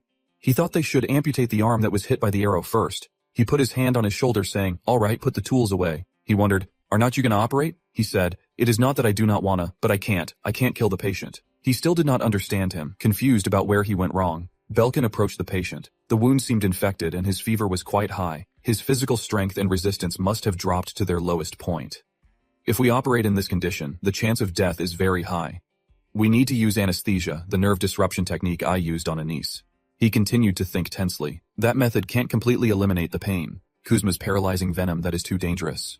Your organs hear you worrying and are showing their excitement. Your imaginary organs are saying, surgery, it will only hurt a little. Just grit your teeth and bear it. Surgery, surgery, surgery, surgery. If you can't avoid it, just enjoy it. It is okay. You can do it. If you are scared, just scream to relieve the fear. What is the point of hoarding HP? We know. The organs cheer you on and give you 100 horsepower. Current HP for 900. Belkin thinks, want to save as much HP as possible, but this is the only feasible way. He is amazed by what is before him. He is stunned. Could it be? This skill seems overpowered. A board full of words appear before him. Every time you learn a new talent, skill, or knowledge, a new candidate skill can be added to the list. The healing hand skill will effectively relieve pain for patients. Belkin thought to himself, that is it. He smiled slightly, causing everyone to misunderstand. Is he crazy? What was he playing just now? Everyone was bewildered by his actions. He realized it and corrected himself. Then he thought to himself, okay, I choose this skill. Skill name, Healing Hand, LV. 1. Relieves pain for the subject by gently massaging their body. Can reduce pain to the level of local anesthesia. The intensity, range, and duration of anesthesia will increase as the skill level increases. He thought, just massage and you can anesthetize. Is this a game hack? He said, Night Garden. I take back what I said earlier. Pierrot was surprised. Yes, he said, I have figured out the anesthesia. Prepare for surgery. He said excitedly, yes sir. Belkin asked the patient, what is your name? He replied, Die off Corporal. He said in a friendly tone, I'm gonna treat you now. Okay? Die off stammered, are you? Gonna amputate my arm, sir? He replied, no, do not worry. He said, it is okay, doctor. I'm an optimist. He immediately said, I'm not gonna amputate it. He continued, I do not think losing an arm is the end of the world. He said irritably, I told you I'm not going to amputate it. He was muttering again, better to lose an arm than a leg. Losing an arm is just an inconvenience, you explained. No, I am not treating your arm, but the wound on your side. Before you could finish, he interrupted, but losing a leg means crutches. Both hands are inconvenienced. My dream is to be a violinist even if I can't play anymore. You were helpless, really. He teared up. I, as you can see, am an optimist. Belkin spoke up now. Silence before I cut out your tongue. You continued. Now I will begin the anesthesia, BB Jin. You nervously adjusted yourself and began. Belkin began humming a song like a mantra. The hand heals. The hand heals. The hand heals. That guy logged out the skill name when he heard the main character sing, Healing Hand, Love. 1. Activation condition. Must accurately and continuously chant the Healing Hand incantation. Healing Hand in rhythm. Skill name, Healing Hand, LV. 1. Activation. Condition must accurately and continuously chant the Healing Hand incantation. Healing Hand, and rhythm. While Belkin was singing, he thought, my voice is pretty good today. Maybe I should become a singer. Suddenly, a notification popped up. Lack of sincerity in the lyrics. Healing Hand Law. 1 activation failed. He thought angrily, you damn organs. Do you want to die? Belkin thought angrily. Sing now, sing. He started singing frantically. My hand is a healing hand. My hand is a healing hand. He sang passionately. Belkin does not pay attention to those around him. My hand is a healing hand. Score 100. Healing Hand activated, level 1. Success. The patient's pain has decreased. Die-off is surprised. That spot, it does not hurt anymore. Belkin says, my hand is a healing hand. How is the pain? He says it is still a little sore, but it does not hurt anymore. What just happened? He says, there's always a way my hand is a healing hand. He continues singing, my hand is a hand, a healing hand. Then he says, now let us see if the anesthesia works. He asks, do you feel anything? Die-off says does not hurt at all. Belkin thinks it worked. This skill is pretty useful. He continues, Garden, the anesthesia is complete. Let us begin the surgery. First, let us clean and stitch the wound. We will start with the wound on the side. Pierrot replies, understood, young master. During the surgery, Pierrot said, "Young master, the wound on his side has been treated and the arrow has been removed. You said now heal his hand." "Die off," said worriedly. "We really do not need to amputate it." He thought even though the pain has lessened, the worry has not. "You saying, my hand is a healing hand. We must treat your wound first. Do not worry. We won't amputate anything." Suddenly, the system announced, Skill Healing Hand Level 2 performs pain reduction in anesthetized areas plus 20%. The level of anesthesia, range, and effectiveness will increase according to the skill level. Suddenly, Belkin grabbed Dioff's arm. He thought to himself, even if I press harder on the wound, he does not react. The skill's effect is truly impressive. Belkin said to Pierrot, "Begin." He stretched the thread taut. He took a knife and cut the thread in two. Then he calmly held the knife. After that, he unleashed his skill, making him think his skill is indeed extraordinary. Compared to my modern medical knowledge, he is truly an exception. Surgery is his specialty. It's not that vertical mattress suturing. No wonder he became a royal physician at such a young age. The orange-haired man said, "Did you see that?" The blonde man said, "I saw it." The orange-haired man continued, "That guy, he can really make someone's pain disappear with his bare hands." The blonde man replied, "It seems so." Dioff said, "Even with needles piercing his body, that person felt no pain." Could that be possible, this fat military doctor? Could he be a miraculous military doctor? He and the other man are watching him together. Inside that tent, there are the doctor's exclusive vials of medicine on the table. Belkin asked, "Dioff, it is not as bad as you think, right?" He replied, "Yes." "Is the surgery already finished?" He said, "Do not relax yet. The real treatment starts now," he instructed. "In 2 days, when the supplies arrive, I will brew medicine for you. Make sure you drink it all. Understand?" He replied, "Yes." But he wondered, why is the doctor so good to me? I'm just a crippled soldier who can't go back to the battlefield, and me living is just a waste of their food. That is how everyone sees me. He replied, "Do not you understand? Do you need a reason to save someone's life? You're a wounded soldier and I am a medic, someone who has to treat soldiers. That is all. What other reason do you need?" Hearing that, tears streamed down his face. He said, Thank you very much." As touching as it is, our protagonist is just saying that to score some points, but it seems to have worked. Those two soldiers witnessed it. The song was cheesy, but somehow it was cool. You move those two soldiers. They stepped out and said, "Do not overthink it. Get some rest." You walk away proudly. Your organs are praising you. Our body is truly amazing. Dioff and the surrounding soldiers are moved and surprised by your words. Whether your status changes or not does not matter. Now your story will spread throughout the wounded soldier camp like a heartwarming fairy tale. You will be regarded as a god by everyone in the camp. Above all, you're trying to heal the soldiers on the battlefield. We'll give you a firm place in medical history. You receive 5,000 horsepower as a reward for achieving medical achievements and a clear social status. Current HP, 5,400. 2 days later, I completely cured the critically wounded soldiers along with Garden. And thanks to the admiration of the soldiers in the camp, my GDP score has risen to 98.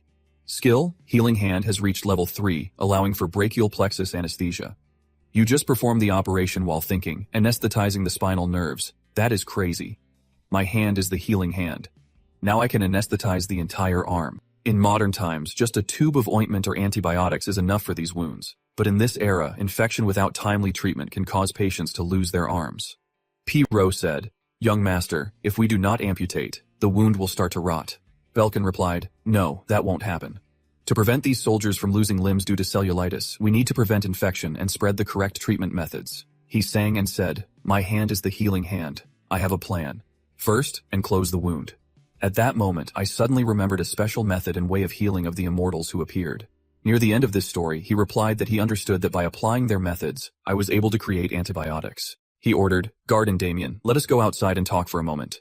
Belkin continued, "First, Night Garden, while I am away, I need you to improve the situation in the camp, replace all the tents, beds, and even the clothes of the wounded soldiers with new ones." He replied that he understood, "But what do you mean by away?"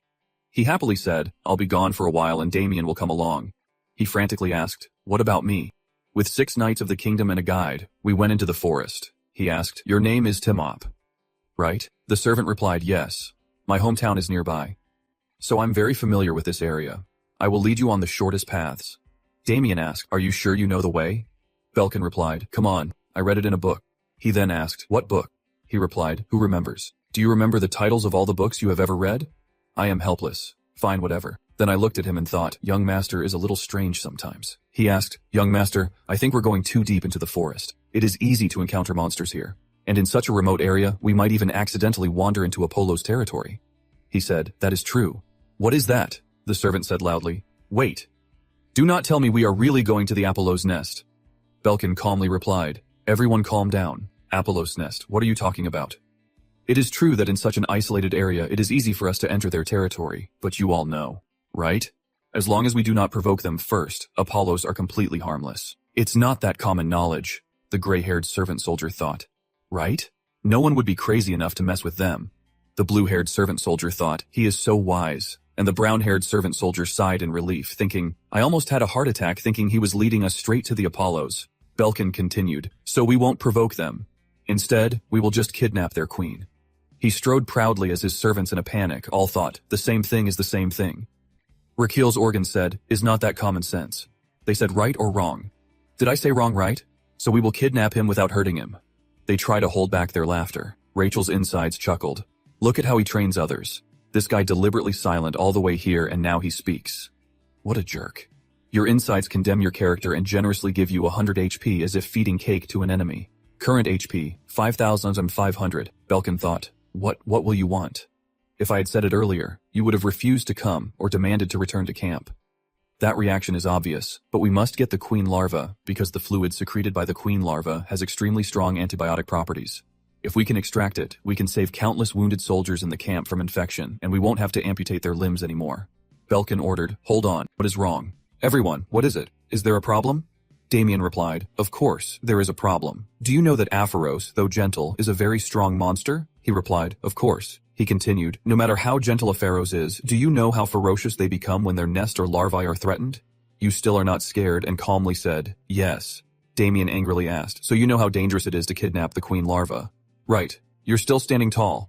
Part 2, he said. But why would you do that, sir? Belkin replied, because I want to. He added, I know you sometimes do incredibly reckless things. I have seen it many times. Damien said angrily, but this time is different. You have gone too far. Belkin said innocently, too far me. He replied, yes. Who are you planning to assign the task of kidnapping the queen larva to? Damien continued, whoever takes on that task will surely be brutally attacked by the entire Afro swarm. You're not planning to assign this task to one of us, are you? He casually replied, that is right. He asked, are you crazy? The soldier thought, no. No way. He then asked, are you planning to do that crazy thing yourself? Belkin replied, of course not. What are you doing? Damien angrily said, what me? He said, it is okay. You won't get hurt. You won't die. I have a way to do it safely. Do not worry, he replied, safe. Easier said than done. He said, Spiketail. Where did Spiketail come from? Spiketail surprising him, mister. Spiketail. Belkin said, let me tell you my plan. You have to approach the Afro's nest first. In his imagination, Damien had found the Apharos nest. He said, hit the side of the nest hard. The Apharos will be furious, right? When Damien attacked, the Apharos swarm appeared. He continued, at that time, Spiketail will eat the red sunflower seed and become huge. Damien was counterattacked. Let us send Spiketail into battle. Skill, Spiketail transformation. Belkin added, you just need to hide under Spiketail. Spiketail spikes are very hard. The Afros can't penetrate them. The giant Spinetail is stretching the Afro's skin. You continued, while you and Spinetail keep them busy. I will sneak into the nest and kidnap the queen larva. Go see him, seemed to agree. I replied, but even if we successfully kidnap the queen larva, the persistent Afros won't let go of me and Mr. Spinetail. Belkin replied, that is right. They will never give up unless their nest is burned. Damien wondered, burn. He went ahead. You understand? Right? Let us go. He thought to himself, you really are a cruel one. He said, burned. I understand the plan. Such a dangerous place. He did not finish his sentence before you yelled, I will give you more bonus, so shut up. They both smiled. The moss-haired soldier whispered, anyway, he is Prince Magentano, so he probably won't do anything too crazy. Right? The blue-haired soldier replied, sure, I guess. Timothy thought, I heard that army doctor can work miracles, so if we get injured he can use that miracle to save us. Right? Damien kept talking, but a raise. Belkin said, come on. So that is why we came to Afro's nest. The sky is clear, the wind is rustling. Scene of Damien going first, the others following. He has tried to push the plants aside with his hand to keep going. He looks very serious. We have finally arrived the Afro's nest. He's got Afros swarming all around his head. Damien scratches his head, observing. He and Go see him look at the Afro's nest. He thinks a special bonus just is not enough. Belkin thinks to himself, it is bigger than I thought. If I had not disguised myself with the scent of wildflowers, I would have been discovered for sure, but we are too. I have to carefully observe their movements and deliver a fatal blow. Damien, I am leaving the spike-tail kid to you. He and the soldiers looked at Damien and go see him. Belkin frantically ducked down and thought, what is going on? Suddenly, the Apharos flew around wildly. He asked quietly, what happened? He asked, did you not conceal your aura well enough and get discovered? He replied, I conceal my aura perfectly. Anyway, what we do now? He threw a rock at his head. What do? We hit them and run. He started to get up. Something purple emanated from Damien. He thought, now that it has come to this, I have to use the skill I have been training so hard for. Seeing this, Belkin panicked, thinking that bastard, how is his mana heart like that? It is too intense. If the mana reverses, it will be dangerous. He whispered, hey Damien. No, Damien. Damien's eyes sharpened, ignoring Belkin. He raised his sword high, his face darkening. He shouted, hey! He struggled to point the sword straight up to the sky. The sky turned a reddish pink. You are scared. What the hell? What do you think they are? They're even bigger than Apharos. The monsters Damien created swooped down and attacked Apharos. It was much stronger than Apharos and defeated it. Both you and he were surprised. Suddenly you both heard something. Belkin thought, what does that sound like, a helicopter? Then a monster came charging straight at you both. It flew past them to kill the Apharos. Belkin thought, damn, that was a close call. That was not hunting, it was a massacre. The monster used its tail to stab the Apharos. Then the whole swarm dragged into the Apharos' nest. He asked the gray-haired servant soldier, what is that? It is even bigger than an Apharos. He replied, that is a Vesperos. Belkin asked again, Vesperos. He said, it is a wasp-like monster whose main food source is Apharos. One Vesperos can easily kill hundreds of Apharos, but the problem is, he suddenly said, everyone get up quickly. The gray-haired servant soldier asked, what is wrong? Belkin continued, we have been discovered. The soldier was surprised. Then everyone looked up and saw a whole swarm of Vesperos above us. He yelled, run! He said, Damien. Damien replied, Your Highness, Master. He said, what do we do now? Can we escape? He snapped, I told you, why did you come to this place? Only to cause this trouble. You said, I have to capture the queen larva to treat the wounded soldiers. You added, I can't let them die. Skill name, Silvertongue, LV10. Everyone ran as fast as they could to escape Vesperos. He thought, have to buy some time. He drew his sword, then he slashed at a tree. Damien began to observe. Rachel, while running, noticed something. He pointed and shouted, everyone, hide behind that rock. Everyone did as he said. Belkin can finally rest. The gray-haired orderly said, Doctor, there's something I have not told you. He replied, what is it? He said, Vesperos have a habit of cleaning up after hunting and slaughter. Belkin asked, cleaning up? He replied, yes. They will gather the Apharos' corpses in one place. He added, and in the process they will search for and kill any surviving or hiding Apharos. After hunting and slaughtering, they will scour this area and leave no one behind. That includes us, of course. He realized that means we have to run as far and as fast as we can. He thought we have to run anyway, but what about our queen larva? That nest is gone. No one could have survived, not even the queen larva. There is no way to get a queen larva here. Vesperos are flying closer to us. All three of us are trying to stay quiet. They are checking. They are all looking at the rock over there. The Vesperos then took its claw and cut the rock in two. Damien asked, Your Highness, Master, are you all right? He grabbed Belkin by the shirt, then threw him somewhere else. He drew his sword and fought them. On the other side, he was thrown into a tree. Hugging the tree, he thought, in Kremen, you kicked me. Now you're throwing me. Just you wait. Damien, you'll be docked a month's pay. Suddenly he felt something under his butt. He said, Hey Tim, why are you running so fast? He replied, I used to live in a forest, so I run very fast. Belkin said, Where are Damien and the Angumwa Knights? Tim F pointed. They are over there. Damien is fighting Vesperos. He is unleashing his moves. It is dodging them all. He just keeps attacking, making a mess of everything around him. How they find us so easily? He asked. Tim F replied, It seems to be the scent of pollen, petals, and sap. Belkin thought, the way I used to reduce the hostility of the Apharos is making Vesperos mistake us for Apharos. Timath asked, what we do now? Fight no way. Even if Damien and the knights gave it their all, they could only stop about 10 of them. Think hard. He excitedly thought, I have got it. He said, lend me your bag for a moment. Belkin checked the bag and said, found it. Tim F did not understand and asked a water bottle. What are gonna do with it? He said this, it's strong liquor I brought to disinfect wounds temporarily. You are wasps. You must like alcohol. He threw the bottle of liquor towards the Vesperos. Please enjoy it. What do you think the difference is between honeybees and wasps? Honeybees hate alcohol, but wasps love it. The Vesperos are starting to smell the alcohol. Damien wonders why they suddenly stopped attacking. They are heading towards the alcohol. Belkin and Tim F are overjoyed. The Ongamwa Knights run to Belkin, the army doctor. This is our last chance. We have to run. Yes, we have to run now. He says no. If we run now, we'll all die. What do you mean? Tim F asked. The truth is, he said, he continued, Right now, they're attracted to the scent of alcohol in the water bottle we threw away. So, can we use this opportunity to escape? He asked. Belkin said, with such a small amount of alcohol, the scent will dissipate quickly. Are you confident you can run to safety in such a short time? So what should we do? He asked. He said, start a fire. Tim F., get the torch. He said, what if the elves scold us? He said, there is no time. Hurry. Yes, he replied. Damien thought he must have a plan. A moment later he asked, are you ready? Tim F. replied, yes. I have soaked the torch in oil and lit it.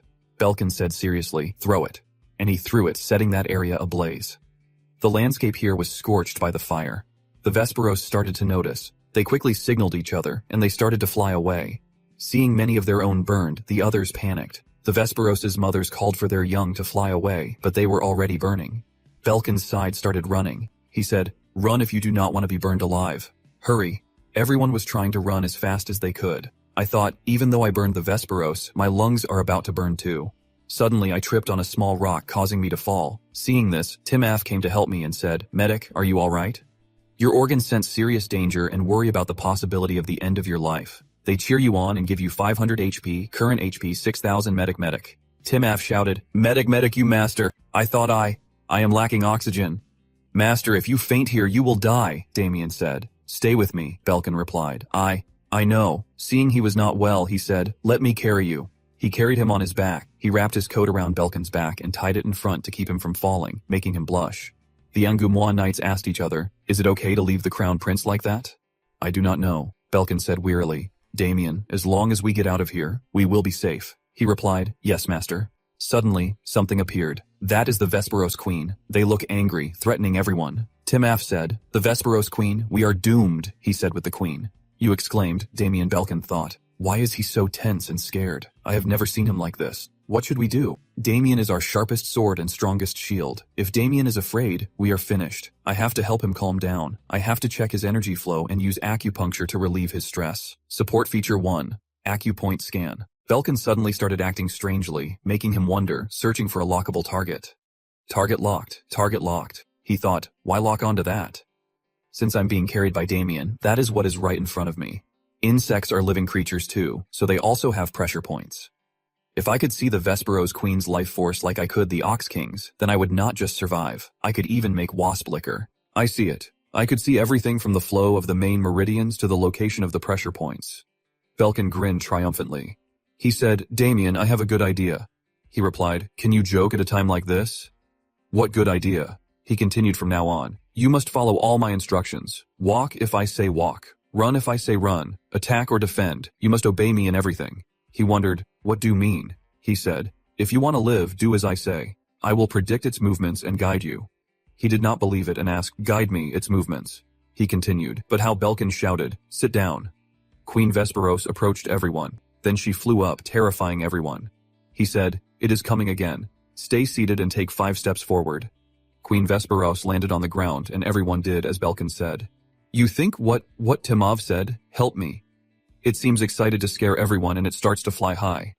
Belkin says, you all stand back. Damien and I will handle this. The Angoumois ninth reply, yes, doctor. He orders, go Damien. He does not want to go. He yells, do as I say. He continues forward. Right, roll towards 2 of the clock into the gap between its front left leg and its middle forehead. Jump forward, flow high up, spin clockwise and slash upwards from the middle. That patch of ground exploded. The Angoumois knights were all hiding behind bushes to avoid it. They said to each other, looks like we do not need to intervene. He's doing so well. If we interfere, we would just get in the way. Timoth stood still watching. The massive Vesperos Queen approached Belkin and Damien. He ordered, roll to the side then. Belkin was starting to get tired. Keep going. Do not mimic me. Focus. Avoid its whiskers and take 2 steps to the right. Knock it upwards. Use the flat of your sword to push it to the left. Jump. The battle rages on. Continue as I command. Land on its back and stab into the base of its left rear wing. Rotate your sword vertically. Its wing is flying in from the right. Dodge it and stomp on it. He did exactly as you said. The 2 of you are perfectly in sync. Belkin continued behind, landing on the tree. He was getting tired. Damien landed on the tree. He said, Your Highness, can you really see all its movements? But with this kind of attack, we won't be able to finish it. He replied, it is working. He ordered, prepare one. Queen Vesperos flew closer to them. He continued, 2, 3. As soon as he finished speaking, the 2 of them dodged the attack. Up here observing, he says, we have about 3 seconds wait. Now's the time. Damien takes his sword and stabs Queen Vesperos, causing a flash of light. Beyond Gamwa and Nightscape, Belkin hugs him. He says it is over. What now? Queen Vesperos reappears. Not yet. You say, dodge again and look for an opportunity to attack. He asks, what did I hear wrong? You continue, do not move yet, just wait. Queen Vesperos' eyes lit up. It began searching for the two of them. He asked, how long do we have to wait? He replied, just a little longer. Then he shouted, now's the time. Do it. Come on. Queen Vesperos, come here. Half a hand's breadth below the left compound eye. He told himself, do as he says, and he threw his sword at it. The sword struck Queen Vesperos. It writhed and screamed in agony, and it slowly weakened. It was exhausted, and the Vesperos queen collapsed. Belkin rejoiced at Damien's astonishment. Belkin thought, just like a mosquito being sprayed with insecticide. Let's see the leg joints, the lower chest and abdomen, the final point under the compound eyes if compared to humans. Those are the main acupoints on the run and do meridians. I'm now a 100 sure, but this is the most feasible way. What happened to it? Damien asked. Probably because I struck its weak point, he replied. So you saw its weakness beforehand, he asked. Of course, you replied. But how did you know those weaknesses? He asked. I just saw them. I figured hitting them would hurt. You said, laughing. No, I saw it. Did not you, as swordsman? Did not you see it? That is strange. I do not understand. Hang in there. The Vesperoid queen lay still on the ground. The others flew back and saw the scene. The Vesperos were in chaos. They approached the queen. They were very worried about her. Belkin put his hand on Damien's shoulder. Using him as a shield, he shouted medic. They flew back and forth over their heads. The Angamwas knights were taken by surprise. Then a fire blazed around Queen Vesperos. The remaining ones were all worried. Everyone looked and watched it. The Angamwa knight said, indeed, the monster is terrifying. Suddenly, the rain caught Belkin by surprise. The Angamwa knight said, it is raining. We are alive. We escaped. Thank goodness. He thought, even though I survived, it is all ruined. What good is capturing the Angamwa queen when I can't get the Vesperos queen larvae? I plan to kidnap the queen larva, then use antibiotics to treat the wounded and get a ton of bonus lifespan points. I have wasted too much time looking for a new nest. If I delay any longer, the wounded will die. He said, Damien, let us go to their nest. The rain is getting heavier.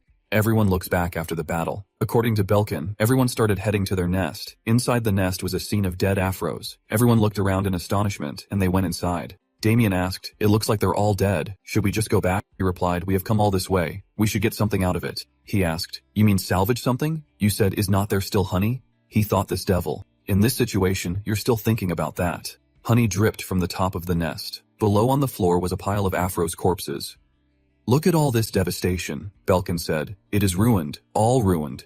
I replied, it seems so. He continued, there is nothing to be gained. He sadly held his forehead and sighed to himself. Suddenly he heard something. He said, it sounds like something survived. I said, Master, let me check it out first. Belkin followed behind him. Damien said, that is, he replied, what is it? He said, Queen Ephros. Everyone look inside. It is still shaking on the ground. He draws his sword and goes first, pointing his sword at Queen Ephros. Damien says, it is definitely dead.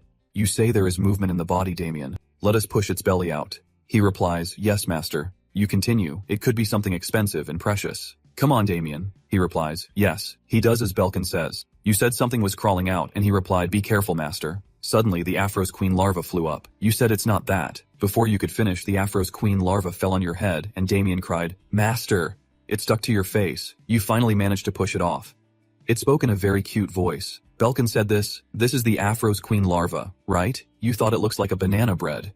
You asked doubtfully, really? He said, it is a monster anyway. Should we just knock it out and scare the Afros queen larva? I wondered what doesn't understand human speech. It said, you gonna hit me? Belkin thought, it understands. I said, do you understand what I'm saying, left, right?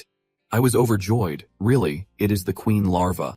I thought, anyway, we got the queen larva, so we succeeded. Come and think of it, in Emperor My Sword, it mentioned that the Afros queen and its larva can communicate with elves. Could it be that they have high intelligence? It is saying something. I thought, can I really communicate with it like with Spiketail? Belkin said, so your mother is strange. What? After fighting with it, your mother fell asleep. I said, you talking about this? You look at the Afros queen and you think they fought each other, then both died leaving only this little one. You say, do you want a mother to wake up soon? Your mother said she was tired of fighting that big bad guy, so she needs more sleep. The innocent Afros queen larva obediently listens. You continue, stay with me until your mother wakes up. You think line like this is a bit much, but since the entire Afro swarm has been wiped out, this little one, If left here, we'll surely die. Belkin says if we keep talking here, your mother will have trouble sleeping. So let us go outside and play. You think, even though it is a larva, it is very soft and warm. Your insides feel comfortable with the soft feeling and give it a name. Afro's queen larva. Your insides applaud your improvisation for protecting Cuckoo's innocent heart and grant you 500 HP, current HP, 6,500. He said from now on, your name is Coo. If you want to go out and play, you have to help me with something. Can you do it? It agreed. He was satisfied. Belkin shouted, everyone, let us head back to camp. On the other side, a woman is sitting in the middle of a burnt forest. She said, daring to burn down the forest? That never happened in my time. Our generation would never even dream of doing such a thing. She was angry. Honestly, these kids nowadays. The forest exploded. She continued, I will find you and make you pay. On the Belkin side, the sky is clear. The wind is rustling. You, Damien, go see him, and the Angoumois Knights are together. Everyone has returned to camp. Seeing this, Piero quickly runs over. He says, Night Garden is as consistent as ever. Is not he, Damien? He said happily. You have arrived. I asked, what is happening in the camp? How are the wounded? He replied, yes, they're resting. But then I realized, this kid, his name is Cuckoo, the Afro's queen larva. I continued, say hello. This is Sir Garden. He asked, you mean the queen larva? Belkin said, Coco, we are here. This is the wounded camp I told you about, Queen Aphros. I said, from now on, you must help me prevent infections and treat the wounded. Damien said, sir, prepare yourself. He wondered, yes, what do you mean? I asked, Tail Spy Kid, is it heavy? Give it to me. Piero was surprised at that, the huge wasp. I smiled. Then you said, the Vesperos Queen. He asked, but where did you get it? You said, I found on the road. He asked, what did you pick it up for? Belkin said excitedly, to soak in alcohol. He was startled. Alcohol. He is very happy with the present in the tent. You said to the Afro's queen larvae, how should I put it? Once a month you have to vomit that thing from your stomach. You thought that thing that Coco vomits out when mixed with an ointment called Chao Tu Van is used to treat burns and restore skin. It will create a powerful antibiotic ointment specifically for skin wounds. You said, I will use it to treat the wounded people out there. Belkin said it would cooperate, but this is its first time vomiting, so it does not know what to do. Think about it. I did not expect it would not know how to vomit. I thought it would cooperate, but now we have hit this snag. Is there a way to make it vomit? He says, scan the acupoints. Belkin orders hold still. Cuckoo. Add-on feature 1, scan acupoints. Acupoint scanning feature has detected a lockable target. Target locked successfully. He says, Siku, would you like to try acupuncture? You'll be able to vomit after acupuncture. It is scared. A scream echoes from inside the tent. Seriously. The position corresponds to the outer laying acupoint on the human body, applying the principle of the method, the emetic method, to induce vomiting. I will use acupuncture needles to strongly stimulate the main acupoint and gently stimulate the opposite acupoint. If I stimulate the vomiting center correctly, the Aphoros queen larva will scream again. It is tired. You said, okay, I thought it was liquid, but it turned out to be a gem. How interesting. Moreover, it smells like chocolate mint. Pierrot, come in. Master, the ingredients sent by the princess have arrived. You inhale the scent of the gem. How interesting. Belkin said, let's start now. He replied, yes, master. Everyone go outside and mix some kind of solution. He called Garden the solution. He replied, yes, master. Belkin said, just add the ingredients Adeline sent and cook whose gem. He poured in the solution.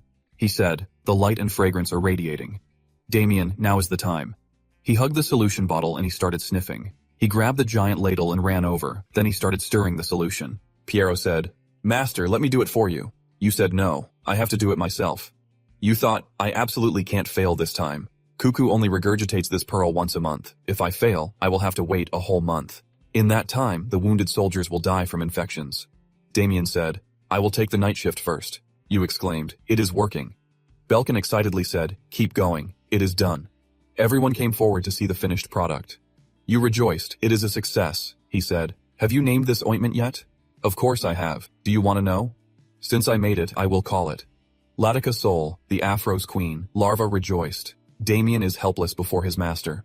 You have successfully formulated Latica Sol, the first antibiotic in the history of the Laurasia continent. Latica Sol will be the opening shot signaling the widespread adoption and popularization of a completely new antibiotic treatment method. Furthermore, you will be recorded in medical history as the father of antibiotic treatment. The system is both pleased with your achievement and grumbling.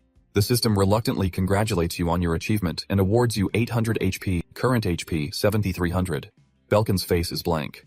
Then someone shouted, Doctor, Army Doctor, wake up! The knights gathered in front of the tent, then entered one by one. You said, "Come on. It is time to apply the medicine. Do not move."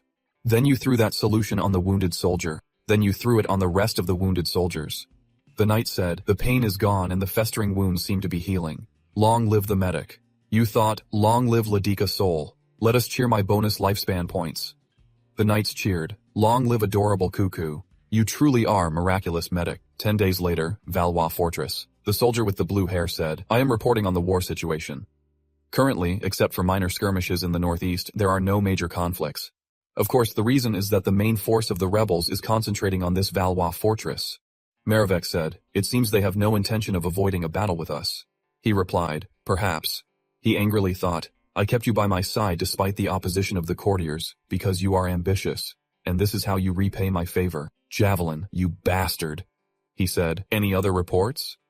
He then said, "Recently, a certain field hospital has been achieving extraordinarily excellent results. In the past 2 months, the survival rate of wounded soldiers there has exceeded 70%. Maravek was surprised. "What 70%? He continued. "In fact, rumors about that field hospital are spreading widely among soldiers in various units of the Royal Army. No matter how badly they are wounded on the battlefield, as long as they reach the field hospital of the 21st Company, they will be saved. That belief is spreading, and the soldiers have given the place a nickname." He asked what the nickname was, and he said the soldiers called the 21st Company. "There's a man holding a brown suitcase." Chandra spoke up and asked, "Is this a recovery camp?" The other man explained, "I heard it's called that because of that fat doctor called the Miracle Army Doctor." He gritted his teeth and said with contempt, "How ridiculous. Miracle my foot. It is just a heretical sect." The subordinate next to him chimed in with sweet words. "Anyway, there is no army doctor better than Dr. Chandra." He was still angry. "I do not understand why His Highness sent us here to learn more." Chandra's eyes became determined. "I will expose his trickery at a desolate hut. Someone's sleeping so soundly they are talking in their sleep, counting my lifespan. Belkin's patient is trying to sleep while having to listen to those annoying noises from you. You are snoring too loudly. I can't sleep." Pierrot lifted the tent flap and entered, then saw. The scene before him startled him. He thought with sympathy, he must be very tired from treating patients all night. Pierrot approached and gently said, "Master." He stretched languidly, listening to him say, "The king is very pleased with our camp's achievements and has sent military doctors who are currently sleeping here to study." Belkin waved his arms around, looking around rapidly. "Wait. So that means they are not new recruits. Great. It is just in time. We are short on staff. Where are they?" Pierrot closed his eyes, put his hands behind his back, and said they were outside the tent. After hearing this, the young man quickly ran out to greet them. Belkin ran out and happily introduced himself. "Nice to meet you all. I am military Dr. Li Han." Suddenly, everyone was shocked and almost fell backwards. He was embarrassed. Belkin rubbed the back of his head to ease the awkwardness he had created. "Sorry, I'm a little excited because I heard you all were sent here to help." Then he asked, "May I ask your names?" The man replied, "Military Dr. Chandra." As he walked, he said, "You must all be very tired after the long journey, but we need to understand the condition of the wounded first, so please follow me."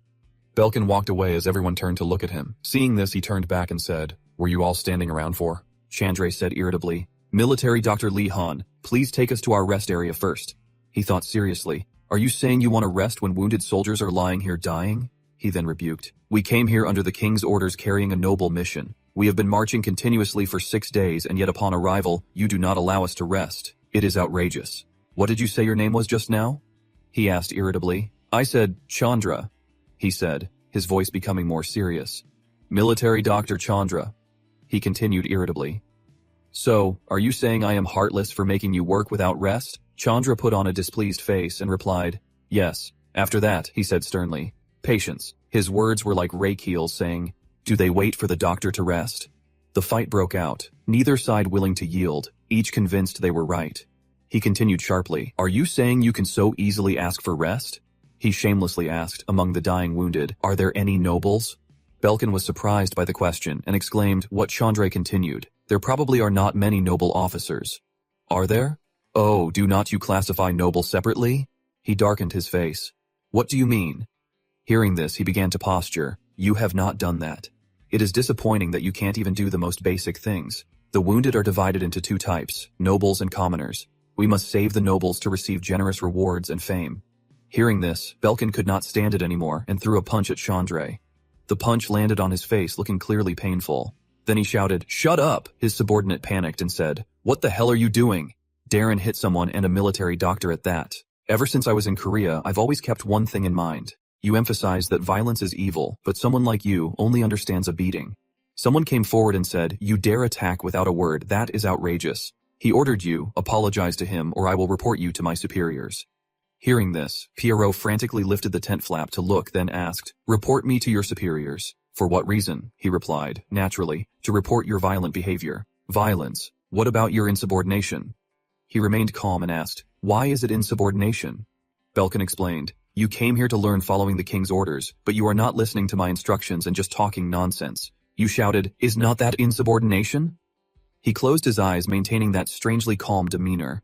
After that, he was in a tent with Chandra sitting and gazing thoughtfully at the lying Chandra. He was bruised on his cheek near the corner of his mouth from the beating. Suddenly, Chandra opened his eyes. He sat up wondering, where am I? What happened? He then recounted the situation. You fainted after being hit, so we brought you to the tent to rest. Chandra clenched his fist in frustration, grinding his teeth and muttering, he dares to look down on us. Unforgivable.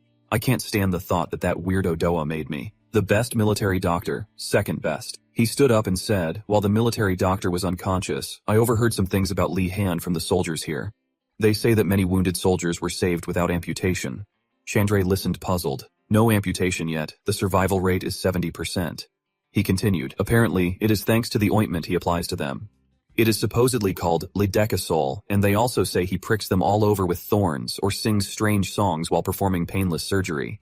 Chandra burst out laughing. He got out of bed thinking I knew it. Then he said aloud, it is definitely heresy. His subordinates hearing that were dissatisfied daring to hit someone at first meeting, we have all been fooled. He chuckled after hearing him, not just the soldiers here, but His Majesty as well.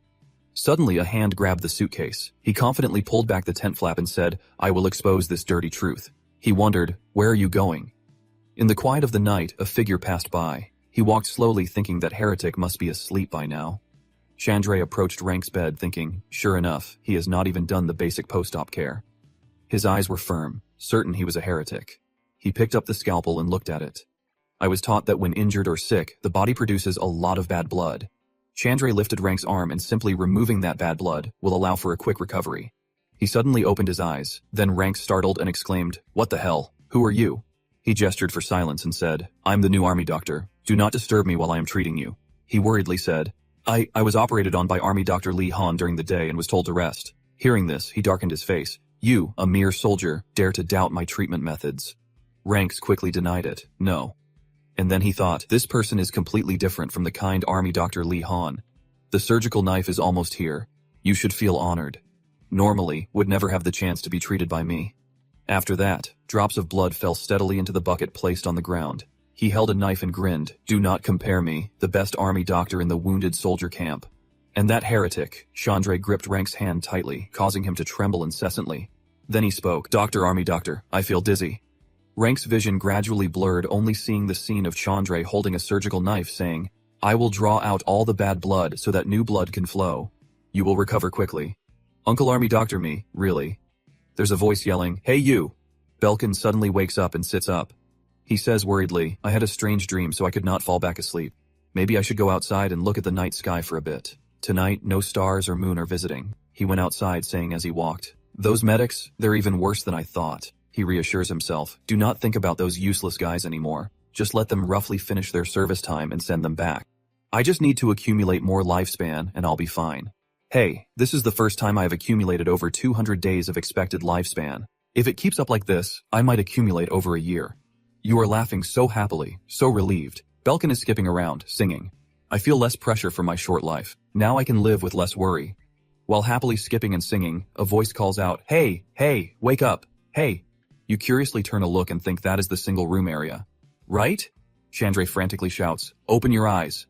You pull back the curtain and go in, Belkin thinks. Could that be the bloodletting therapy method? He gritted his teeth in anger. That bastard used needles. He turned confused and asked, who was it? He rushed over. Get out the way. Belkin glared and threatened Chandra. What the hell are you doing? He fell to the ground in fear. The soldiers, hearing the commotion, curiously peeked through the curtains. Hey, what are you doing with my reward? I heard a loud noise and came to see. What the hell? He hurriedly explained. I am treating him. He scolded. Is that what you call treatment? This is none of your business. The man in blue also curiously approached, then said, Medical Lieutenant Chandra.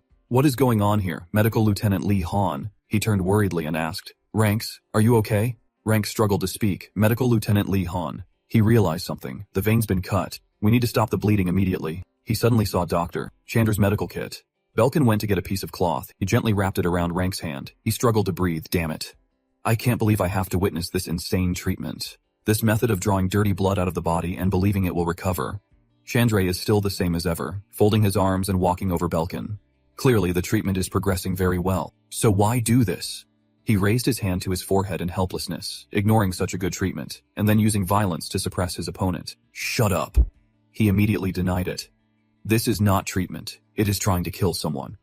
Belkin turned to the soldiers and continued. Look at this soldier's condition. Does he look like he is recovering? He is dying from too much blood loss. Is this what you call treatment? Even though you call it treatment, you must feel it too that something is completely wrong. So why do not you admit it? Are you afraid of tarnishing your illustrious reputation? Chandra, hitting the nail on the head, spoke up. Hey, you! Suddenly he roared, if you do not want to get beaten to death, get out of here immediately. Hearing this, he could only stand in silence. Someone said, Lieutenant Medici, I can't take it anymore. He asked worriedly, what is it? Suddenly his eyes widened. Then he shouted, Hey, Ranks, wake up Damien Garden. Hearing their names, Pierre Rowe and Damien rushed in. He asked, Young master, what is wrong? He anxiously urged, Hurry, get over here now. Damien, elevate Rank's legs so the remaining blood concentrates as much as possible on the vital organs and brain. He quickly replied, Yes, I understand. Belkin turned and ordered Mr. Garden, the vein is cut. Stitch it up immediately. He startled and obeyed. Yes, sir. The system displayed a message initiating vascular assessment. While the system was scanning, he stood there anxiously waiting. The system displayed a red warning synthesizing expert opinions. The patient is currently in a state of severe blood loss. Approximately 30% of the body's blood volume has been lost due to reduced oxygen supply to the brain. The patient has lost consciousness. Blood pressure has dropped to a dangerous level, resulting in peripheral circulatory shock, including cold extremities and impaired peripheral blood circulation. Seeing this, he gritted his teeth, thinking, Damn it, this is trouble. He needs a blood transfusion immediately, but there are no needles, blood tubes, or anything else necessary here. He reluctantly picked up a scalpel, thinking, Is this the only way? The knife slashed into his hand, blood splattering everywhere, flowing non-stop. Pierrot was shocked to see this, exclaiming, Oh my God, but he was surprisingly calm, showing no panic. Belkin turned to look at him and ordered, So, but up quickly. He quickly replied, Yes, sir. He raised his injured hand to his mouth and a blue system message appeared. Your internal organs are terrified by this madness. All his internal organs protested. Hey, are you crazy? Everyone, this guy has finally lost it. Is he planning to let the soldiers drink blood? Is that what he calls a blood transfusion? Nowadays, people transmit blood via Wi-Fi because they were too noisy. He ordered, Silence. I need to concentrate. The system announced again, Your internal organs are exploding with a million question marks regarding your actions, worried about your mental health, and sending you 100 HP as encouragement. Current HP, 7,400. Belkin muttered, activating the magic circle in the slot system. He continued to focus on drawing blood. The system appeared activating the storage function of the magic circle slot. Current status, magic circle slot is empty. Ready for storage function. Substance being absorbed. Human Rh positive blood type detected. Material detected. Activate storage in a magic circle. Yes, no. He did not hesitate. The answer was of course, yes. Storing material in slot number 1. Slot number 1. Human blood, Rh, positive 0.6 liters per 10 liters. Belkin said, Damien, it is done now. Step aside, causing him some confusion. He thought, if I transfuse blood by combining it with mana. The Yongquan acupoint is considered the second heart of the body. It is the perfect choice. He slowly massaged Ranksal's, starting slowly with 0.01 liters. The system displayed a circle activating something. Red magical rays flowed into his feet. It worked. Belkin tried his best to save Ranks from the clutches of death, continuing the slow transfusion. Do not let the process be interrupted. Suddenly, Ranks' hand twitched slightly. The system displayed a notification. Patient Ranks, your emergency blood transfusion recipient has overcome the critical stage of hemorrhagic shock. He happily thought to himself, it worked. It really worked. The system displayed a notification. You have performed an extremely selfless act, sacrificing your own blood to save another's life. Furthermore, many have witnessed the scene of a person about to cross the threshold of death being revived by your treatment. The two soldiers were overjoyed and secretly admired him. Medical lieutenant, truly a medical lieutenant. To those who do not know about Asahan's mental cultivation and the circle slot magic circle, your actions will be seen as a sacred miracle. Chandra's subordinate was astonished. How could such a thing be impossible? Belkin sighed in relief. Finally, I did it. People are buzzing saying the rumors were true. A miracle really did happen. Pierrot, who witnessed everything, exclaimed emotionally, "Young master." "That is amazing," a confused voice said. "I'm so tired I could faint. I overdid it again with this weak body." The man in blue parted the curtains and entered. "Young master? Are you all right, medical lieutenant? Please accept me as your disciple." "Medical lieutenant, he has fainted." He smiled to himself to be able to save a patient just by touching them. It truly is a miracle. He looked up. The night sky is beautiful tonight with a big round moon and stars scattered like diamonds. Suddenly, a bird swooped down at high speed. Then it landed on his hand and a voice said, "I will relay everything fully." Someone asked if a miracle had occurred, right in a military camp for wounded soldiers of the kingdom's army. The subordinate bowed and said, "According to information relayed by Pigeon, a medic saved a dying soldier's life simply by touching him." "Touch the soldier without using any tools." "Yes, my lord. He saved a dying soldier with his bare hands." "Is not that an exaggerated rumor? Our spy embedded in the kingdom's army witnessed it firsthand. A hand holding a paintbrush appears. Someone who can save the dying with just a touch. Surely that person is called a saint who performs miracles." The subordinate listened in astonishment, sweat pouring down. A monarch supported by a saint. If that person were under my command, it would be a great asset to the rebellion. Suddenly, the person stopped painting. A man appears and says, "That saint. I want him." A voice comes from the camp. "Even if we have to offer any expensive condition, we must do it." "Yes, my lord." The man thought to himself, "It is hard to believe a saint can heal with a touch." He mused, rumors are usually exaggerated anyway. What matters is that people respect and admire this saint. Keeping someone like that close could win us popular support. Then this war can definitely be turned around. We will seize victory. When there was just a slight disagreement with the Magentano Empire, they hastily bowed in submission, even offering the royal family as hostages. It is a disgrace to the kingdom and the people. That weak Merovinger bloodline can't be allowed to weaken Amboise any further. He closed his eyes, lost in thought. Then he suddenly opened his eyes wide, a sharp glint appearing on his handsome face. He resolutely thought, "I will definitely drag him down from the throne." Inside a tent, a voice rang out. "So you promised to ensure the best treatment just to get me to join the rebels, is that right? Are you serious? This is a formal offer." The man wondered. It is audacious for a rebel spy to come all the way here. Even more so, that the spy is a medic sent to us. He smiled and said, "If you swear allegiance to our lord, unparalleled honor and glory will be yours." Belkin said, "Your lord Jabeline, that is too obvious and blatant." "If I shout that there's a rebel spy here, what will you do?" He replied, "It is all right. After all, I'm not the only spy. Even if I am executed, someone else will continue the mission and make this offer." He thought, puzzled. Why would Javelin want me? Could it be because of the rumor that I could save people with a touch? Come to think of it, this is not necessarily a bad offer. Is it, things are stable here, so prolonging my lifespan is slower? Suddenly, Belkin slammed his hand on the table. Wait a minute. He was astonished, sweating profusely. The abacus. Why is that red thing here? He said dangerously. All right, let me calculate a bit. Measuring hand. Come to think of it, I've already taken enough from the Royal Army, Belkin muttered, calculating with his hand. Additional skills, plus a decent amount of lifespan and HP rewards, and even the healing hand skill. Maybe I will stay with the rebels for a month, rake in more lifespan rewards, and then bolt straight back to the capital. His hand continued to move quickly. Once I am back in the capital, I just need to cancel the disguise spell, and no one will remember the Holy Physician or anything. So if I join the rebels, the benefits will be. A series of words appeared. Lifespan rewarded is doubled, plus skill points for medical treatment, plus points, more points, plus unlocking new skills. After calculating diligently, Belkin grinned smugly. I am getting smarter and smarter, he concluded. I will do it, surprising the other man. What disposition? I thought he would hesitate and consider it more. He slammed his hand on the table and stood up. So, if I join the rebellion? Belkin moved and closed his eyes, dangerous, and asked, what can you guarantee? The man hesitated. Well, actually I was not that prepared. He spoke up again. Did not you just tell me to join, promising me the best treatment? He pressed him. Do not you know how to do business? The man panicked. I am just responsible for making the offer. That is all. He continued. Oh God, you are not prepared at all, leaving the man. Speechless. You are terrible at business. And hey, if you want to do business, damn it, do not come empty-handed like this. Suddenly he yelled. At least bring a box of back sewer Vicks 500 or something. Belkin calmed down and said, all right, go back to your master and bring back clear and specific terms.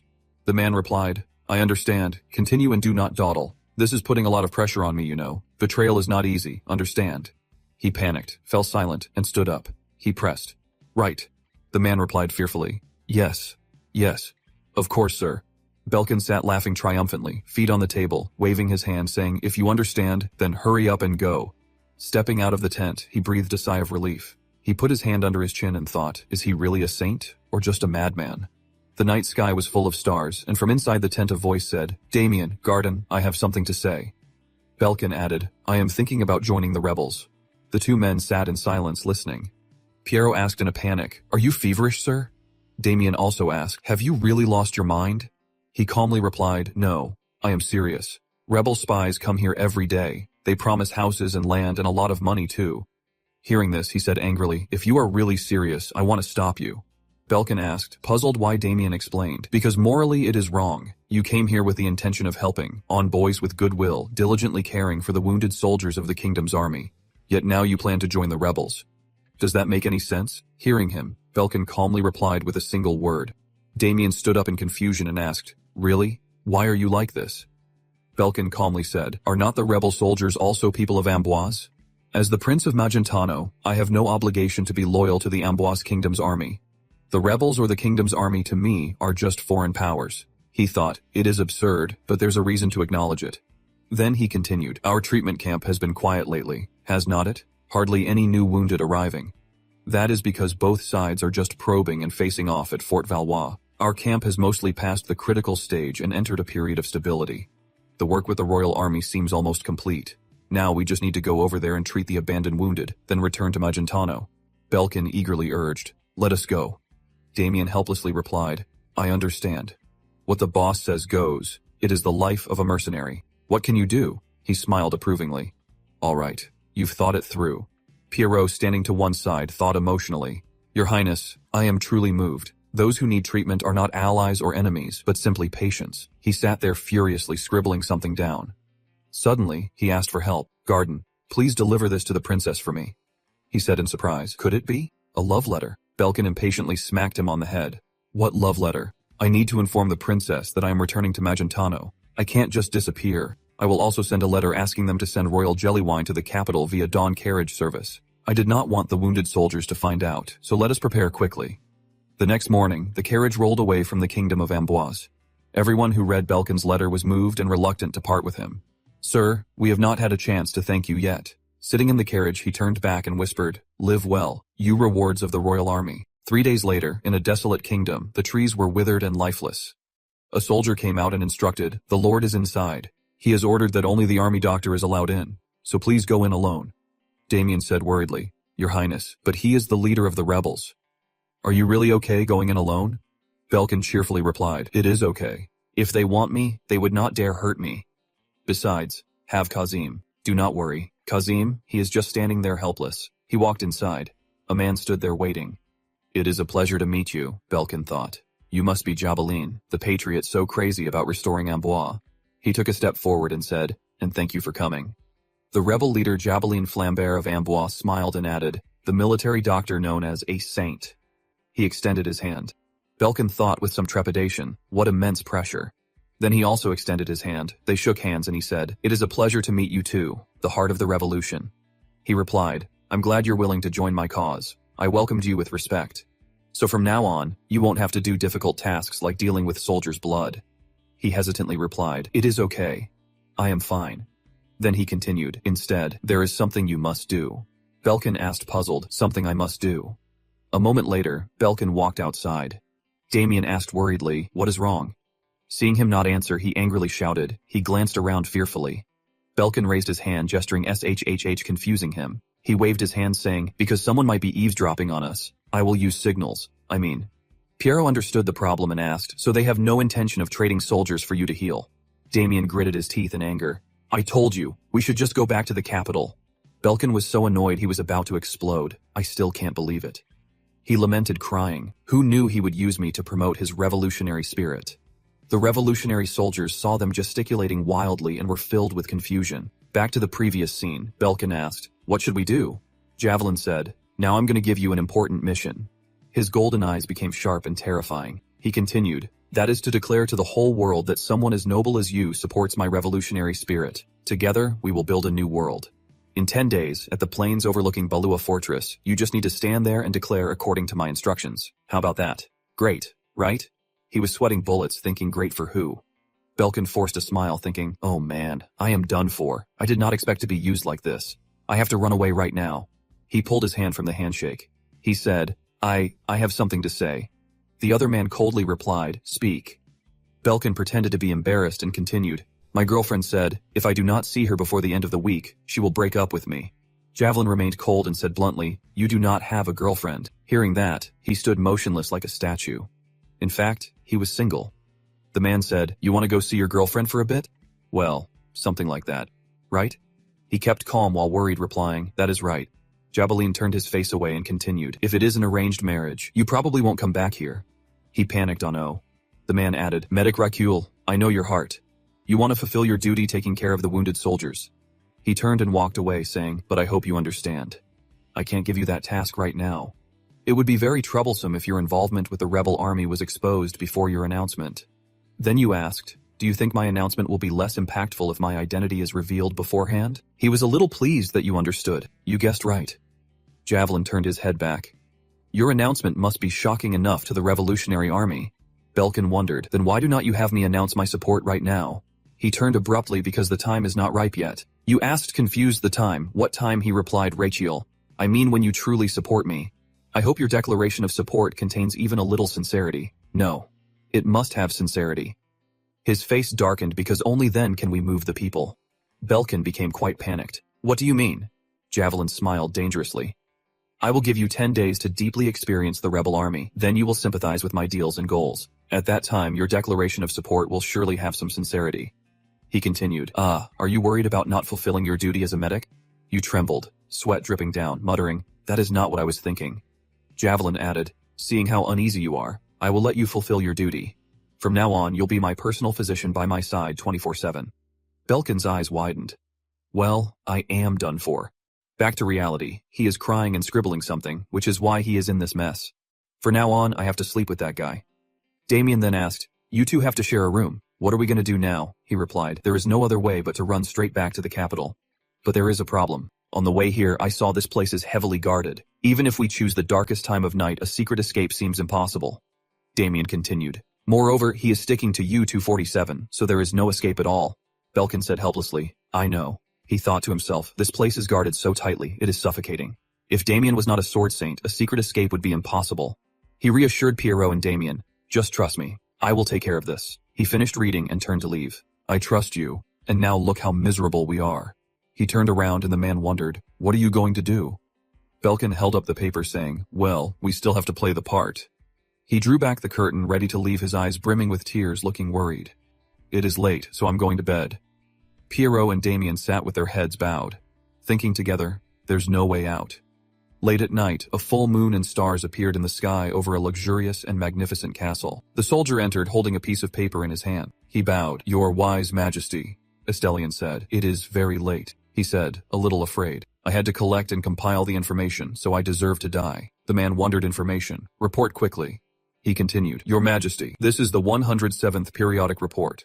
First, 5 days ago, His Highness the Prince left the Amboise Royal Army's wounded soldier camp, also known as the recovery camp. Estelian asked, left the recovery camp. Why?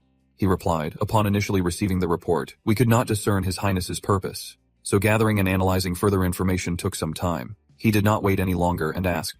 The conclusion is, he added, the prince will soon return to Magentano. According to reports from informants embedded in the recovery camp, the prince sent a farewell letter to the Princess of Amboise. He asked, puzzled, a farewell letter. Report the details. He continued, Your Majesty. He told the Princess of Amboise that he had completed everything he needed to do here, and that it was probably time to return to Magentano.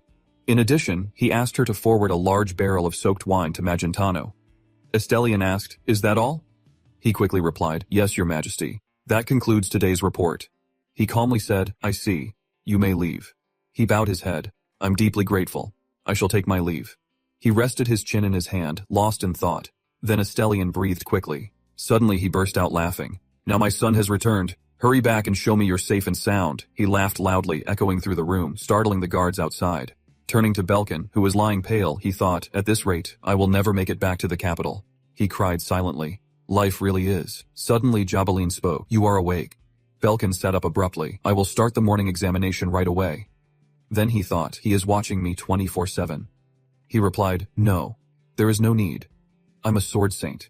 You know that. Belkin scratched his head and forced a smile. Then why are you sleeping with me? I could not get a wink of sleep. Javelin said calmly, that is right. No one knows my body better than I do. You panicked? Oh, really? He gave you a sharp look and said, let's go have breakfast first. On a lavishly set table, there was plenty of nutritious food. Javelin picked up a glass of wine and drank while Belkin sat timidly watching him. He said, I'm finished eating. You can take your time. He replied, yes. Yes. Belkin ate fearfully, thinking to himself, how can I eat with him staring at me like that? After a while, you put your knife down on the table and said, am finished eating. Javelin propped his chin up and asked, if you are finished, can you answer my question? Belkin asked, puzzled. Yes, what question? His eyes darkened. Then he smiled wickedly, asking a simple question. He only said one word, if, and you're already worried, thinking this, I think I've seen this scene somewhere before. Javelin swirled his wine glass. Medic Rachel must choose between these two. Which will you choose? Belkin thought in horror. Is this Javelin's question? Half of your body appeared in the wine glass. He continued, the first choice is for the medic to sacrifice himself, but the medic's family will suffer the most humiliating and disgraceful fate, and will be scorned and cursed for generations to come. Suddenly, Javelin spilled the wine glass on the table. He slammed the table and added, the second choice is to sacrifice others. The medic will not be held accountable or responsible in any way, but will instead be praised as a hero with a bold decision, remembered for generations. Then Javelin gripped his glass tightly. This is my question. Think carefully before you answer, he asked coldly, radiating a terrifying aura of danger. Which will you choose? In the dark candleless room, Belkin and Javelin sat facing each other. Suddenly Javelin spoke. Why did not you answer? You do not need to think for long. At this moment, Belkin thought to himself, I know if I can't give him the answer he wants. His face covered in sweat, he thought, my head will be gone instantly. A second later, he hesitated and said, do you mean I have to choose one of two paths? Either sacrifice myself and endure humiliation or slaughter countless others to achieve honor. Javelin, his eyes almost losing patience, replied, that is right. Immediately, Belkin thought, Javelin is suspicious. He does not easily trust even those close to him. When he finds someone he needs to place closest to him, he will definitely ask this question, but no one answers it correctly. Javelin always lives in suspicion, not even his close associates escape it. Even Javelin himself does not know what the right answer is. Javelin immediately turned and grabbed the hilt of his sword, startling his guard. He may not know the right answer to his question, but at least he knows the worst wrong answer, hesitating and wavering between the two paths he presented. Javelin's emotionless gaze only made his guard more terrified. Even if you were someone he intended to be close to, he would immediately behead you if you reacted like that.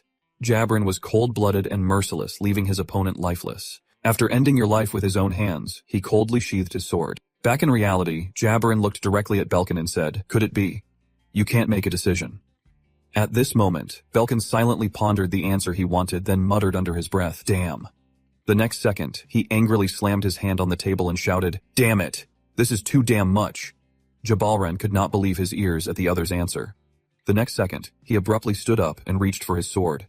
Jabalren, his face full of murderous intent, pointed his sword at the other man. You gave an answer that was not even an option. How utterly disrespectful. Just then, Belkin stammered, I just said what I thought. Jabrin coldly asked, is that answer sincere? Suddenly, Jabrin paused for a few seconds thinking, I should be angry, but I am not. A second later, he slowly lowered his sword. Has anyone ever dared to speak so disrespectfully to me? Right to my face, my chest, my heart is pounding faster and faster, and it is piercing my heart too. Why? He lowered his head.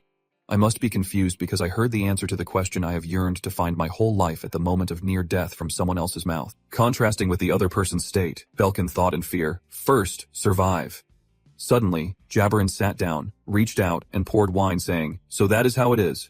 All right, you may leave. His voice echoed, it is best if I do not see you today. Hearing this, Belkin was surprised. I understand. Afterward, Belkin breathed a sigh of relief and walked out, thinking to himself, that was a close call.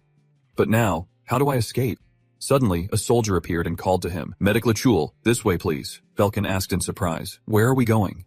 Then he turned back, startled and scared, thinking he told me not to appear before him, but my tin is right next to his. He will see me with just a glance. Belkin froze on the verge of tears, thinking, Garden Damien, save me. Inside, Jabrin fell silent, swirling the wine in his glass. I once believed that changing the world could only be done with blood. His face was cold as he stared intently at the glass in his hand. And now, I'm disgusted by it, by what I believed in. A second later, he directly crushed the wine glass. How ridiculous. The wine glass shattered into 100 pieces in Jabarin's palm. At this moment, outside, the atmosphere became still.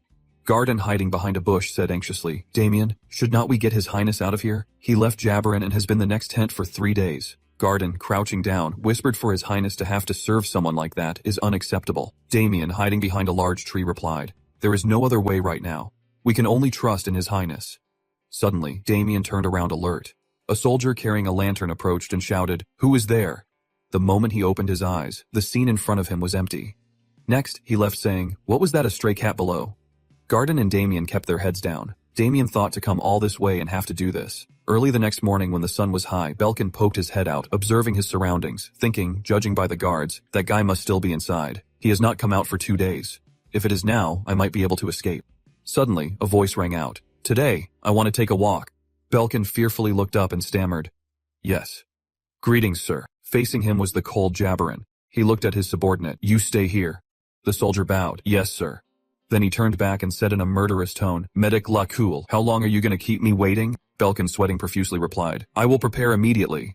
A moment later, the two arrived at a high cliff. Belkin, panting, thought. He said, we're going for a walk, but this is mountain climbing. Suddenly, Jabarin spoke, Medical Accio. Belkin, startled, and replied, yes. He coldly looked into the distance and said, I've been pondering the impudent answer you gave me, and I have finally come to a conclusion. Then he glanced at the other man. I accept your answer. Seeing the other's attitude, Belkin said, oh, really? Then he thought to himself, his eyes still looked troubled. Jabarin did not answer. He frowned. Then he placed his hand on his chest, saying, any sacrifice is noble, whether it is self-imposed or for some other reason. Jabarin clenched his fist and continued, for the more bloodshed and sacrifice, the more noble we become. Belkin, on the other hand, thought to himself, what sophistry? Of course, he did not figure out himself. He just heard the answer. He spent his whole life searching for it in other people's mouths. Pathetic. He continued thinking, the hard part is escaping from his place. I hope he will be careless because of these thoughts. If I get a chance, I will run away immediately. Then he said, but how did your hand get injured? Jabarin replied, it was just a small mistake during training. Belkin asked curiously, a mistake with a sword. Who would believe that? First, let me examine your wound. Okay. Jabarin coldly covered it up. There is no need. Belkin persisted. Even though I am your personal physician, he retorted, it is just a small wound. It will heal on its own. You do not need to worry about it. Belkin stood there dumbfounded. What does he mean by telling his personal physician not to worry? This is so awkward and uncomfortable. I have to say something. A second later, he opened his mouth and took a big breath. The breeze is so refreshing. Jabarin continued to walk coldly, now without wind. Belkin took a deep breath. Ah, the air. So refreshing. Despite what the others said, Jabarin kept walking. Suddenly, dust flew up, causing Belkin to cough violently. Cough, cough, why is there suddenly so much dust? At this moment, Jabarin glanced sideways, thinking the mediclecule is completely different from me. He coldly thought to himself, completely different from the subordinates who are by my side now. We have only been together for a few days and he is already this relaxed. When was the last time I let my guard down like this, or is this the first time? Suddenly, Jabarin turned to look at the other. The answer this person spoke of, is it really the answer I'm looking for? I want to deny it, but it seems I've already thought that way. A second later, he coldly stood in front of Belkin, constantly thinking, if so, what kind of relationship do I want with this person, close or confident? Suddenly his eyes widened, his pupils contracted. No, he seemed to have thought of something, friend, then said softly, Medic Lecule, I am telling you, I actually wanted to be a painter. The statement surprised Belkin. Then he thought, why is he suddenly telling me about his past? Why is this guy acting so familiar? Over here, Jabarin looked into the distance. Seriously, I have loved drawing since I was little. Even though I look like this, I'm still pretty good at it now. Belkin, seeing this, asked, may I ask why you wield a sword and became an architect? Jabarin replied, it was abuse. Hearing that, Belkin's eyes widened. Abuse? A gentle breeze blew, accompanied by Jabarin's words. Every night, my father would beat me with a whip to stop me from becoming a painter. But I did not give up. Even though my father was determined, I was not one to back down either. I think it was when I was 12, I made a bet with my father. He recalled that moment. If I passed the entrance exam to art school, I would be allowed to pursue my dream. But if I failed, I would listen to my father and wield the sword. Belkin spoke up. You failed. He remembered the joyful face with the paper in hand. No, I passed. Belkin wondered, really. Jabarin continued. My father canceled the results. He secretly abused his power and then my admission to art school was permanently revoked. He vaguely remembers his father's cold body under the blade, and 10 days later, my father was dead. Belkin looked shocked. Could it be? Did you kill him? Jabarin sneered. I do not know. Imagine what you will. Belkin was filled with anxiety. Why is he suddenly telling me this? I just want to escape quickly. Suddenly, Jabarin turned around. Indeed, you are not very interested in my story. I understand. Who really cares about someone else's unhappy childhood?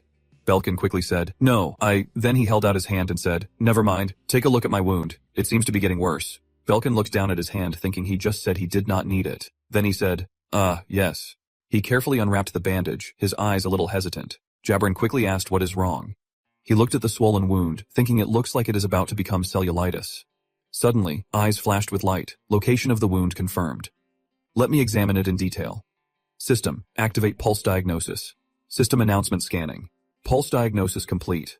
The screen displays the subject's information, general examination report, subject Jabarin Flambergen voice, race, human, sex, male, age, 3 bots, height, 193.4 centimeters, weight, 91.9 kilograms, blood type of Rh positive. Belkin assesses. His physique is outstanding and he is younger than me. Suddenly, he notices something. This. Rachel screams internally. It is here a chance to escape. The atmosphere is extremely tense. Belkin sits seriously in front of the screen looking intently. Before he can stay serious for long, he's startled by a red system alert. Severe chronic migraines detected. Requires rest and stability to reduce mental stress. Hearing this, Belkin freezes. He thinks to himself, severe chronic migraines. Then he wonders to himself, this was not mentioned in the novel. A militarist, a devout believer, Jabarin. An image of a melancholy Jabarin appears. Belkin thinks with regret, another chronic migraine sufferer. Unbelievable. After a moment of regret, the boy gives an inscrutable smile as he takes his pulse. He affirms to himself, but the pulse diagnosis does not lie. A firm declaration rings out, your internal organs are jealous of Jabarins. The scene shifts to a formal setting surrounded by handsome tall men standing guard seriously. The kids seeing this exclaim in amazement, wow, look at their physiques. Their bodies, I'm so jealous. Let us switch bodies. Suddenly, the kids notice something and exclaim in surprise with innocent faces. One of the tall handsome men suddenly shouts angrily, are you bastards not hurrying up? He then turns and threatens his stomach. Stomach, do you want to get beaten if I fall because of this migraine? You won't be able to do anything, you hear? The angry brain stomps its foot down forcefully and ruthlessly. The kids seeing this, signs say, I am not jealous anymore. If I lived like that for a day, I would run away. At this moment, the system's reminder sounds, your internal organs are jealous of Jabarins. Internal organs. The internal organs are going to say something but then thought better of it. Back with Belkin, while diagnosing, he affirms to himself that is right. Migraines often cause indigestion due to nerves, especially putting pressure on the stomach. Thinking this, the boy boldly speaks to Jabril Ron asking, I do not know. Do you have a headache? Even that simple question made Jabril Ron stop in surprise. Then he answered evasively, of course I have headaches. I always do because I have to think of ways to break through the Valois fortress. Belkin, hearing this, acted like he knew everything and said seriously, tell me the truth. Hearing those words, Japarin did not want to hide it anymore and asked directly, could it be that you already know? Belkin, hearing the question, answered honestly, yes, I do. That affirmation seemed to reveal everything deep within Ja Bilron's heart. And he confided, I've always been curious about the reason you are called a saint, but now I understand. I did not expect you to be so skilled and even more so that you could point out the pain right away. After marveling for a while, Japiran affirmed, yes, I always have headaches. Then he asked Belkin with suspicion, how did you know? I have never revealed this to anyone. The boy hearing this explained shyly, I just felt it. Hearing the answer that was not quite what he expected, Jabaron could only say doubtfully, is that so? I can't interrogate you then. Then he thought to himself, he really just felt it. Not stopping there, Jabalron leaned closer to Belkin and whispered, honestly, it is not just a simple headache. Even breathing hurts like someone stabbing my head with an awl. It feels like it is going to explode. Hearing this vague explanation, the boy asked, how long have you been in pain like this? Joe Bilron replied, honestly, I do not know. I have been in pain since I was little. Then he explained further, that is why I'm always irritable. Then I happen to come into contact with painting. In a moment of painting, I feel incredibly peaceful. That is why I want to become an artist. Ja Bilron touched the hilt of his sword and said, there's one thing I realized when I held a sword instead of a brush. Then he drew his large sword in front of the boy and explained, a sword is an extremely useful tool for inflicting suffering on others. Hearing this, Belkin immediately asked, does this comfort you? Hearing this, Jot Bilron seemed relaxed and replied, no. In fact, even after becoming strong, I do not feel comforted at all. Then he said nonchalantly, well anyway, it is thanks to this twisted, cruel, and warped nature that I have reached my current state, so it's not bad. His carefree attitude made Belkin curious. And he asked, have you never tried treatment? Ja Bilron laughed foolishly and replied, why would not I? I've tried all kinds of medicine they're said to be good for this headache. But the result is as you can see. Knowing this, the boy still asked, they all failed. Calmly replied, not forgetting to threaten, yes, and the lives of those quack doctors will also disappear. His words made the boy tremble with fear. Then Ja Bilron turned to comfort the boy, do not be too scared. I do not intend to kill you yet. Hearing his assurance, the boy was overjoyed and stammered, oh, is that so? Thank you, sir. Like a pancake, he flipped sides at the last minute, thinking to himself, I'm not intending to yet. I do not want to die here. Please think. I have to think of something to survive. Suddenly he had an idea and shouted in his heart, are not a medicine myself. Thinking this, the boy said to Jopelron, let me cure your headache, okay. Hearing this, Jopelron turned around with a scary face and growled, I've already said no medicine or method can get rid of my headache. How will you do it, Belkin? Hearing this, flusteredly replied, there is always a way. Hearing him so confident, Jabiron warned, all the doctors who spoke so confidently are dead. Thinking he was intimidated, the boy still confidently affirmed, then I will speak less confidently. Jabiron replied, I think you are too confident. The boy, hearing this, pleaded, just let me try first, and if I fail, please do not kill me. Seeing his great determination to cure him, Jabiron could not help but ask, why do you want to cure me so much? He quickly replied with a determined tone, because I do not want to die. Jabiron looked at the determined young boy before him thinking, I was not planning on killing you anyway. If you fail, I will comfort you so you do not feel ashamed. Thinking this, he replied, all right. Belkin, hearing this, happily bowed his head. Thank you, sir. Leave it to me. Cut to a solemn place. Leon Belkin. The boy raised both hands and said, then I will begin. Jacques Bilron sat still, bracing himself, wondering, I wonder if this will get rid of my headache. He thought the process would be extremely painful, but Han Belkin simply gently placed his hand on Jacques Bilron's head and rubbed it like a child, leaving him confused. He could not help but angrily ask the one messing with his head, what are you doing? Han Belkin did not answer immediately. He whispered, the important part starts now. Then he muttered, my hand is a healing hand. My hand is a healing hand. Jabiron angrily growled, what do you think I am? Just then, the system chimed, activating the skill, my hands are healing hands. A stream of energy was slowly transferred into Ja Bilron's head, mixed with some strange languages. Perhaps the effect was so amazing that he exclaimed inwardly, so refreshing. It is the first time I felt so refreshed. The miraculous effect. Ja Bilron could not help but ask what exactly. How? Did you do that? Han Belkin replied, my hands are healing hands. My hands are healing hands. Please focus. Finishing his sentence, he asked about his feelings. How do you feel? You do not feel the headache like before, right? Did not describe it specifically, but only replied, I do not know. Hearing that, Han Belkin froze for a moment, but then Jean Bilron spoke up, I do not know what to say. It is so strange. I do not know if this is okay. And tears of happiness streamed down the man's face. I do not know why I am crying. You really succeeded in eliminating my headache. Before he could be happy for long, Han Belkin announced, you are celebrating too soon. Hearing that, Jabirhan was startled and panicked. What? Han Belkin then explained, the method I performed for you is only effective for 1 day. Jabirhan was shocked. 1 day, you mean my headache will return tomorrow? Hearing that, Han Belkin comforted him, but you do not need to be too disappointed. I could perform that method for you every morning. So before tomorrow morning, I won't feel the headache. Han Belkin affirmed, of course, as long as you do not oversleep and skip treatment. Ja Bilron replied, relieved, great, I am counting on you again tomorrow. Han Belkin thought to himself, delighted, yes, trust me. I will make you dependent on my treatment. Then he happily thought to himself, then escaping is entirely possible. He patted his chest proudly, affirming definitely. And then day after day, just as promised, every morning I would use my skill. My hands as healing hands would caress Joe Bilron's head, blowing away his headache. Han Belkin's skill was so amazing that Jabiron thought to himself, he truly is a saintly military doctor. Han Belkin respectfully announced, today's treatment is over.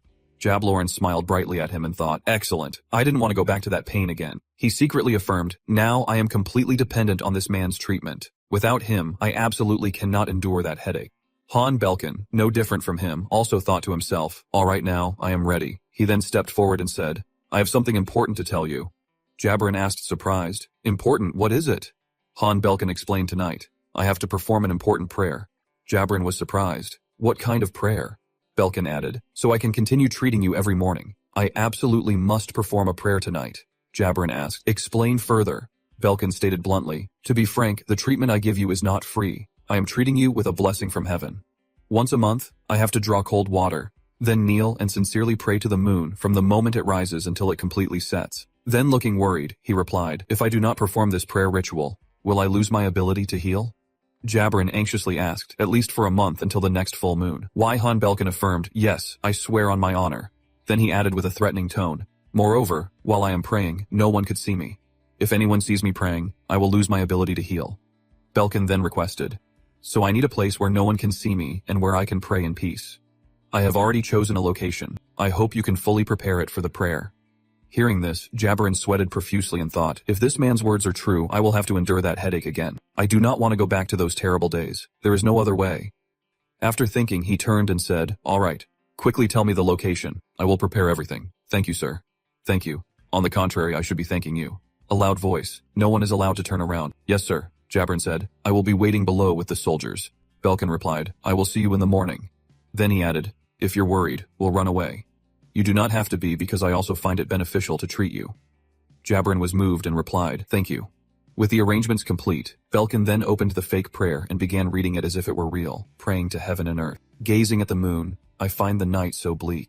Hearing the prayer made the soldiers wonder. Belkin prayed and looked around. Oh gods, the full moon shone brightly in the sky. Finally, the sun is about to rise. A group of soldiers rushed over shouting, no, it can't be. One of them stood up stammering the holy healer has disappeared. Just those 3 words were enough to infuriate Jabrin. On this side, Belkin was climbing step by step, wearily muttering to himself. Arriving at the place, he could not help but exclaim, oh God, it's all right. Not forgetting to turn around and say goodbye. Farewell, you idiots. It seems he discovered something, but before he could collect himself, he fell into the pit. Belkin cried out miserably, someone help! A moment later, he woke up and was startled by the people in front of him, who could only exclaim, heavens. Uncle Garden and Damien Kane quickly helped them up, tears and snots streaming down their faces. Your Highness, are you all right? Garden quickly reported with joy. Your Highness, I was able to get here thanks to the note Anise gave me. The scene of him diligently writing a note is replayed while Jabrin is away. I must inform Garden and Damien of the escape plan. After writing it, he gave it to Anise, telling her, Anise, I am counting on you. Anise, taking the order, ran off as fast as she could. She ran to deliver the note to Garden to his and Damien's surprise. Anise, what is this? The two of them then opened the letter together and saw the words tomorrow before dawn, meet me in the forest at the foot of the cliff. Back in the present, Damien, a little curious, asked directly, but how did you know there was a cave on the hillside and how to slide down here? Belkin, hearing this, replied, because I was always by Jabrin's side, so I naturally learned the terrain and things I did not even want to know. Damien could not help but admire, saying, you remembered all of that. Hearing that question, Belkin was a little embarrassed, thinking to himself, of course, that is a lie. Because this is a place Damien accidentally discovered when Jabrin and the Empire were at war in the novel. Thinking this, he turned back and said to them, first, let us move quickly. Then he pointed towards the distant mound and said, let us head towards the kingdom's army, then go to that rock. As they approached the boulder, they asked, Your Highness, is it safe here? Hearing their unease, Belkin explained, this place is monitored by both the royal army and the rebels. Damien, hearing this, suggested, then we should go somewhere else. Belkin quickly stopped him, saying, because this is the point that both sides feel most secure, they won't pay attention. He continued, the visibility is good during the day, so we will wait here until morning. So hurry and get some sleep. At this moment, the sun began to rise behind the distant mountains. The 3 of them were still fast asleep. Suddenly, a piercing scream rang out quickly, waking them. Army medic Lechiel, I know you are hiding somewhere nearby because none of the war horses on this side have disappeared. Belkin panicked. What, he found us? The warning echoes nearby. You won't escape even if you flee with your 2 trusted subordinates. You can't escape our Legion surveillance. Then he added, even though you betrayed me first, I still want to treat you well. Jabrin shouted from the cliff. So I will forgive you this time, I promise. He growled again. I absolutely won't kill you for this. Please show yourself to me. I will count to 3. You have to appear. Marivek, hearing the voice from afar, asked his subordinate, is that Jabrin's voice? The counting began quickly. 1. Belkin discussed with his teammate. If I go out, will my legs be cut off and all dragged around, mister? Garden asked innocently. His Highness's legs? It is okay. If that guy acts, the kingdom's army will react immediately. 1. The flames on the torch blaze brightly. 3. Your face is tense, ready for the tribulation. The 3rd sound rings out, but nothing happens. This makes Belkin rejoice and shout, see, I told you it would be all right. Before he can celebrate, a flame suddenly flies towards him. Mister, Garden leans out and blows it away. Belkin is terrified and panics. What are you doing? He peeks out, wondering what on earth is going on. An army holding flaming bows is aiming them at him. They release the arrows which fly towards a field. The fields are burning. Seeing the scene before him, Belkin cursed under his breath. That madman. The others immediately cried out, Your Highness, if we stay here any longer we are doomed, Your Highness. Belkin frowned, thinking, damn it, what should I do? Inside, he was screaming. My organs are shocked by what is happening. My heart is filled with terror. Suddenly he spoke calmly. Let us escape to the northeast. Yes. Mister? Garden asked. The northeast. Do you mean towards Amboise? Belkin explained. I lied to the princess to get here. If I am discovered, I am a dead man. Then he ran off instructing, because of the wind, the fire is spreading from west to east. The fire is spreading faster than we can run. If we run against the wind, we'll be caught quickly. So move perpendicular to the direction the fire is spreading. There is no time. They have found their position above Jabberin Hill. They are out. He thought to himself, I treated you so well and you abandoned me and ran away. How dare you betray my heart? He then ordered, Royal Guard. Jabberin, brandishing his sword, shouted, Charge! They all quickly charged forward like storm. They crossed the forest, passing through raging wildfires. Jabalrin thought cruelly to himself, I will cut off your legs so you can never escape. Maravek, seeing the fiery scene before him, wondered, what is this? Who exactly is it that made Jabberin set fire, shout, and send out the Royal Guard? The subordinate behind me added that due to the thick smoke, my vision was obscured, but it seemed like there were 3 men. Maravek pondered how to explain this situation. He then asked before firing the missile, did that Jabberin guy shout anything like you guys? The subordinate honestly replied, I was not paying much attention at the time, so I did not hear what he was trying to say. Maravek feigned certainty. He probably wanted to demoralize us. I think so too, Your Highness. He then said, we can't let them run rampant like this. We must send someone to rescue those 3 civilians. The subordinate quickly volunteered, of course. Can I go myself? Your Highness? The Highness quickly refused. No, you must always be here to protect me. Instead, I will send someone from the guard. He calculated in his mind, if they step in to save the civilians, that would be a very symbolic image. On the side of the guard, they were full of energy. The guard is preparing to depart. Angoumois is riding at the head. She enthusiastically shouted, let us go! She yelled, ordering the troops, everyone, head northeast. As she walked, she thought to herself, just wait. My people, we will definitely save you all. Approaching the fire, she was happy. I see it. Angoumois proudly remembered the Crown Prince. Your Highness, can you see me? Thanks to you, I am healthy, and now I'm bravely facing the rebels to save our people. So wherever you are, please cheer me on. I'm always grateful to you and will definitely work harder, so. While walking, she suddenly saw something familiar, that suffocatingly plump figure. Where have I seen it before? That figure was now running out of breath. Suddenly, a voice from afar startled her. Crown Prince. Angoumois asked in surprise, why are you here? Adeline lowered her eyes and stared at Raquel without saying anything. Seeing her catch up, Raquel froze, speechless, and just offered a meaningless smile. A gust of wind blew and Adeline on horseback asked, what are you doing here? Raquel was so flustered he broke out in a sweat. Seeing the knight commander about to step forward, she raised her hand to stop him. Wait. Her white horse approached and began sniffing Rachel. He tried to remain calm, forcing a laugh and pretending it was a chance encounter, saying, it is nice to see you here. But his strange tone did not. Fool Adeline. She asked directly, why are you lying at this point? Rachel could not keep up the pretense and helplessly replied, actually, I have a reason. Adeline asked with a suspicious look, a reason? Then she said, when you left you only sent a letter, not a word of explanation to me. I thought you had already returned to the capital. At this point, Adeline suddenly became angry and shouted, and why are you being chased by rebel forces? A second later, she noticed the insignia pinned on Raquel's left breast. Adeline realized something and said in a speculative tone, could it be that you? That symbol. She became even angrier and yelled, you joined the rebel forces all this time and you lied to me. Raquel, now punished, does not even bother hiding it, directly admitting, yes, that is right. I was in the rebel command. The days passed more meaningfully than I thought, and my joining the rebels was a sacrifice of profound significance to me. Pierrot Garden, looking worried, kept glancing back and forth at their expressions. Hearing Raquel become a bit calmer, Adeline asked puzzled, sacrifice. He smiled brightly, appearing utterly sincere as he confirmed, yes, infiltrating despite the danger with eyes as sharp as knives aimed at the heart of the enemy. I did this hoping that even a small contribution could help the kingdom's army. Rachel opened his eyes, raised his head and directly retorted, the princess knows nothing. Do you know what I had to endure? The question startled Pierrot Garden, who anxiously advised, Your Highness, now is not the time for this. Damien, meanwhile, noticed something approaching from behind, startling him as well. A second later, Damien urgently shouted, "The rebels are crossing the Sea of Fire, advancing this way." Rachel quickly mounted a horse with Adeline assigning tasks. "Damien, get Garton on a horse and go ahead. We will follow." Damien immediately acknowledged the order with a yes. Go see him on Pierre where Garton's shoulder was trembling with fear. Rachel, sitting behind Adeline, said, "I will scold you later. Now hurry and run." The corner of her lips curved up as she said, "Run where?" Then without hesitation, she confidently declared, "No need to fear them. They are fewer in number than we are. We outnumber them 2-1. We will face them head on and wipe them out." Her eyes flicked to the side, a thought forming in her mind. This is an opportunity.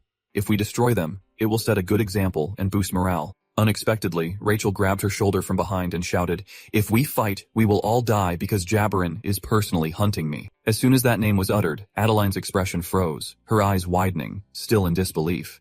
She turned her head and hesitantly asked, "Jabarin personally? What exactly did you do?" Raquel repeatedly patted Adeline's shoulder, explaining, "I do not know why, but I've become the most important person to him." She turned her head back to look ahead. The cavalry was getting closer. Adeline analyzed to herself while I hesitated. They have gotten quite close. If swordsman Jabarin is leading the cavalry, we have to stop here. As soon as the thought ended, she raised the sword in her hand and shouted, "All troops assemble!" The horses' hooves pounded the ground, signaling readiness for battle. In an instant, the troops assembled neatly behind Adeline. Rachel, seeing her raise her sword, panicked and forcefully pulled her hand down, saying, What are you doing? I told you we had to escape quickly." Adeline held her hand stiffly and replied, "We need to buy time to escape." Then she decisively lowered her sword and commanded, "Guard second and third ranks, prepare your crossbows." All the soldiers obeyed the order and drew their crossbows. Then they drew them taut, aimed carefully forward, and waited for the next command. Adeline shouted a single word, "Fire." Immediately, thousands of arrows were released. The arrows hurtled towards the enemy cavalry. The enemy has to pull back their horses to avoid the arrows. However, many cavalry and horses are still hit and fall to the ground. Seeing the enemy's chaotic situation, Adeline pulls on her horse's reins, turns it around and shouts, "All troops retreat." She turns her horse and leaves first, forcefully ordering, "Quickly protect us." The soldiers immediately acknowledge the order, shouting, "Yes." Adeline, while riding, reassures Rachel, "We have stalled them by shooting arrows. We can escape safely." Just then, they hear a sound behind them, and she turns her head and asks, "What is that sound?" A rock and countless dust particles fly straight into Adeline's face, causing her squint. Behind them, a man is swinging his sword and chasing after them. When the dust settles a bit, they both clearly see the person behind them and exclaim in horror, "Jabarin! Jabarin!" Riding his horse smirked with amusement. Rachel, seeing his expression, gritted his teeth, thinking he's looking at me and grinning creepily. That madman. Next, he seemed to see something, his brows furrowing, his lips pursing as if trying to see clearly. Javelin's figure was blurred by the dust. In the blink of an eye, when the vision became clearer, Javelin had vanished, leaving only the horse rushing forward. Raquel exclaimed in shock, "Princess, report! Javelin has disappeared!" Adeline gasped in confusion. Before they could react, both of them stared blankly ahead.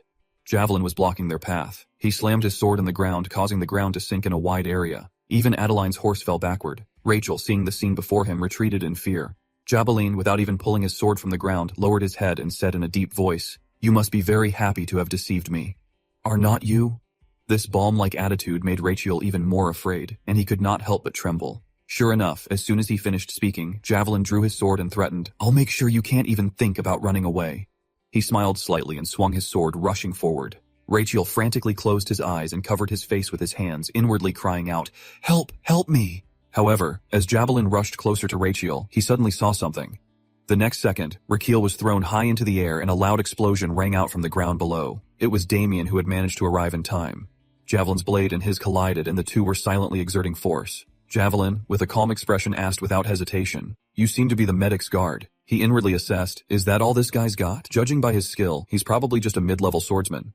Then they both leaped back, then they charged forward to fight again, their blades clashing and creating beautiful sparks. Javelin seemed to have the upper hand, landing a clean blow on Damien. Damien started panting, exhausted, while Rachel, hovering in the air, called out silently, "Damien!" He reached out towards the ground, silently urging, "Do not fight anymore, just run." Rachel knew Javelin's strength. Tears welled up as he thought, right? Now is not the time for me to worry about others. Suddenly, a hand reached out and caught Rachel. It was Adeline. She caught him and landed safely, then hurriedly shouted, "Your Highness, please wake up." Adeline put him down, urging him quickly, "Wake up! We have to escape while His Majesty's guards are stalling," but Rachel firmly refused. "No, I can't leave him." Adeline tried to persuade him. "I told you to leave now." He calmly replied, "If I leave him here, everyone will be in danger." At this moment he fell silent, lost in thought. It was not just because Damien was the protagonist of the novel or someone who would become a top powerhouse in the future. I can't explain it because just telling the truth would be revealing a heavenly secret. Rachel thought to himself, if I did that, the entity that left Damien in this world would personally intervene. Then, with a grim expression, he called out, Princess. Adeline replied, yes. Rachel said seriously, you are the one who can save everyone. Adeline widened her eyes in surprise and asked, what? He turned his head slightly and said, from now on, you must do as I say. Here, Recchio looked at her seriously and asked, can you do it? Recchio turned to Adeline and suggested, what you need to do from now on is, he started whispering something to her. After hearing it, Adeline was shocked. Is that even possible? Recchio then encouraged her, you can do it, princess, go for it. Hearing that, she could not help but feel embarrassed, this guy, really. There are some things in life that are best left undone. Sometimes, not all growth is beneficial. Destruction for construction, demise for rebirth. Demon Sword Emperor is a story about destruction and construction, and at the heart of the story is Damien. Order is broken.